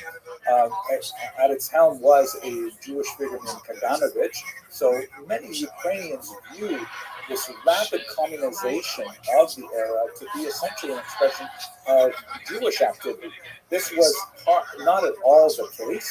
There were some prominent Jews definitely in the Soviet movement, but they were largely purged in the 1920s and early 30s, and you don't have the same kind of phenomenon. Nevertheless, belief is far more important than reality, and many Ukrainians view the Jews as being allied with the Soviets that they hated so bitterly. When the Nazis double-crossed the Soviets and invaded, they came into this region with 4 units known as Einsatzgruppen, mobile killers, and this was called Holocaust by bullets. I've already mentioned Babinyak. That was where some 33,000 Jews lost their lives. And by the way, the Nazis would continue to use that regime in Kiev for another couple of years, killing another 60,000 non-Jews also in Babinyak, buried together with the Jews in a massive mass grave. But this is the way in which most Ukrainians were associated, if they were associated with the Nazis and the Holocaust, it was through this Holocaust by bullets, in which the Nazis would employ so-called Hilfswillige, or willing helpers from the local populations who would engage in assisting these mobile killing squads, killing somewhere between 1.5 to 2.5 million people in Eastern Europe. This is incidentally the way in which my own grandparents lost their families at this time. Babi Yar was recently bombed by Putin, of course. Luckily, the monument itself was not damaged. Other features were damaged. But even here you can see, despite the history that I've given you, there's still blue and yellow flowers at this uniquely Jewish Holocaust memorial. So we have to try and unpack these things, try to understand how they fit together. In our current moment, Vladimir Putin is looking to channel his Tsarist predecessors to develop this idea of the Ruski Mir, the Russian world, in which he wants to try and recreate this larger Russia, which includes Ukraine as an intrinsic component part of it. But it's interesting to note that his main sort of justification for propaganda purposes for attacking Ukraine is that it is filled with Nazis. But we should understand that what does that term Nazi mean? It's clearly absurd. The country is not filled with Nazis. But for Russians, they view the idea of Nazis as anyone who tries to conquer their country from the West. This is a huge thing for them. It's much bigger for Russians than it is even for Americans. As much as we revere the Greatest Generation and D-Day and things like that, Russians, of course, had Nazis on their soil. And so they created, like in Kiev, this massive and grotesque motherland to symbolize the defense of the country from those invading Nazis. And so in a way, Putin is thinking of the EU and NATO as the Nazis. And the Ukrainians, by reading that way, fall into that definition. For Ukrainians during the Nazi period, it's much more interesting, much more relevant to think of their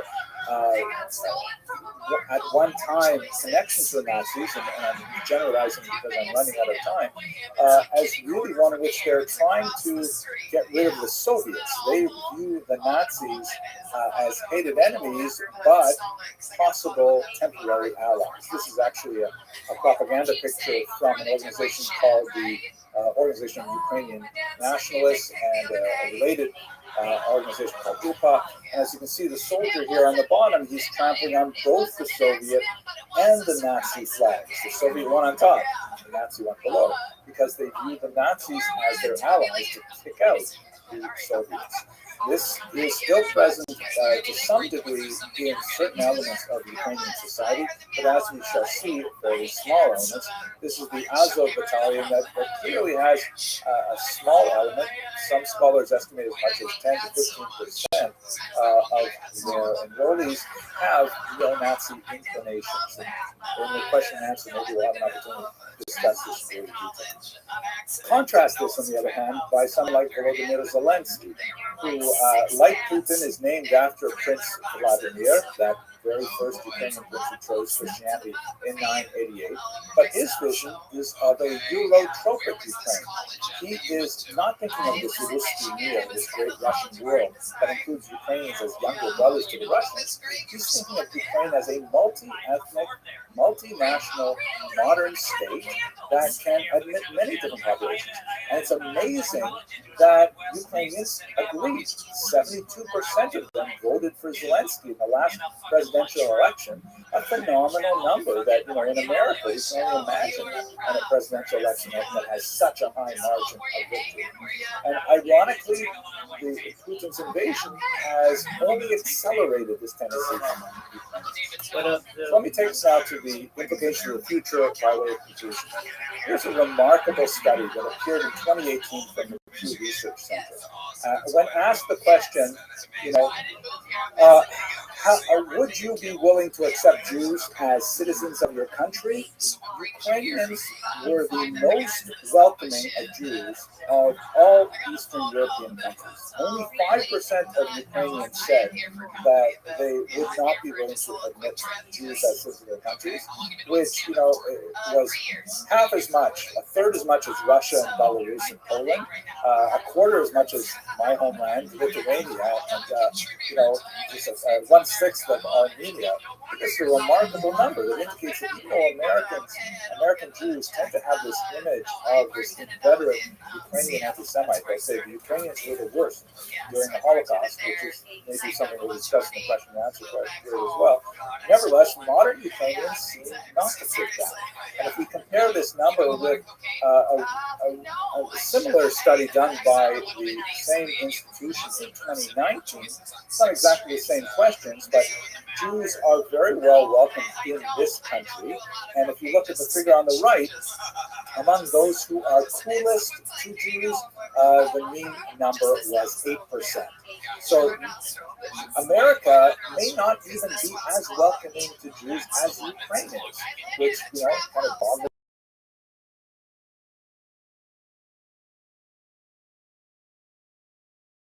battled Ukraine last week, and I'm not sure what it looks like today.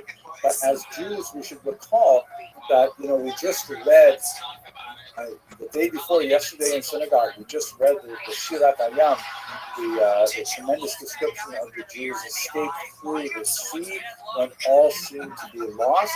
It is arguably the greatest refugee story in world history, and perhaps we should bear this in mind when we're thinking about the fate of Ukrainians who are now also with their backs to the sea and deeply in need of our help.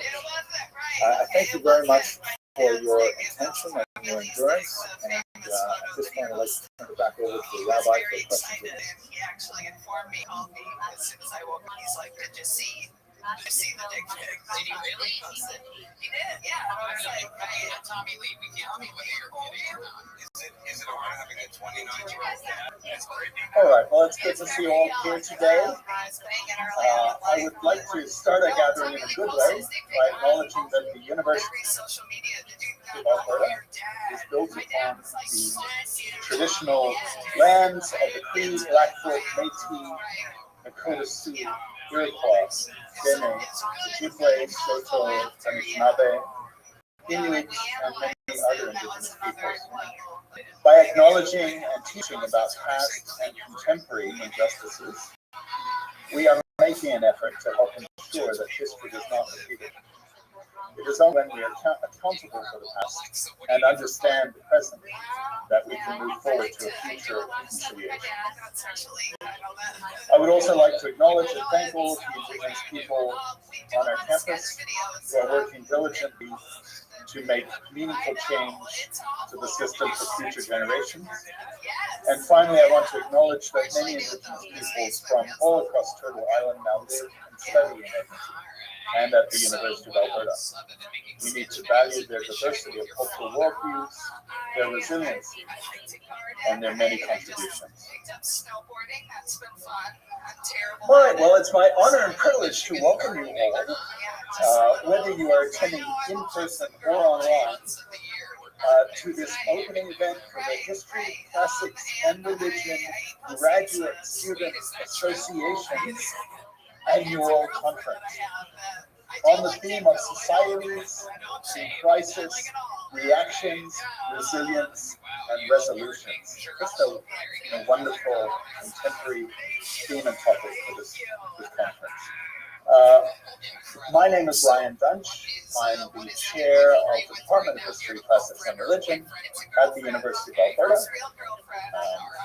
Job that I've had for a while now, and I have one more year to go. I've been at the university since 1998. I remind people at every opportunity that there's one more year, you need a new chair.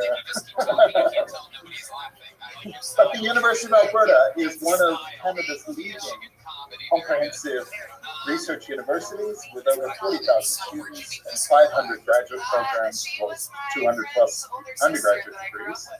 And our department dates back to the beginnings of the University of Alberta in 1908, when the departments of history and classics were both among the founding departments in the university. Today, our department is home to 7 undergraduate degrees, 7 graduate degree programs in the separate disciplines of classics, history, and religious studies, as well as in interdisciplinary degree programs that link across those disciplines. We have many areas of research among our faculty members and our graduate students, including, most relevantly, I won't try to list them all, but most relevantly for today's event, we have research strengths in Ukrainian history and Ukrainian studies, and in religious studies and the history of religion, which is an area of strength in classics and in history, as well as most obviously in religious studies. His conference, the HCRDSA Graduate Student Conference, is an annual event that is intended to showcase research undertaken by the around 75 graduate students in our department, ranging across the disciplines of history, classics, including classical archaeology, and religious studies. It also features the research of graduate students from other disciplines at the University of Alberta and from other institutions. I meant to welcome specifically people who are observing online today's event. I see there are 48 participants online, in addition to probably 40 in the room, so that's great to see.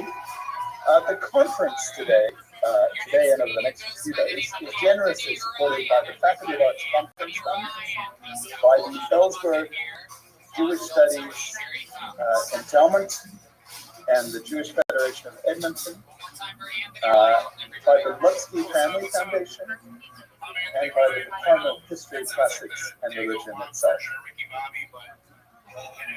Lastly, it's my pleasure to introduce our distinguished colleague, Dr. John Paul Hinka, who is Professor Emeritus of History. Dr. Hinka has an international reputation for his groundbreaking scholarship on the history of nationalism in Central and Eastern Europe, and on the history of the Holocaust during World War II in Ukraine and in its surrounding regions. And John Paul will introduce our guest speaker today. Ladies and gentlemen, professors and students, Jews and Ukrainians, fellow Americans. I'm very pleased to be invited to introduce our very distinguished speaker, Professor Henry Abramson of Truro University in Brooklyn. Truro is a private university established in 1970 for the higher education of the Jewish community. Dr. Abramson has been serving at the Dean of Arts and Sciences at Truro since 2015. Although based in the United States for over 2 decades now, Dr. Abramson is a fellow Canadian. He was born in 1963 in a small town then known as Ansonville in Ontario. Later, the former Ansonville was incorporated into Iroquois Falls, but it can still be found on Google Maps.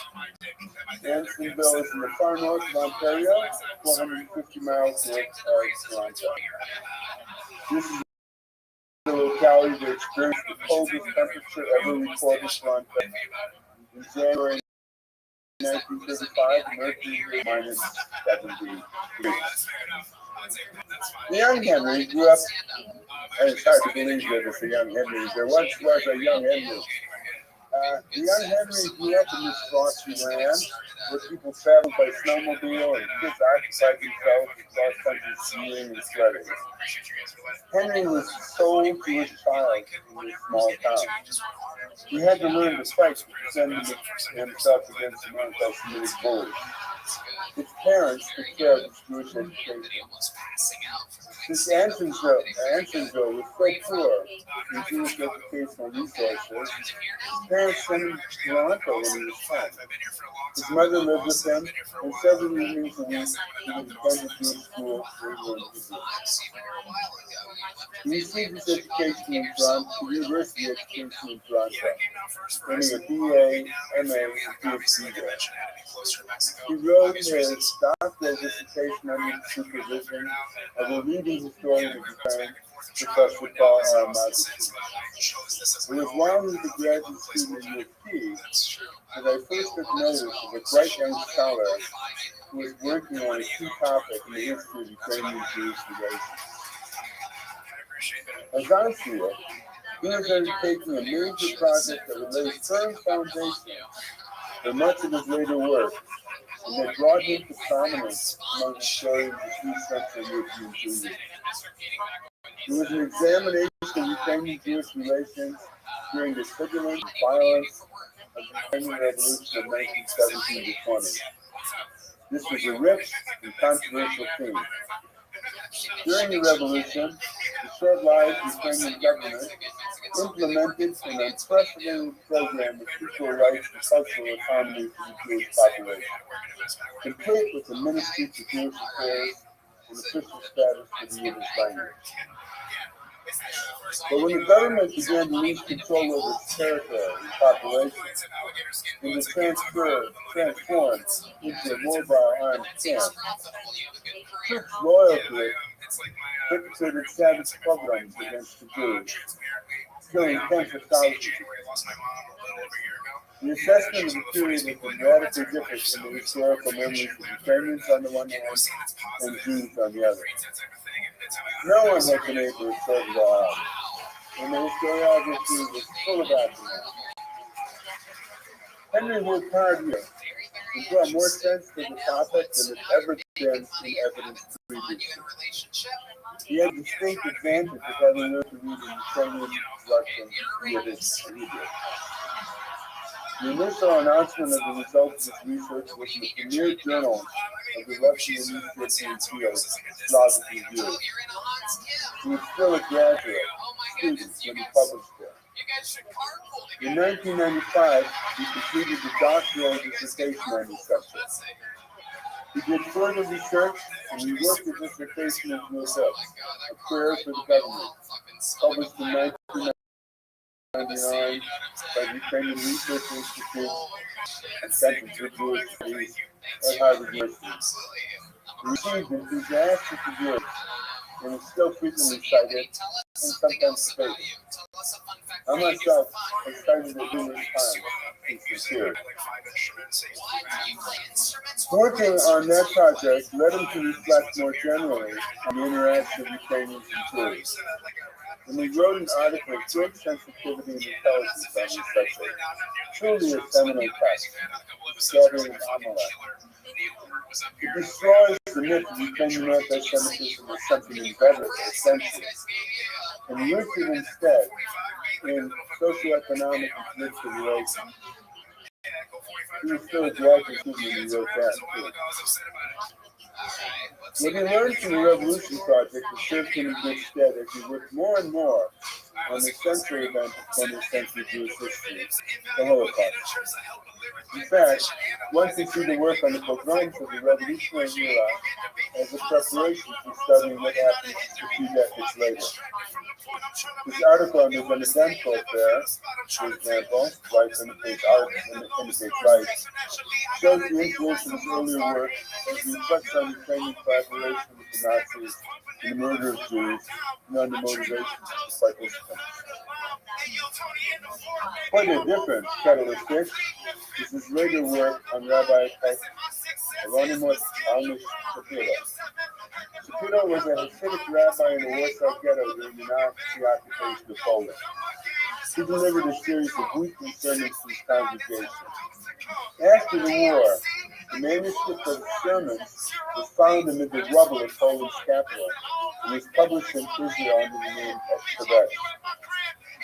In his scholarly explorations of the Holocaust from the vantage point of a Jewish holy man, struck early readers, such as myself, as fresh and fascinating. I do not think that many scholars have the patience to mull over what the rabbi was saying the way Henry did. Nor do I think that many others would be able to explain the rabbi's points so clearly. In 2017, Dr. Abrahamson devoted a whole book to the topic, called off from the year of God. Already in 1990, Henry exhibited an interest which grew over time in visual imagery. I think this first came to the surface when he wrote this article, This is the Way It Was, on anti-Jewish cartoons in the Ukrainian newspapers published under the German occupation. His book, A Prayer for Men, is lavishly illustrated. He later became a documentary about wooden synagogues. This was the Lost Jewish Synagogues in Eastern Europe, directed by Karl Hirsch and released in 1999. The author became deeply involved in studying images of Jews in the Middle Ages.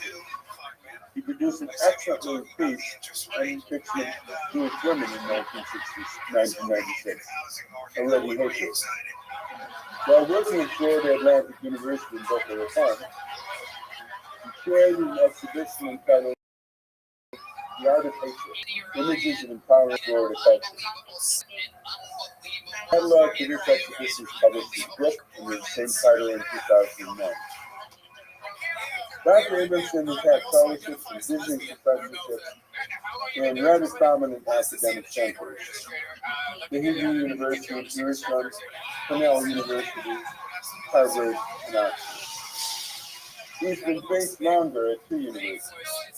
He was at Florida Atlantic University in 2002 to 2006. Then he joined the South, which is based in Miami. And in 2015, he moved to the main Brooklyn campus. He has produced a series of lectures online about Jewish history. He's had over 5 million views. He's currently working on a 3-volume history of the Jewish people. This evening, Professor Edson will speak on 1,000 years of Jewish life in the West. Prepare to be spellbound.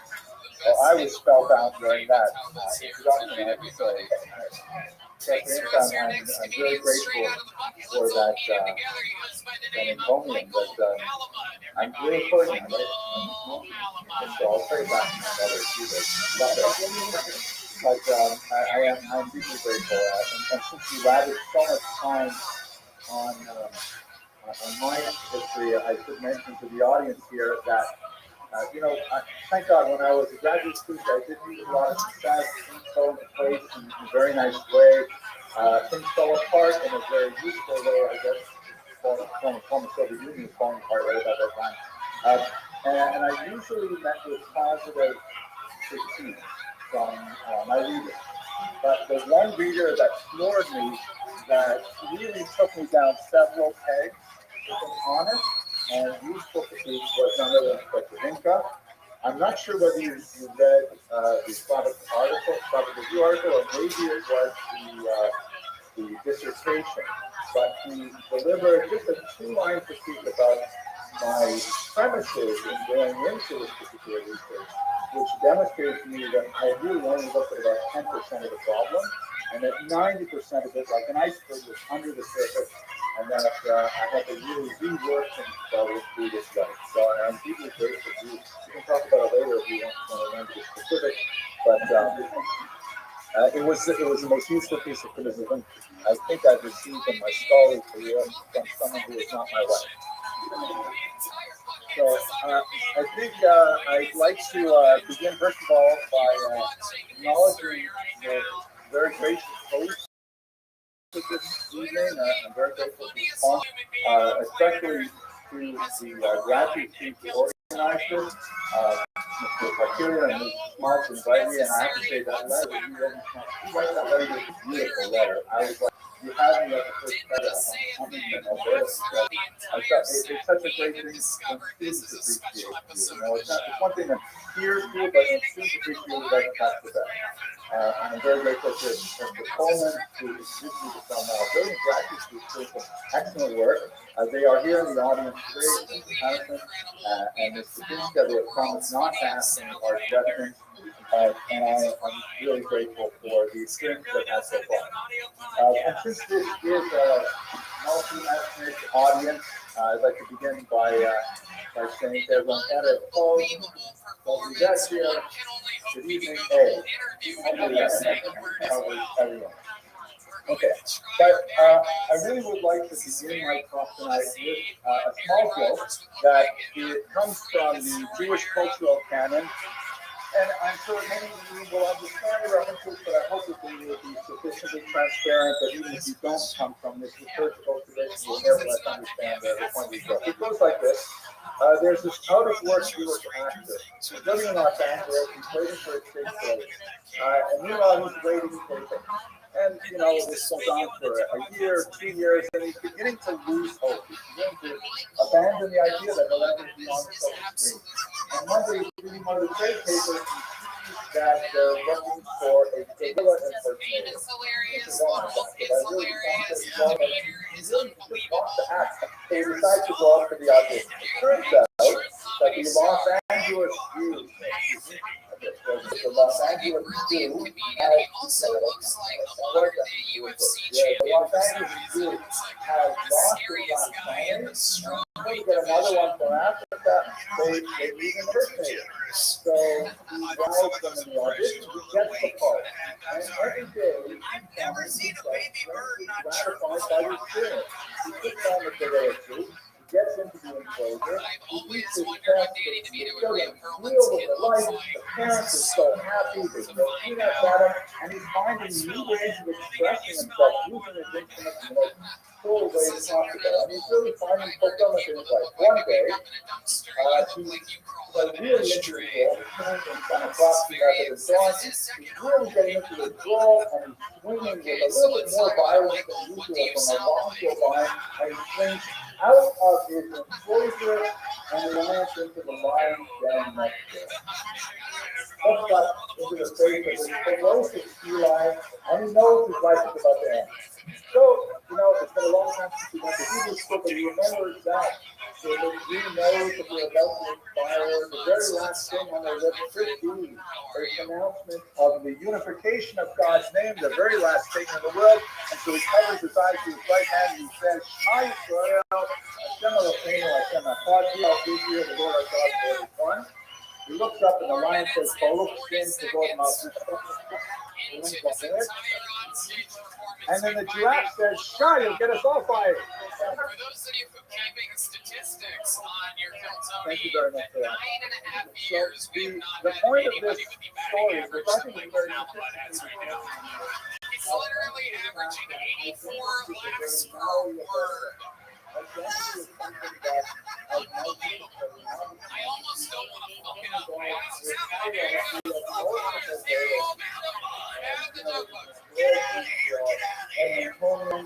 and Brazilian roots, Canadian roots, religious tribal, political tribal, linguistic tribal, they are on, and we sort of work with these things to shape for ourselves and identity. And what I would like to propose to you today, which I have learned from my meeting with Mr. Kinster earlier today, this is not such a radical new idea, but we are looking at a very unique era in Ukrainian Jewish history in which a new Ukrainian Jewish identity is being formed. I'd like to demonstrate that as we race through a millennium I don't want to say necessarily coexistence, but Jews living side by side with Ukrainians in the space of about 60 minutes. I will speak very fast. Let's start with this image that you see behind me. This is a rather remarkable image. Let's place it in situ. It is a Holocaust memorial that is found on the outside of a synagogue in Lutsk, Ukraine, just to give you a sense of where Lutsk is. Well, I think we have to put the mouse on here. You know what they say PhD stands for? Here's a map. You can see a little dot there where Lutsk is. It's sort of in northwestern Ukraine. Here's Kyiv marked here. And here's how it looks on the side of the building. This is a 17th century structure. It's what's called the traditional fortress style of synagogue architecture. Not, coincidental that this occurs during the era of Petrus Now, that's the uprising that synagogues were built, much like this. I spoke at the King's Jewish Center just last week, and looked exactly like this, actually. And you see it sitting there on the wall of the synagogue, the Holocaust Memorial. Now, let's look a little bit more closely, though. Let's see how it's changed in the just a couple of years between those two pictures. First of all, you can see that the stucco work has become defined. This is taken, by the way, this picture is 2011, so it's long before the current conflict. But you can see the synagogue has begun to decline, and no one is apparently taking care of it.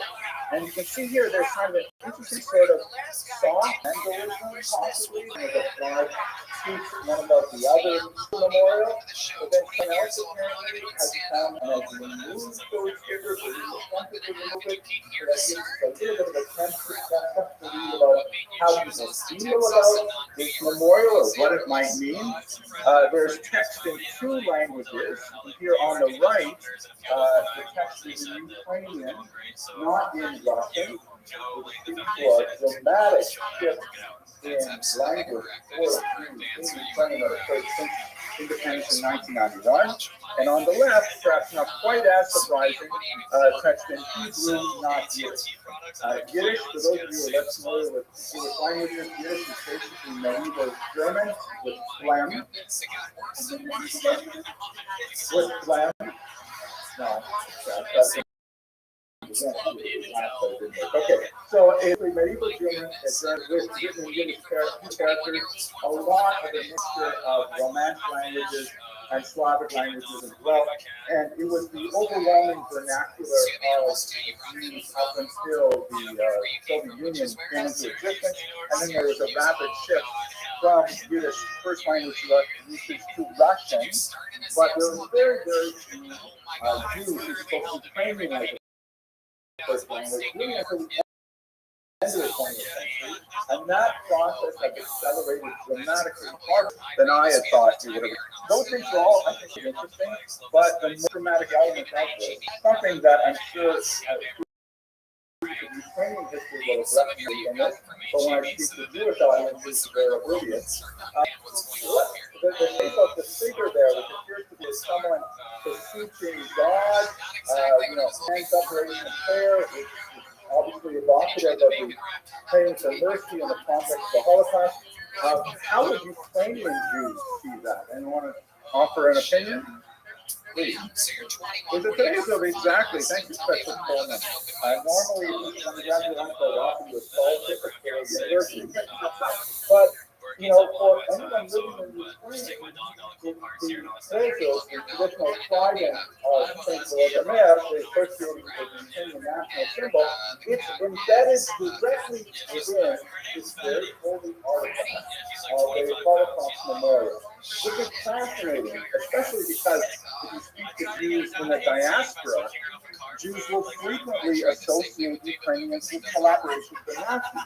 The opposite of the idea of embedding a Ukrainian national symbol, which also has strong Christian overtones, because St. Volodymyr was the first Christian leader of the KNDS. It's fascinating that it would be taken right into the image. And I think this points to the overall malleability of identity that we see in so many ways.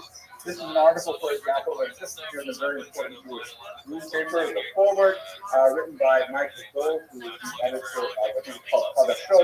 It's a paper in Kiev. And you can see from the title, The Birth of Ukrainian Jewish Identity is happening right now. And hard pressed to disagree. Let us go explore this in greater detail, and I'll take you through this lightning fast review of Ukrainian Jewish history. I'm going to, we'll see how the questions from the end. This is how most Jews think of Ukraine, or at least used to think of Ukraine before 1991, to be sure. This is a Pale of Settlement, which is the region that Jews were allowed to live in have been forbidden to enter into Muscovite territory since the late 15th century. And when Catherine II conquered much of this region in the partitions of late 18th century, she found herself suddenly in charge of the largest single concentration of Jews in the world. So Jews, in their geographic, cultural boundaries, don't necessarily identify Ukraine as a distinct entity, but they will kind of roughly speak of overlapping territories. Here is, by the way, where Ukraine is, for those of you less familiar with this map, this is kind of a very rough bubble, but that's more or less roughly how you think of Ukraine. It's only towards the western part of the Dnipro River, the so-called right bank, and extending generously into Austro-Hungarian regions and even into Polish and Belarusian regions.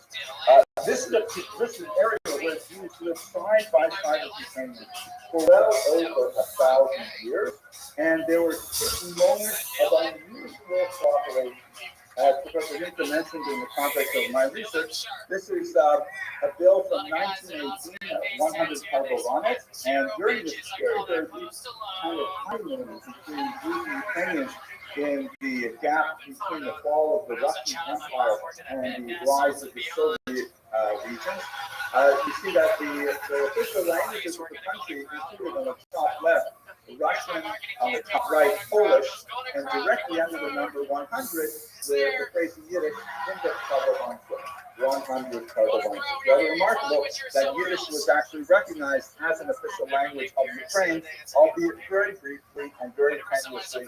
And if you go to the archives, you see how difficult it was for them to actually manage it. But it shows a tremendous degree of sensitivity for this Jewish population, largely urban and so on. And we see many examples of this. Here is a stamp from the year 2011 that commemorates 70 years since the tragedy of Rabbi, which of course is one of the greatest short-term massacres of Jews in the history of the Holocaust. It occurred in the city of Kiev. It is a shared place memory because, of course, after the first few days, there was by the massacre many, many more Ukrainians, about 50,000 Ukrainians, but about 33,000 Jews lost their lives in the first few days. Nevertheless, even though it is a shared heritage of suffering, the image clearly has a Jewish symbol, the menorah, pointing out the specifically Jewish aspect of this tragedy.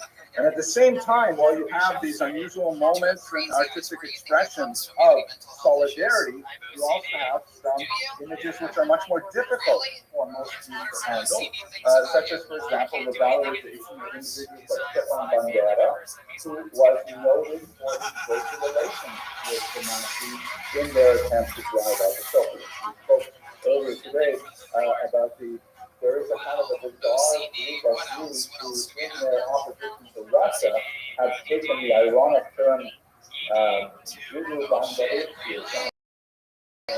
Jewish Banderites, which is like one of the most weird oxymorons stuff that maybe look at that in daily people. So in other words, this is a stamp with someone's face on it that would be deeply offensive to many Jews. So how do these two things sort of coexist, and especially how do they create this unique identity? So let me begin at the beginning by letting you know how these things this is actually a fascinating map illustrating one of the that historians have a master and a phrase that most of us at our age were too late for us already, but we graduate students still have a chance. This is the genetic map. This traces the population of Jews moving through Europe based on the analysis genetically. And they have determined, for example, that the roots of Ashkenazi Jews, basically from northern Germany, the Rhineland region, come from ancient origins in the land of Israel, specifically two major expulsions of Jews after the First and Second Roman Jewish War in the first and second centuries. Many of them were taken, as the ancient historian describes, to Rome, to the slave market there. After some time, this large group of people, perhaps maybe 100,000, a very large number of people in ancient times, ultimately were able to gain mobility. And in one of these remarkable things that geneticists can do, around the year 850, a very small group of them, a so-called founder event, that included 4 women from northern Italy, made their way up to the Rhineland region. The geneticists who prepared this research for Bekosh actually calculated that 46% of all Jews who claim to be Levites, Ashkenazi Levites, which is a tribe definition, descend from these 4 women. I believe they named Sarah, Rachel, and Leah. No, I made that up, but it will work. But anyway, that's where the Ashkenazim basically come from. There are other routes of migration and so on, but the part that concerns us is that they make their way in the 9th and 10th century to northern Germany, and then from the 13th and 17th century, there's a major migration eastward, as you see in this map here. The Ashkenazi communities are both driven out by a rise in anti-Semitism, eventually a rise of beliefs like blood libel, hotep and black death in the 14th century. And at the same time, the Polish-Lithuanian Commonwealth, which dominates much of Ukraine at this time, has a dearth of individuals who are illiterate and numerous and able to create an economy in the region. So Jews are brought in, they're given Magdeburg rights, which is a kind of medieval set of privileges which communities can set up. It's a very appealing thing. They're able to set up essentially gated communities, kind of like Boca Raton, familiar with that place. And they make their way to the region of Ukraine. It's also worth noting, by the way, that there's another significant Jewish population, although a very mysterious one, called the Khazar Empire, that has its capital at Ityl, north of the Caspian Sea. Very, very mysterious people. Besides the historic legends of earliest settlements in the Krim, which is quite possible, given that Jews were frequently following Greek traders and Roman legionnaires to the region. But Khazars feature very prominently in a lot of the earliest historical records we have of the period. The conversion of Saint Volodymyr, for example, mirrors essentially a story of the conversion of the Khazar king. But many historians dispute the validity of the entire episode, and there's precious little evidence that there was much of a Jewish Khazar kingdom. There have been some fascinating archaeological studies done. Some of them demonstrate that the Khazar tends to use home architecture very similar to that used in the land of Israel in the ancient period. The five-room house is mirrored here, but that's disputed by many archaeologists. So there have been some very recent studies that today have actually made their way to this territory. That was a long build-up for this one visual story. But so I know, seriously, when we get to the Khazars, there are some really technical pieces of data besides the somewhat fanciful descriptions that we have in the Codex of the Language and so on. In the Geneva archive, discovered this Gallic Cairo with some treasure trove of medieval documents, hundreds of thousands of fragments of what is called sacred tract that was preserved by the Jews of Puskat. They found this document, which is a very demonstrably Jewish document written in Hebrew, which is basically a letter of introduction. In modern Hebrew, it would be called a ketek, that it indicates that the bearer of the note was fallen on hard times and is reaching out to further listeners for financial support. Quite literally, these are used to our own day. People will knock on my door and represent a ketek very much like this. It's laminated. We didn't laminate back then, but it held up pretty good. What's fascinating is that at the very bottom, this letter, which originally in Cave in the 12th century, is signed by an official in Turkish rune, which suggests that there were, in fact, some Khazarian Jews living in caves, many of them with a level of status that they could sign these documents, testifying to the bona fides of their. But there's no question that when we look at the views of Ukraine through genetics, certainly through linguistics, and through the written records that we have, that overwhelmingly descended from those Ashkenazi Jews from the Rhineland and not coming from Khazarian origin. Now, what we'll do during this time is get to some of the more complex and difficult aspects of Jewish life in Ukraine. They were brought in primarily to fill a niche in the economy, which is something that historically Jews have excelled in. Long experience with engaging in middleman economic roles.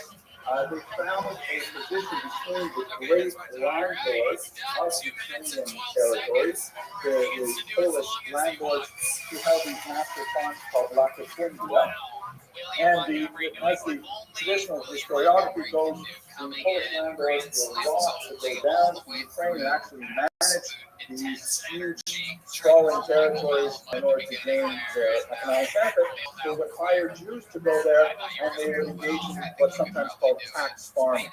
The Polish landlord could say, for example, to the Jewish community, because these things were generally structured on a feudal manner, the Jewish community and their representatives, okay, we believe that we can select 10,000 from Latifundia this year, for through next year this time, and we'll train you for that. And you are authorized to collect taxes in order to bring the thing. Now, the Jews could then go back, and a tremendous student, which was supported by the Polish movement, who literally owned the entire town, the mills, the bridges, the presses, even the churches. And the Jews would then collect taxes on a variety of things. Obviously, but they could also charge tolls for bridges, they could charge for hunting in the Lord's forest, or fishing in the Lord's pond. Basically, whatever they came up with, that would be a legitimate way to tax the population.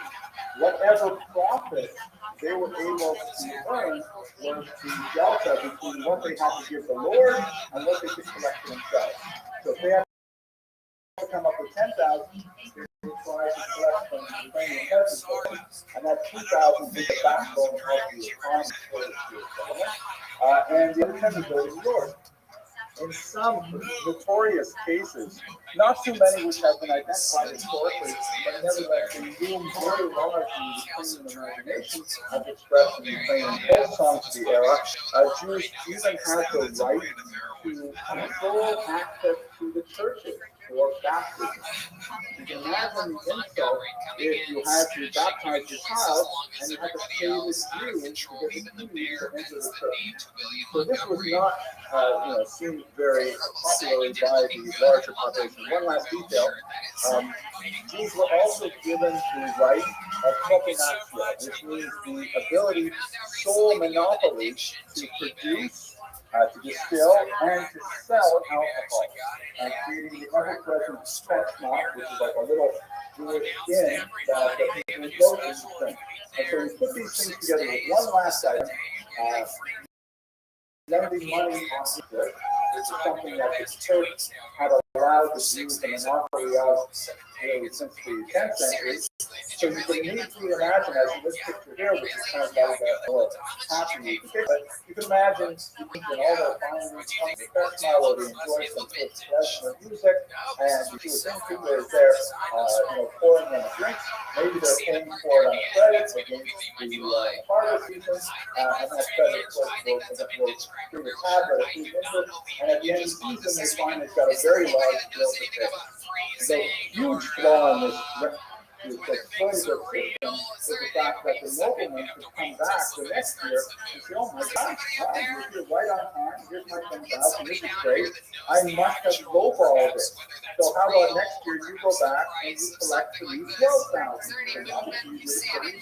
And that means that the Jews would have to go back and they have to raise 14,000 in order to maintain the same standard as the previous year. And this would spiral out of control, it would evacuate out of control to the point where there was a popular uprising. The most significant of those popular uprisings is, of course, the Chmelnytsky revolutionary rebellion of the middle of the 17th century, which was devastating for the Jewish community. Chmelnytsky basically is a huge heroic figure in the Ukrainian mind, primarily because he managed to lead a group of peasants who were essentially runaways from their land, and he united them. They were famously quite fractious before he came to power, and he united them in a military strike on two groups of enemies. On the Poles themselves, the landlords, on Ukrainian Catholics who had betrayed their Orthodox roots as the Cossack thought to join the United Catholics to the West, seeing that as an act of colonization. And of course, the Jews who were the looters, the Jews who were the arrendators who collected the money from them. Now, if you remember back in the 1990s, there were a huge series of riots in Los Angeles, which were largely an expression of African American anger against the white establishment. And there was riots went on for periods of prior control. But in reality, the population that was hurt the most was not the white establishment. They were largely able to collect insurance payments on whatever property they owed in South Central, but it was the Korean shop people who lived in that region, got consultants and operated the bodegas there, and they were the hardest hit. Even though they were not part of the white establishment, they were especially seen as alien and seen as a demonstration of white power, and so they suffered it. It's a very similar structural relationship to the way the Jews occupied that middleman position in Ukrainian territory at the time. And so Chmelnytsky's rebellion was overwhelming, and for Jews it was so powerful that it actually was enshrined in the literature, in the liturgy. And once a year, Jews will gather, they'll fast for the entire day, and they will recite the liturgical poems that reference the horrible decree of Akbadat, the decree of 1648-49, lives on indelibly in Jewish memory. That's why one of the aspects that's challenging to this idea of Ukrainian Jewish identity is that for Ukrainians, Khmelnytsky remains definitely a national hero. I mean, he rose up against the foreign oppressors, he drove them out of the land, created, a Ukrainian identity. It's like a George Washington in many ways. And you're seeing here on a banknote from Ukraine, but for Jews, Khmelnytsky remains like he's in the same family of people like Stalin and Hitler. So it's very hard for Jews to see Khmelnytsky, especially diaspora Jews like myself, without feeling a certain amount of trepidation. One of the things that we talked about in our discussion was the process of lustration, which is associated especially with Russia's power in Czechoslovakia, but we also see it in post-Saddam Hussein Iraq and other places where countries who endure difficult periods of national stress have to go back and kind of clean up or polish, that's what the term lustration really means, their history to try and work through some of these difficult issues. The United States of America, the country where I live in, has done a tremendous job of this, with the Civil War in particular. We're all totally cool with our statues of Confederate war heroes. We even bring the Confederate flag into the Capitol on occasion. Whenever we have an insurrection, it's like that's what we got to do. So this is one of those issues that I think Ukrainians will have to work with. And it's not just people like Khmelnytsky, it's also people like Bandera. And the Jews will also have to work through their restoration, trying to understand their role in this exploitative economic arrangement as well. But to move through our race through 1,000 years of Ukrainian history, Khmelnytsky's spirit, I see as one of those key elements of Ukrainian psyche, Ukrainian national, the civic myth of when people believe what is it that makes Ukrainians Ukrainian, they'll point to things like this devil-may-care attitude that is associated with Kozaker. You see it here in this stamp where the photo in the background, of course, was the once mighty Moskva, and he was the Ukrainian soldier on Snake Island, letting the soldiers there know what he thinks of that boat. This is very much kind of like a Khmelnytsky move, and the fact that they would put it on a stamp is also a kind of a Khmelnytsky. So what characterizes much of this medieval period is being a triangular relationship. This is an image of the guy on the left there is wearing a suit which is actually very fashionable in the late 1980s. I think I wore something like that earlier. And I'm showing this here specifically because I want to talk about drugs, but also I have to take a moment to specifically thank the University of Edmonton and Kiel for their support. My own archival research in Kiev was two big works. One was before the fall of the Soviet Union, when things were just beginning to open up, and a group of scholars with Ukrainian inclinations invited a group of graduate students to come to Kiev and to do research. And it was still under Gorbachev, it was still, very closely supervised and watched, and they put it in a kind of a TV style spa where they keep their eyes on it, and they would put it on buttons during the finish on. And I got to see some of the archive interviews, and I was not allowed into the archive of the KPSS, the Communist Party archive. It was way too high level for me at the time. I came back to Canada, and the Soviet Union fell apart shortly thereafter, and I got a call with the Greek Soviet collapse saying, come on back, we cleared everything, we can get into the archives right now. And of course, as a graduate student, we had no money, so I fished around and paid immediately got the place and offered me the funds necessary to fly out there and to get into the archives, which was an absolutely amazing experience. And it really made my dissertation. It was a big game changer for what I was able to find. The tale was tremendously much better organized than the Academia Nauk. It apparently had set things in Kiev that I was going to get an apartment. They would set me up and things like that. When I got to Borisfield, there was no one there, just the hockey. And I had a big wad of Canadian dollars, and I didn't know what to do. I didn't know anyone paid me there because I was, sent it around the first time. But I do remember that I did meet one elderly Jewish man who the Canadian Jewish Congress asked me to bring him some of the specific type of medicine that he needed for the port. So I was able to take one day trip on my first time to Dave and deliver this medicine to him. And I vaguely remember sort of what his building looked like. It was a flip truck, one of those 5-story walk-ups. And I had a taxi driver take me around. And so I thought it might be that one. I walked up, I thought it was in the top store. I knocked on the door and thank God they were there. So because of me, I almost fell apart, but I was able to spend a few months living with the Ukrainian family, Jewish family, and really getting to experience from their perspective of life. And Kayla was very generous. The money that was supposed to be set aside to defray my living expenses was given to this family because they were supporting me. And they essentially, they got like the equivalent of 2 years' salary from this infusion. So we're very, very grateful. Anyways, this is what I looked like back then. And this is at the famous friendship college in the cave that has this statue that celebrates the union of Ukraine with Russia in 1654. The great group of all of us, the friendship of people, and this is what it looks like a little bit later.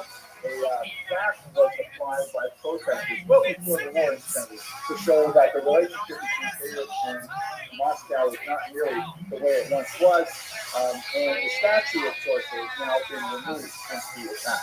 But Jews and Ukrainians were never free to really develop their relationship as a community with one another alone.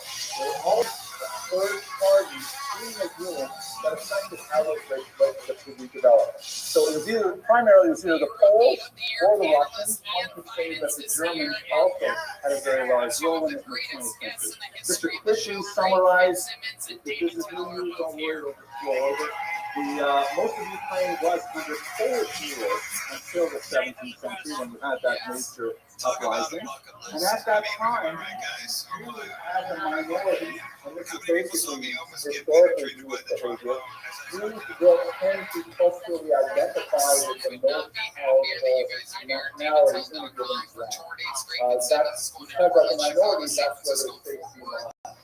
So, for example, in Quebec, Jews up until the Quebecois used to always identify with Anglophones, because that was the real power in Montreal, Quebec City. But then after the Quebecois, those things now became very powerful. Then many of the Anglophone Jews, like my family, my grandmother, my Rothschild, sit down and everything took it over their name. A lot of the Anglophone moved out of Quebec and moved to Ontario, and the Jews who remained, especially those who were attracted from French-speaking places like Nigeria and Morocco, they became Francophone and were supporters of the dominant power. You see the same thing happening in South Africa, where Jews tend to be more aligned with the apartheid forces until that fell, and that changed as well. So it's not surprising that Jews, even though they're living largely among Ukrainians, as a minority, they would identify with the Polish lords. And this was something that was prominent for much of Jewish culture. They never really developed a strong attachment to Ukrainians per se.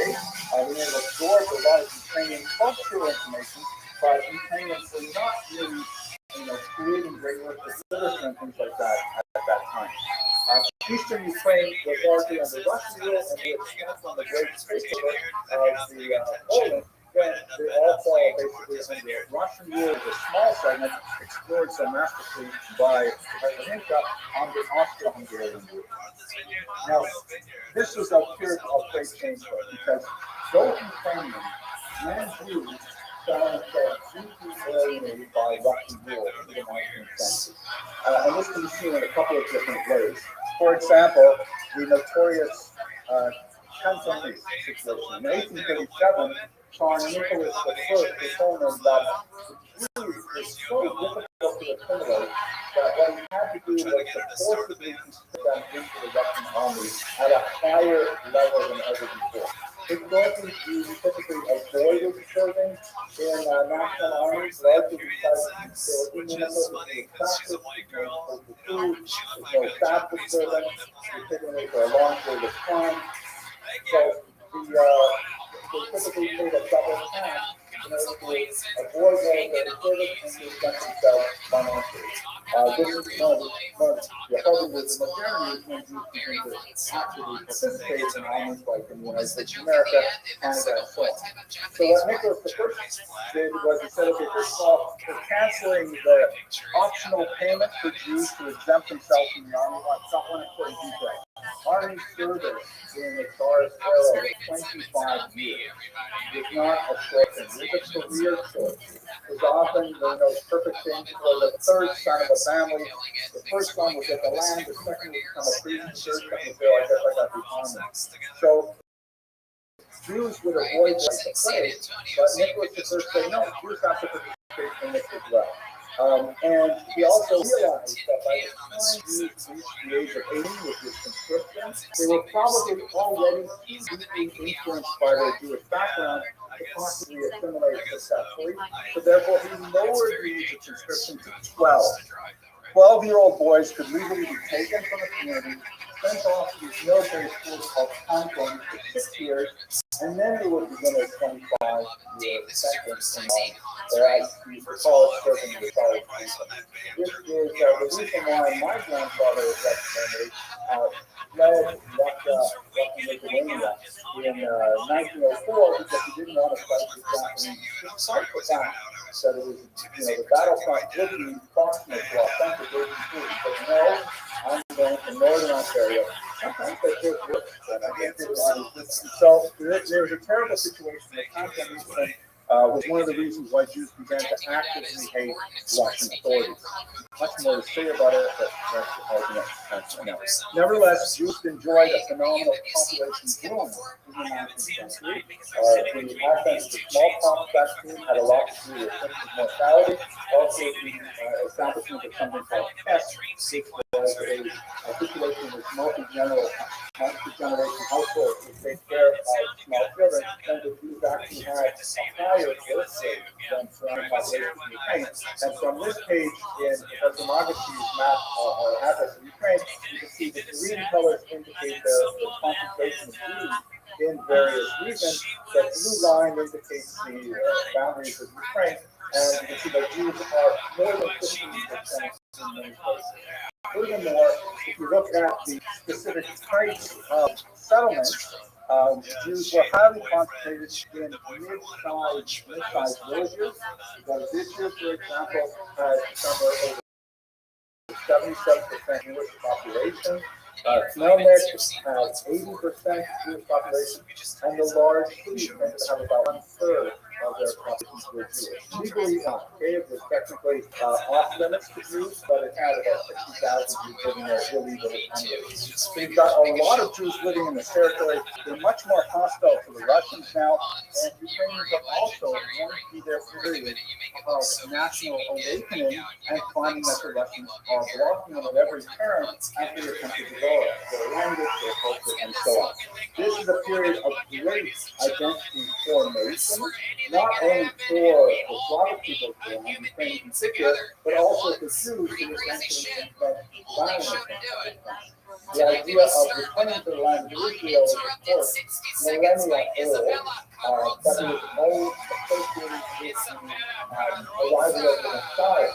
In the late 19th century, Jews concentrated basically in southern Ukraine, began to challenge the idea of creating a political state in the land of Israel, exclusively Jewish, or at least primarily Jewish. So these national identities are forming at the same time in the same place in Ukraine. Okay, so that brings us up to the 20th century.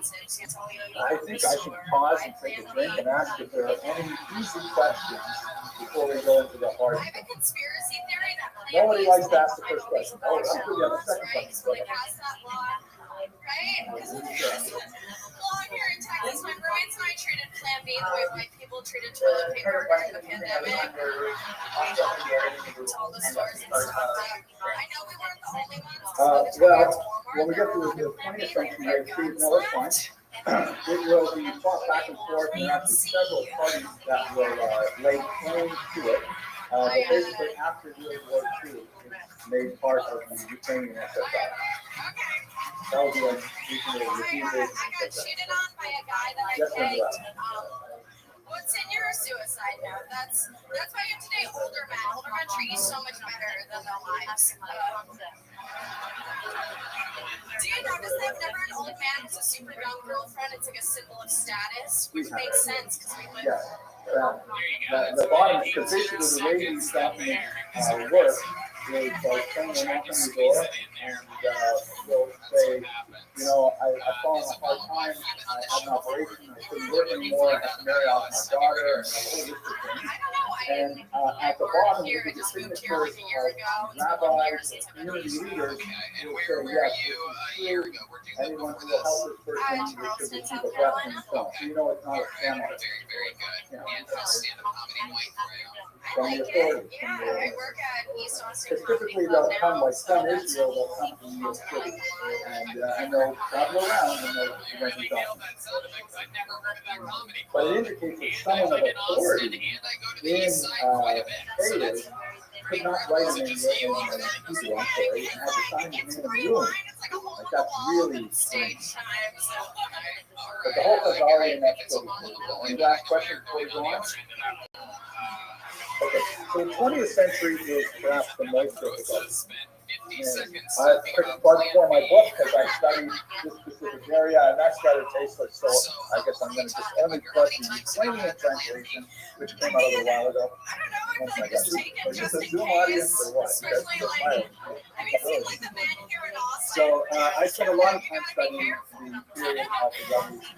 And in a nutshell, what basically happened, the Russian government collapsed in 1917, and there was a brief period of time when the remaining pieces of the Russian Empire sort of recalculated, like the GPS recalculated how they're supposed to do this. And the Ukrainians said, well, we want to have independence.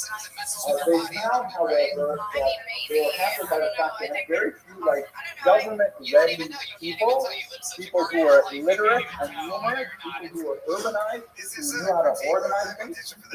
Overwhelmingly an agrarian society, they're great at farming, but they did not necessarily have the manpower and womanpower to run a modern state. And they looked to allies in the urban sphere. Of course, Russians were not in favor of this because they considered Ukraine part of their historic Russia. The Poles also viewed Ukraine as part of their historic land. They were not as enthusiastic about participating, although they did have success in recreating Poland, of course, after World War I. And the only really significant national movement in the cities was the Jews. And the Jews got surprisingly said, yes, there's obviously a section of opinion, there's left and right in the community, but the basic said, okay, this is worth trying, particularly if you do this in a moderate way and remain within the idea of a Russian federation, and that's the idea of like going step by step, but ultimately the Ukrainians worked out a deal.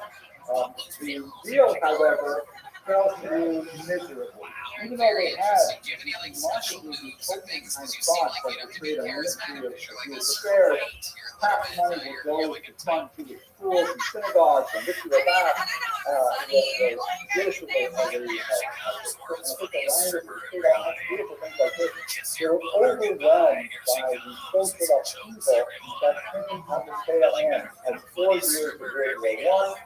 And one national revolution in the spring of 1917, another revolution led by the communists in the fall of 1917, followed by a horrific civil war, in which the communal violence vastly outdistanced anything that ever happened before. The sheer scope of the violence of 1919 was so great that if it were not for the Holocaust occurring 20 years later, we would all be talking about 1919 all the time. It's only because the Holocaust represents still another, huge algorithmic leap in violence that we basically forgotten about this horrific time, but it is truly phenomenal. The Ukrainian government tried to establish itself against the the tectonic shifts that were happening, the multiple groups that were fighting on Ukrainian territory. But ultimately, as Professor Hunter mentioned, they were essentially reduced to being a mobile government operating as train cars in a little triangle in western Ukraine, trying to evade the attack of Russian forces. Now, the great paradox of this theory, which I explored in my research, was the fact that of the pogroms, which we have quite a significant body of testimony, about 40% of those pogroms were actually perpetrated by the same government that was, at the same time, proclaiming all of these newfound rights for Jews. At the head of it was the man portrayed in this statue here,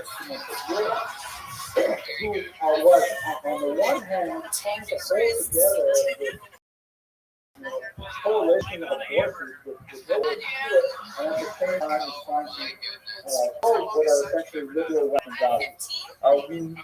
Padura himself is a very complex figure, and he's engaged in many debates about his specific orientation, but he becomes a flashpoint in the understanding of this period and a deflection point for Jewish-Ukrainian relations, as I will show you in a moment. Here's an image from the Times of Israel, a very popular Israeli newspaper, and as you can see, there's a statue erected to Shimon Peres, who, like Khmelnytsky and some degree like Bandera, is a Ukrainian hero, a national hero for asserting the independence of Ukraine against all odds, and at the same time, he's viewed as a pogromist, correctly or not. He's surrounded by students that are following his own. What up, baby? How are you? Yeah, of course we're going to put that you are here. Yeah, certainly makes sense. How are you? But for Jews, it's like within walking distance of the synagogue. How can you possibly be so Can you speak? to place someone who created such violence against us in such close proximity? The reason why Yeah, we're best friends. Calm down. At the hands of this man, Salam Skarsgård. It's a fascinating story that's worth exploring. Skarsgård walked up to Padura, who was living in exile in Paris in 1926. He said, Padura, he said yes, he shot him dead. How'd you find out about me? Stood there and was arrested. The Paris court tried him, and Okay, how'd you find out about me? legal strategy, defense argues that Skarsgård was acting as a We've been like huge fans ever since she like orchestrated 9/11. And amazingly, the court in Paris began to beautifully not as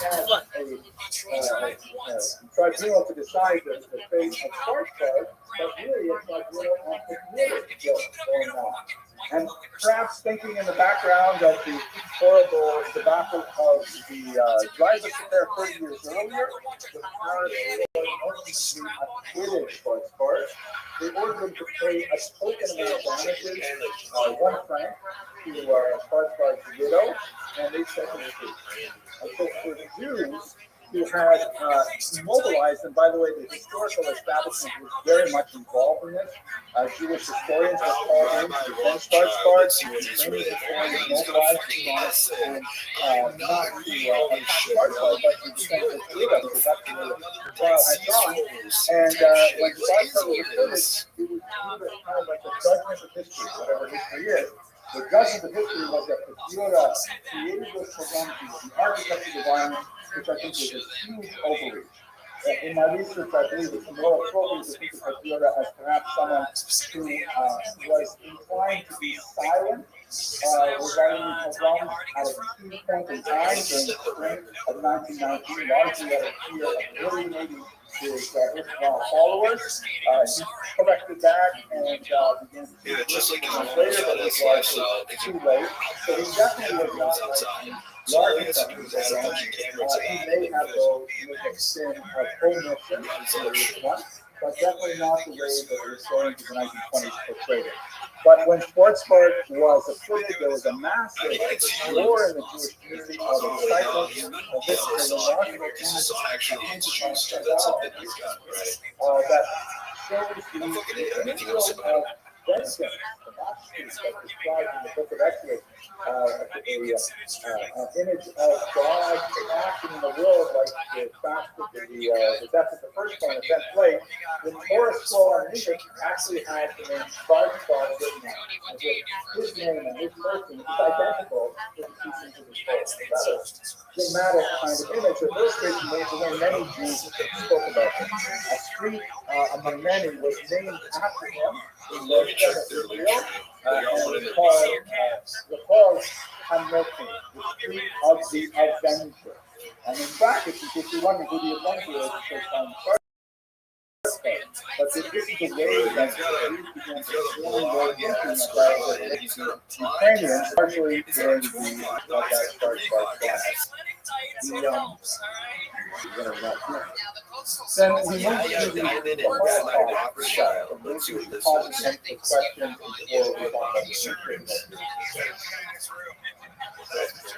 perfectly clear as the sun goes. Let's see what he says on Reddit. The Holocaust. So it's very important to have a handle on the maps of this period. Part of Ukraine, and the western part of Ukraine is part of Poland.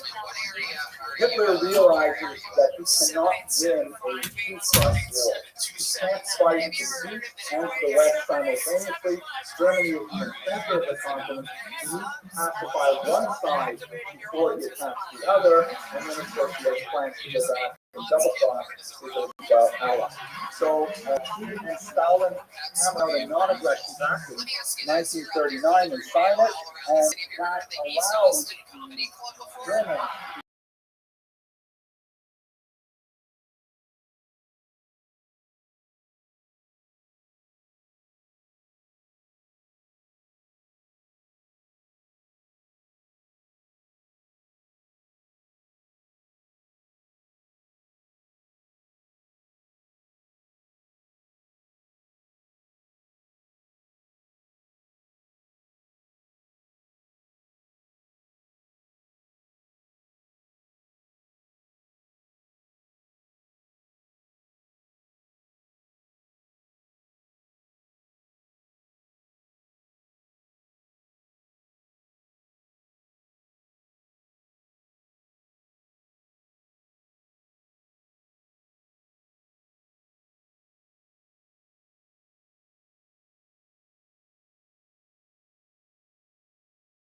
confiscation of property, and massacres left and right, explosions, blowing up of churches, all kinds of things like this. It's very, very often periods of rapid communization, which, for reasons which is beyond what I want to talk about today, were associated primarily with Jews. Jews are believed to be heavily involved in this activity, although there does not seem to be a tremendous amount of support for that particular widespread belief. There were definitely Jews who were associated with these dreaded NKVD and their earlier incarnation, but they largely did not survive, especially not proportionately or disproportionately after the Stalinist purges of the 1930s.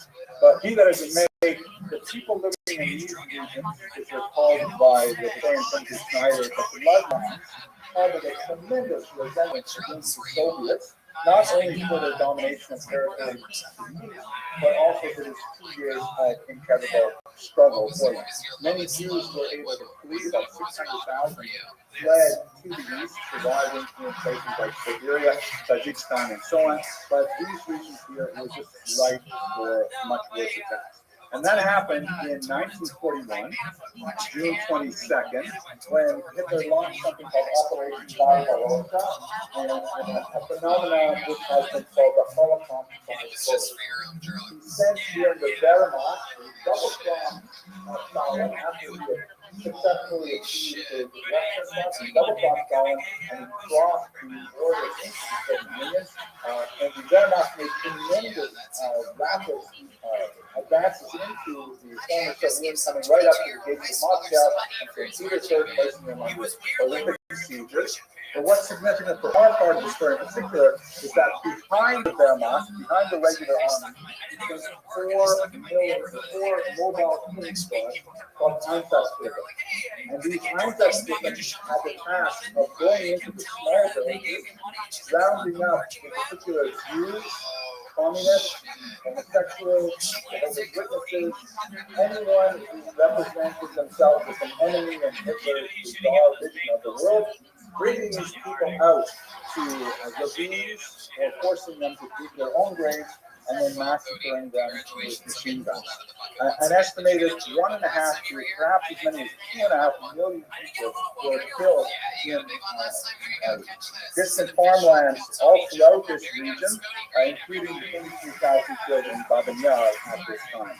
My own family, those that did not join my grandfather when he fled Lithuania, also found their last resting places in an unmarked field outside the city of Kaunas. This is a marker that people put up afterwards to designate the spot where my own family lies.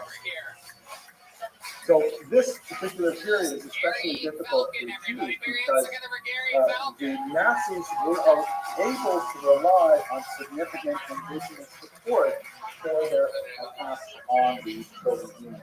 The so-called Hilfswillige, or free willing or help free will for people are not only Ukrainian but also Polish, Lithuanian, and Latvian and Estonian. Were willing to join the Nazis and push back the Soviets. One of the most difficult units associated with this period is not Hilfswillige, but the Galicia division, which represented a lot of Ukrainians in the western part of the territory, believed that joining with the Nazis was the best way to rid the entire territory of the Soviets, and they ended up signing up, and that made a huge difference later when they entered this country and the United States of America, and they actually were former SS members of the League of Awesome Division.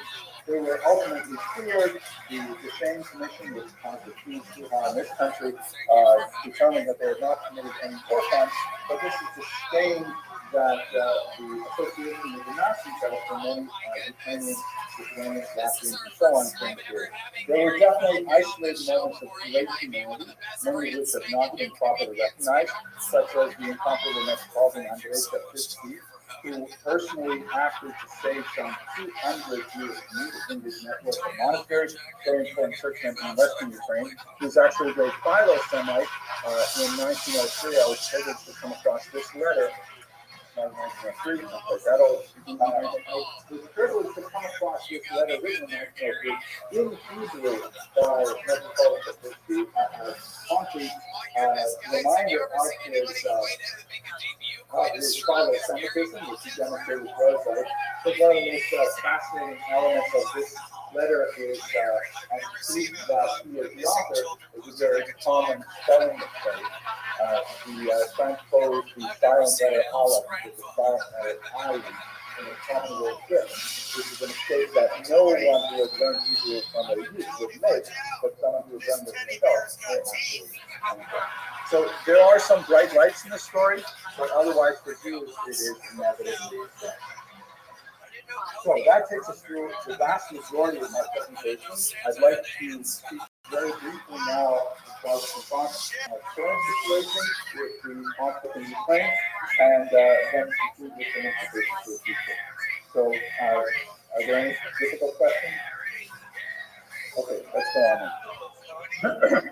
Here's a picture of Vladimir Putin in 1980 when he was a KGB officer in Germany. And Putin is afraid to the idea that Ukraine belongs to Russia historically. That this is an idea that was very well developed in the 19th century. The notion that Ukrainians, who's the term Ukrainian, by the way, is a fairly new coinage, like maybe late 19th century. Ukrainians themselves were not entirely sure what to call themselves, particularly in Western regions. But the Russians would refer to them as little Russians. They're not quite the same as us. Their language is kind of pointing to sort of country-like, and maybe like someone from New York would listen to someone speaking from Arkansas, perhaps, and sort of smile while they get the accent. But they would say there are younger brothers, the smaller Russians, the little Russians. And the idea that they rebel against these elder Russians to separate themselves from the territory is unheard of. It's quite ironic because the origins of Slavic civilization really begins in Kiev, and Moscow only developed many hundreds of years later. When I gave a version of this lecture, and it was, perhaps unwise enough to actually post it on YouTube, I got so many hate hits, lots of Russian bots attacking me, and when they dismiss, then in reality, Russia belongs to Kiev more than Kiev belongs to Russia. Because Kiev is where these great Slavic societies emerged from. Russia was nowhere at the time when Kiev was already a principality. But Putin has the opposite idea, really a grand imperialist idea of the 19th century, this idea of Ruski Mir, the Russian world, Russian civilization, which must encompass Ukraine. The idea that Ukraine could betray Russia and walk away is something that is anathema. And the vocabulary that we use, which I believe uses cynically in a criminal fashion, but I also believe at the same time people use this, is that Ukrainians own Nazi. What exactly does that weird word mean? Everybody in the West is talking about themselves. If you know the whole history, I've always stressed in very brief form what the association of common collaborators were and why they did it, but to call them Nazis just seems so bizarre. You might as well call them, it's a Martian invasion going on in Kiev, and that's why they're attacking.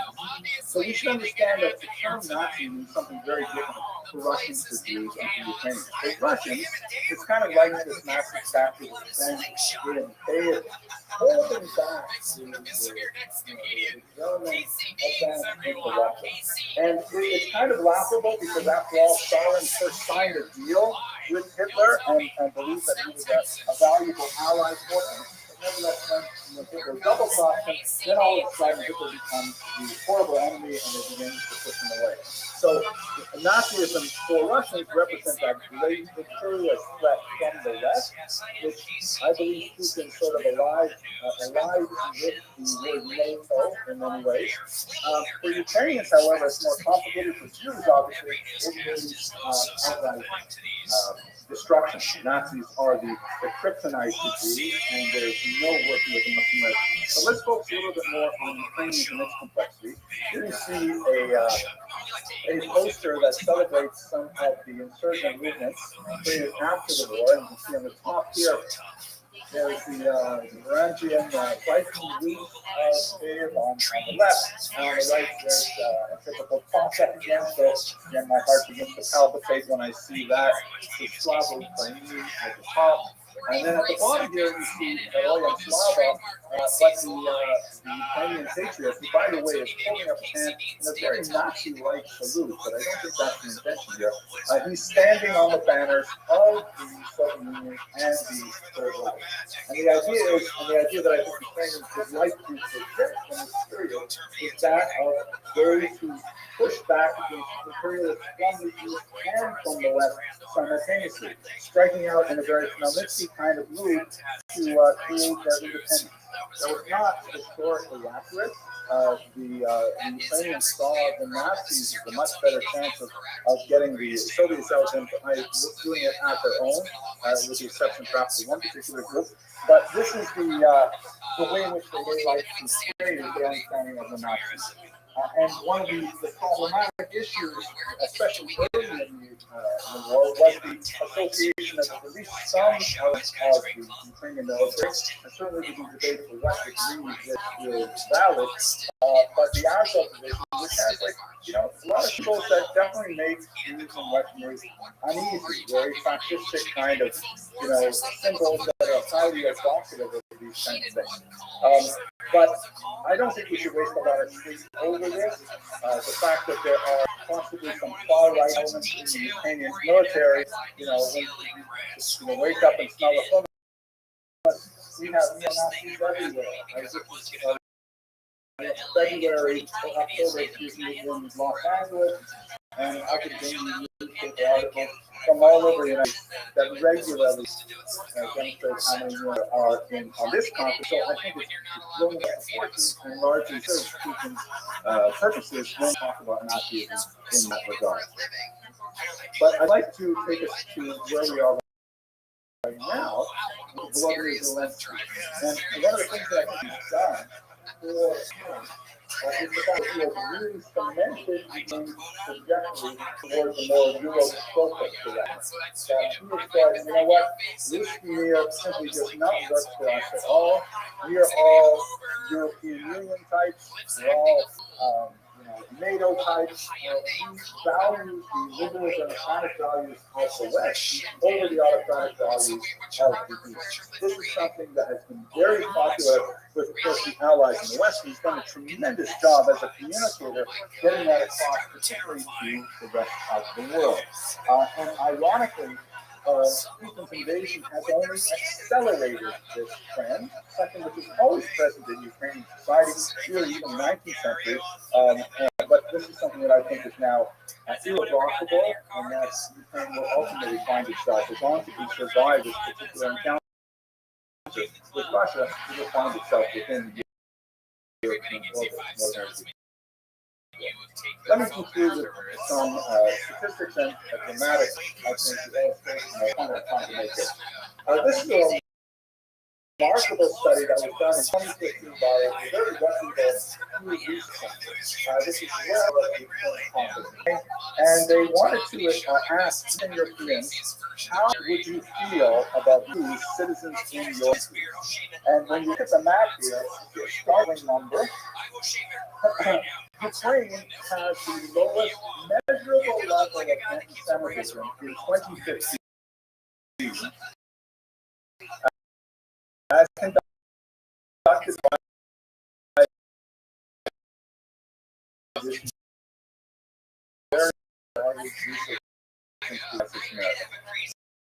Russia has about a 14% incidence of people saying you'd rather not have to part of our country. My homeland is Lithuania. Almost 1 in 4 Lithuanians are glad my grandfather left. Romania, 1 in 5, but Ukraine is a remarkably low number, 5%. A massive outlier, certainly speaks to the trend that we are discussing. You can see in so many of the things with mobilities, tremendous care with the United States. There's a graph of bringing into Congress recently and delivered a dramatic address there. Israel, which is for a very complicated reason that revolve around the threat of Iran. Israel obviously has a large population of Jews as well, has tried to thread the needle maintaining their position, and yet the widespread sentiment in favor of Ukraine, and Putin may have been taking well, even if because of his relationship with Iran was late. But I think the most dramatic illustration of this attitude regarding Ukraine is illustrated by this article that came out just about a week and a half ago in the New York Times. Very sad article by Jeffrey Gettleman, accompanied by photographs by Ethan Cricket, and it's about a young married couple named Carlos and Abraham Metzger, who decided to sign up. They were living a basic kind of yuppie life, successful professionals, but they wanted to fight in the crime. They wanted to fight together, front lines together, and they were together tragically. You can see that there's a photograph taken from their home, and you can see that, they look like these dressed in traditional costumes, young people, happy, smiling. And when I read this article, tears came to my eyes when I read this passage. Taras and Orhan met when they were 8 years old, part of the Chinese community. Remnants of what was once a vibrant group massacred during World War II. They went to the same Jewish school, and it amazed me because these people, they don't look Jewish, they look Ukrainian. Their identity, and by the way, the whole article is repeating with all kinds of Ukrainian iconography throughout their house, literal iconography, by the way. But they're just part of the thing. They're Jewish, and yet they stepped up and they felt they need to identify themselves with Ukraine. This, I think, is the most tragic illustration of development of the Jewish identity that we see occurring in front of our eyes. This horrible brutal war that accelerates this. we hope that the Ukraine finds peace and is able to reestablish itself, and that the Jews of Ukraine are able to reestablish their lives in peace and security. And with that, I want to thank you very much for your attention of the conference.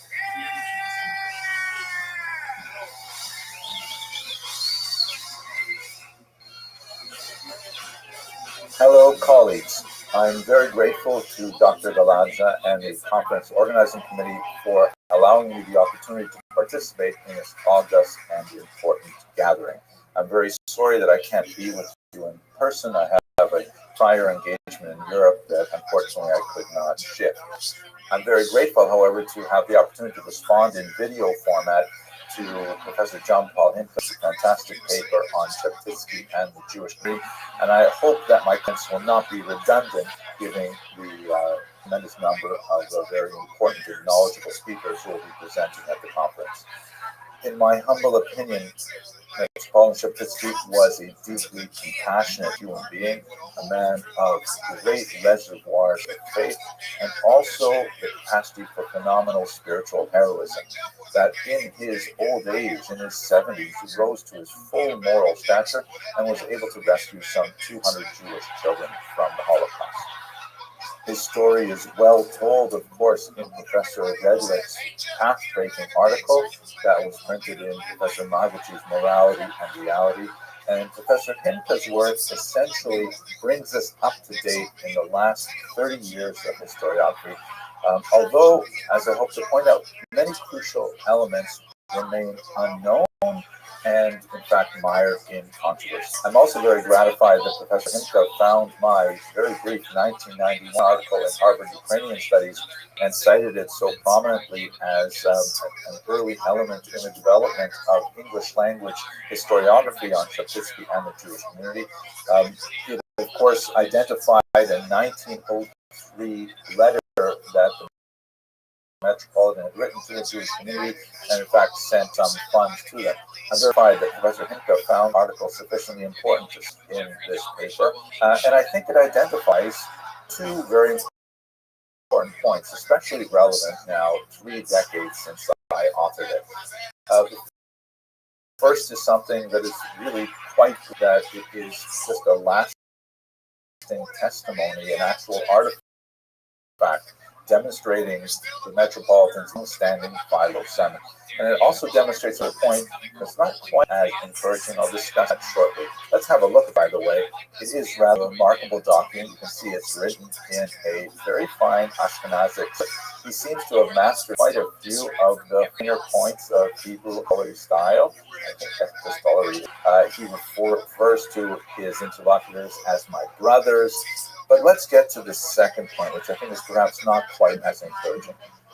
As Professor Himka writes with his masterful 2013 article in Poland, quote, the development of the North American historiography had essentially come to a close. At that point, Professor Himka moves to European historiography, and he alerts the reader to 2 very important new works that I unfortunately have not had the opportunity to peruse, but I'm really looking forward to seeing them.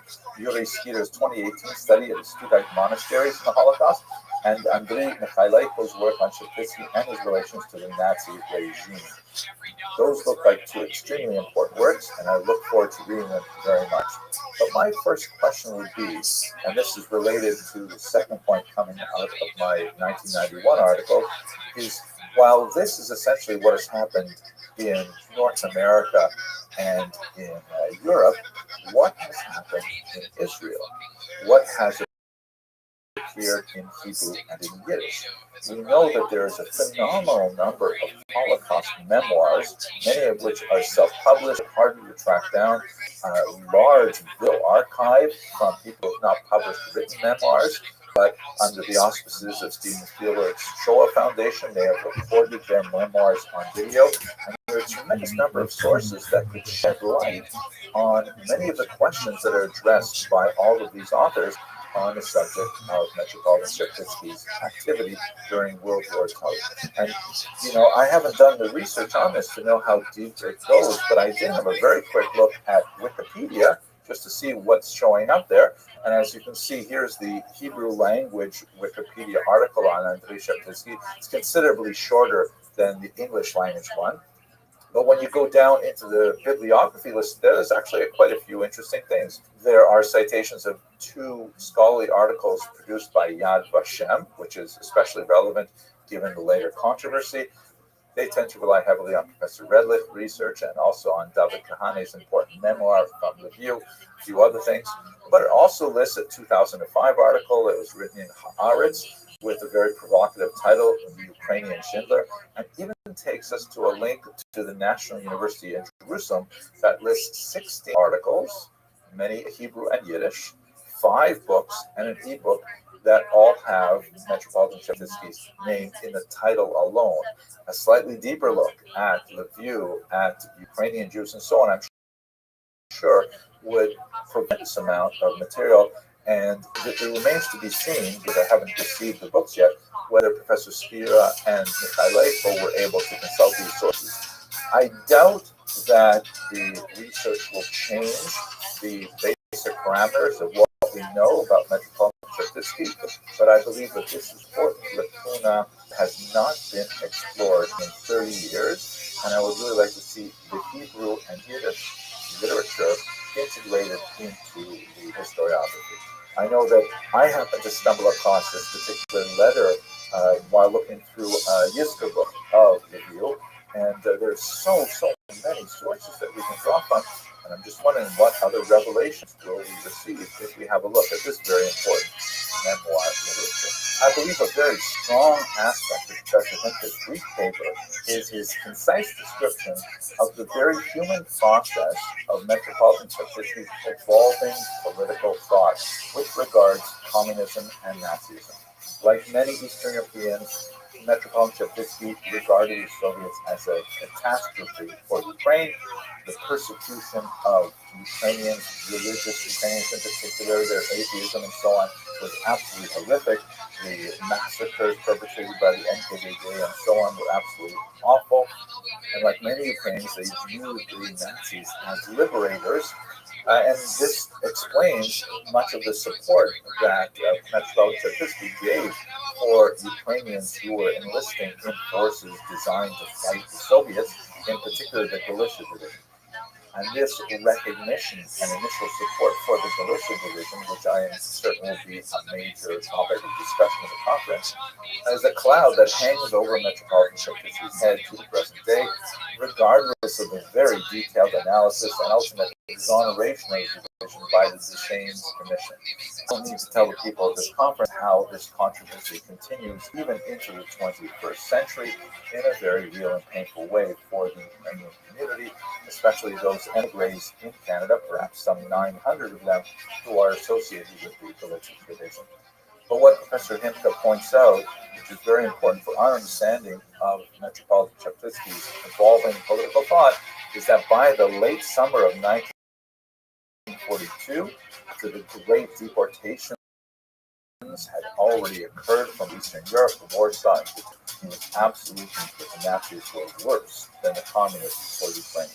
Sheptytsky rose to his full moral height and used all the powers of his office to aid the Jewish community, rescuing some 200 Jewish children through his Judite monasteries, with explicit instructions that this was not to be connected to any kind of forced baptism of the children, through the writing and distribution of pastoral letters that condemned Ukrainians who participated in Nazi Aktionen against the Jews, and to writing to his superiors in Rome demanding that some sort of action be taken to stem the flow of blood that was emanating from Galicia.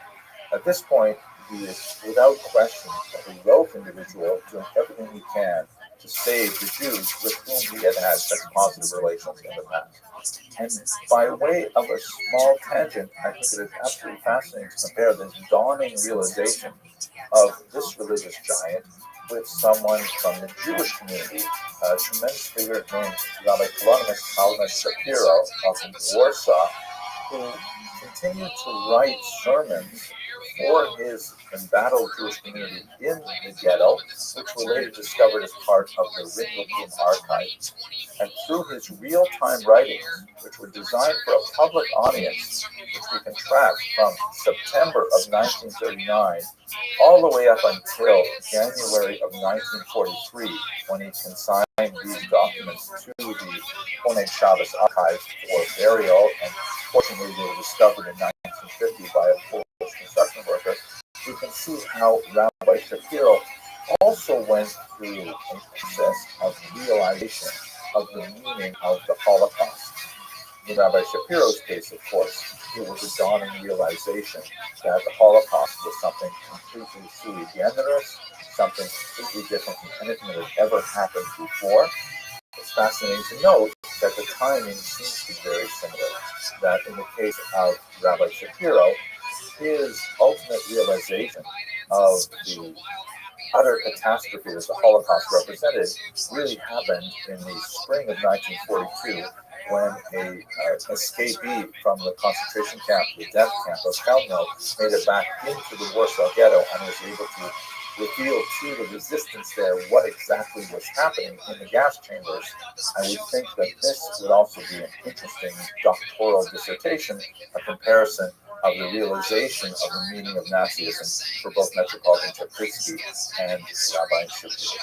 By way of conclusion, I have to reflect on the fact that my mentor, Professor Paul Rabbi, chose to title his classic collection of essays on Metropolitan Chapitsky Morality and Reality. I think that's especially appropriate because communal leaders, religious leaders, and I would like to say even historians, have to negotiate both the moral sphere and also much more pragmatic realities. And Metropolitan Chapitsky's biography illustrates those dangers because he has this long Philo-Semitic history, marked at one point in his old age by a qualified and temporary support for an otherwise completely vile cause, and then his return to that strong position of morality. It makes the complexities of understanding his personality very, very difficult for people who crave simple narratives. And that's ultimately the situation that we find ourselves in as historians, seeking to tease out the larger meaning of the great arc of this heroic individual's life. One of the most painful aspects of this momentary lapse in his judgment vis-a-vis the Nazis, which is something that many, and one might argue in some senses even Rabbi Shapiro missed, is that Yad Vashem has still to recognize this towering figure as one of the leaders of the nations. It is something that has gained support among many sympathetic Jewish audiences. For example, here's an article by the prominent journalist Hanan Lipschitz on Metropolitan Chapitsky that appeared quite recently, because at the end of the day, Metropolitan Chapitsky did save some 200 children, 3 of which are shown in this photograph here in his Studite monasteries, and those children later went on to join the Jewish community in Israel and elsewhere. With your permission, I'd like to take a moment to reflect on what this means for us at this point in the 21st century, reflecting on the life of Metropolitan Chapitsky. I'm sure you're all familiar with the famous quote from the great American author William Faulkner, "The past is never dead, it isn't even past." Many of the existential issues that Metropolitan Chapitsky faced are still with us today, albeit in very different forms. I'm sure that many of us are following 2 wars very closely, the war in Ukraine and the war in the land of Israel, both of which have tremendous consequences for Ukrainians and Jews, respectively, and together, actually. And I cannot help but see eerie parallels between the moral decisions that Metropolitan Chapitsky had to face in his very different environment with what is occurring today. For example, we are poised here in the United States on the cusp of a very significant election. And while the House of Representatives and most Americans are united in condemnation of Vladimir Putin for his seizure of Ukrainian children, for example, when it comes to the question of aid for Ukraine, it's remarkable to note a significant number of dissenters who do not connect the gross immorality of such abductions with our need to respond to Ukraine's need to defend its territorial integrity and especially to return its children to their homes.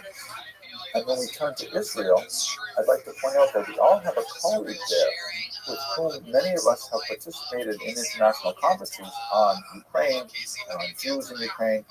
I'm talking about Professor Jonathan Dekov-Haim, who is an American-born Israeli who has written very important work on the history of Jews in southern Ukraine, specifically the agricultural settlements promoted by the Soviets in the early 20th century. And he's only 1 degree separated from us. He is one of our colleagues. And his son, Sagi, was taken from Kibbutz Nir Oz, near the Gaza border, and is still in captivity over a year later. We want him to return to his family as soon as possible. So we are intrinsically involved in similar ethical issues that Metropolitan Church had to face. They may seem much more distant to us because we are not at a time of war here in North America, but nevertheless, in our increasingly globalized environment, our decisions and our words make incredible differences. Let us hope that in the merit of studying the life of this truly heroic spiritual figure, we will also merit to see the return of Ukrainian children to their homes, the return of the hostages to their families in Israel, and the end of violence in both Ukraine and Israel. Thank you very much for giving me the opportunity to participate in this video format, and I hope the rest of your conference goes successfully.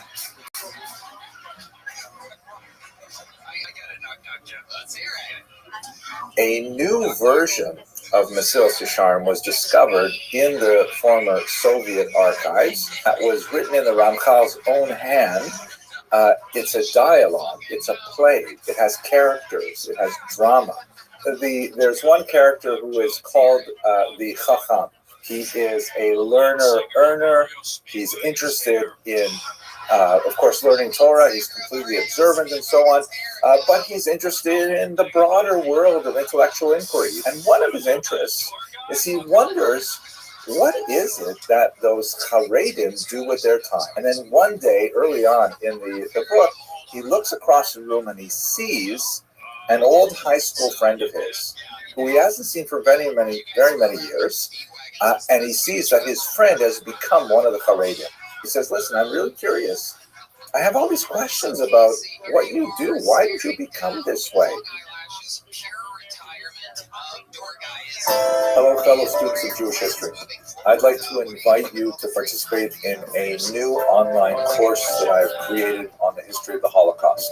I've received a lot of feedback that these lectures, which I put on YouTube some time ago, have been very well received by individuals who just want to expand their awareness of this dark period in Jewish history, but especially from middle school and high school teachers who have used these lectures in part or in whole to supplement their social studies curriculum and to give their young charges an awareness of what exactly happened in the middle of the last century and why it is relevant for us even today, unfortunately.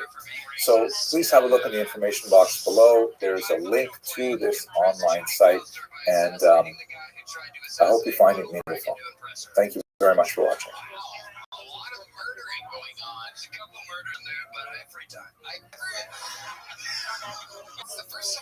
According to some news accounts, a woman took a brick and threw it through a bakery window. Everyone rushed in to get the stolen bread, and this food riot sort of expanded and expanded. It took on more political overtones, and ultimately, within a very short period of time, the Tsar's palace was overrun.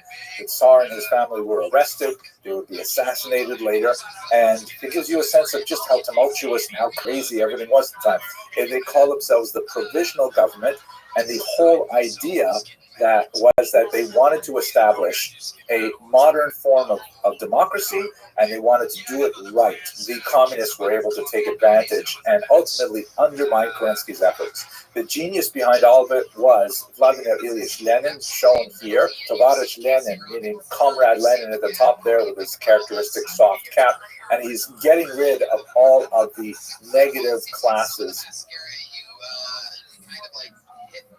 You know, for example, during the daily prayers, if a woman felt that her claim had not been adequately addressed by the Tuveir or by the Beit Din, she could go show up in shul, could walk into the men's section, stand on the bima, and refuse to allow the services to continue until she received assurances that she would be heard. This, of course, was subject to a certain degree of abuse. It was a fairly extreme form of sanctioned disruption, but nevertheless did allow many elements of society that did not have conventional power to be able to nevertheless make sure that their causes were heard.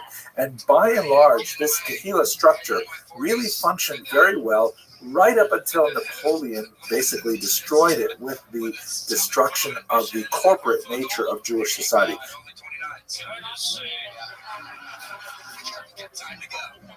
Positive commandments and negative commandments. That is, those commandments which are thou shalt do, go out and do something, and those which are thou shalt not, refrain from doing something. We can also divide those on a horizontal axis as those which are defined by time, meaning go do this at a particular time, or do not do this at this particular time, and other commandments which are not defined by time, meaning that you must always do these commandments anytime, and you must never do these commandments during these particular times. Examples. A positive commandment, which is defined by time, would be the commandment to sit in a sukkah, right, which is an outdoor dwelling that is only for the holiday of Sukkot. A negative commandment defined by time would be do not eat bread on the holiday of Passover. You can eat bread the rest of the year, but on Passover, do not eat bread, right? We see just some examples of this, by the way. Some of the most amazing artwork that comes from the Erfurt Hoard that we looked at a few weeks ago.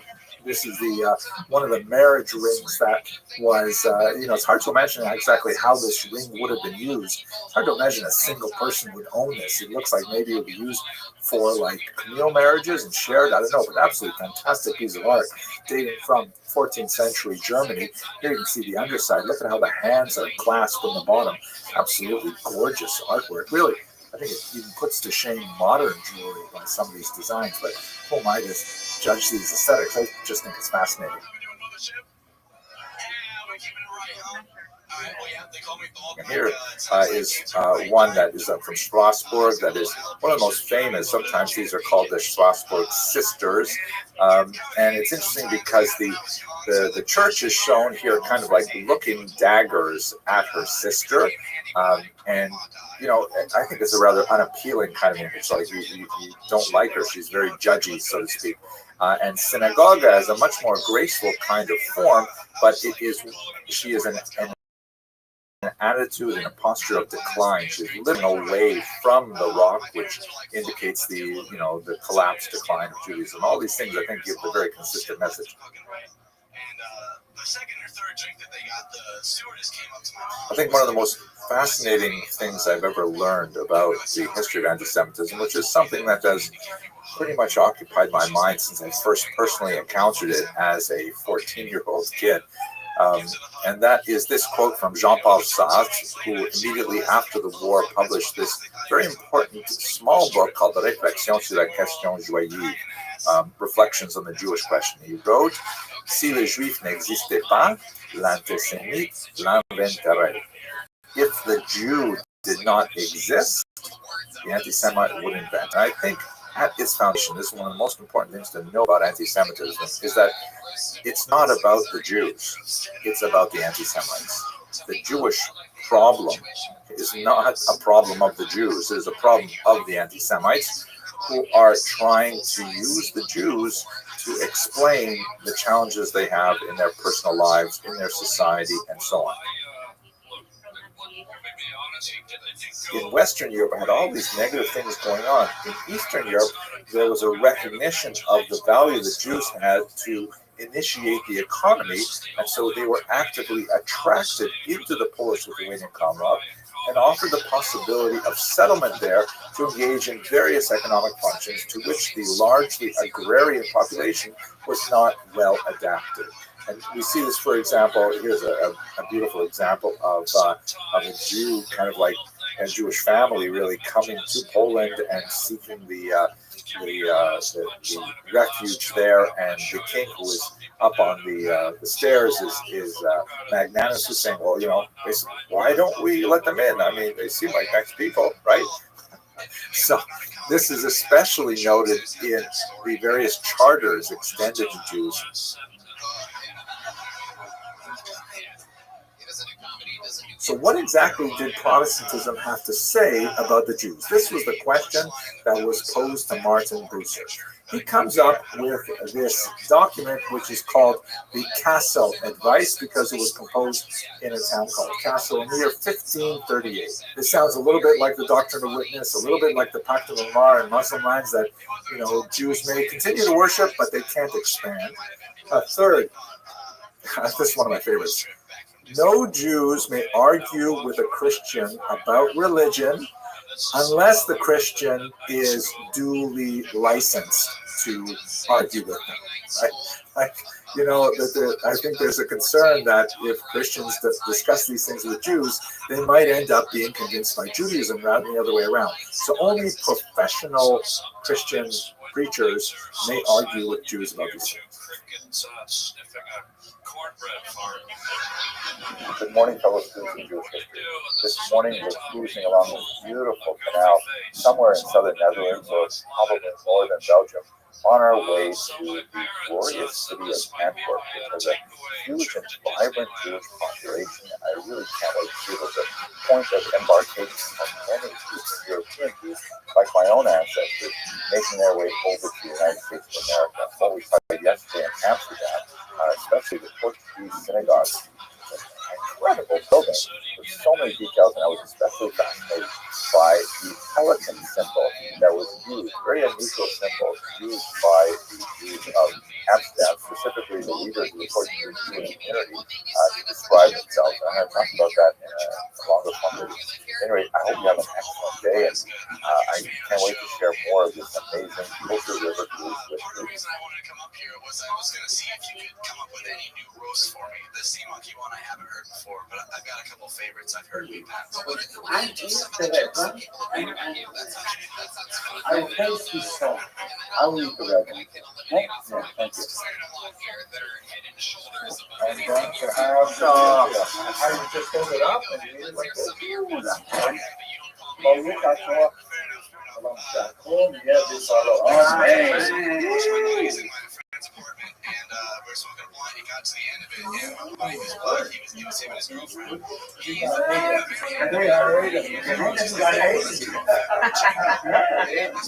Okay, I'm going to focus in on the actual.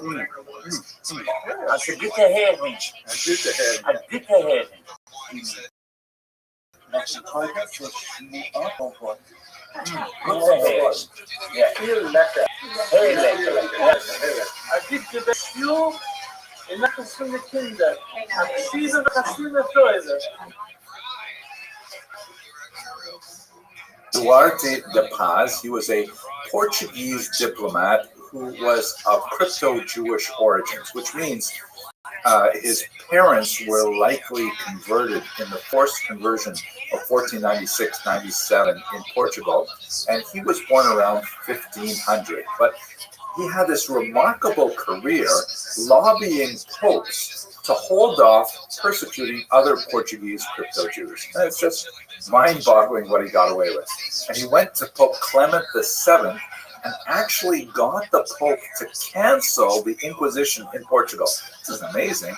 The Paz was able to get Pope Paul III to actually pardon 1,800 Portuguese crypto-Jews who had been arrested for secretly practicing Judaism and have them released from these Portuguese dungeons. 1,800 people. It's just incredible.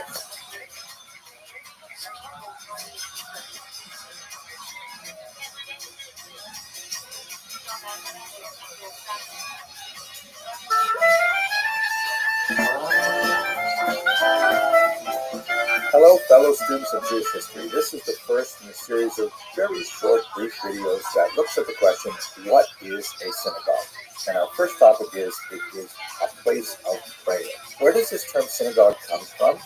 It's Greek, and it means basically to gather together. That's a translation of the Hebrew term Beit Knesset, or literally a house of entrance, meaning a place where many people come in to gather together. This is one of the great gifts of the Jewish people to the broader world, because this institution of the synagogue, which really began with the Jew, widely imitated, in particular by Christianity and Islam, so that if you go not only to your local neighborhood synagogue on Saturday morning, but if you go to a mosque on Friday or a church on Sunday, you are really going to an institution which is based on an early Jewish innovation. A synagogue is distinct from the temple, right? In ancient Jewish history, we have the central location of worship, the Beit HaMikdash, a permanent settlement of the temporary traveling tabernacle that's described in the Torah. That was called the Mishkan. And during the ancient period, all other kind of sacrificial altars that may have been set up for individual families across the land of Israel were phased out as this central location for worship was established. But the synagogue is quite different. The synagogue is not trying to compete with the temple. The synagogue is kind of like, we're too far away from the temple and we still have a desire to express our need for God, and we need some kind of place to do that. When did this beautiful institution start? Well, according to the Midrash, Yalkut Shimoni, number 408, this institution is ascribed all the way back to Moses. We see this argument also mentioned in the first century historian Josephus, and even in Christian sources, there's an attribution of this institution to Moses. There's a lot of interesting literary suggestions that the institution of the synagogue was widespread by the 6th century before the Common Era, when the land of Israel was conquered by the Babylonians, and many of the Jewish population were exiled all the way back to Babylonia, and they set up some kind of houses of worship over there, longing for their far-off home in the land of Israel. We see this referred to in the book of Ezekiel, chapter 11, verse 16, in which God says through the prophet, I will be for them as a little sanctuary in the countries where they are come. The Hebrew is Lemikdash Ma'at, right? A small sanctuary. And this certainly encapsulates the idea of what a synagogue should be. There are interesting passages in the Talmud that talk about ancient synagogues from this period, one in particular called Shafriyati, which was built in part by pulling together some of the ruined bricks from the first temple itself, brought to Babylonia and used in another temple. And so the idea is that the synagogue today represents some little part of that ancient of the temple itself. It's not hard to imagine why synagogues would be especially associated with diaspora. The great distances that often separated diaspora communities from the center in Jerusalem meant that Jews wanted an outlet to express their desire to become closer to God. And so creating a special location that is designated as a place of sanctity, that seems to make a lot of sense. So we see synagogues popping up all over the diaspora. And over the course of these series of brief videos, I hope to show you some of the gorgeous examples of synagogue art and architecture where Jews focused their thoughts and expressed them in a concrete manner to allow this function to take place. It's true that other functions were layered on top of the synagogue, but the central function is certainly one of prayer. So thank you very much for watching, and here's a brief message from my rabbi, Rabbi Yaakov Trump. After hearing that incredible perspective from Dr. Anderson about what community means, the centrality of the synagogue in Jewish life throughout the ages, come and join us as we celebrate our community, Young Israel Law in Cedarhurst. We celebrate two very special couples, Dr. Anderson and his wife Ilana, together with our young couple, Alan and Gila Goldberg, on February 12, 2022, as we celebrate special people in a special community. See you then.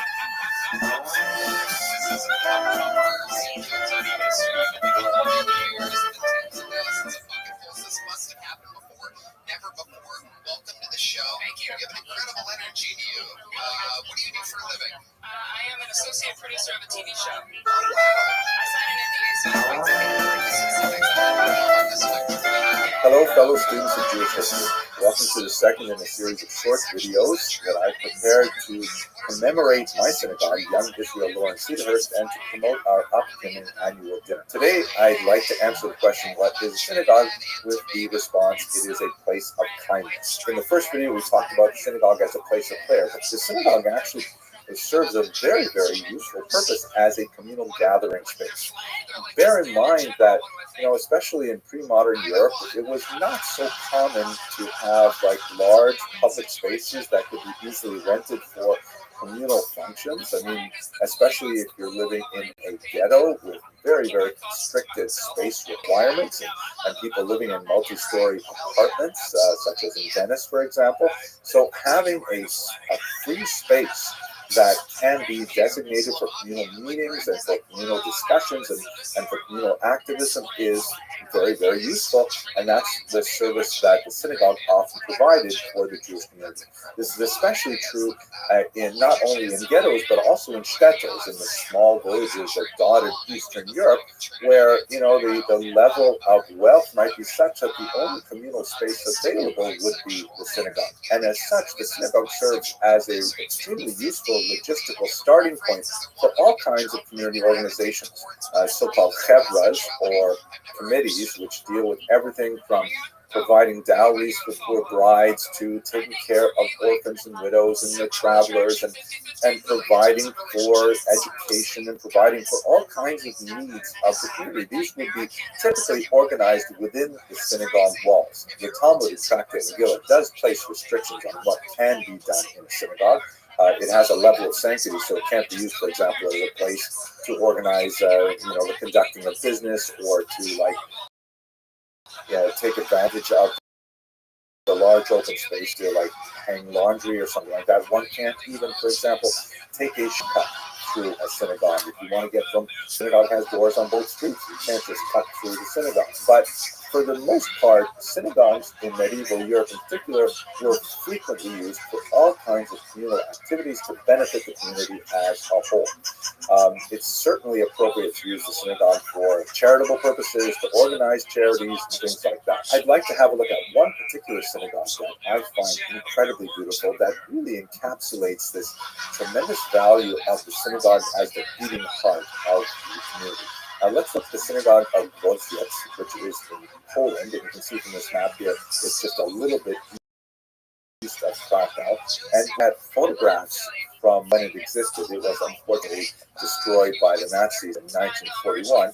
It had kind of like a barn-like appearance. I mean, it was a little bit more majestic on the outside because it had this sort of pagoda-like architecture, but it really didn't give any sense as to the tremendous beauty that was within this wooden synagogue. I'd like to say two things about this remarkable synagogue. First of all, like many of the wooden synagogues that were constructed throughout the villages that dotted Eastern Europe, the simple, almost barn-like exterior was a disguise really for a far more opulent and inviting interior.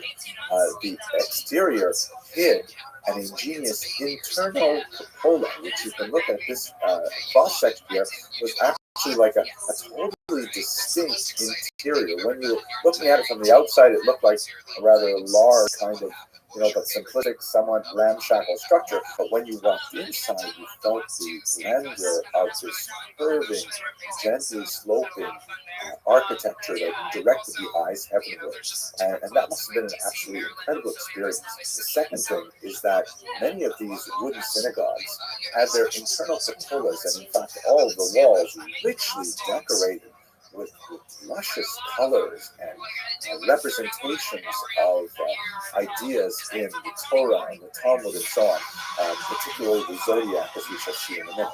Now, the black and white photographs we have from Rothschild do little to really give us a sense of what this experience must have been like.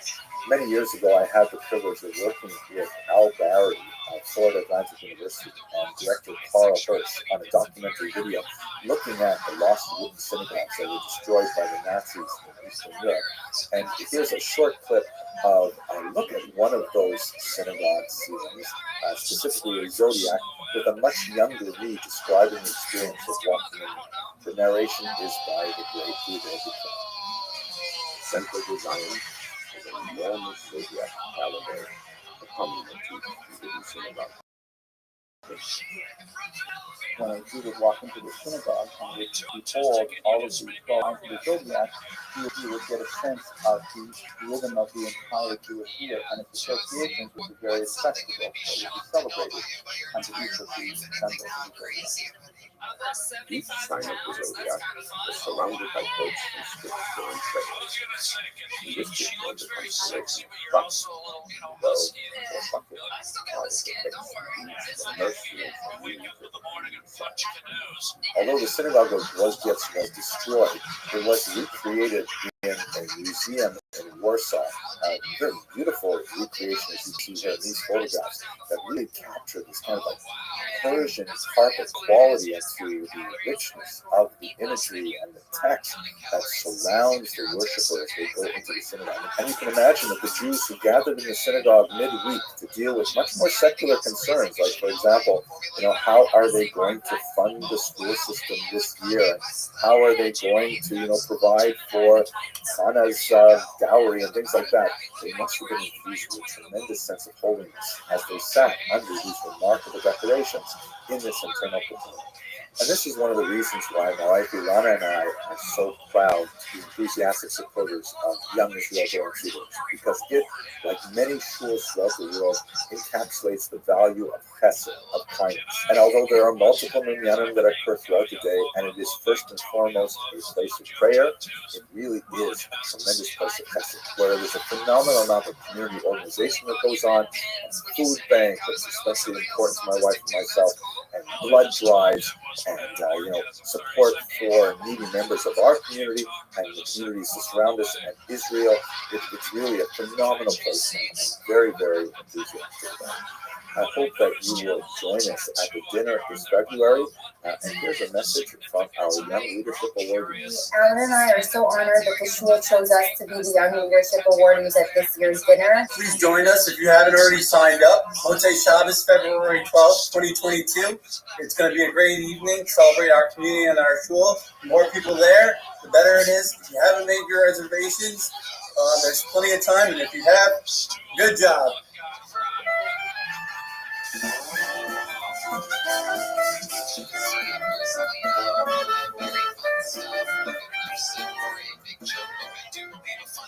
Congratulations, there you go, Justin Marcelino. All right, you get it. We're in it now. Our third bucket poll of the day has been called Hello and welcome to the third in a series of videos I'm preparing for my synagogue, Young Israel of Goa and Cedarhurst, in connection with our annual upcoming dinner. And, I've been asking the question, what is a shul? And today's response is going to be, it is a place of rejoicing. We should certainly not discount the role that communal celebrations play in the development of a cohesive national identity that helps preserve the Jews through their long diaspora. And the synagogue was a key element in providing a place where Jews could get together to celebrate not only, lifestyle celebrations like baby namings and brit milah and weddings and so on, but also the calendrical celebrations, the holiday cycle and so on. And in that context, I'd like to take a quick visit to one of the most fascinating synagogues of the ancient world, that of Dura Europos. Now, have a look at this map here. This is where it's located, on the Euphrates River, not too far from the Talmudic city of Nahar Dor. But it's a rather unusual association with the ancient period because it was actually lost for about 1,700 years. Here's an aerial view of Dura Europos, and this is especially fascinating because the entire city was basically lost until the 20th century, when it was accidentally discovered by a British military patrol just digging up places in connection with the post-World War I era. This city, which was known in the ancient world, it was destroyed in the year 256 by the King Shapur I of the Sassanid Empire. This is, by the way, for those of you familiar with the Talmud, the famous Shapur Malkat. And when it was discovered, it was actually preserved in a remarkable condition. The reason for this is because the Romans, who were trying to defend this eastern outpost from the Sassanid Persians, had actually taken all of the buildings that were by the wall in particular, ripped off their roofs, and filled them with desert sand as an attempt to fortify the city against the invaders. This was to no avail, but it actually had a really interesting consequence for Jews in that the Dura Europa synagogue, which was located right by the city walls, was remarkably preserved, especially its gorgeous 29 panels of wall painting. We know that the synagogue was constructed in the year 245 of the Common Era because, of course, there is a plaque that mentions the names of the donors. So this is one of the great things about Jewish archaeology, is that the synagogues always have plaques, right? Those inscriptions tell us a lot of things about the synagogue. So let's have a look at the synagogue now. Here you can see the western wall, which has the Aron Kodesh on it. Of course, it is the western wall because we are on the east side of Jerusalem. Here in America, we tend to put our Aron Kodesh on the eastern side to face Jerusalem. And you can just get a sense of what it must have been like to walk into this building with these amazing paintings that covered literally every inch of the wall space. And because of the sand, it was actually preserved for 1,700 years. No light or in to paintings, although we can see levels of renovation work where some paintings are painted over, slightly adjusted, and so on. There's just incredible effervescence and energy in these paintings. Here's a beautiful scene of the temple, and you can see that the figure third from the top right is clearly labeled in Greek as Aaron the priest, and this amazing mural that shows scenes from the life of Moses, which also indicates, fascinatingly, that the Jews of Dura Europos apparently had no compunction about portraying the images of women's faces. Here's a glorious multi-figure representation of the Jews crossing the Red Sea, with Moses shown in several figures. You can notice here, by the way, that the artist clearly has, in some cases, there apparently are two distinct artists that are demonstrated here.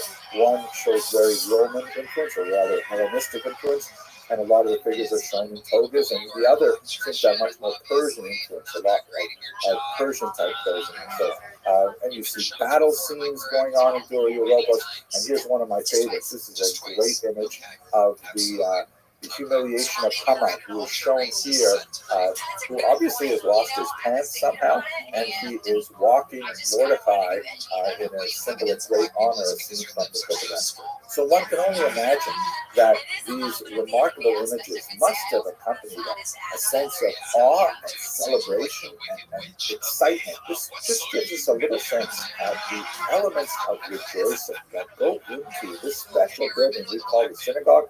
And it is one that I associate very closely with my synagogue many years ago going to see the horse. I really hope that you'll be able to participate in one form or another, hopefully by actually coming in person to our dinner celebration this year. Thank you very much for watching. Hi, it's Stephen and Marjorie Kellner. We are so excited to join together for the Yoke Dinner on 2/12/22, honoring two awesome couples, the Abramsons and the Goldbergs. We moved to the neighborhood 25 years ago, and our number one priority was to find a house that was close to a school. We were so fortunate to make Yoke our home. It's an honor and a privilege to join our Yoke family on 2/12/22. Please join us at the dinner on 2/12/22.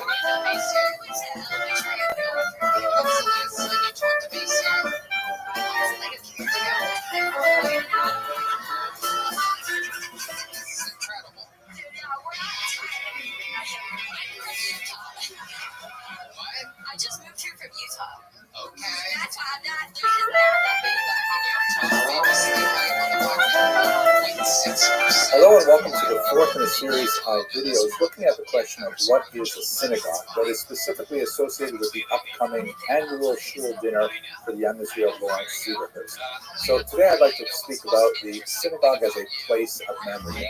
What I'd like to begin with is a small joke where I'll try and make it really quick, but basically there's this women's group in South Florida, and they put together a lot of money. They raise a lot of funds in order to buy a fighter jet for the Israeli Air Force. Tremendously expensive endeavor. And they raise the funds and they buy this fighter jet, this F-15 fighter.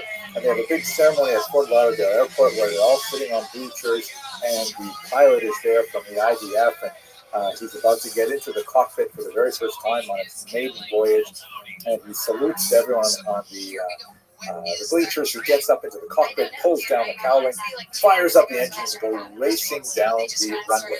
And then he stops. And then the plane turns around, fires up the engines, and goes racing down the runway the other way. And he stops again.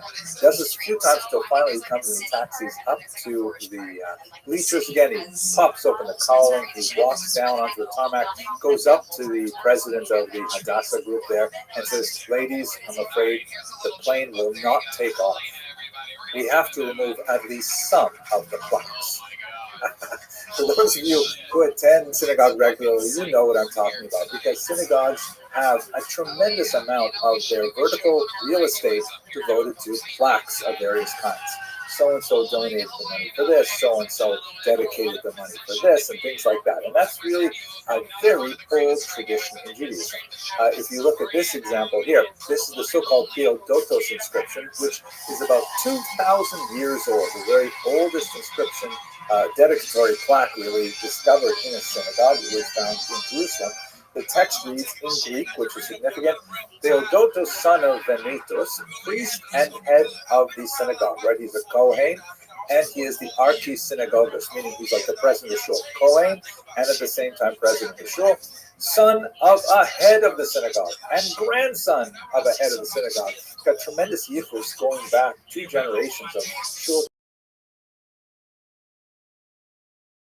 Built the synagogue for the reading of the Torah, as the guest room, the chambers, the water fittings, as an inn for those in need from abroad, the synagogue which his fathers founded with the elders, and Simonides. I'm not sure who Simonides is and why he's at the very end of the description, but nevertheless, this is like a typical plaque. It says who paid for it, and refers to prior generations, and says what was dedicated to it. Here's another one from Susia in southern Judea, 4 centuries later. Sometimes they're expressed in mosaics and so on, but basically this is a really old thing. Pretty much as long as we have had synagogues, we have had plaques. They go together.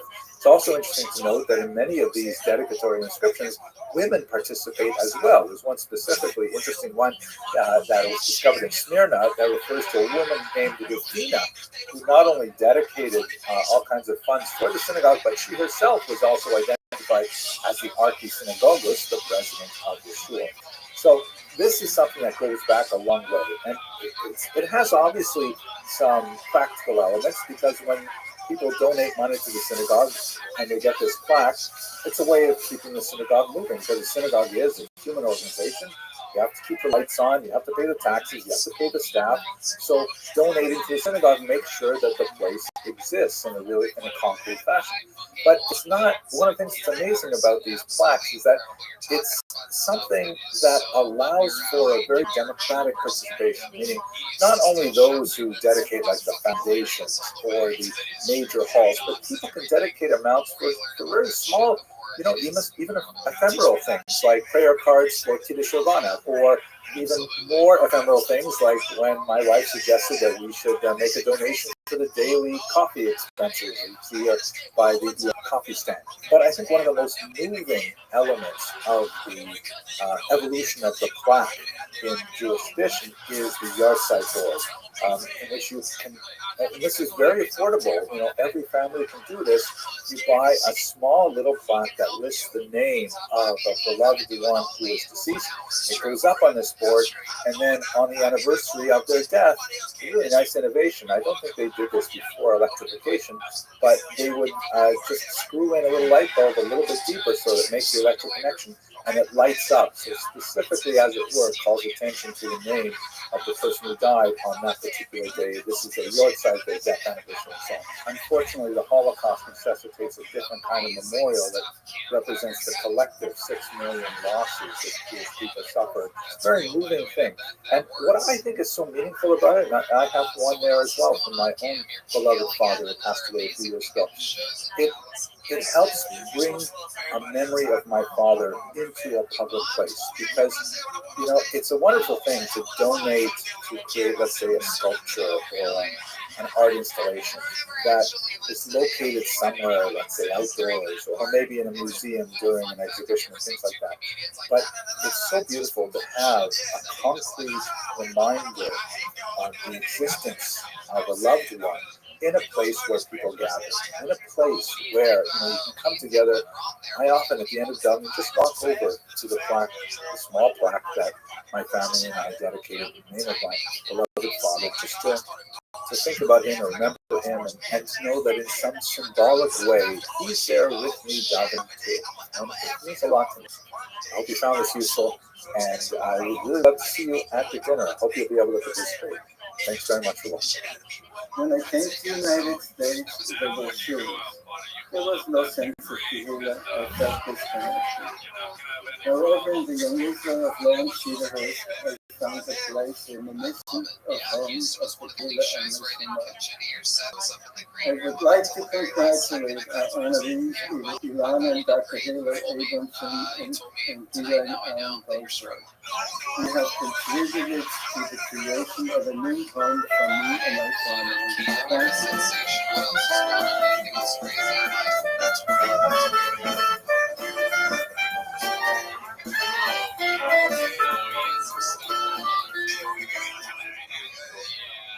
We shouldn't talk about that.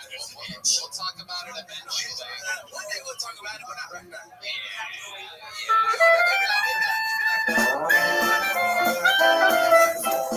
Hello and welcome to the 5th in this series of the What is a Synagogue videos, in which we're talking about different aspects of synagogue life, and I'm preparing these videos in connection with the upcoming annual dinner of my synagogue, Young Israel of Lawrence Cedarhurst, where my wife and I are privileged to serve as the guests of honor at their annual dinner this year. So when I think about synagogues, I think so much about how they are places of rebirth. Right? It's always a bad idea to bet against the resilience of the Jewish people. We see that especially clearly in this very unusual synagogue in Belmonte, Portugal. Now, I got to tell you, this is an amazing synagogue for all kinds of reasons. First of all, we should realize that the Jewish community in Belmonte, Portugal, here you can see where it's located, it's kind of inland Portugal. It's not near any major areas. It's really quite a remote place, actually. The Jewish community there was basically destroyed in 1497 with the mass conversion that was engineered by the Portuguese authorities. This is following up on the Spanish Inquisition and the Spanish expulsion, which actually swelled the population of Portugal significantly, and then followed by the Portuguese Inquisition, which is in many ways even worse than the Spanish Inquisition. So what happened was, in some really small, remote communities like Belmonte, the Jewish community actually went underground. And they outwardly portrayed themselves as Catholics, but in reality they were crypto-Jews, and they continued to practice what they understood as Judaism in secret for 5 centuries. Now, the reason why I qualify that Judaism is because, it's really impossible to keep all of the traditions, especially the rabbinic traditions and the customs that are widespread throughout Europe, when you're in a tremendous lockdown with no access to rabbis, and you're handing things down from generation to generation. It is amazing the degree to which the Jews of Belmonte hung on to their traditions. They were eventually discovered in the early 20th century by this man, Samuel Schwartz, who was a Polish Jew working in the region as an engineer. And, came to talk with people there, and people said, well, whatever you do, don't do business with anyone from Belmonte, because, they're Jews there. And he said, what? Jews in Portugal? They've been kicked out since 1497, or they've been forcibly converted. How are there any Jews left? So we went to Belmonte, and at first the Jewish community there was very hesitant to reveal themselves, and they didn't quite trust him. They asked him a lot of really probing, hard questions to see if he really was Jewish. You can imagine the conversation, right? Funny, you don't look Jewish, you don't sound Jewish. But they brought him to the village elder, who was a woman, and by reciting a few key prayers that they had memorized, like Shema Yisrael, Hashem Elokeinu, Hashem Echad, then Samuel Schwartz was able to establish his bona fides, and the village elders said to everyone gathered around, yes, he is in fact Jewish. There are Jews outside of Portugal, and so that began their exposure to the wider world. My wife and I have the great privilege of visiting the Jewish community of Belmonte twice now with kosher riverboat cruises. And here I am with my colleague, the Prague historian David Kraus.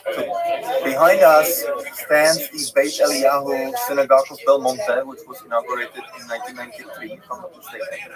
And this is really like the pinnacle of the renewal of the crypto-Jewish community at Belmonte. This gentleman behind me is the president of the Jewish community of Belmonte. Pretty much, as you can see, this is a very remote area.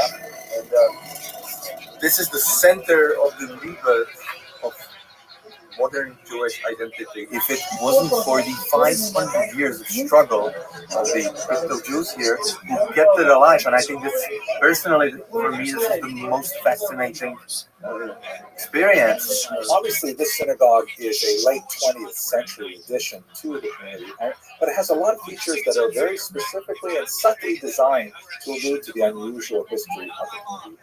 First of all, it has a mikveh, of course. It has a beautiful aron with the Ten Commandments standing on either side. But this is the aspect of the synagogue architecture that I find most fascinating. Have a look at this Ner Tamid, the eternal light, which in most synagogues is, it's designed as is traditional to be evocative of the appurtenances of the temple, the actual sanctuary in Jerusalem. In most synagogues today, you'll see that there's some kind of electric light there, sometimes a little more beautiful design to look like a flame, maybe evoke the burning bush of the book of Exodus. But what is this thing here? What are we looking at? That is totally different. You can see they have another one over here on the far wall. What exactly is that thing? So it turns out that this is a traditional lamp from before the area was electrified. And it's what normal Portuguese people would use to light their homes. You would put like a candle on the inside of it, or oil and a wick on the inside of it there, and you would be able to carry it around and things like that. Now, the reason why it's so important is because even after electrification, the Jewish community of Belmonte had a long tradition of lighting their candles in such a way that it would not be apparent to anyone who saw inside their homes that they were lighting them for a ritual purpose. So this lamp, which would look, let's say 100 years ago, like a totally ordinary lamp, meant so much to the Portuguese Jews of Belmonte, the crypto Jews, because it really symbolized their hidden identity. And even now that we have electrification, and now, Baruch Hashem, we have regular Shabbat candles and things like that, they still use this as a symbol of their resilience and their ability to be ready for renewal once again. And that's why I think the synagogue is a wonderful place of renewal. I hope you enjoyed this video. I would love it if you would participate in the dinner. It would be great if you would actually come and join us and meet in person. Otherwise, please feel free to send a greeting. Thank you very much for watching. Can you imagine having a sukkah here with that view? Oh my gosh. I'm coming to Belmonte for sukkahs next year, God willing. This is where I want to have my sukkah. Especially if, you're in Brooklyn or something, this is an amazing place to have a sukkah. Okay, let's go to the button. Bye.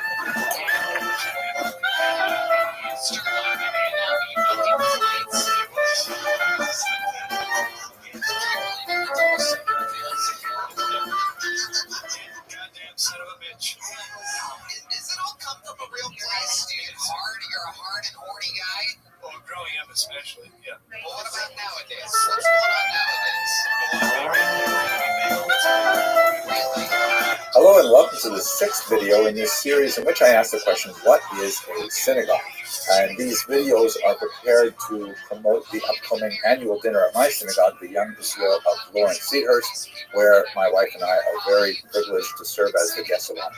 So today I'd like to talk about the synagogue as a place of security. And it's meant kind of in two senses. The first sense of that phrase is a place where one can go in order to feel secure, where one can go in order to pour out one's heart before God, to engage in fellowship with good friends in the community, and all kinds of very positive things. At the same time, the second meaning of that phrase is the place where you have to have security in order to feel safe. This is something that goes way back in Jewish history, that synagogues, particularly in the diaspora, were places of refuge for Jews from physical attack. Let's recall that Jews were always minorities in the places in which they lived. Jewish communities were attacked from invaders from without. In fact, as we shall see, most of the so-called fortress synagogues were built in connection with architecture designed to protect populations against the Mongols and the Tatars. And by the way, this architecture was used by non-Jewish organizations as well. But also Jews had a special reason to create these fortress synagogues, because there was always the concern of peasant uprisings, of anarchy, which could always affect Jews very negatively, sometimes fueled by anti-Semitic ideologues and so on. During the Crusades in the 11th century, there were actually many episodes in which Jews sought refuge, more or less successfully, in Christian houses of worship. The upper clergy, bishops, and so on tended to look askance at the rapacious activity of renegade crusaders who chose to attack the local populations of Jews rather than make their way to Jerusalem, where ostensibly the crusade was to be prosecuted. But in the Middle Ages, Jews began building these synagogues for themselves. Here, let's have a look at a few examples. Most of them are in Eastern Europe because of the waves of invaders from the east. Here's a 15th century example from Krakow. This photograph dates from 1929, but if you go on Wikipedia, you'll see it's still there, and you get a sense of the massive walls that enclose this bracelet player. Here is Husiata, Ukraine, in the 16th century. Again, not only the big heavy walls, but also like the multiple layers of walls to kind of protect an inner sanctum, quite literally, in the sanctuary. Here in Jokva, fascinating exterior structure that also, had that strange kind of crenellation. In some of these synagogues, you actually have like archers' windows and things like that to protect the community. Here is a fascinating reconstruction of the synagogue at Belz, a very important site for Hasidic Jewry. And you can see that on the left, here's the pre-war version of it. And on the right, you can see how it is set up in Jerusalem. Really interesting. Now, internally, the most important designator of fortress synagogue style, that it came to be called, is a 9-bay design. You can see in this architectural drawing of a bird's eye view of the Vorstadt synagogue in Lviv or Lvov, which at the time was in Poland, now is in Western Ukraine. And you can see that right in the center there are 4 pillars which surround the bima. These pillars would go straight to the ceiling to give the building more structural integrity. So that meant that surrounding the bima and including the space within the space that the bima itself represents, you would have 9 bays. That is a very, very common structural design of the synagogue. Reinforces the halachic imperative to have the bima in the center of the room, whereas you may have had it off center in other structures, perhaps when Jews lived in somewhat safer climes. And it provides both structural integrity and also a sense of protection, because there is this space within the space right within the very middle of the synagogue. Here's another example looking at it crossways. This is the Fortress Synagogue of Pinsk, where you can see the bima laterally would be right in the center of the room like that. You also see the kind of crenellations at the top that we observed earlier. Now, these architectural designs tend to exude strength and stability, which is precisely what you want a fortress to do. In the modern era, unfortunately, the need for it is just as acute. Here you can see the exterior door to the synagogue of the small Jewish community of Halle, Germany. You can see on the upper left, there's an arrow pointing at the security camera, and on the right, you can see the arrow pointing to bullet holes that were left in this very solid door that thankfully the Jews inside did not open for their attacker on Yom Kippur 2019, and his attack was foiled, at least in terms of the people who were inside the synagogue. People who were outside did not fare as well. And of course, here in America, we have the same kind of situation where the Tree of Life Synagogue was tragically attacked in Pittsburgh, 2018. Also an attack in Poway, California, and just 2 weeks ago in Colbyville, Texas. A man comes in and takes the people in the synagogue hostage. Terrifying kind of things that continue to happen in even this great country to this very day. Security is a reality for synagogues, historically and unfortunately even today in our country. When I was making this video, I made the kind of sad realization that actually the very first person I say good morning to is the security staff at Young Israel, either Bob or Chris or whoever happens to be on duty that morning. They're the first person who is at the door, making sure that I'm safe when I get into synagogue and helping preserve the safety and integrity of everyone in the building. And, this is just part of what it means to have religious freedom in this country, which has a price associated with it, a psychological price, a sociological price, and an economic price. But when we are united, that's when we can manage these costs. And in that context, let me invite you to participate. Please, if you're able to attend the dinner, it will be great to meet you in person. If you're watching this from far away and it's not convenient for you to come to the dinner, then consider supporting the security costs and many other things that go along with the running of this wonderful synagogue, Young Israel, Lawrence East. Okay, I hope you found this video interesting, and thanks for watching.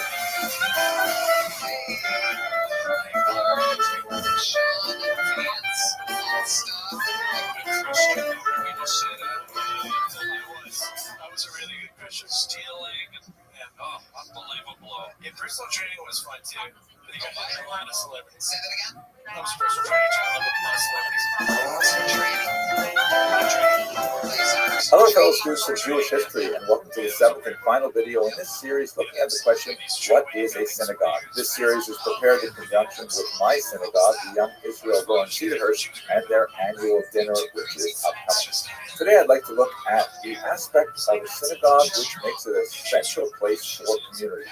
And to do that, I'd like to take you to the Rhone River in France to look at the medieval synagogue of Carpentras, which I had the privilege of visiting a few years ago. And let's have a look at the exterior, moving into the interior, and then to the remarkable discoveries that were made in the basement. The synagogue is located in Jewish Carrière, or the Jewish street. One might call it a ghetto, particularly for later times when it was actually sealed. At one point, as many as 2,000 people, something like 15% of the town's population, lived in this tiny space. When applying for badly needed renovations in the 18th century, there was quite a tussle with the local bishop.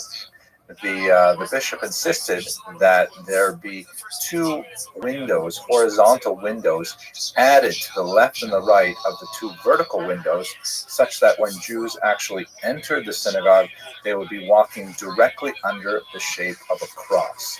This is resonant with much of the activity that was going on with forced sermons and conversionary activity at the time. So an interesting feature when you finish climbing the steps to go into the synagogue proper, there is one tile which is out of place on the floor, which according to the local tradition is a sign that the world is not yet perfect. Humans have a role in perfecting the world, and this is just one indication of the job that lays before them. This beautiful Baroque interior that strikingly contrasts with the very sort of low-profile facade from the outside. And this is the oldest synagogue in France and the second oldest active in There are some remarkable and charming idiosyncrasies, like a miniature chair of Elijah that sits in an alcove on one wall. And up there, so we can see the scale. Of course. Oh, wow. Look at how tiny it is. Amazing. Another interesting feature of this 18th century Baroque style, the Torah would have been read on the opposite side of the room and on the second floor. You actually have to go up some stairs to see the original Shulchan. The synagogue administration was so welcoming to us here in Carpentras. We were coming from a significant group with Kosher River Cruises. A lot of important people are traveling with us. And so they not only showed us their prized possession, the Sefer Torah with a Sephardic style case, but they even opened up the area behind the Aron to show us all of their antique Sefer Torahs, which were too worn. Some of the letters had faded, no longer could be used for public reading, but they had behind the Aron a dark space which lovingly preserved some very, very old Sefer Torah, centuries old. And they allowed me to go in back. This is incredible.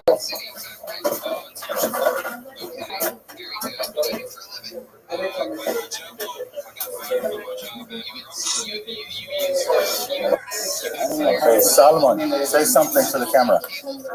The privilege to be holding a 1771 Sefer Torah. This mikveh is from the 18th century. Okay, and the mikveh used in the 18th century and onward was more similar to modern day mikvah, which would be heated and filtered and using water in a separate container, which we'll see shortly, that was actually conformed to the requirements of Jewish law, whereas the place where people would immerse was primarily a more comfortable place with heated and cleaned water. Okay, so this was the 18th century, the water from the mikveh. So you put some wood under, and you make it heat, and then the water goes. In the basement of the 14th century Carpentras synagogue is the community mikveh, a ritual bath. You can see that the water is still quite clear. It's fed from an artesian well. The light dusting on the top of the water is from the flecks that come off the limestone walls. Originally, of course, you would have descended here in candlelight, which must have really heightened the mood of solemnity associated with the ritual immersion, since no natural light can descend into the space.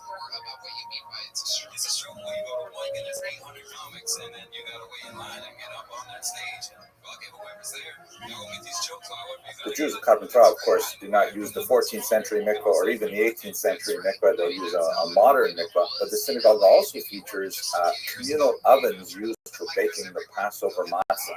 A few years ago, during some standard renovations, a sub-basement was discovered in the Carpentras synagogue that had some remarkable communal finds. And dites quelque chose. Welcome. Dites, qu'est-ce que tu veux dire aux États-Unis? Je le dis en français. Oui. Non, super. Je veux... Cette synagogue est la plus vieille de France. Elle est exceptionnelle parce que sur le même lieu, nous avons la synagogue et le lieu de vie. Et c'est unique dans le monde et qui quand même date de 1367. Et vraiment, si vous pouvez venir le voir, vous serez superbement accueillis parce qu'il mérite vraiment cette visite. Et shalom à tous. Ok, qu'est-ce qu'il y a ici? Voilà ce que je voulais vous dire. Il y a une taille, oui. Venez voir. Ok. Et c'est une maison de documents. Il y a des documents.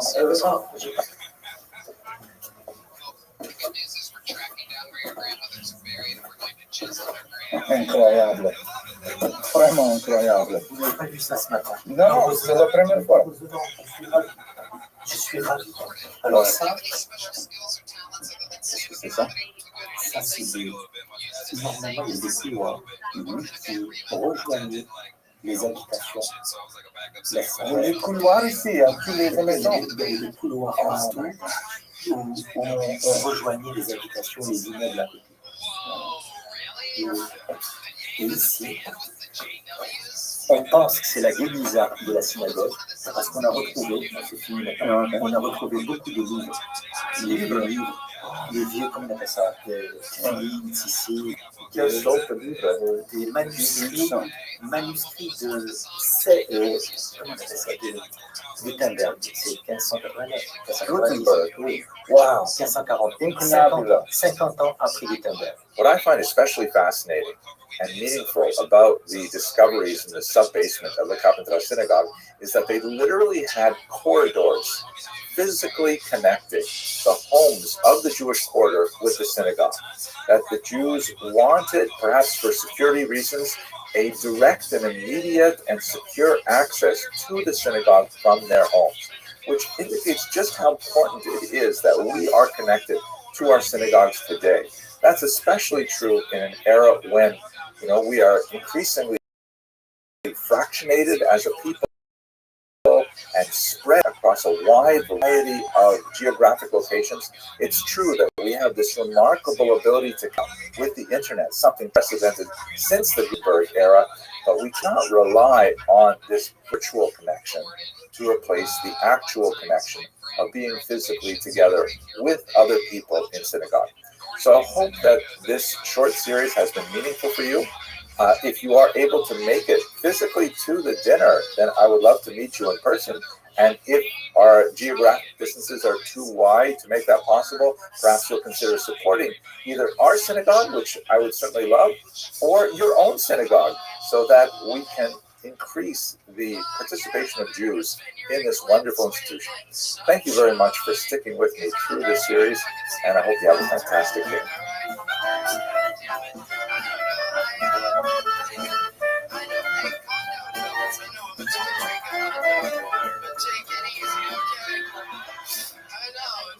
Just keep it in your pants, alright, for fuck's sake. I can't hang out too long now. I do need to get back and go to the Children's World. I found this actual product from another manufacturer about 2 years ago, but it was not under the stuff at the morning. Welcome. Yeah, this is pretty great. So here it is. Let's crack it open. Let's see what the texture is like. Let's try another thing. Good choice. Okay, here we go. So now we have some rendezvous here.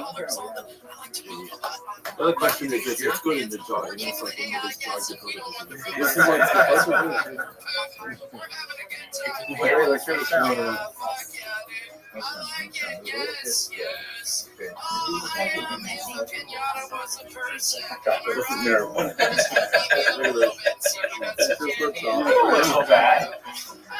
not a real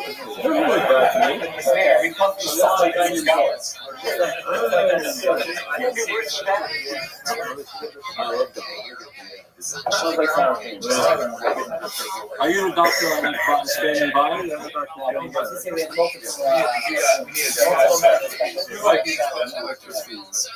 What do we have, 5 doctors in this room?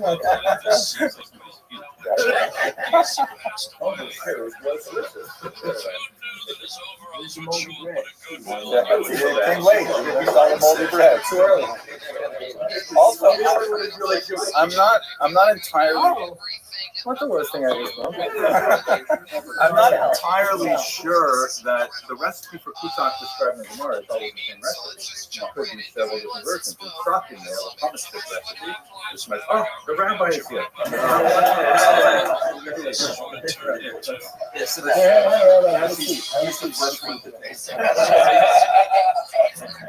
Rabbi, we're hoping that you'll be mahana us for just a quick word. No one stays here yet. No one has the Let's see. Look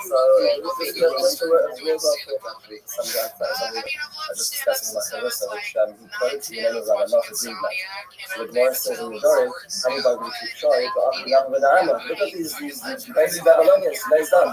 They're eating bread with bread because this is really an extension of bread. So not with you, but the year is Rothschild now. It says of Moses, it says that you know what I do? It says like ask an average person, why is it that you work so hard? He says, so you earn money. He says, well, why do you earn money?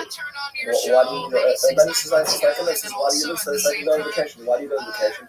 So I can work and I can really do work. So he says, honey buddy tip shy. What fools the people who are asking none of the name. They eat bread in order to eat bread. Right? And then the Kotak is meant to remind us that to be a foolish Babylonian, to spend the time on the ratchet room and carry on going just in order to go to eat again. So that every time we see Kotak and are reminded of that, we're reminded of that statement is why we stop, why we do what we do. Anyway, that's a as well. Besides the passing out for eat again. Okay, let's try this. This is the most if you want to watch. I also have countdowns, which in first of all, people that don't watch on. All right, here we go. So let's see what texture is like. What if I like kind of like bang it like the old ketchup?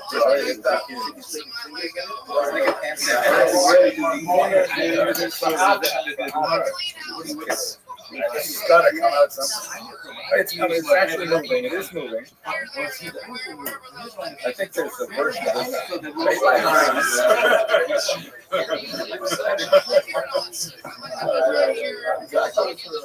I always think whenever I go to a pizza store, I see those DV pizzas. I think that about what it's starting.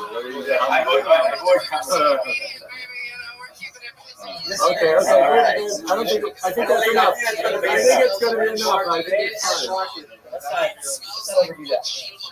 I think it's fine. Just that little bit. It's just.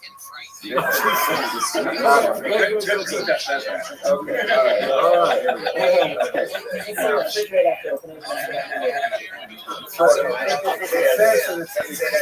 It's very good if you add it to.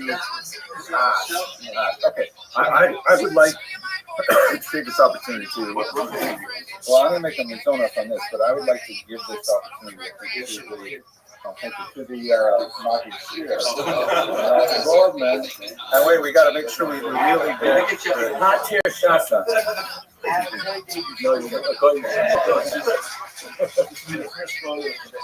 Baruch atah Adonai Eloheinu Haolam Borei minenu shana. Amen. Also has no eyebrows whatsoever.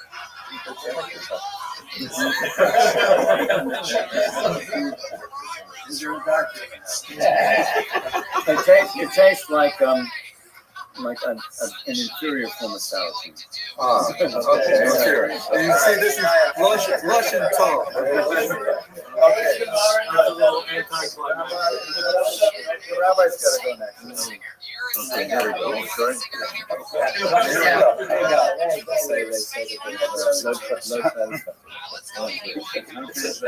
Sorry. Amen.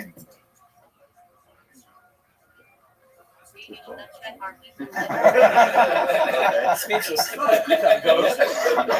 Definitely melted. Okay. Oh, I guess all right. I'm ready to try. Okay, let's see what happens here. Let's set this up, and I'll see if I can give some kind of. Okay, here we go. We're waiting 2 years for this live.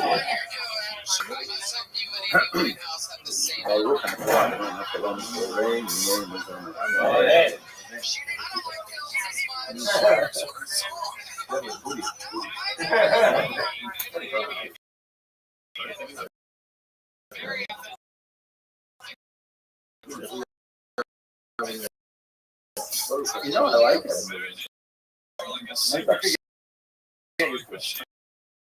Faintly nutty taste, I think. Oh, it's not bad. Amen. Goes well with rye. This is just another.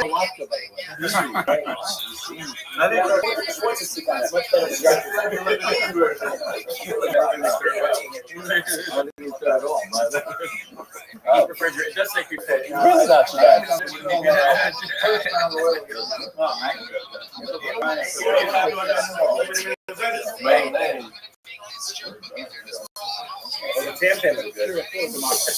Very strong sour cream vibe.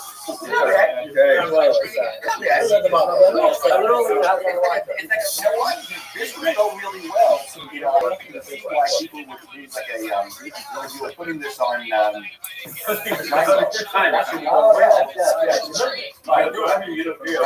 know, that's what it would be like a good gyro sauce. You know, Yeah, it has a very nutty flavor. a little sour, not bad. Everyone's feeling okay? Conversation. We'll bet we'll tip it over the edge. Activity and historical research. Everything. I love it. Thank you. I want to tell you people a story. Watching your career. I want to tell you people a story about that. Thank you. Come here, Rabbi. I wasn't sure if you were here. I'm going to just tell a story about Dr. Davidson.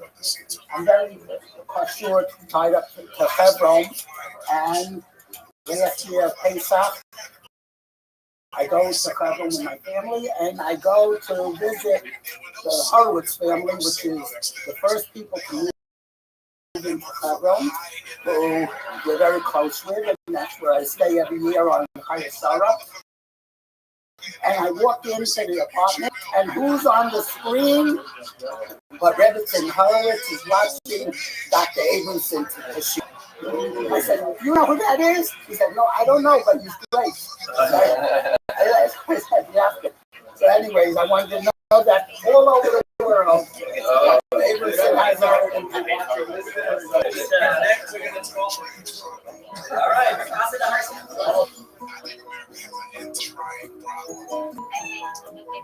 nobody wants to see a fucking 6'5" nigga in the heels. See a 6'2" man with a fupa, you know what I'm saying? It's like if I want to see somebody tuck their stomach into their pants, I'll give me a Mexican bitch, you know? Thank you so much for joining us once again for this new installment of our 360 series with Dr. Abramson. It is such a privilege to partake of Dr. Abramson, not only because this series is going to be so wonderful, but because it follows up on the mountain of incredible feedback that we got from our last series that we had this year. Both in terms of the back and forth and sort of the content that you were able to share with us. Tonight's topic is the first in a series of three, which will be discussing a really fascinating topic, talking about the controversies that are key to understanding a really important figures in Jewish history. But I'll leave really some of the content to Dr. Abramson. I'll simply start by expressing our gratitude to all those who joined us. And Dr. Abramson was up very late tonight. It's 3 hours later for him than it is for us. And I'm looking forward to sharing a wonderful experience together. Thank you so much, Rabbi. It was a great privilege to speak with your audience again. I really did enjoy the last time we spoke. We had quite a stimulating interchange of ideas, especially because we developed it over 3 different meetings, and that allowed us to really flesh things out a little bit.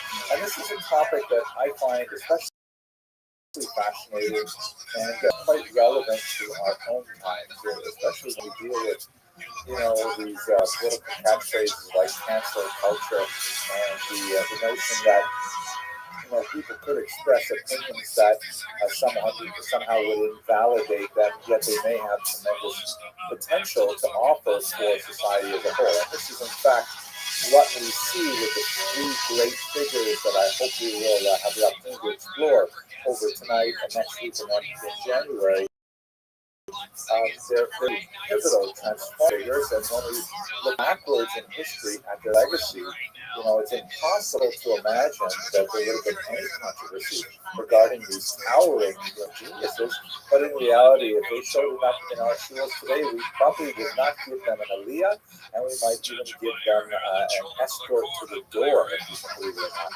By way of general introductory theme, I'd like to actually step out of our Jewish history for a moment and look at this individual on the left, Ignaz Semmelweis, who is most likely not actually Jewish. He was a 19th century doctor who was very active in the Austro-Hungarian Empire.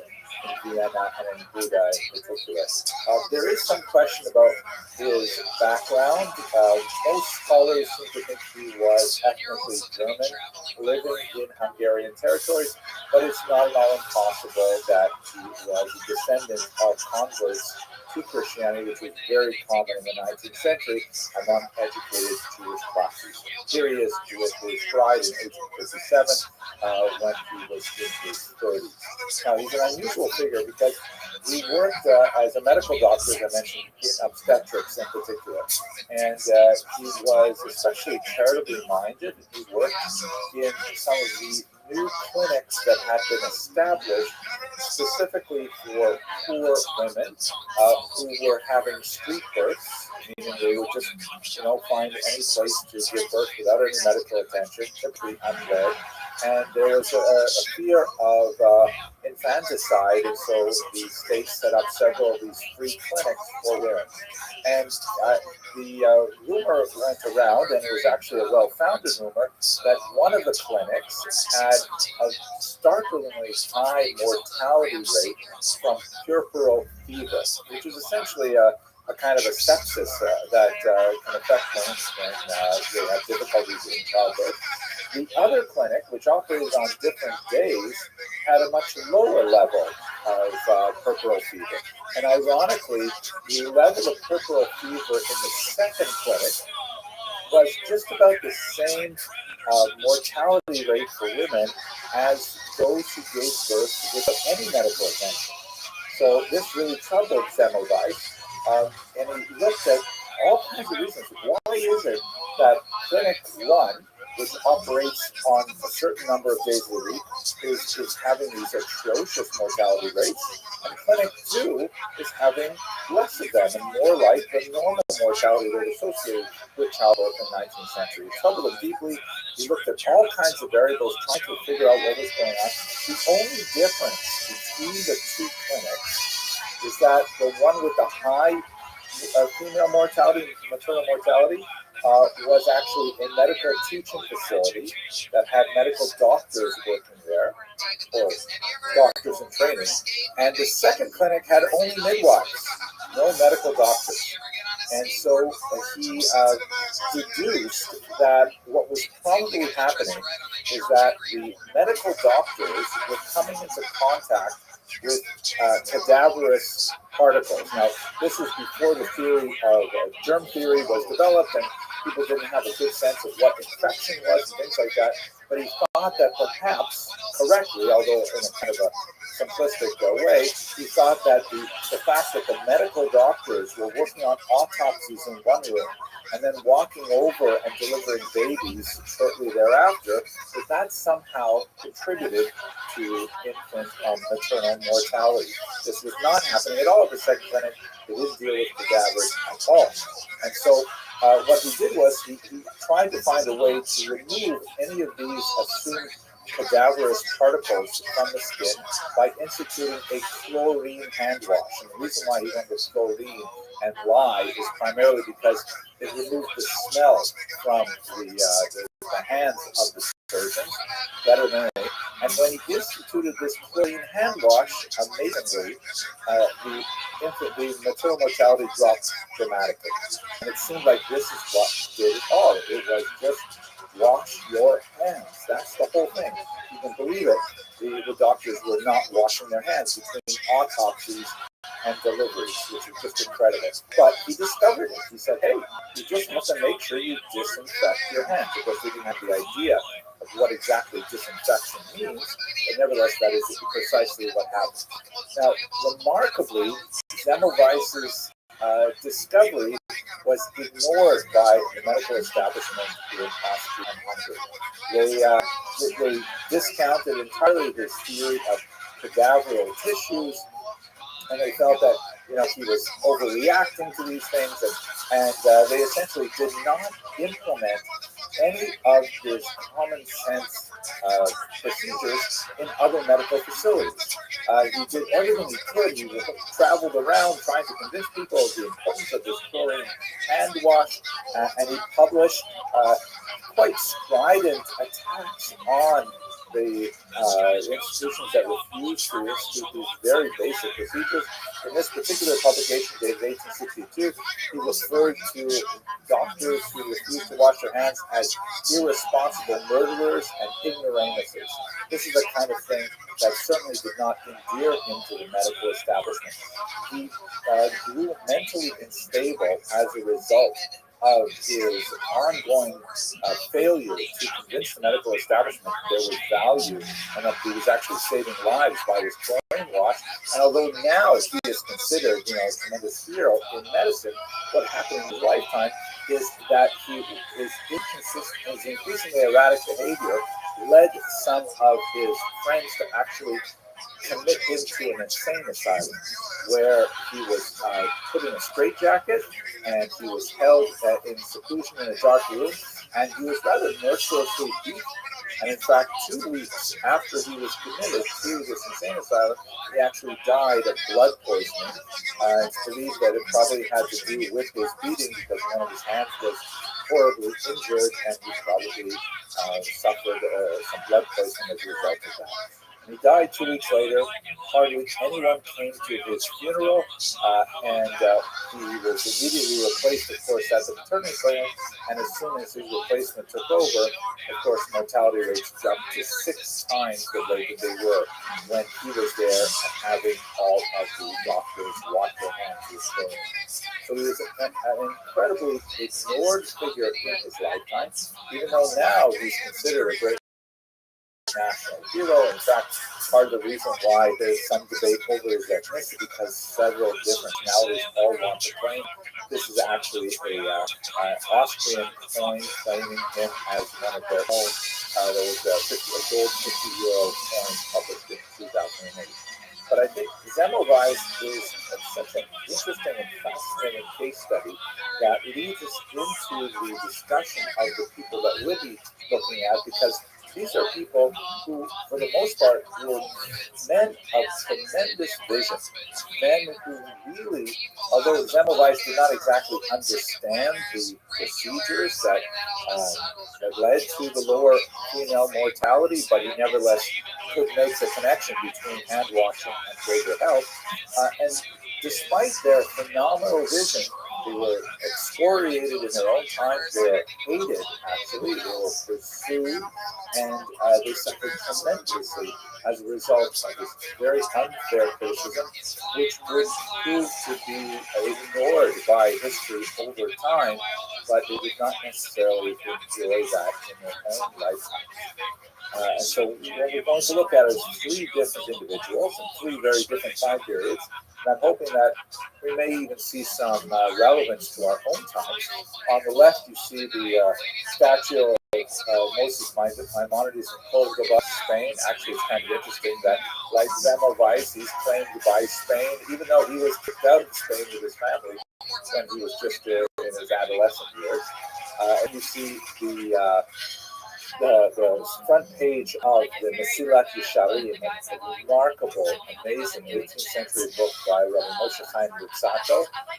And today, Rabbi Luzzatto is one of those remarkable figures of the 18th century that is actually claimed as a hero to not only the Lithuanian Talmudic world because of this particular work, Mesilat Yesharim. He's also claimed as a hero to the Hasidic world because he was, first and foremost, actually a Kabbalist, and he wrote some remarkable works on the philosophy of Kabbalah.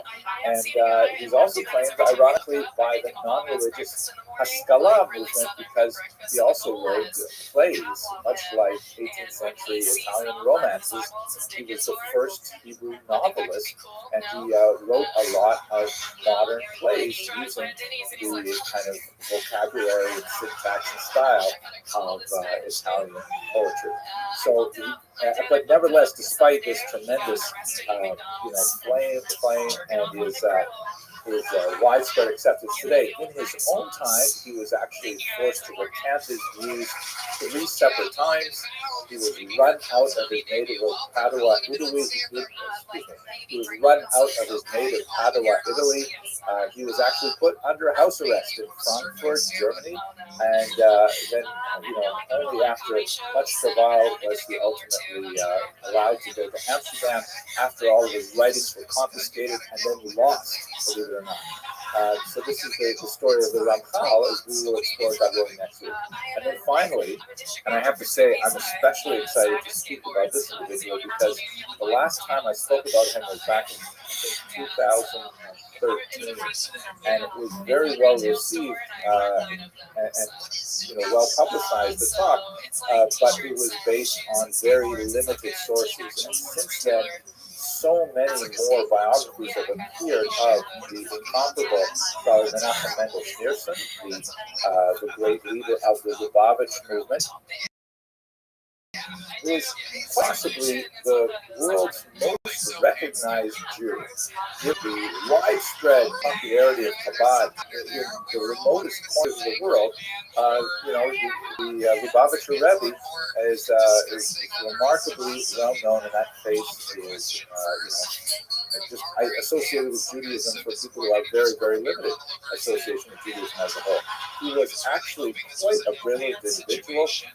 And he was the CEO of a massive volunteer network to which people devoted their lives, and ironically, which has grown exponentially even after his passing, which is amazing that an organization can have no official salary, no official revenue stream, and still nevertheless grow with people devoting their lives to his thoughts. So look at the Rebbe as he is known in January. So these are the 3 figures. Oh, and by the way, the Rebbe, of course, endured tremendous criticism because towards the end of his life, after he had a tragic stroke and was unable to communicate effectively, there was a widespread movement among his followers that actually continued after his passing, that argued that he was in fact the Mashiach, that he was in fact the Messiah, and we'll explore that controversy, which really created a huge amount of negative feedback at the same time, which unfortunately obscured some of his phenomenal achievements to otherwise, interested Jews who would have liked to have heard what exactly he had to offer them philosophically and so on. So those are the 3 figures that we'll be looking at over the course of these 3 weeks. And at this point, we should get straight to the Rambam. This is my favorite version of the iconic representation of the Rambam. We, of course, have no idea what it actually looked like, and the turban, sort of dignified-looking individual is the one that we've seen in many publications since the 19th century. He's actually a bust of him, kind of like a bas relief is on the wall of the Congress as well, as one of the great leaders of philosophy. Behind him, we do actually see his signature because a lot of his manuscripts, original autographed manuscripts, were actually recovered from the Cairo and Giza, where he lived and worked, and quite a few of his documents. There was a saying that from Moses to Moses, there was no one like Moses. And of course, the first Moses in that proverb is Moshe Rabbeinu, the great Moses of the Torah, and Moses Maimonides at the other end, a good 2,500 odd years later. And in many ways, this is a figure that you only see once in a millennium, because he had incredible grasp of not only the broad swath of Torah knowledge, but also of basically all secular knowledge at the time as well. Again, in the 12th century, when he was very active, the body of world knowledge, scholarship in particular, was still, almost manageable by a single person. And this is the kind of person who could have achieved that kind of great expertise, both in the Torah realm and in the secular realm. And in fact, the reality that he was someone who was able to excel both religiously and in the secular vein, is one of the reasons why he became such a hero in the 19th century to the Haskalah, the Jewish Enlightenment movement, because they saw in him the sort of antidote to the inward-looking, highly insular Eastern European ghetto Jew who was deeply wrapped up in the texts of the Talmud and the Kabbalah and so on, but really could not negotiate the outside world, couldn't, speak the vernacular appropriately, certainly didn't have higher education at the university level outside of the yeshiva. The Rambam, which is the acronym of his full name and title, Rabbi Moses Ben Maimon, the son of Maimon, the Rambam exemplified that kind of, you can do it all. You can be highly proficient as a religious Jew and highly proficient and a public thought leader in fields outside of Judaism as well. So many schools were not not uncoincidentally named after Maimonides school in Boston, for example, because he exemplified that kind of you can have it all kind of sensibility. His major centers of activity were Spain as a youth. I'll show you a little bit of his map of his travel in a moment, but most of his life and work was conducted in Egypt. So it's a little bit unfair for Spain to claim him as one of their own because, as I mentioned, he was actually exited from Spain in his youth. He is paradigmatic of this ultimate Jew, of course, as a medical doctor, which is one of the most traditional fields for Jews to exist in. But at the same time, he was highly exceptional. He was unusually creative and intellectually very bold. He was prepared to suggest audaciously large and innovative intellectual approaches to some of the great problems of Judaism, as I hope to demonstrate shortly. Here's a map showing you his basic travels. His family was in southern Spain, which was dominated by the Muslims, and actually for about 200 years prior to his departure was a really golden era for Jews in the Iberian Peninsula. But at the very end of it, in the 12th century, among the things that happened is that Muslim tribes from North Africa penetrated into this already Muslim-held territory in southern Spain, and they were quite a bit more radical and much more fanatical about their adherence to Islamic theology and much more strict things. So, for example, the commonplace drinking parties that involved alcohol were to be highly excoriated, and the Almohads and the Almovarids, who were the groups that came up, they couldn't believe that the Muslim rulers were actually having drinking parties with Jews and with Christians. And so they really cracked down with a far harsher vision of Islam that had existed hitherto in Córdoba. The Maimonides family, despite the fact that they were very well established in the south of Spain, and they had generations upon generations of dayanim, of judges, Jewish judges who would serve there, Maimonides' father, Maimon, decided to take the family out of Spain. And they fled Spain. There's some interesting later historiography that suggests that they may have even faked the conversion to Islam, although the specific reference to that is highly suspect. Nevertheless, they made their way to Spain and across the coast North Africa.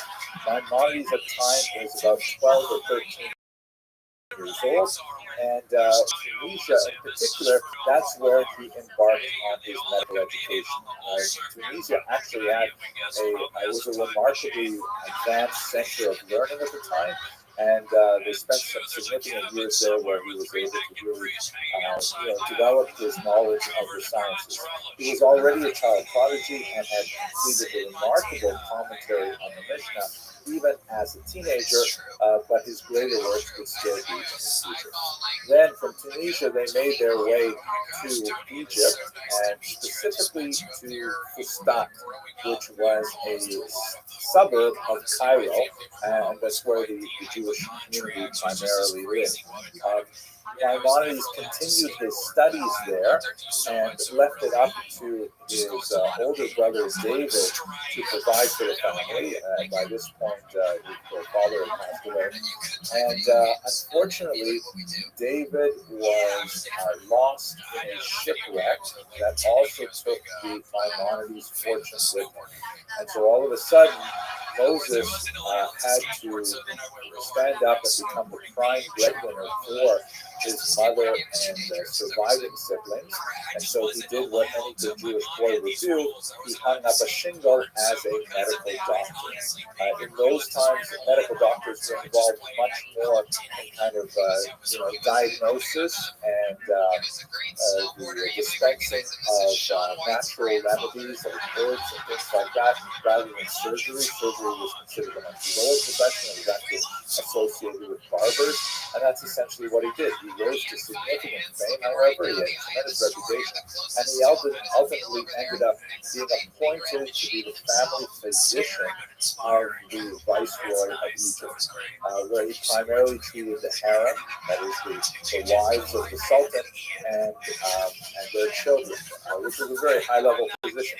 He describes actually in some of his letters how his typical day would involve him, getting up, saying morning prayers, getting on a camel, and essentially, just like I do, riding the Long Island Railroad, except then it would have been the Long Nile Donkey Road, all the way up to Cairo.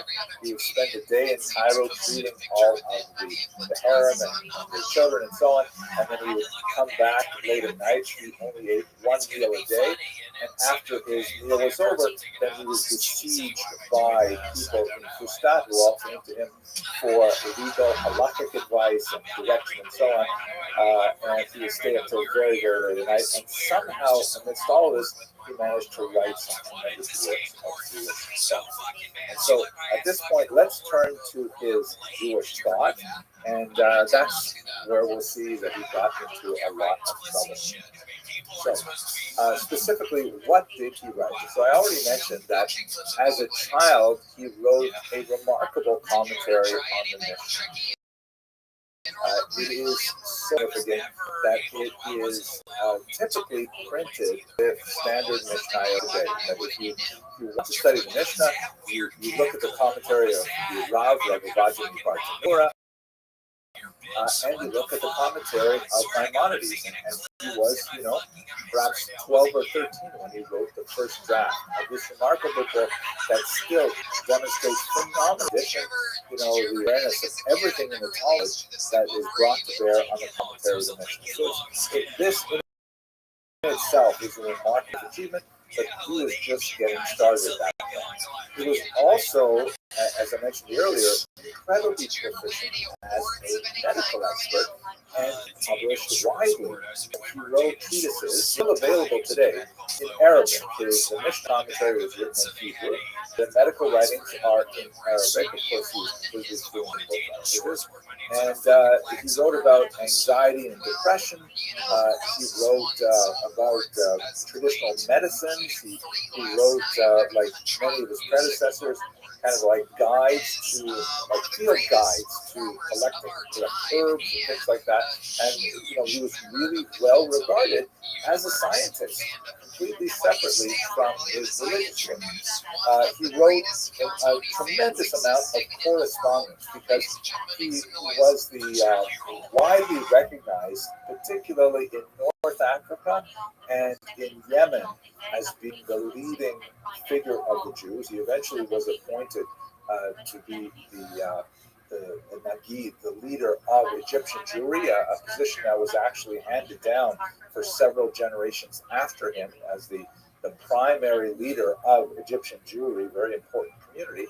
And so many communities and individuals directed their problems to him, and he left behind a massive correspondence that betrayed a tremendous sensitivity to individual concerns, and often gave very insightful advice, and often very courageous and heroic advice. Sometimes it's really, you can see the personality of Maimonides coming out in the letters, perhaps more than anywhere else.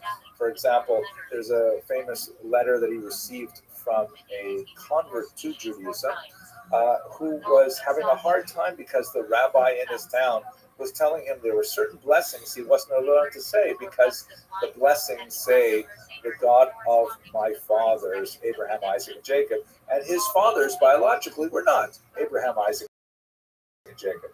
And Maimonides writes back essentially saying, tell your rabbi he had no idea what he's talking about. Your fathers spiritually are Abraham, Isaac, and Jacob. You're completely allowed and encouraged to use these phrases as they are in the traditional book, and they are genuinely your spiritual parents. So you really get a sense for who he was as a person in the letters, which betray a much more personal view.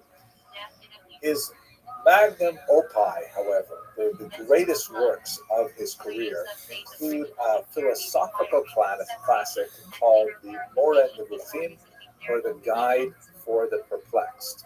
Now, this is a remarkable work which was written in Judeo-Arabic, that is, written in Arabic, written in Hebrew characters, basically in Arabic language, with a lot of Hebraic and Aramaic influences. This is a little bit like Yiddish is essentially German written in Hebrew characters with a lot of Hebrew and Aramaic, and as well Romance and Slavic words mixed in.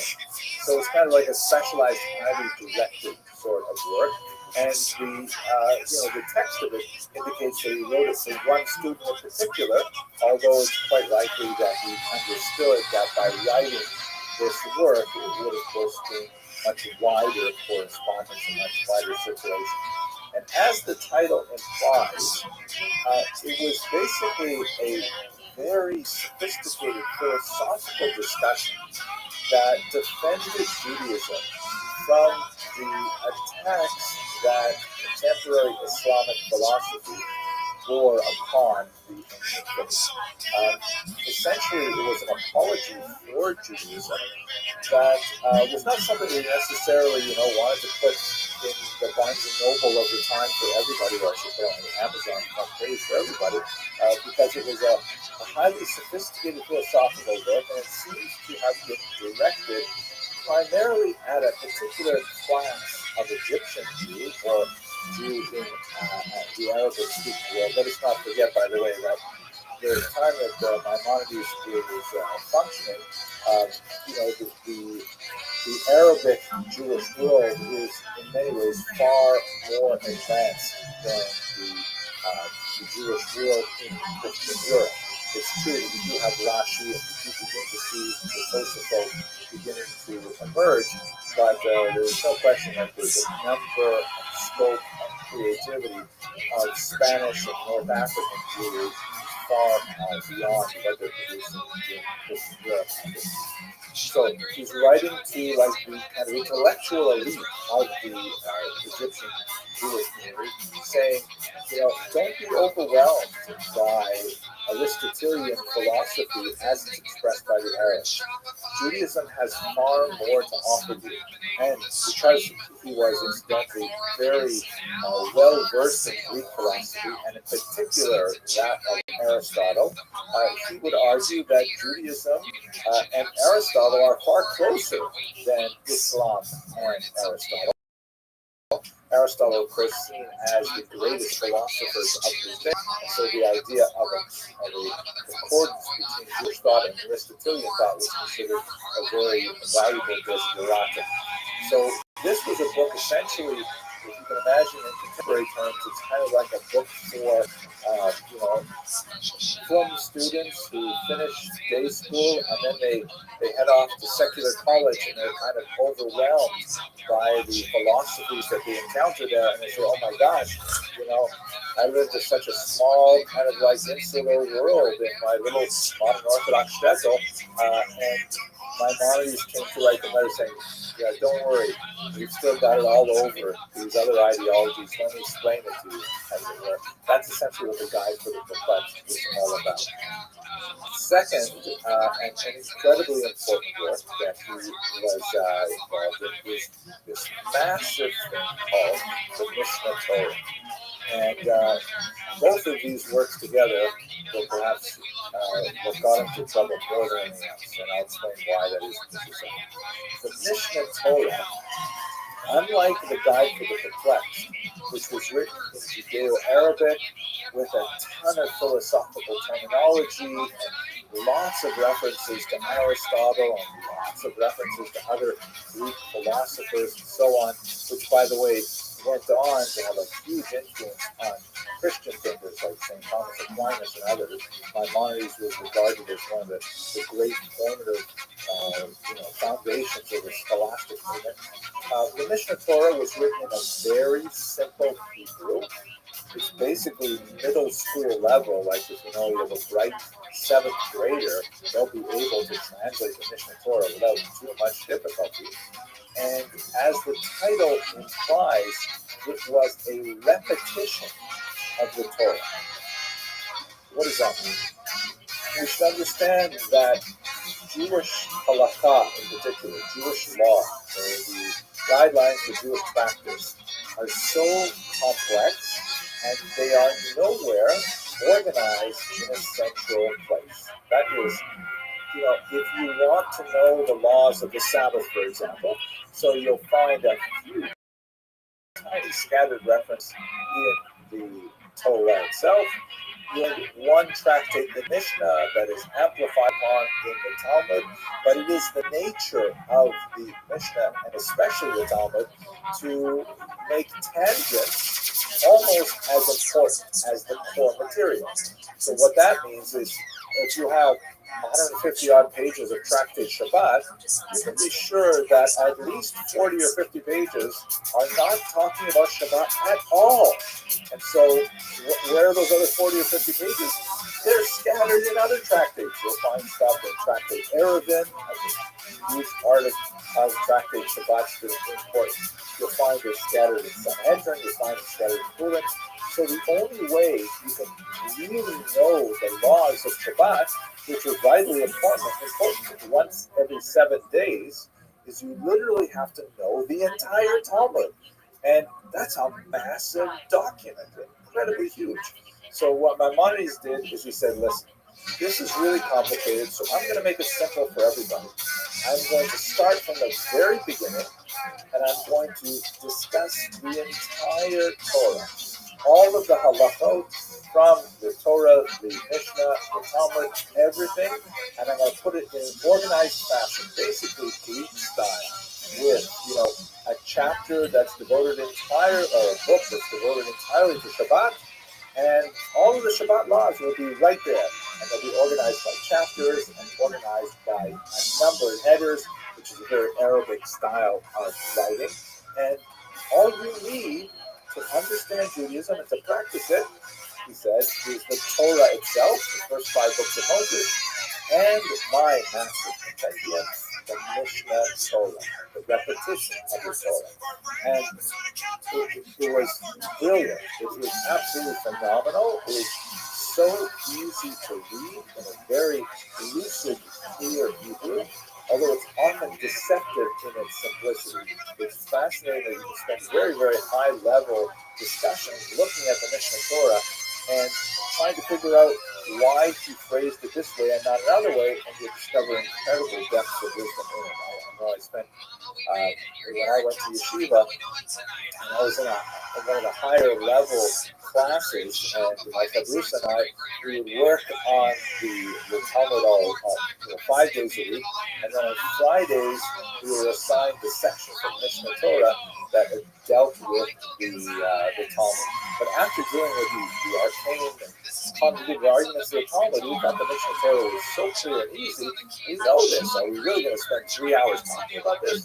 But then when we got to the Shir and it was offered by Rav Mendel Weinbach, he completely devastated our understanding of the sophistication of the Rambam and explained how we had missed it, like there was a massive supersonic train going past our heads, and we had totally, were completely oblivious to what was really going on in the text, even though we had a superficial understanding.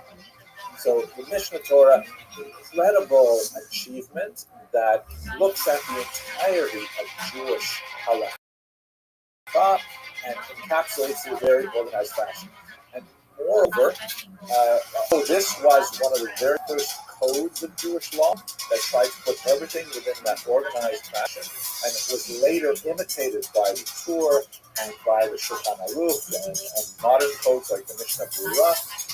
All of those later codes did not have the same ambitious scope, meaning they only those laws that are directly pertinent to post-temple Judaism.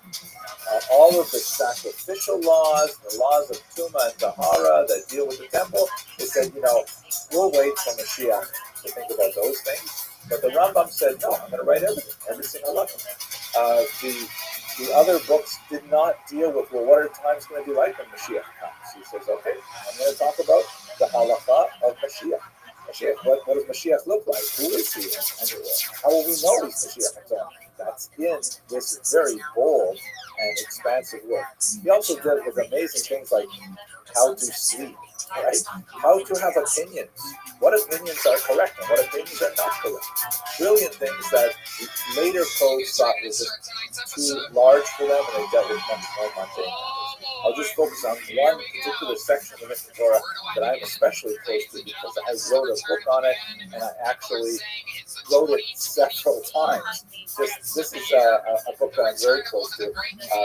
One of the brilliant sections of Maimonides' books is his discussion of how to repent, the ways of repentance, or tshuva.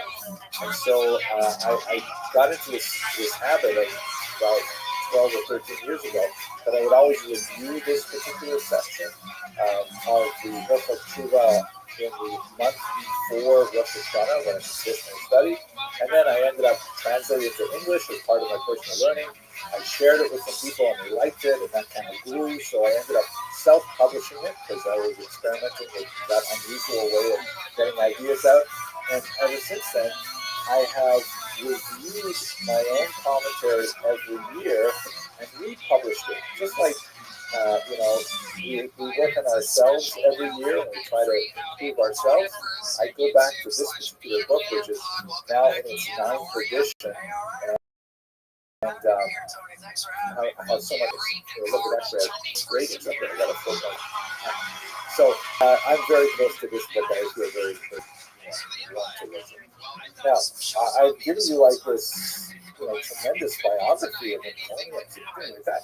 Who could possibly disagree with the great Rabbi? Why would there be controversy about him? It was a very intense controversy, and it was especially harsh, not in those regions where he had developed a personal reputation, like in North Africa and in Yemen, and even in Spain, where he had a large following, but in Christian Europe, where Jews did not read Arabic, when they got the Hebrew translations by the Ibn family of Maimonides' Guide for the Perplexed, there was a huge outcry. And a lot of the Jews of France in particular said, what is going on here? Look how this rabbi is quoting Aristotle. Look how he's saying things like, accept truth from whomever speaks it. Have you ever heard of something so ridiculous? You always have to look at who's speaking. You can't just accept truth because it makes sense rationally. And he took a lot of positions that were anathema to European Jews. Like, for example, he had a very dim view of supernaturalism. And he argued that discussions of demons and spells and things like that are in the Talmud were all allegorical, and they should not be taken literally. And the rabbis in Europe said, what are you talking about? We take those things very literally. We believe in demons, and we believe in spells and amulets and things like that. Maimonides is a much more rational, kind of like almost, very medical approach, almost a Lithuanian approach to these things. So people got very, very upset about the Guide for the Perplexed. And then when the Mishnah Torah came out, oh my gosh, the pot boiled over. Not only was he charged with over-reliance on Greek wisdom, and in fact, when we look at sections like is Hilchot Zayot, which deal with kind of like personality development. He absorbs a lot straight from Aristotle. He diverges from Aristotle in two very interesting ways. In particular, that he thinks Aristotle is too easy on anger and not hard enough on humility. That, there's more of a value that Aristotle should pay attention to. The Mishnah Torah was just such a controversy because Maimonides chose to print it without any citations. So meaning, a dispute in the Talmud might extend over 6 or 7 pages, and it might appear in several different tractates. And rather than sort of summarizing what Rabbi X said, and Rabbi Y said, and what Rabbi Z said, he simply said, the bottom line is this. And it was his opinion, but he did not demonstrate how he arrived at his opinion. He simply stated what he thought people needed to know without all of the scholarly baggage of footnotes and cross-references, but this, however, that this was felt to be, disrespectful to all of these other rabbis that were involved in it. And it was also seen to be a very arrogant kind of statement because, as I mentioned before, he states openly in his introduction to Mishnah Torah, it's very complicated, so all you really need is the Chumash and my book, and you're good. You're golden. You don't need anything else. Rabbis look at this and they say, wait a second, we could be out of a job with this. Like, oh my God. And then when you add to that fact that Maimonides felt very strongly that, and I apologize Moses, he felt that rabbis should never be paid. They should always have some other kind of job, and what they do for the community is purely, just their donated time. There are some exceptions to this rule, and obviously, if you hire a doctor and you don't pay him or her, then chances are you don't have a very good doctor. So the rabbis did find ways to get around this. So basically, this is Maimonides' opinion that all judges and rabbis should perform their services free of compensation.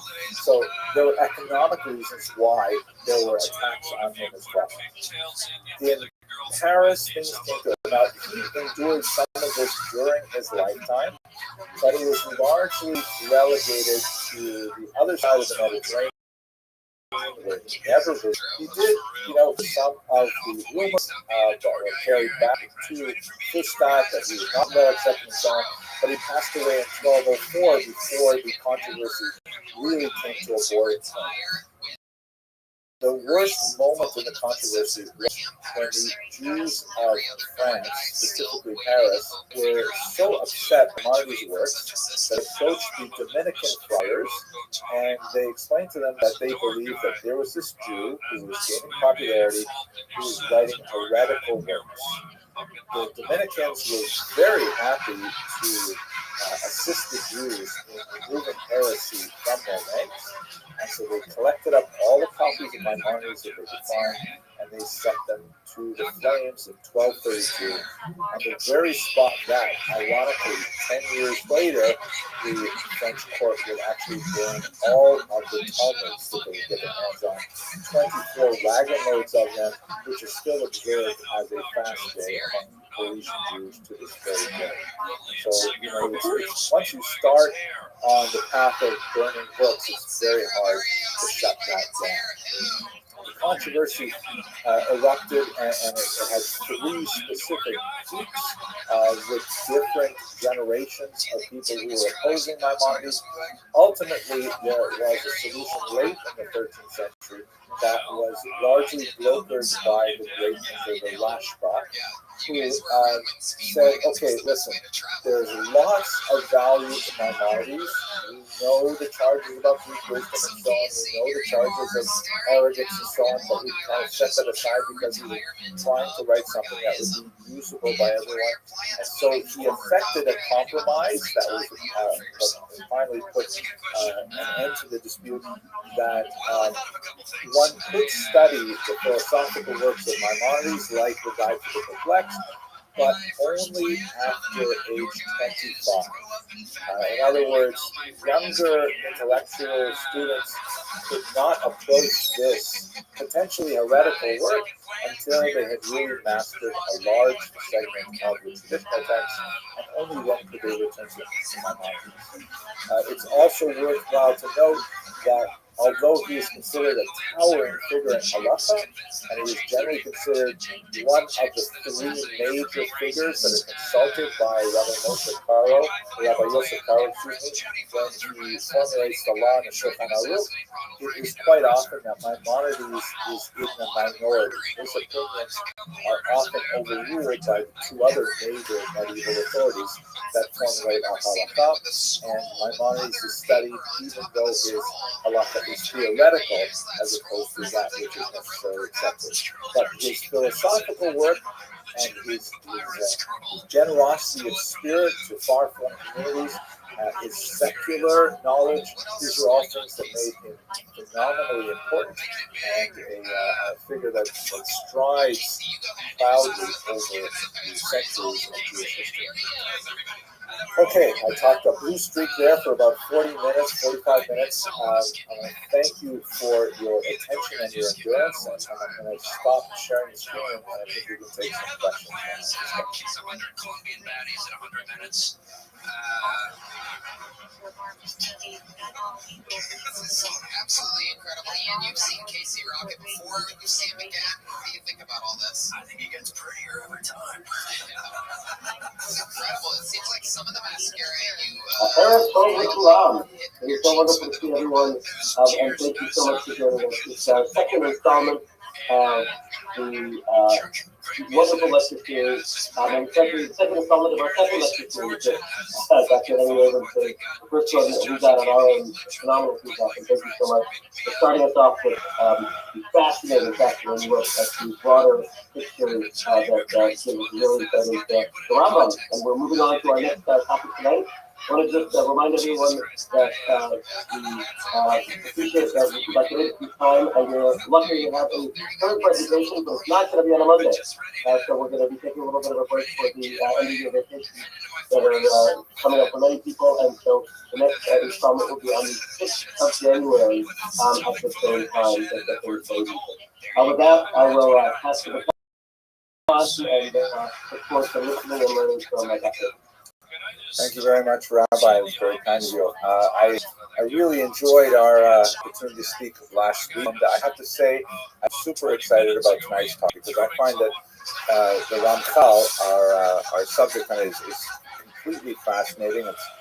He's written some works that I have been very engaged with for decades, and there's a lot of exciting new research that has been presented on the Ramchal that I'm hoping to share with you tonight. The topic for tonight is Rabbi Moshe Chaim Luzzatto. I will most likely use the acronym of his name interchangeably. That's the Ramchal, Rabbi Moshe Chaim Luzzatto, who was an extremely important thinker in the early 18th century. So we're jumping ahead some 6 centuries from the Rambam, but I think you will find that many of the features that we looked at in the Rambam's life are echoed in an unusual way in the Ramchal's life. I've also thought of a sort of a title for these 3 lecture series. I know it's a little bit late, we're halfway into the series, but I'm thinking that I will call this Revered Yet Reviled. Meaning both of these aspects were true to their biographies. The Rambam, when we get together in January, got willing to speak about the Rabbi. All 3 figures were of towering stature and tremendous impact and huge influence on the Jewish world, but at the same time, during their lifetimes in particular, they suffered some phenomenal controversy and bitter, withering criticism. This would be certainly true for the Ramchal, as I hope to explore with you tonight.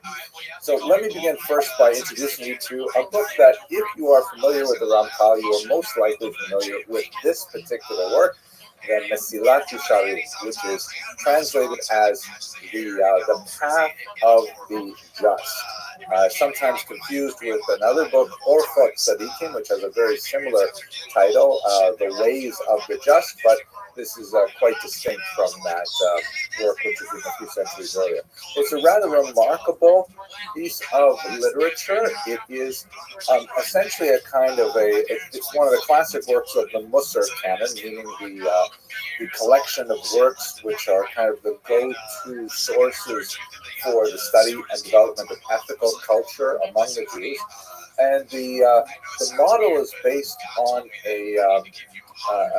an extended discussion of a passage in the Talmud, in which one of the figures in the Talmud describes a successive series of stages of personality development, from vigilance to zeal to cleanliness, and each of these stages of development are fleshed out in great detail. What does it mean to be vigilant? Why are we starting with vigilance?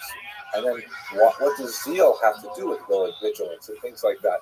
And it's really quite a fascinating book. It is an extremely popular book, especially for young adults, widely studied in yeshivas and seminaries, primarily because it's a great place to sort of exercise one's thinking about, who am I and what kind of person do I wish to become, which is associated with emerging adulthood as a stage of development.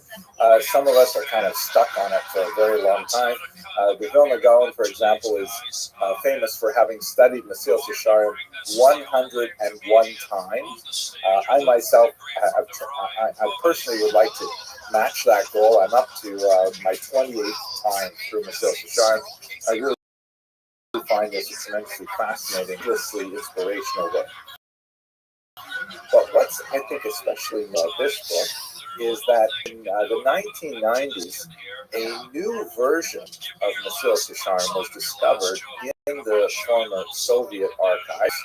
It was actually an autographed version, written in the Ramchal's own hand, and dated some 2 years before this work was published. The previous version was dated 1738, making it the first draft of Mesilas Yesharim. It is complete start to finish, and yet it lay moldering in an archive unpublished. And it is remarkably different. Now, let me tell you why the difference is there, or what the difference is, and I think you'll find it that's quite fascinating, and in fact, in many ways, more interesting than one that's been so famous for a couple hundred years. In the version that everyone has been studying since the 1740s is basically a didactic frontal lecture. There is an omniscient narrator who simply tells us what we need to know, and we read it like, a long Atlantic essay or something like that. But in the version that was written in the Ramchal's own hand, it's a dialogue, it's a play, it has characters, it has drama. The setting is two young men. Well, we'll start with one of them. There's one character who is called the Chacham, the wise person. And he is, to try and put it in the context of the 21st century, he's kind of like a really good YU graduate. He is a learner. He's interested in, of course, learning Torah. He's completely observant and so on. But he's interested in the broader world of intellectual inquiry. He's interested in science and culture and literature and music and the arts. And, he has kind of broad interests. And one of his interests is he wonders, what is it that those Haredim do with their time? And again, the term, modern Orthodox, the term Haredi are not appropriate for the 18th century, but it's kind of like, on the one hand, you have someone who has kind of like a broad base of interest, and Torah is, prominent among them. And then you have others who are like extremely interested in Torah and don't have apparently much time for things outside of the traditional canon of texts. But the Chacham wonders about, what do Haredim do with their time? What do they spend all this time reading Psalms? Don't they get bored? Aren't they curious? Don't they want to know about the outside world and things like that? And then one day, early on in the book, he looks across the room and he sees an old high school friend of his, who he hasn't seen for very many years, and he sees that his friend has become one of the Chaledim. He has, so to speak, flipped out. And he goes over to him and says, "Oh, Shalom Aleichem, how are you? I haven't seen you in so long. What's going on? How are you doing?" And they start to catch up, and he says, "Listen, I'm really curious. I have all these questions about what you do. Why did you become way?" And engage in this deep discussion that in many ways is kind of like the same kind of discussion that goes on among spiritually motivated Jews even today. You know, what is the right place to sort of situate ourselves within Jewish culture and the broader world? To what degree do we consider ourselves primarily Jews or primarily human beings, citizens of the planet? Where do you put the needle on that kind of axis? This is a great question, really. It's gripping. And they have this extensive discussion, and the character who has flipped out, he is the Chassid, although that term should not be confused with the later Hasidim. We'll be discussing God willing when we get to the Lubavitcher Rabbi. But he's the pious one. Ultimately, he demonstrates to the Chacham that there is far greater depth in the wisdom that he is exploring through the traditional text, and that much of what the Chacham had thought of his worldliness is in fact a kind of banal superficiality. It's a fascinating work.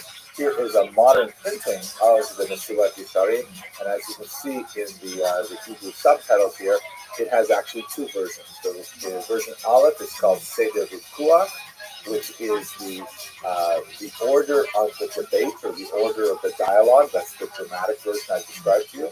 And on the left is the Beit Seder Parakis, the order of the chapters, which is essentially the standard version that we have studied to this day. And one of the great questions about these two works, which are very, very similar in content, just quite distinct in form, is why did the Ramchal set aside the dramatic version? It is in so many ways so much more powerful and immediate and gripping.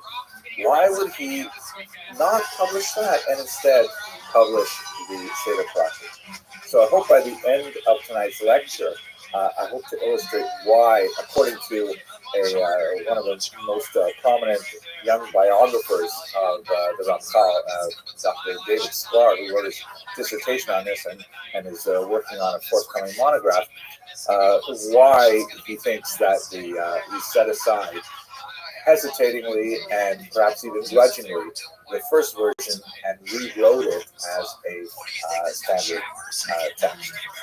Let's look for a second at the very unusual reception history of this book. Reception history refers to, it's not only important to understand what's in the book itself, but how was the book absorbed in its time? How was it received by its readers?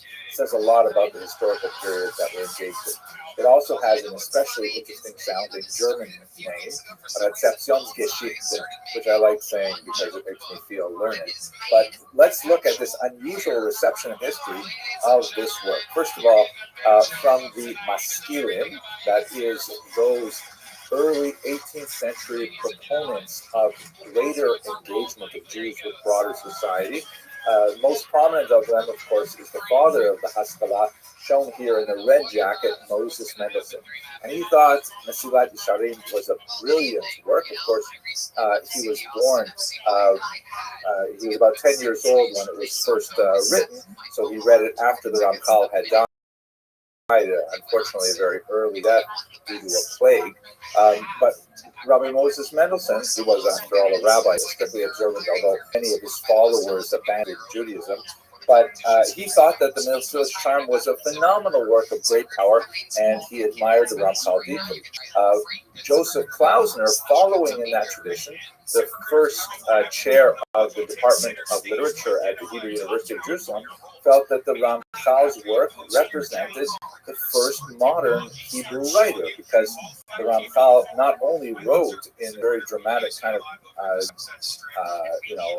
poetic form, he also wrote actual plays like like sort of Hebraic imitations of Italian plays that were, characteristic of the 18th century. So he said the Ramchal was really the first modern Hebrew writer. Very, very positive reception from the sort of left wing of the Jewish reading world at that time.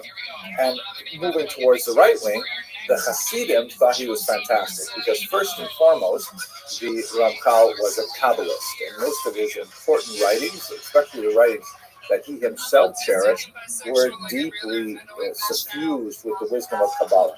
In fact, the Mesilas Yesharim itself, although it does not present on the exterior form to be a work of Kabbalah, there are tremendous references all through it to Kabbalistic doctrines. So the Hasidim, who are great lovers of Kabbalah, they remarked on it that, according to, for example, the Maggid of Mezrich, who was the student of the Baal Shem Tov and the later teacher of the 5 greatest dynasties of the Hasidic world, that the generation was not worthy to understand the Ramchal. Meaning he was at such a high stature that people didn't know what they were dealing with. I think that's quite true.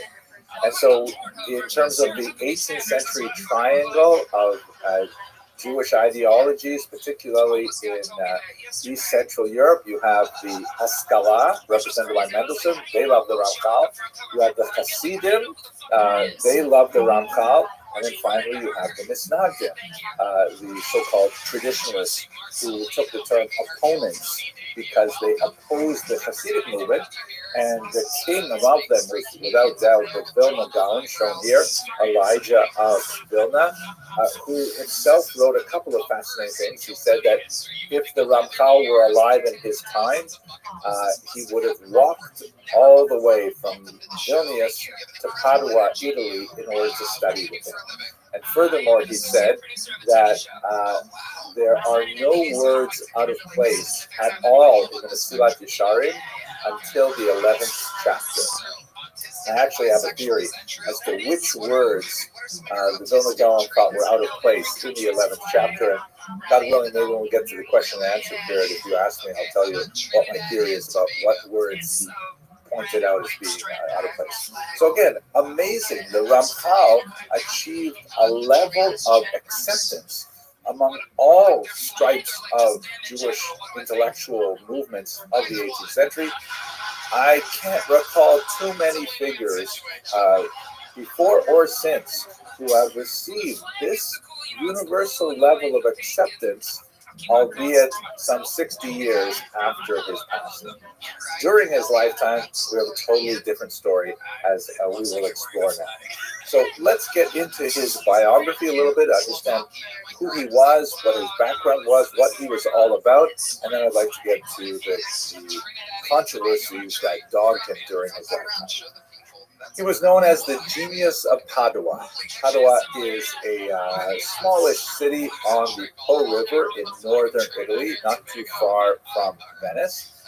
His parents were sort of upper middle class merchants, and they gave him a standard education of an Italian Jewish family of their class. He received a thorough grounding only in Torah studies, in according to the kind of Italian broad view of emphasizing Scripture, Tanakh, as well as Talmud. Actually, his principal teacher was a Rabbi Isaiah Bassan, who would remain very close to the Ramchal all the way through his life. Even though he taught him for his bar mitzvah, he was also 15, 20 years later very much involved in his life and activity far away from Padua.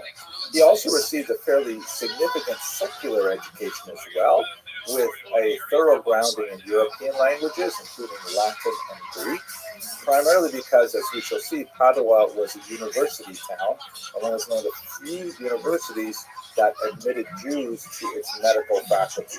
And so there was a lot of emphasis placed on broad European understanding of the world around them, contemporary science, the arts, of course, and so on. Early on in his career, really as a teenager, he wrote several works that are quite fascinating. He wrote works on public speaking. He wrote early experiments with poetic forms, including, kind of parables of biblical stories written as Italianate dramas, like to be staged as plays. And so he was really quite a young child prodigy. He attracted to himself a number of these students who had traveled to Padua to study medicine at the university there. This is actually the autopsy theater. Only a small number of autopsies were performed every year, and they literally had to build an auditorium like this to allow as many people as possible to actually observe the autopsies taking place. And a very small coterie of perhaps a dozen of these students from all over Europe would gather nightly at the home of the Rothschild, where he had kind of like a special room set up in an attic, and they would study the Kabbalah. Now, the Kabbalah, of course, is the great mystical teachings of the Jewish tradition. Very prominent in their curriculum was the study of the Zohar, very important mystical work, and they became known as the Chavraya Kadisha, the Holy Society, for their intense studies. They developed a very ritualistic kind of organization where they had specific seating charts for each of them. It wasn't like kind of like free for all, but it was really a close-knit study group. They had particular rules about how they were to greet each other, how they were to speak about each other. They had a rigid cycle of who was to prepare the material to be studied that night and so on. And it was really, it must have been quite an amazing intellectual experience to be at the Ramchal's table studying with him. And this is all when he is in his late teens and his early 20s, studying with students who are significantly older than him, but mesmerized by his grasp of the material and his unusually piercing and poetic analysis of the text. And one of the more fascinating things about the community of Padua and this particular study circle was that Padua was, among the social difficulties that plagued that town in the 1720s and 1730s was a gambling addiction that unfortunately affected many of the men, the Jewish men in Padua. Playing cards in particular were very popular, and so they had a nightly Beit Midrash that, and they made a rule, the Jewish community of Padua made a rule that every single Jewish male in Padua had to show up at Beit Midrash 5 nights a week, and attendance would be taken. And if they failed to show up every evening to learn some Torah because they were off, gambling or something like that, they would be fined. They would have to pay a fine to the Beit Din. And that in itself is rather an amazing thing, that the community could actually impose or even think to impose such a rule. I really wonder how well it was enforced, but it gives us a sense of how far we are from 18th century Padua living today in our society. But the reason why I'm bringing it up is because the only group that was explicitly exempted from these rules were the members of the Ramchal study circle. Because everybody knew that the Chavraya Kadisha, the Holy Society, they were not spending their time playing cards. They were actually learning Torah at a very deep level, and so they received a formal exemption because everyone regarded them, these Jewish medical students who were studying with the Ramchal, were really on a separate level. It's interesting to note, by the way, that the medical students must have experienced quite a cognitive dissonance, because when they were at school in Padua, even though they were admitted appropriately to the college, which was, as I mentioned, very rare for universities at that time, there were a whole series of discriminatory practices and ritual humiliations that they had to endure. They had higher tuition, for example, and there were certain things like they had to present a gift of 1 pound of candy every Christmas to the other students, kind of like a nasty Secret Santa sort of thing that they had to do. But nevertheless, while it was like distinctly second-class citizens, but at night they probe the depths of the universe with their teacher, the Ramchal. Now, it happened that the controversy really began to erupt in the 1720s when the Ramchal first discussed his encounters with something called the Magid. This is where the controversy really begins. When he was 20 years old, the Ramchal related to his students that he would receive these nightly visitations from a kind of supernatural being known as a Magid. The word Magid is related to like the word Haggadah, like for the Passover Haggadah. It means to tell or to relate. And the Ramchal would describe how, perhaps in a dream, but some kind of vision, this angelic being would reveal to him these Kabbalistic truths that he would then relay to his students. Now, it sounds pretty weird. It definitely is a very unusual kind of phenomenon, but it is not without precedent in the Jewish tradition. In fact, one of the more well-known of the stories of Magidim is the Magid of none other than Rabbi Yosef Karo, the author of the Shulchan Aruch. Now, we normally think of the Jewish legal tradition as being extremely rational and very evidence-based and very rigorous and exposed to logical argumentation and so on. But in reality, the author of the code that we revere and study today, the Shulchan Aruch, he reported also having these visitations of the Magid, of a Magid, and he wrote about it, something called Magid Mesharim. And so it's fascinating, even at the core of our legalistic tradition, there is a mystical essence to it. So in the case of the Ramchal, he began telling his students that he was receiving these visions from the Magid. And this went on for quite some time until one of his students, named Yekusiel Gordon, studying in Padua but was originally from Vilna in Lithuania, wrote home some letters. We have the text of some of these letters, and I'm going to paraphrase, but basically they say things like, "Dear Mom and Dad, thank you very much for sending me to the University of Padua. I'm having a great time here. No, it's not a party school, but I got to tell you, I found this amazing teacher, Rabbi Moshe Chaim Lutzato. I'm learning with him every night.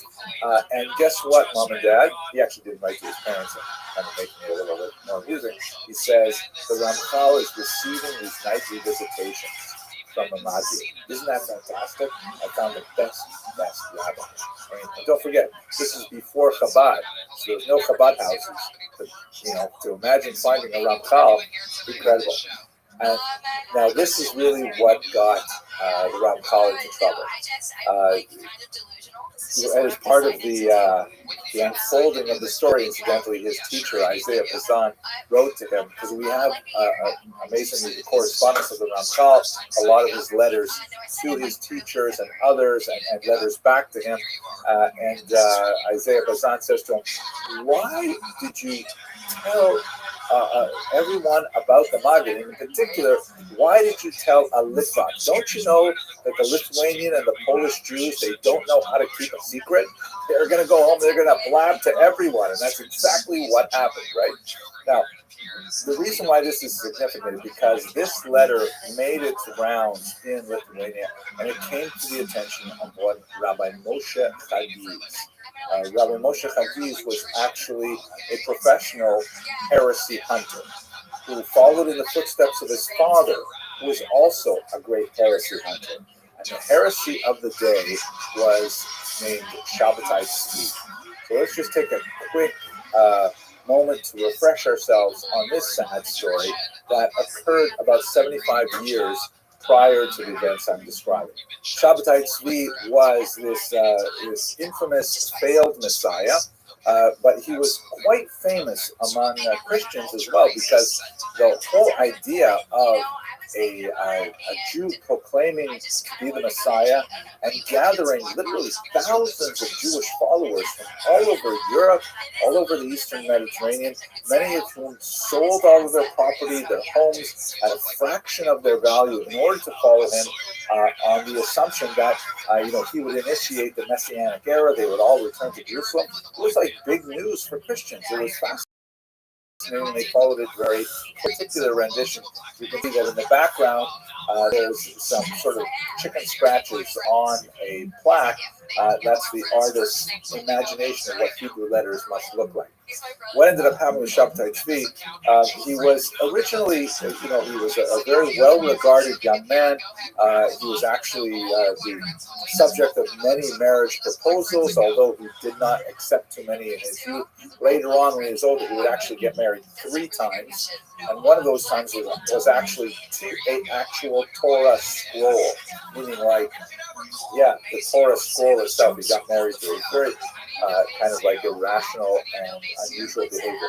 But around age 23, 24, he began showing signs of what later historians have postulated were signs of some kind of bipolar disorder, perhaps some kind of manic depressive illness, because he would have these periods of great euphoria, which he called illuminations, during which he would claim to be able to act, huge realms of thought, or would perform supernatural activity like levitation or feats of the teleportation, things like that, which would then later be followed by periods of depression and quiet.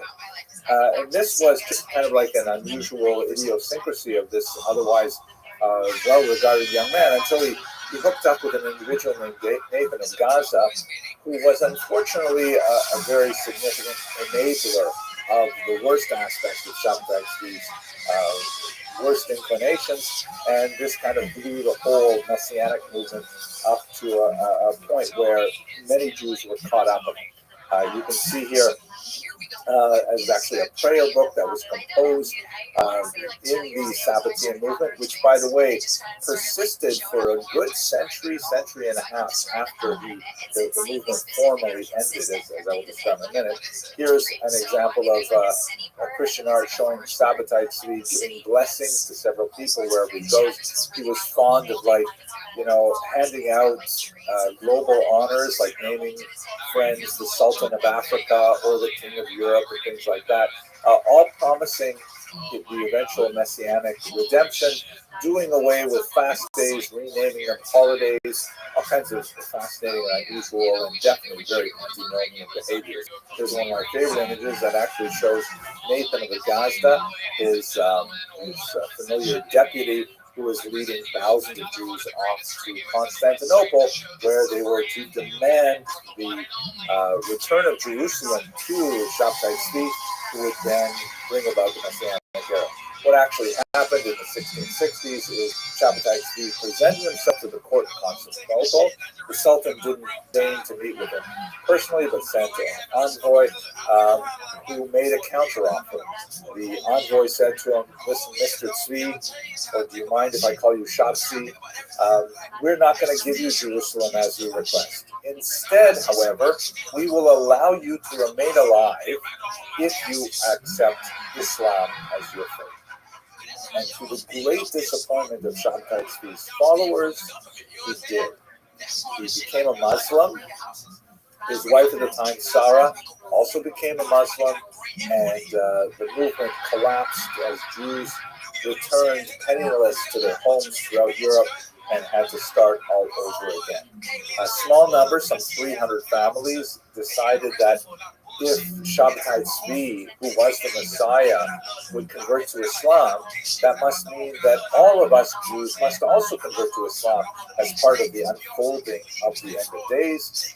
They converted. They constituted a distinct group in Turkish society in particular called the Dinme, who actually were present and very active in political life right up until the 20th century. But that's basically the whole debacle of Shabtai Tzvi. After his demise, it's a fascinating story that happened to him afterwards, since he may have actually done some tshuva, some repentance. In the end, one of his last requests, he was later imprisoned by the Sultan because he was just behaving way too erratically. One of his last requests in prison was for a Yom Kippur prayer book because he wanted to repent of what. At any rate, there was, after the debacle ended, a huge outcry, and the Khadi's family in particular spent their energies hunting out any vestigial remains of Sabbatianism and hoping to extirpate it from Russian society. It was not at all a strange phenomenon to have prominent rabbis who were actually still enthusiasts of Shabtai well into the 700s. And this is precisely what Rav Moshe Chagi suspected Rabbi Moshe Chaim Luzzatto of doing. That he felt that the Ramchal, with his nightly visit from the Maggid, it's like Shabtai Tzvi 2.0. He must certainly be relying on Sabbatian doctrines and so on. And so he got to work right away to pursue this young man. The first thing that he did was he went to Venice, which controlled the rabbinate in Padua. Venice was like the regional authority. And he said to the Venetian rabbis, "What is going on in Padua? Do you know what's happening over there? I heard about this guy, Rabbi Moshe Chaim Luzzatto, and what he's been saying about the Maggid and so on." So the Venetian rabbis, picked up the 18th century non-existent telephone and said to the rabbis in Padua, "You've got to investigate." Rabbis in Padua said, "Oh, Moshe Chaim, he's a wonderful guy. We all love him. He has beautiful midos. He's such a learned guy. He has a study circle every night. You must be talking about another Ramchal." But he said, "No, this is the one we're looking for. This is what he's doing." And they said, "Okay, look, he's a little bit eccentric. There are some eccentricities, we'll admit. One of those eccentricities, for example, was the fact that he was clean-shaven. Even when he was 23 years old when this occurred, it was unusual for him to not wear a beard. Back then, if you wanted to remain clean-shaven, you had to use like depilatory powders and things like that. It's halachically impermissible to use a straight-edge razor, but to use powders and lye and things like that. So that was a little bit unusual, but also even more of a shanda. He was not at the time married. And this was 23 years old, still unmarried. There's something fishy there. Ultimately, he would marry. He found a woman named Zipporah, whose father also had very mystical tendencies, shall we say. And the Ramchal certainly must have liked the irony of his name being Moshe and her name being Zipporah. He wrote a beautiful, intricate literary ketubah that is still studied to this day for its poetic and Kabbalistic value. At any rate, the rabbis in Padua said, "Okay, listen, what we will do is we will force him to take an oath. The oath will make him promise that he is not to engage in Kabbalistic teaching here in Padua. He has to wait until he's much older." I believe that the age they stipulated was 40 off the top of my head. The Ramchal, and we know from his communications, private communications from his teacher, he was very upset with the accusation, it was unfair and so on, but his teacher counseled him, you shouldn't have told about the Maggid to Yacusio Gordon. It got out. Now the best thing you do is just keep your head down, accept the oath, take that oath, and obey it. And in fact, the Ramchal did obey that oath, much as it called him, and that Kabbalah was really his main interest, but he took on these stipulations that were applied to him. So after he got married, things calmed down a little bit, but Rabbi Moshe Chagiz was not satisfied with the very light slap on the wrist that the Ramchal received. He felt that he wanted much more of a big show trial and perhaps an excommunication, something a little bit more serious. So he kept his eye on this young Ramchal, and it happened that the Luzzatto business failed at this point. The father passed away, and the Rothschild, who was largely supported by his father, could no longer maintain the lifestyle that he had, primarily focusing on his learning. in Padua. So he decided with his wife that they would make their way extremely cold winter all the way up to Amsterdam, where his brother had established a business. So on their way, when they left Padua, Rabbi Moshe Chagiz took advantage of their travel, and he sent word ahead to the city of Frankfurt am Main. And he said to a much more receptive Beit Din there that there is a guy coming your way. His name is Rabbi Moshe Chaim Luzzatto. I suspect him of being a Sabbatean. Here's all my evidence. He's got away with it in Padua. I'm sure that you're not going to be as lenient. And so when the Ramchal arrived in Frankfurt, en route to Amsterdam, he was actually arrested by the Beit Din. He was placed under house arrest while an investigation could be initiated. The Ramchal was distraught. What does this mean? I mean, I thought I dealt with this in Padua. I haven't violated the oath at all. He wrote to his teacher, Isaiah Bezan, who immediately came to his defense. The end result of this very trying episode is that the Ramchal had to take a second oath, reiterating the stipulations of the first oath. It was deeply, deeply humiliating to him that he was still suspected of these kinds of attitudes. But once again, Rabbi Isaiah Bazan, his teacher, said to him, there's not much you can do to protect yourself here. You are not a wealthy man. You are not without admirers and students, but including himself, but you simply don't have any recourse here. What was perhaps most awful, however, is that he was carrying with him a chest full of his manuscripts, his personal writings, and he was a very, very prolific individual. As I mentioned, he wrote his first book when he was in his teen years that is published and still studied to this day. He had a full chest full of manuscripts. They were seized by the Beit Din in Amsterdam, in Frankfurt, and they proceeded to examine them for heretical materials and statements. By the time they had gone through them, they could not determine whether or not the Ramchal was in fact a heretic.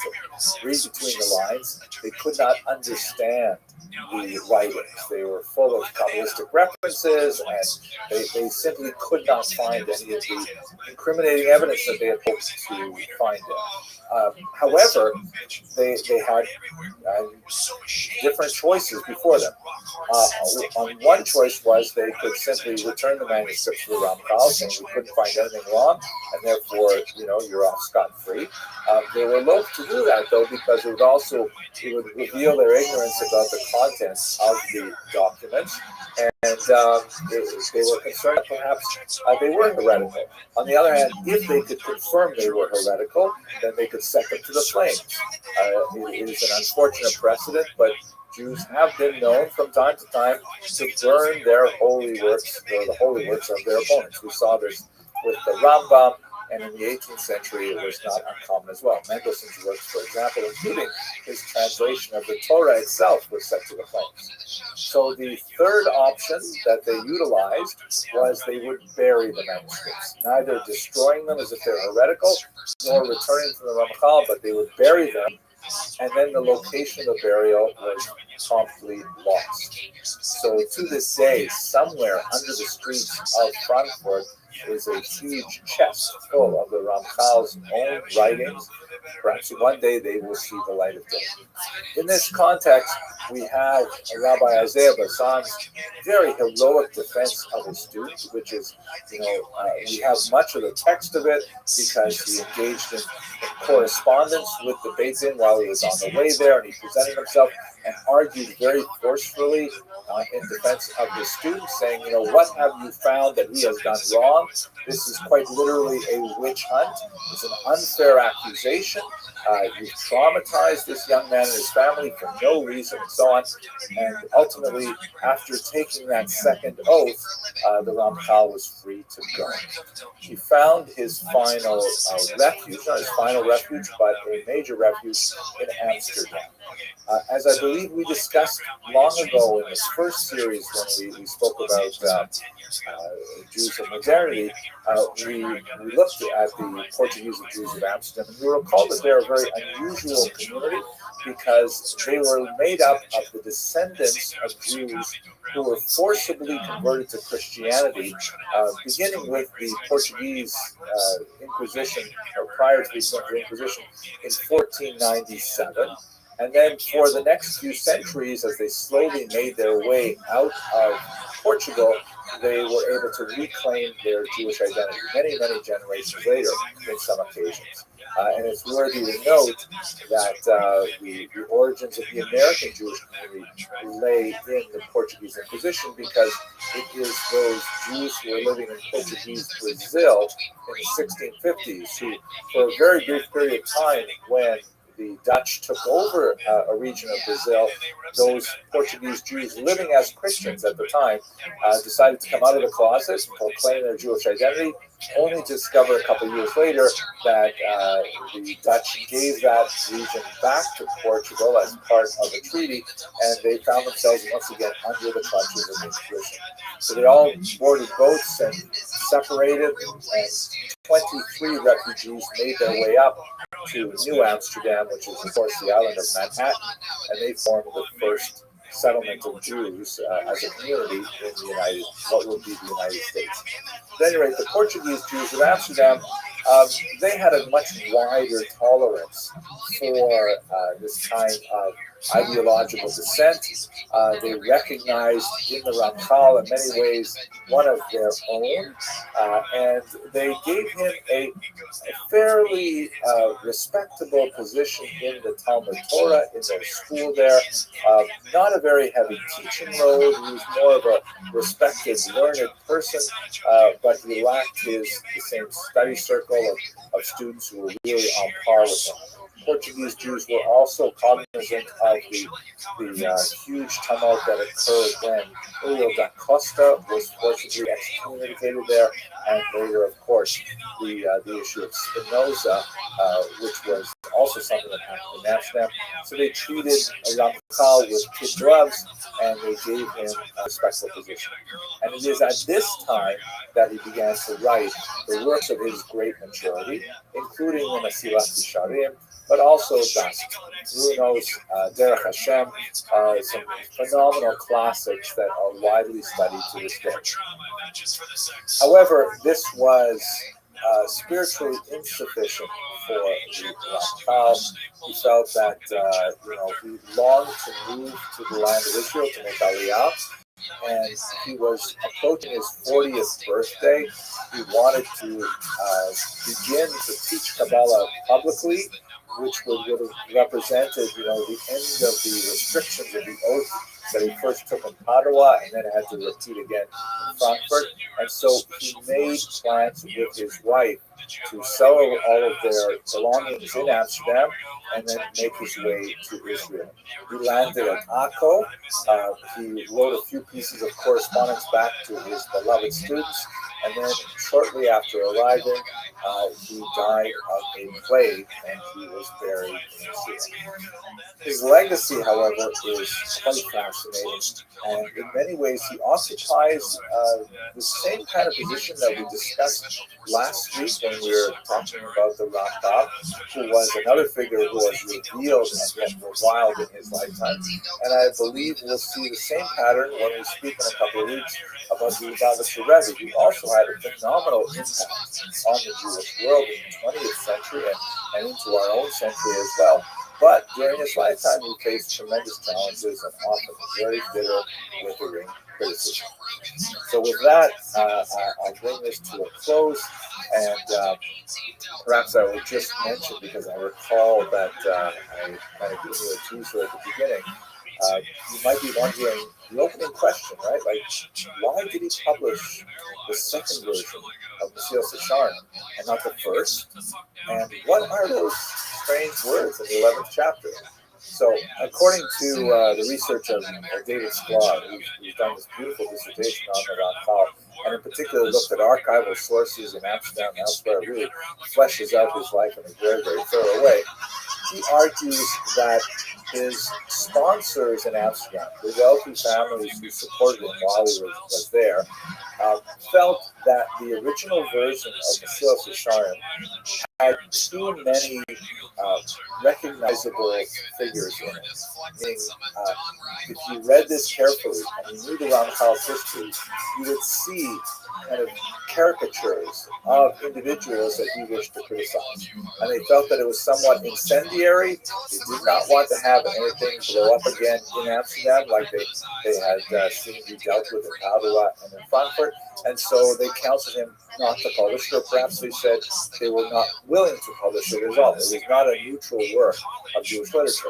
And so the Ramchal's best friend, who he thanks very, in a very florid manner in the conclusion to the work, quickly edited the work and reshaped it into the more standard, more neutral, kind of frontal discussion that we have today. And the Ramchal perhaps grudgingly signed off on this new version and said, fine, and he just set aside the manuscript dramatically. And in this context, when you think about what the Vilna Gaon said, that nothing is out of place until the 11th chapter, there's one passage in the 11th chapter where the Ramchal is speaking about the negative character trait of vengeance. And he seems to just like step out of tone for a moment. Like for most of the book, he's got this kind of even, soothing kind of prose, and then at one point it just gets a little sharper than you would expect. And in that context, when he's writing about vengeance, he says, "And I know that taking vengeance would be as sweet as honey." And it stands out like an unusually personal kind of revelation, or a personal kind of sharing that means that he really felt that deeply.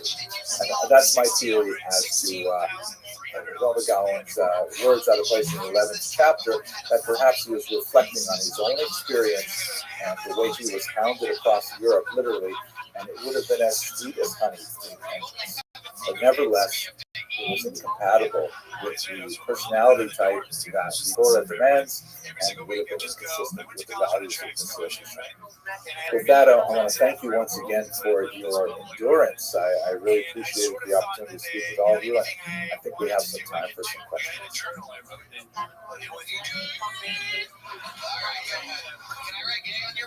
Okay, go ahead.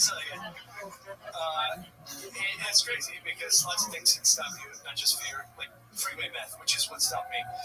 You tried it? After I got in trouble for stealing, I had to pick up the freeway. The series that we've been looking at really focused on three colossal leaders who have had phenomenal impact and phenomenal influence on pretty much everything we do Jewishly since their lifetime.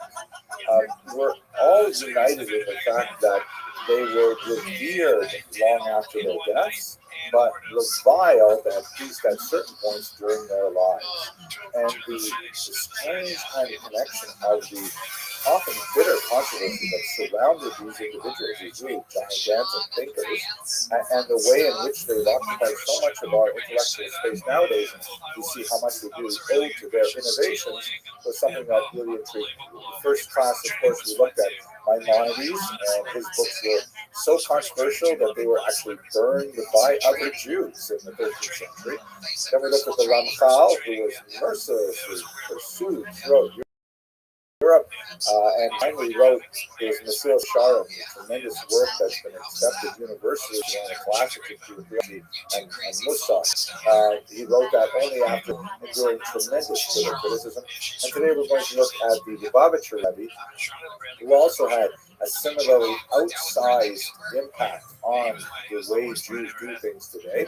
But during his lifetime, which overlapped with many of our own, I'm sure, he was embroiled in many points of controversy. So what I'd like to do over the course of the next 45 or 50 minutes is to take a broad 30,000-foot view of his life and work, and then to zero in on some areas in which he encountered significant opposition, around which there was significant controversy, and try to reflect on what that means for how we treat leaders of this type.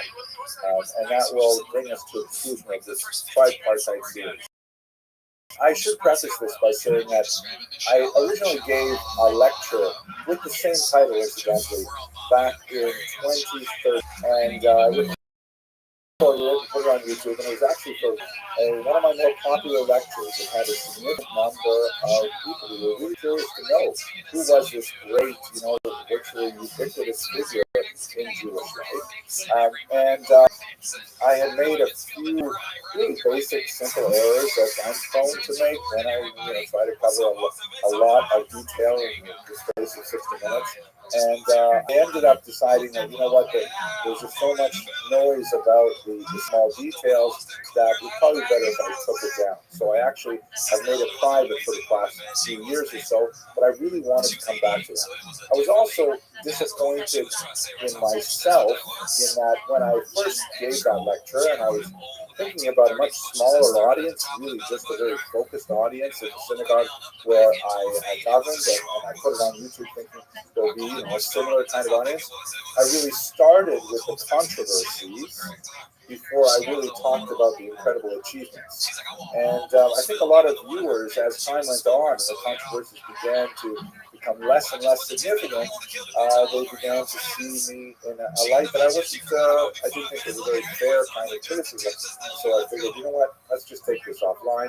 But now, Baruch Hashem, I finally have the opportunity to address this individual who I have to say has had a remarkable impact on my own life. Just like the Rambam and the Ramchal, he's one of those figures that has really shaped the way I think about my own Judaism, about my own relationship to God, to my family, my community, and to the world as a whole, and what little I can achieve during these 2 years that I'm given and I'm willing to exist on this earth. So with that said, let me tell you a little bit about the sources that went into this particular topic, because I am confident that many of you will want to read more about the Rebbe if you haven't tried it.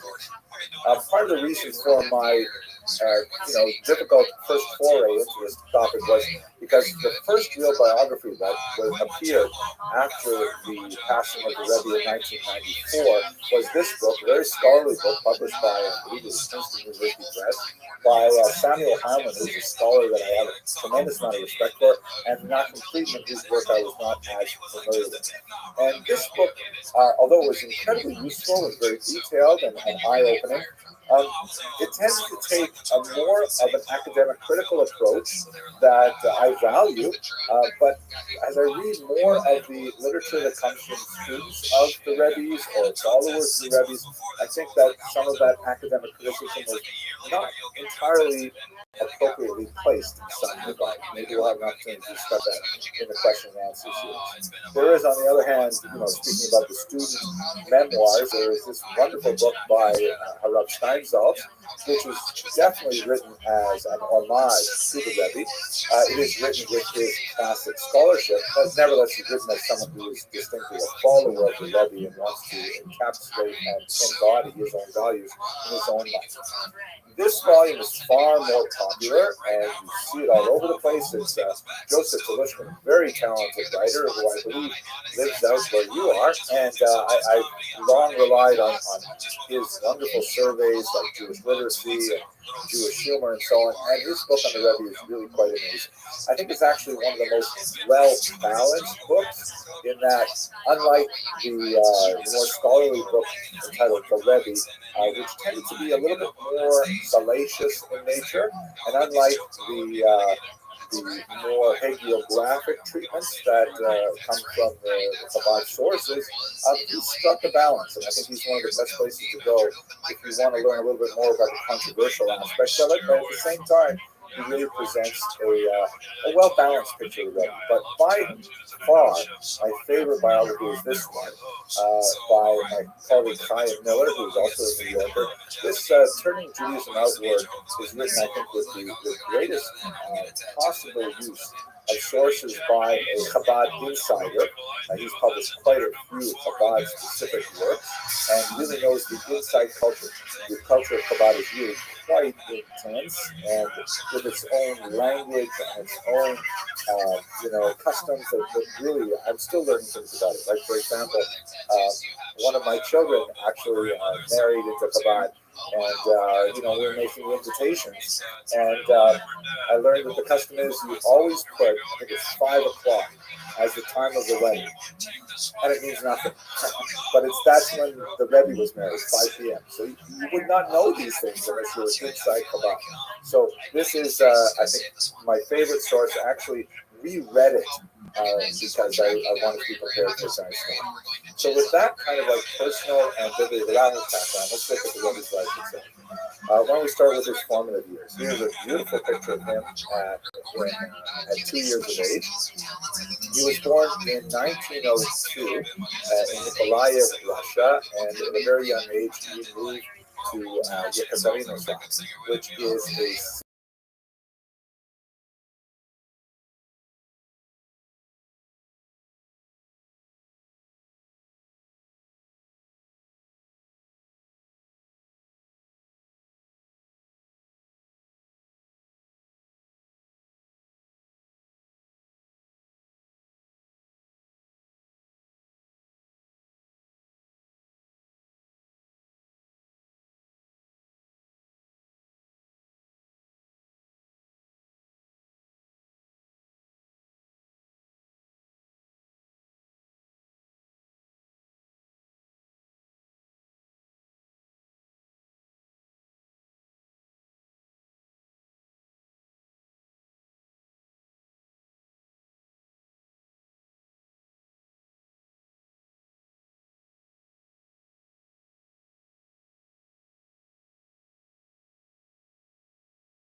who was a remarkable scholar, and he served as a communal rabbi in Rothschild. Later, he would be persecuted by the Soviets and sent out to the Gulag that exists far out in Siberia. His wife went and followed him there, and incidentally, one of the most powerful documents I've ever seen is they lived in tremendous penury. This is speaking about the Rebbe's father, long after the Rebbe had left the Soviet Union.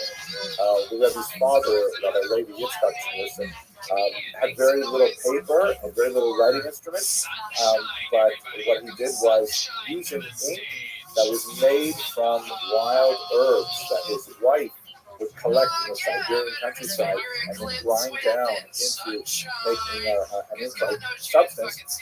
He would write tiny little scholarly notes in the margins of the few books that he possessed. Fascinating. There's a whole picture of the book I really cool it was. At any rate, young Menachem Mendel was the first of 3 boys, and he didn't have a Chabad yeshiva to go to. He was trained primarily by his father and by hired teachers. But by the time he reached the age of 12, he had really demonstrated that he had the Sitzfleisch, the personal self-determination and self-discipline to study on his own. And in fact, he studied Jewish topics on his own for the rest of his life. That was his preferred modality of study, was solitary study. He went on, however, to engage in quite a bit of secular study, ultimately studying at universities in Germany and in France, where he was especially interested in engineering, although he had an unusually broad interest in all areas of human endeavor, leaning toward the sciences as a whole. A turning point in his life, one that really dramatically propelled him towards leadership, even if he didn't realize it at the time, was that he was set up with the then Chabad Rebbe's second daughter, Lucia, shown here. Her full name is Chaya Mishka Schneerson. You'll notice that they have the same surname. That's because the sixth rabbi in the dynasty of Chabad, his surname was Schneerson, and he was a distant cousin to the seventh Rebbe, who would become his son-in-law, our protagonist, Menachem Mendel. So Chaya Mushka is shown here. She was the second daughter of the existing Chabad Rebbe, and for some time there was reputation of this young boy from Petrovsk who showed tremendous promise, and eventually he was brought to the Chabad court, which at that time was bouncing between Poland and Latvia, depending on the political circumstances at the time, and ultimately they were married. They maintained a home until her passing in 1988. Unfortunately, they remained childless, which was you can only imagine, a source of some stress for both of them, and may have actually contributed to the Rebbe's ill health at certain points in his life when he engaged in numerous fasts. Now, the bulk of our efforts today, however, should focus on his activity as the Rebbe. And how that came about was really quite fascinating. Here he is with Rabbi Joseph Yitzchak Schneerson, who is the older man seated to his right. Rabbi Yosef Yitzchak was the sixth of the seven Chabad Rebbes, the first of which was the famous Alter Rebbe, Shner Zalman of Ziadi, who is also the author of the most important book of Chabad movement, known as the Tanya.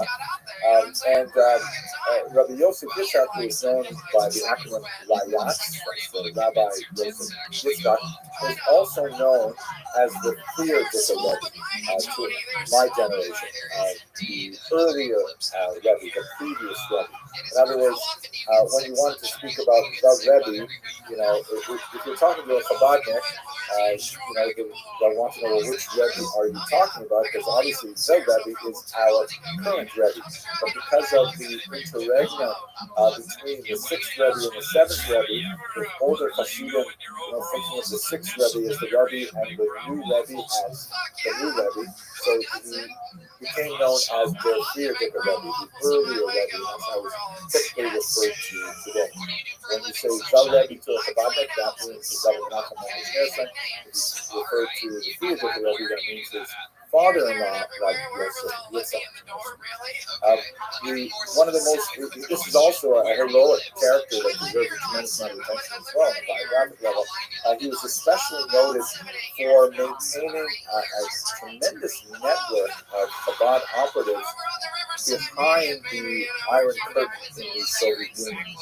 The Soviet Union, of course, was deeply anti-clerical at this time, very deeply anti-religious. They had the so-called Bezbožniki, the League of Militant Atheists, that were doing everything they could to extirpate religion throughout the Soviet Union, especially focused on Jewish activity. And so the Rayatz, the Friedricher Rebbe, using a lot of support that came from places like the American Joint Distribution Community, he was able to fund a lot of these underground networks in the USSR, especially after he had escaped across the border into Latvia, which at that time was not under the rule.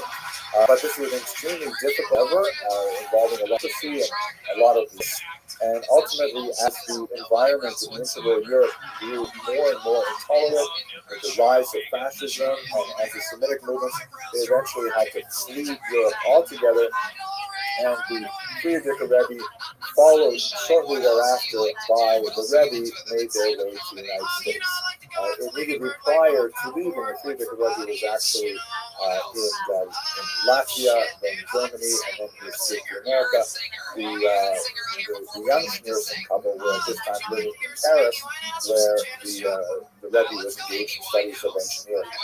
Now, when Rebbe Menachem Mendel Schneerson arrived in the United States, I've used the abbreviation Ramash, which was common for that time, Rabbi Menachem Mendel Schneerson. There was an interesting kind of environment here, which we're going to explore in a little bit more detail when we get to the challenges, because he was the husband of the second daughter. Right? Rabbi Yosef Yitzchak Schneerson had 3 daughters and no sons, which posed a challenge for future succession, because typically a son is favored over a student or an outsider to take over the leadership of a Hasidic dynasty. And it was generally assumed at that time, in the 1940s and earlier, that the elder sister, who was married to Rabbi Shmuley Uriah, that he would eventually become the Rebbe. And in fact, he had some of the most important responsibilities associated with the Chabad network at that time, specifically control of the yeshiva. The yeshiva, Template meaning, was the pride and joy of the Chabad dynasty, and those really important responsibilities were typically given to the favored son-in-law. So what would you do with this individual Lamash, who has shown some significant talents in a lot of ways, although his personal manner was very much to try and blend into the background. He certainly did not seek out any kind of communal responsibilities. He was, however, as we shall see, extremely dedicated to Chabad as a body of thought, as a spiritual system, and especially to the person of the Layats, his father-in-law. This picture, I think, characterizes that this warm relationship between them very well. So he received the following responsibilities. First of all, he was put in charge of Tehot, which was their publishing arm. Now it is, quite massive. It's comparable in many ways to Art Scroll. It certainly predated Art Scroll as a Jewish publishing house, and it was thought that this would suit his scholarly nature very well. He was put in charge of Merkos, which was Jewish education, but separate from the yeshivas. This also had to be quite appropriate for his skill. Merkos was specifically to deal with kids who are not necessarily in the yeshiva system. One of the great potential opportunities which Rabbi was very quick to exploit was this notion of release time, that when public school kids were given a certain amount of time every week to receive religious instruction at private institutions, this is where Chabad could step in and offer free or highly subsidized religious education to Jewish kids. It turned out to be extremely successful. And he was put in charge of an interesting organization called Machne Yisrael, the Jewish camp, which was essentially part of the Frierdiker Rebbe's attempt to get people fired up about the idea of Mashiach, of the Messiah coming. This, of course, will be much more relevant because of the controversies as well. It turned out that this was not an especially successful part of the Rebbe's early career, although it would always stay with him as a motivational force, and as you can see, it would become quite powerful when we get to the late 80s and 90s. And then finally, he was put in charge of Kever Kadisha, the Chabad Kever Kadisha, or the Burial Society. The Rebbe actually used to joke that these four responsibilities corresponded to the Chabad sense of the three-level soul. The intellectual soul was publishing, the spiritual soul was about education, the animal soul was always design redemption, so that's Machne Yisrael, and then finally the body was the Kever Kadisha. But compared to his brother-in-law, these were comparatively minor, secondary kinds of responsibilities. They would turn out to be central to his specific mission, and they would define Chabad in a very big way. But at the time, this was kind of like, it was understood that his brother-in-law was really central to be the Rebbe.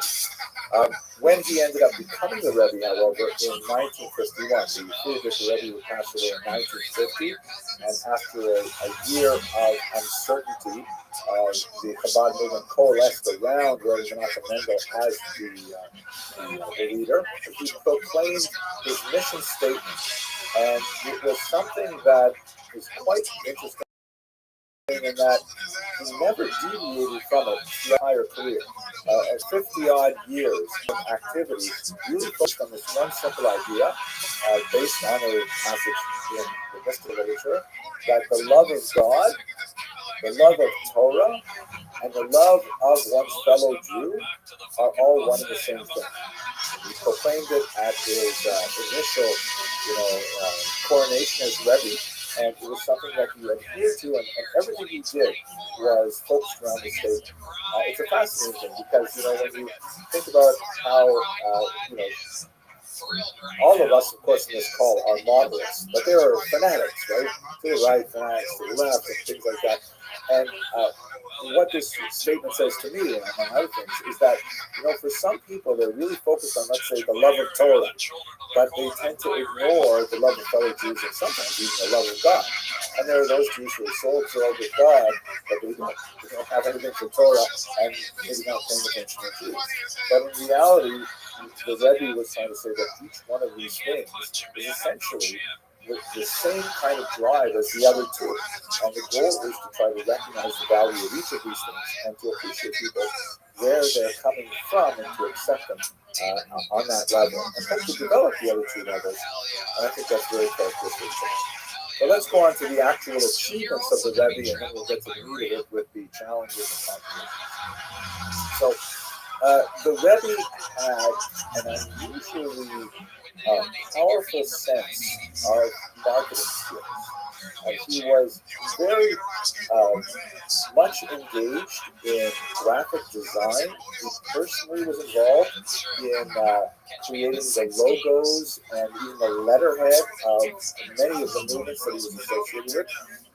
He personally looked over any graphic representations for children's magazines, for example. He actually would look at each of the cartoon boxes and make suggestions as they were being published. Even when he was an older man, he was still looking at these things. He used to say, for example, it's kind of relevant to contemporary controversies, that there should always be, whenever you had a children's magazine that had pictures of young boys on it, he says there should always be a girl on the cover as well. This is way back in the 1950s and 60s, that girls had to be included in all of their publications. And he was also very much quite attuned to the zeitgeist. He was very much able to discern what kind of things would work for his audience. Even though, he was a foreigner, coming with a Russian background and then a European education to an American environment, he was very well attuned to what American young people needed. One of the things that his father-in-law, when he did his country in 1940, and people were far more lax about the observance of commandments and things like that. He would insist, and people would say to him, the reason is because America is under. That America is different. The rules we play by in Europe, they don't really hold in America. People are more relaxed. And he would always say, America is not. That America is not different. We have the same kind of responsibilities, the same kind of impetus, the same kind of demands placed on us. And so the Rebbe, his son-in-law, with that kind of motivation, but attuned to the demands of the time, was able to really craft his ideas into specific, well-thought-out campaigns. The most important of which is certainly one that was later known by the term Ufaratsta, which is based on a word in the book of Genesis, when God promises to Abraham that he will spread out to the north and the south and the east and the west. And he began to develop a network, later known as the Rebbe's Army, casually, of shluchim, messengers, that were literally sent out to service communities all around the world. And I'm sure everyone on this call has all kinds of adventures dealing with travel and always having Chabad come to their aid because of this incredible network of thousands of these Chabad houses that are located in the most unlikely places in Central Africa, in Far Asia, all kinds of places. It's really because of the Rebbe's vision that Chabad wellspring had to spread out throughout the world. And he was able to motivate young people to literally dedicate their entire lives to move to a location where there was none or very little of a Jewish community and just settle there for the rest of their lives. It's truly mind-boggling. Many people point to the influence of John F. Kennedy and the Peace Corps and things like that, but I think by comparison, the Rebbe's army has far more lasting staying power than the Peace Corps. But nevertheless, the Rebbe was able to tap into this idea of this selfless, lifelong determination and dedication, and put this on young people and say, great, go out there, make your own decisions, we'll give you some seed money to help you as much as you can from the central offices, but go out there and do what you can. He was able to craft specific focus campaigns that somehow touched what a lot of people were feeling. They're very simple, very straightforward, sometimes quite audacious, and we're all familiar with so many of them. For example, the Nesha campaign, which stands for Ner Shabbos Kodesh, the lights of the Holy Sabbath. Simply promoting women lighting candles on Friday night. And if you look at some of this contemporary artwork, that you can see that the message is so clear. Handing down from mother to daughter. It's a very simple thing to do, just light the candles Friday night. And so, the Chabad students would go out on so-called Mitzvah, which is a Friday afternoon in particular kind of activity, where they go out to neighborhoods where they hope to meet Jews and simply give away sweet candles to women and say, here, would you like to light Shabbos candles? And there's no strings attached, and there's no complex kind of arrangements, just really simple. Light the candles, candles bring peace. Look at all these other blessings that come along with it. We're all familiar as well with the mitzvah tanks, right? These loud, audacious vehicles that roll through many urban centers, and they serve as kind of like mobile squads to suggest that Jews come in and put on tefillin or have a kosher egg roll or something like that. Say a blessing. And it's all just for the sake of getting people to add to the level of kedusha, holiness, by performing these commandments. Incredible kind of vision that motivated people and made them smile because they were so, out there.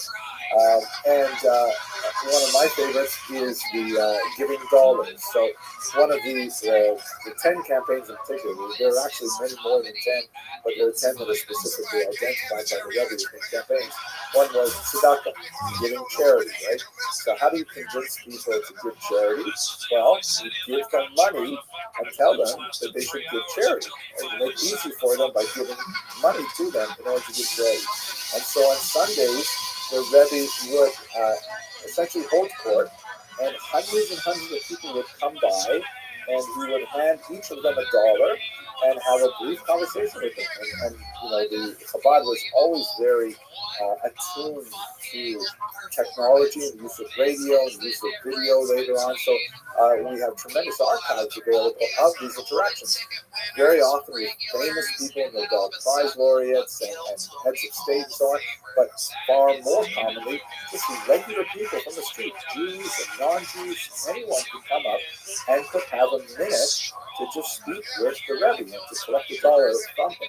Now, the idea is the dollar is something you keep for yourself, and you get a different dollar in charity, but it was just a simple, brilliant campaign that communicated goodness to the world and really helped elevate the message of Chabad Hasidism through the vision of the Rebbe. So these are all tremendous things that I'm sure many of you are very familiar with, and maybe you have even experienced yourself. And we should understand, however, that the Rebbe's life was hardly one of uninterrupted successes. He suffered, like we all do, terrible traumas in his life, and many traumas that were far worse than, especially we who had the good fortune of growing up in North America. But he lost much of his family in the Holocaust or shortly thereafter. He did not see his own mother for 20 years. prison, and only then was after the war was able to reunite with her and bring her back. His father had some illnesses after that long captivity. Both he and his wife family were really fortunate. And the dislocation, the refugee status, 20 years he and his wife were stateless, because when they left the Soviet Union, they had to apply for something called a Nansen passport, which was given to people who were, forced out of their circumstances during the revolutionary period. And with taking the Nansen passport, he had to give up his Soviet citizenship, and so they were literally, living on a knife's edge for a good 20 years. But there are certain challenges and controversies which are specific to his role as the Rebbe, and that's what I'd like to spend some time with. The first one we've already alluded to a couple of times, and was actually one of the most bitter and long-lasting and painful challenges that he had to meet in his life, and that is the succession conflict. Rabbi Shmaryan Gurari, shown here, was long the establishment candidate, so to speak, for the role of the Rebbe. Unlike Rabbi Menachem Mendel Schneerson, he had spent all of his time by the side of the sixth Rebbe throughout the wanderings in Eastern Europe. He was already placed in charge of the yeshiva, as mentioned earlier. And although there's no question that the Rebbe had a soft spot in his heart for the second son-in-law, the fact that the sixth Rebbe passed away intestate, just without a will, that the whole question session was up for grabs. Now, Rabbi Shmaryan Gurari, also known as Rothschild, was also the favorite candidate by his mother-in-law, the wife of the Rebbe, and she consistently maintained that he was the right candidate long after the succession conflict had abated. And in fact, although the Rashad, after the painful period when Hasidim were trying to decide which of the two brothers-in-law to be followed, eventually the Rashad capitulated and decided to become a chassid of his brother-in-law, the Rebbe, and recognize him as such. His wife and his mother did not publicly recognize him. And when we get to the 1980s, this separation, this rupture would be much more painful and would be in fact permanent. So this was a very difficult thing for the Rebbe at the time. There's no question that he did not intend to become the Rebbe at the very beginning when the sixth Rebbe passed away. But over a series of about half a year, as more and more Hasidim began to approach him and urge him to take this on, and then some of these Hasidim actually published in the press that they wished to follow the second son-in-law, it became clear that the Rashad simply did not have the same level of authority, or did not capture the imagination of the Hasidim as much as his brother-in-law. So eventually the Rebbe was able to overcome that succession crisis, but it proved to be a long-lasting wound that he felt in his family. There were many of his, we talked about several of the really successful campaigns that continued long after his passing. Even with COVID, you can walk the streets of Manhattan and you'll have Chabad and the word filling. But many of his campaigns did not succeed, and he was deeply frustrated with his lack of progress. One of those, for example, that he felt very, very close to was the idea of mandating prayer in public schools. This is also exemplary of his kind of large vision. He didn't consider himself just, the Rebbe of Chabad. He considered himself the Rebbe of the world, that he was concerned about not just, Jewish kids in Chabad yeshivas, but Jewish kids in public school and non-Jewish kids in public school.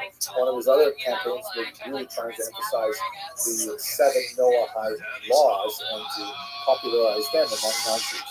At any rate, in the 1960s, the Supreme Court struck down the practice of prayer in public schools, and the Rebbe fought bitterly against this and was quite vocal about it. In this regard, he was going up against the Jewish establishment, which thought that generally it's probably a better thing to keep state and religion separate, church and state separate, and they didn't appreciate that the Rebbe was trying to bring prayer back in. They said, no, if we bring prayer back in, it's going to be Christian prayer. So, why are you doing this? I can tell you, by the way, that my own experience in public school, which was just a little bit later than this, and I was in Canada. I don't know how the Canadian environment was shaped by the Americans. I went to public school from about 1969 or so to the 70s, and I grew up reciting the Lord's Prayer every morning. And, I still remember it. And, it's not such a bad prayer. It's a very nice prayer. You give others expressions, things like that. But I remember that when I was about in middle school, it abruptly stopped. And then we had, for about a year or two, this kind of, I guess it must have been in response to this kind of argument. We had this kind of multicultural moment of religious thought every morning, where the principal would read over the intercom some, like 2-minute Buddhist teaching, or my favorite were the Native American teachings about Manitou and all kinds of things like that. And occasionally there would be a Christian teaching or a Jewish teaching. And the idea was kind of like all religions. And then eventually that disappeared. We had a moment of silence, but that was, just too hard to maintain. So we eventually they did away with it altogether. No more prayer, no more moment of silence, no more religious thought. But the Rebbe really wanted to make this happen.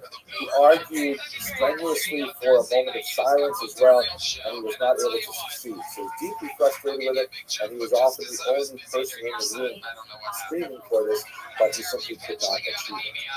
And he met with a lot of opposition within the Jewish world. Perhaps one of the most painful moments was a rupture within the Chabad movement itself that occurred in 1985 and extended for 2 years. And the rift over succession, which had kind of scabbed over when the Rothschild accepted the Rabbi Menachem Mendel Schneerson as the Rebbe, had not totally healed. And 30 years later, one of the people involved, librarians with the extremely valuable Chabad library, which had hundreds of volumes from the 16th and 17th century, very, very rare volumes that were rescued Eastern Europe, noticed that there were 2 volumes that were suddenly missing from the shelf. And they didn't know what was happening, where were these books going? And so they installed a security system, and they discovered to their dismay that the Rebbe's nephew was actually taking the books and then selling them privately.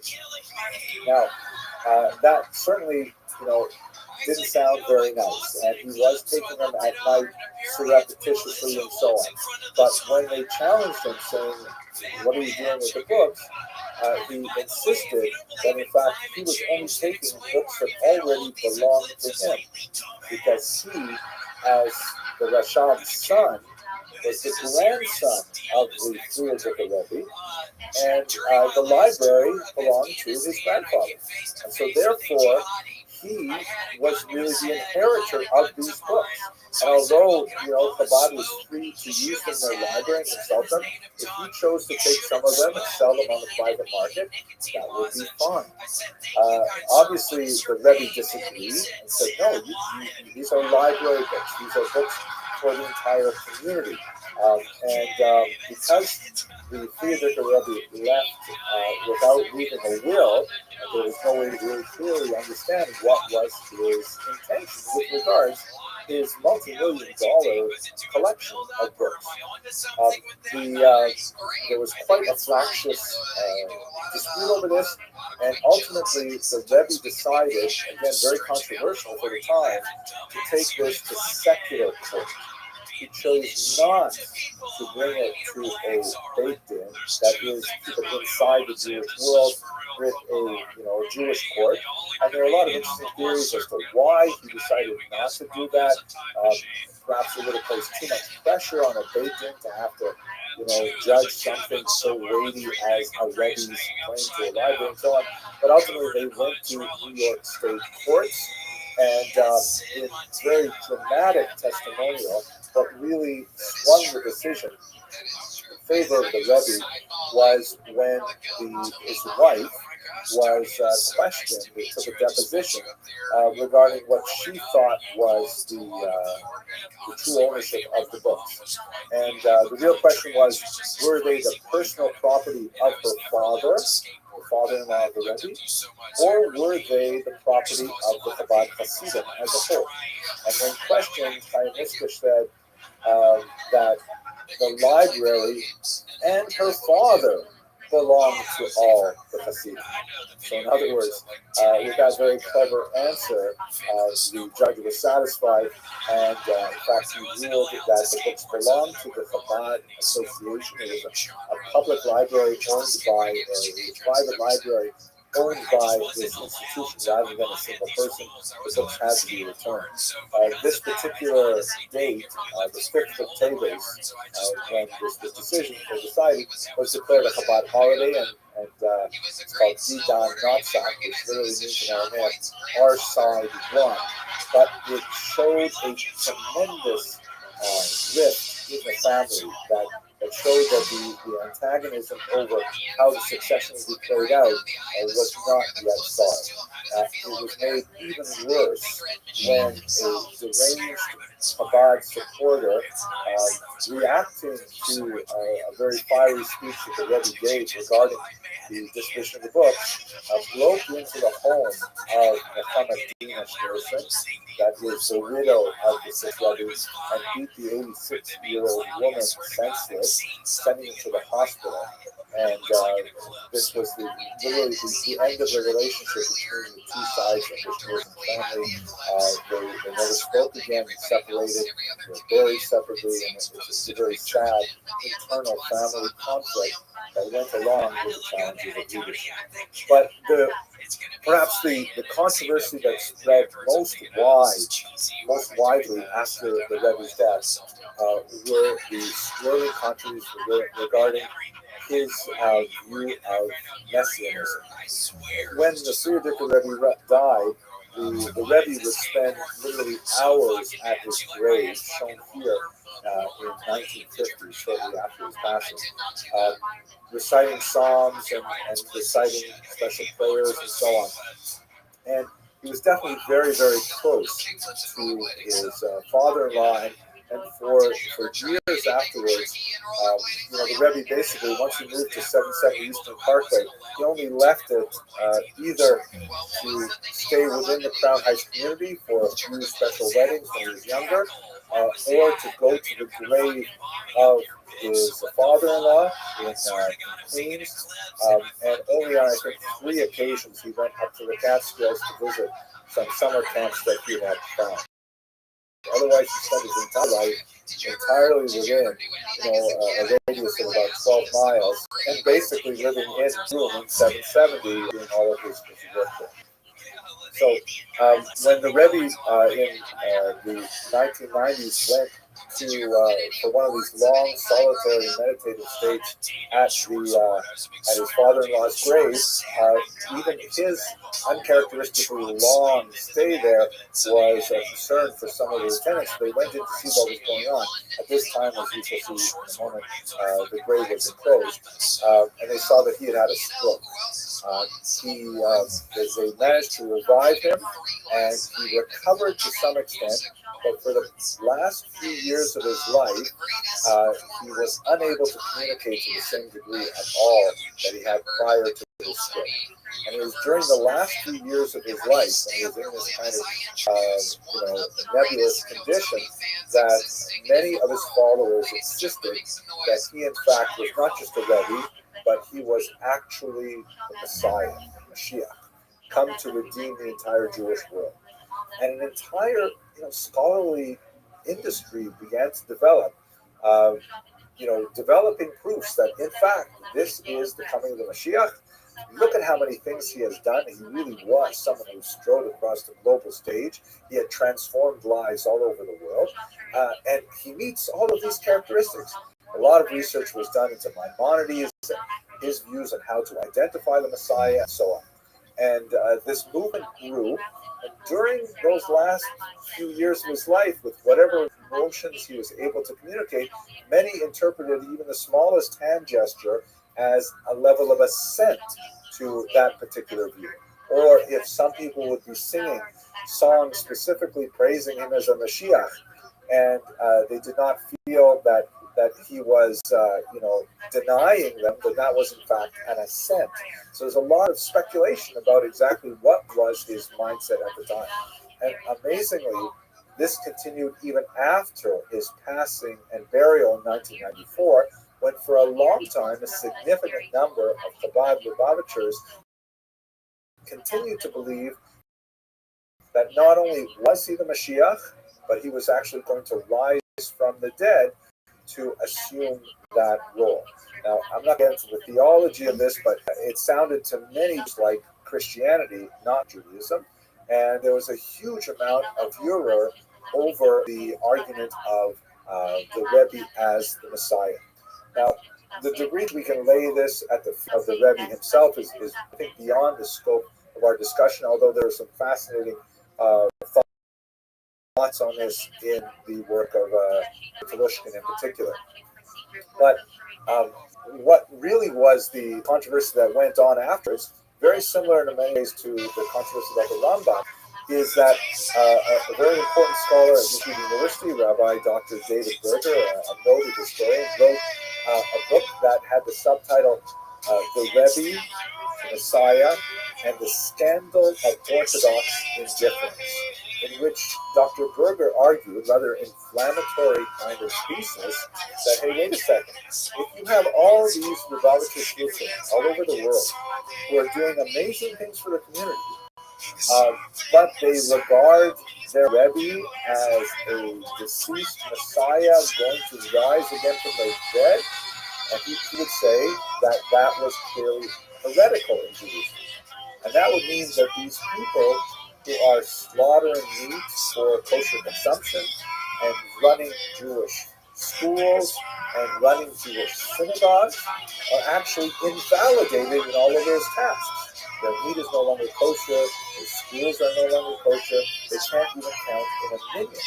And he, as you can see from the subtitle, he was calling it a scandal of Orthodox indifference, because not a lot of the Orthodox world really seem to care. They've grown dependent on Chabad and so on. And, if Chabad individuals, and there's a lot of debate over exactly how many Chabadnikim actually felt this way. In my limited experience, there's a whole spectrum. This is a huge shanda, to use the Yiddish term. It seems, however, that, where are we now? We're like 30 years on from his passing, that much of this has really faded into the background. And, I'm not sure exactly how all Chabadnikim have made their peace with the Rebbe's passing. There are definitely some who definitely still believe that he is the Mashiach, but it remains to be seen whether the younger generation will continue that. Nevertheless, it is fascinating that we're even talking about the younger generation. But amazingly, the Chabad movement has actually expanded exponentially since the Rebbe's passing, which I think is more of a testament to the strength of Rebbe's leadership, that it could actually grow after he is no longer at its helm than anything else. Let me conclude by just taking you on a little bit of a virtual tour of the Rebbe's grave, which we saw in that last minute. It's a site called the Ohel. And I'm thinking that because I'm speaking to people on the West Coast who may not necessarily have seen this particular location, it is, I have to say, one of the most powerful experiences, and it is one of the few truly Jewish religious pilgrimage sites that we have in America today. It's basically a cemetery in Queens. filled with thousands and thousands of graves of regular people. Right at the border of the cemetery, there's this welcome house where you come in and there's a synagogue there, there's a mikveh there, you can borrow books, you can buy books, you can watch videos of the Rebbe speaking and so on. And when you're in this little house, then you go through this really remarkable ritual. I myself am of Chabad persuasion, but I find this very appealing and very spiritual and very meaningful. You sit down and you privately write out a small note of a pidyon or pidyon nefesh, which is essentially a petition. There's a lot of interesting theology about, what exactly are you writing here? Who are you writing to? The basic idea is you're writing to God. It's a form of a prayer. You write, in certain particular formats with referring to your mother's name and so on, but you write what you really care about, who you want to succeed and be healthy, and you think about your family and things like that. And then, you take off your shoes because you're going to be walking into a holy place.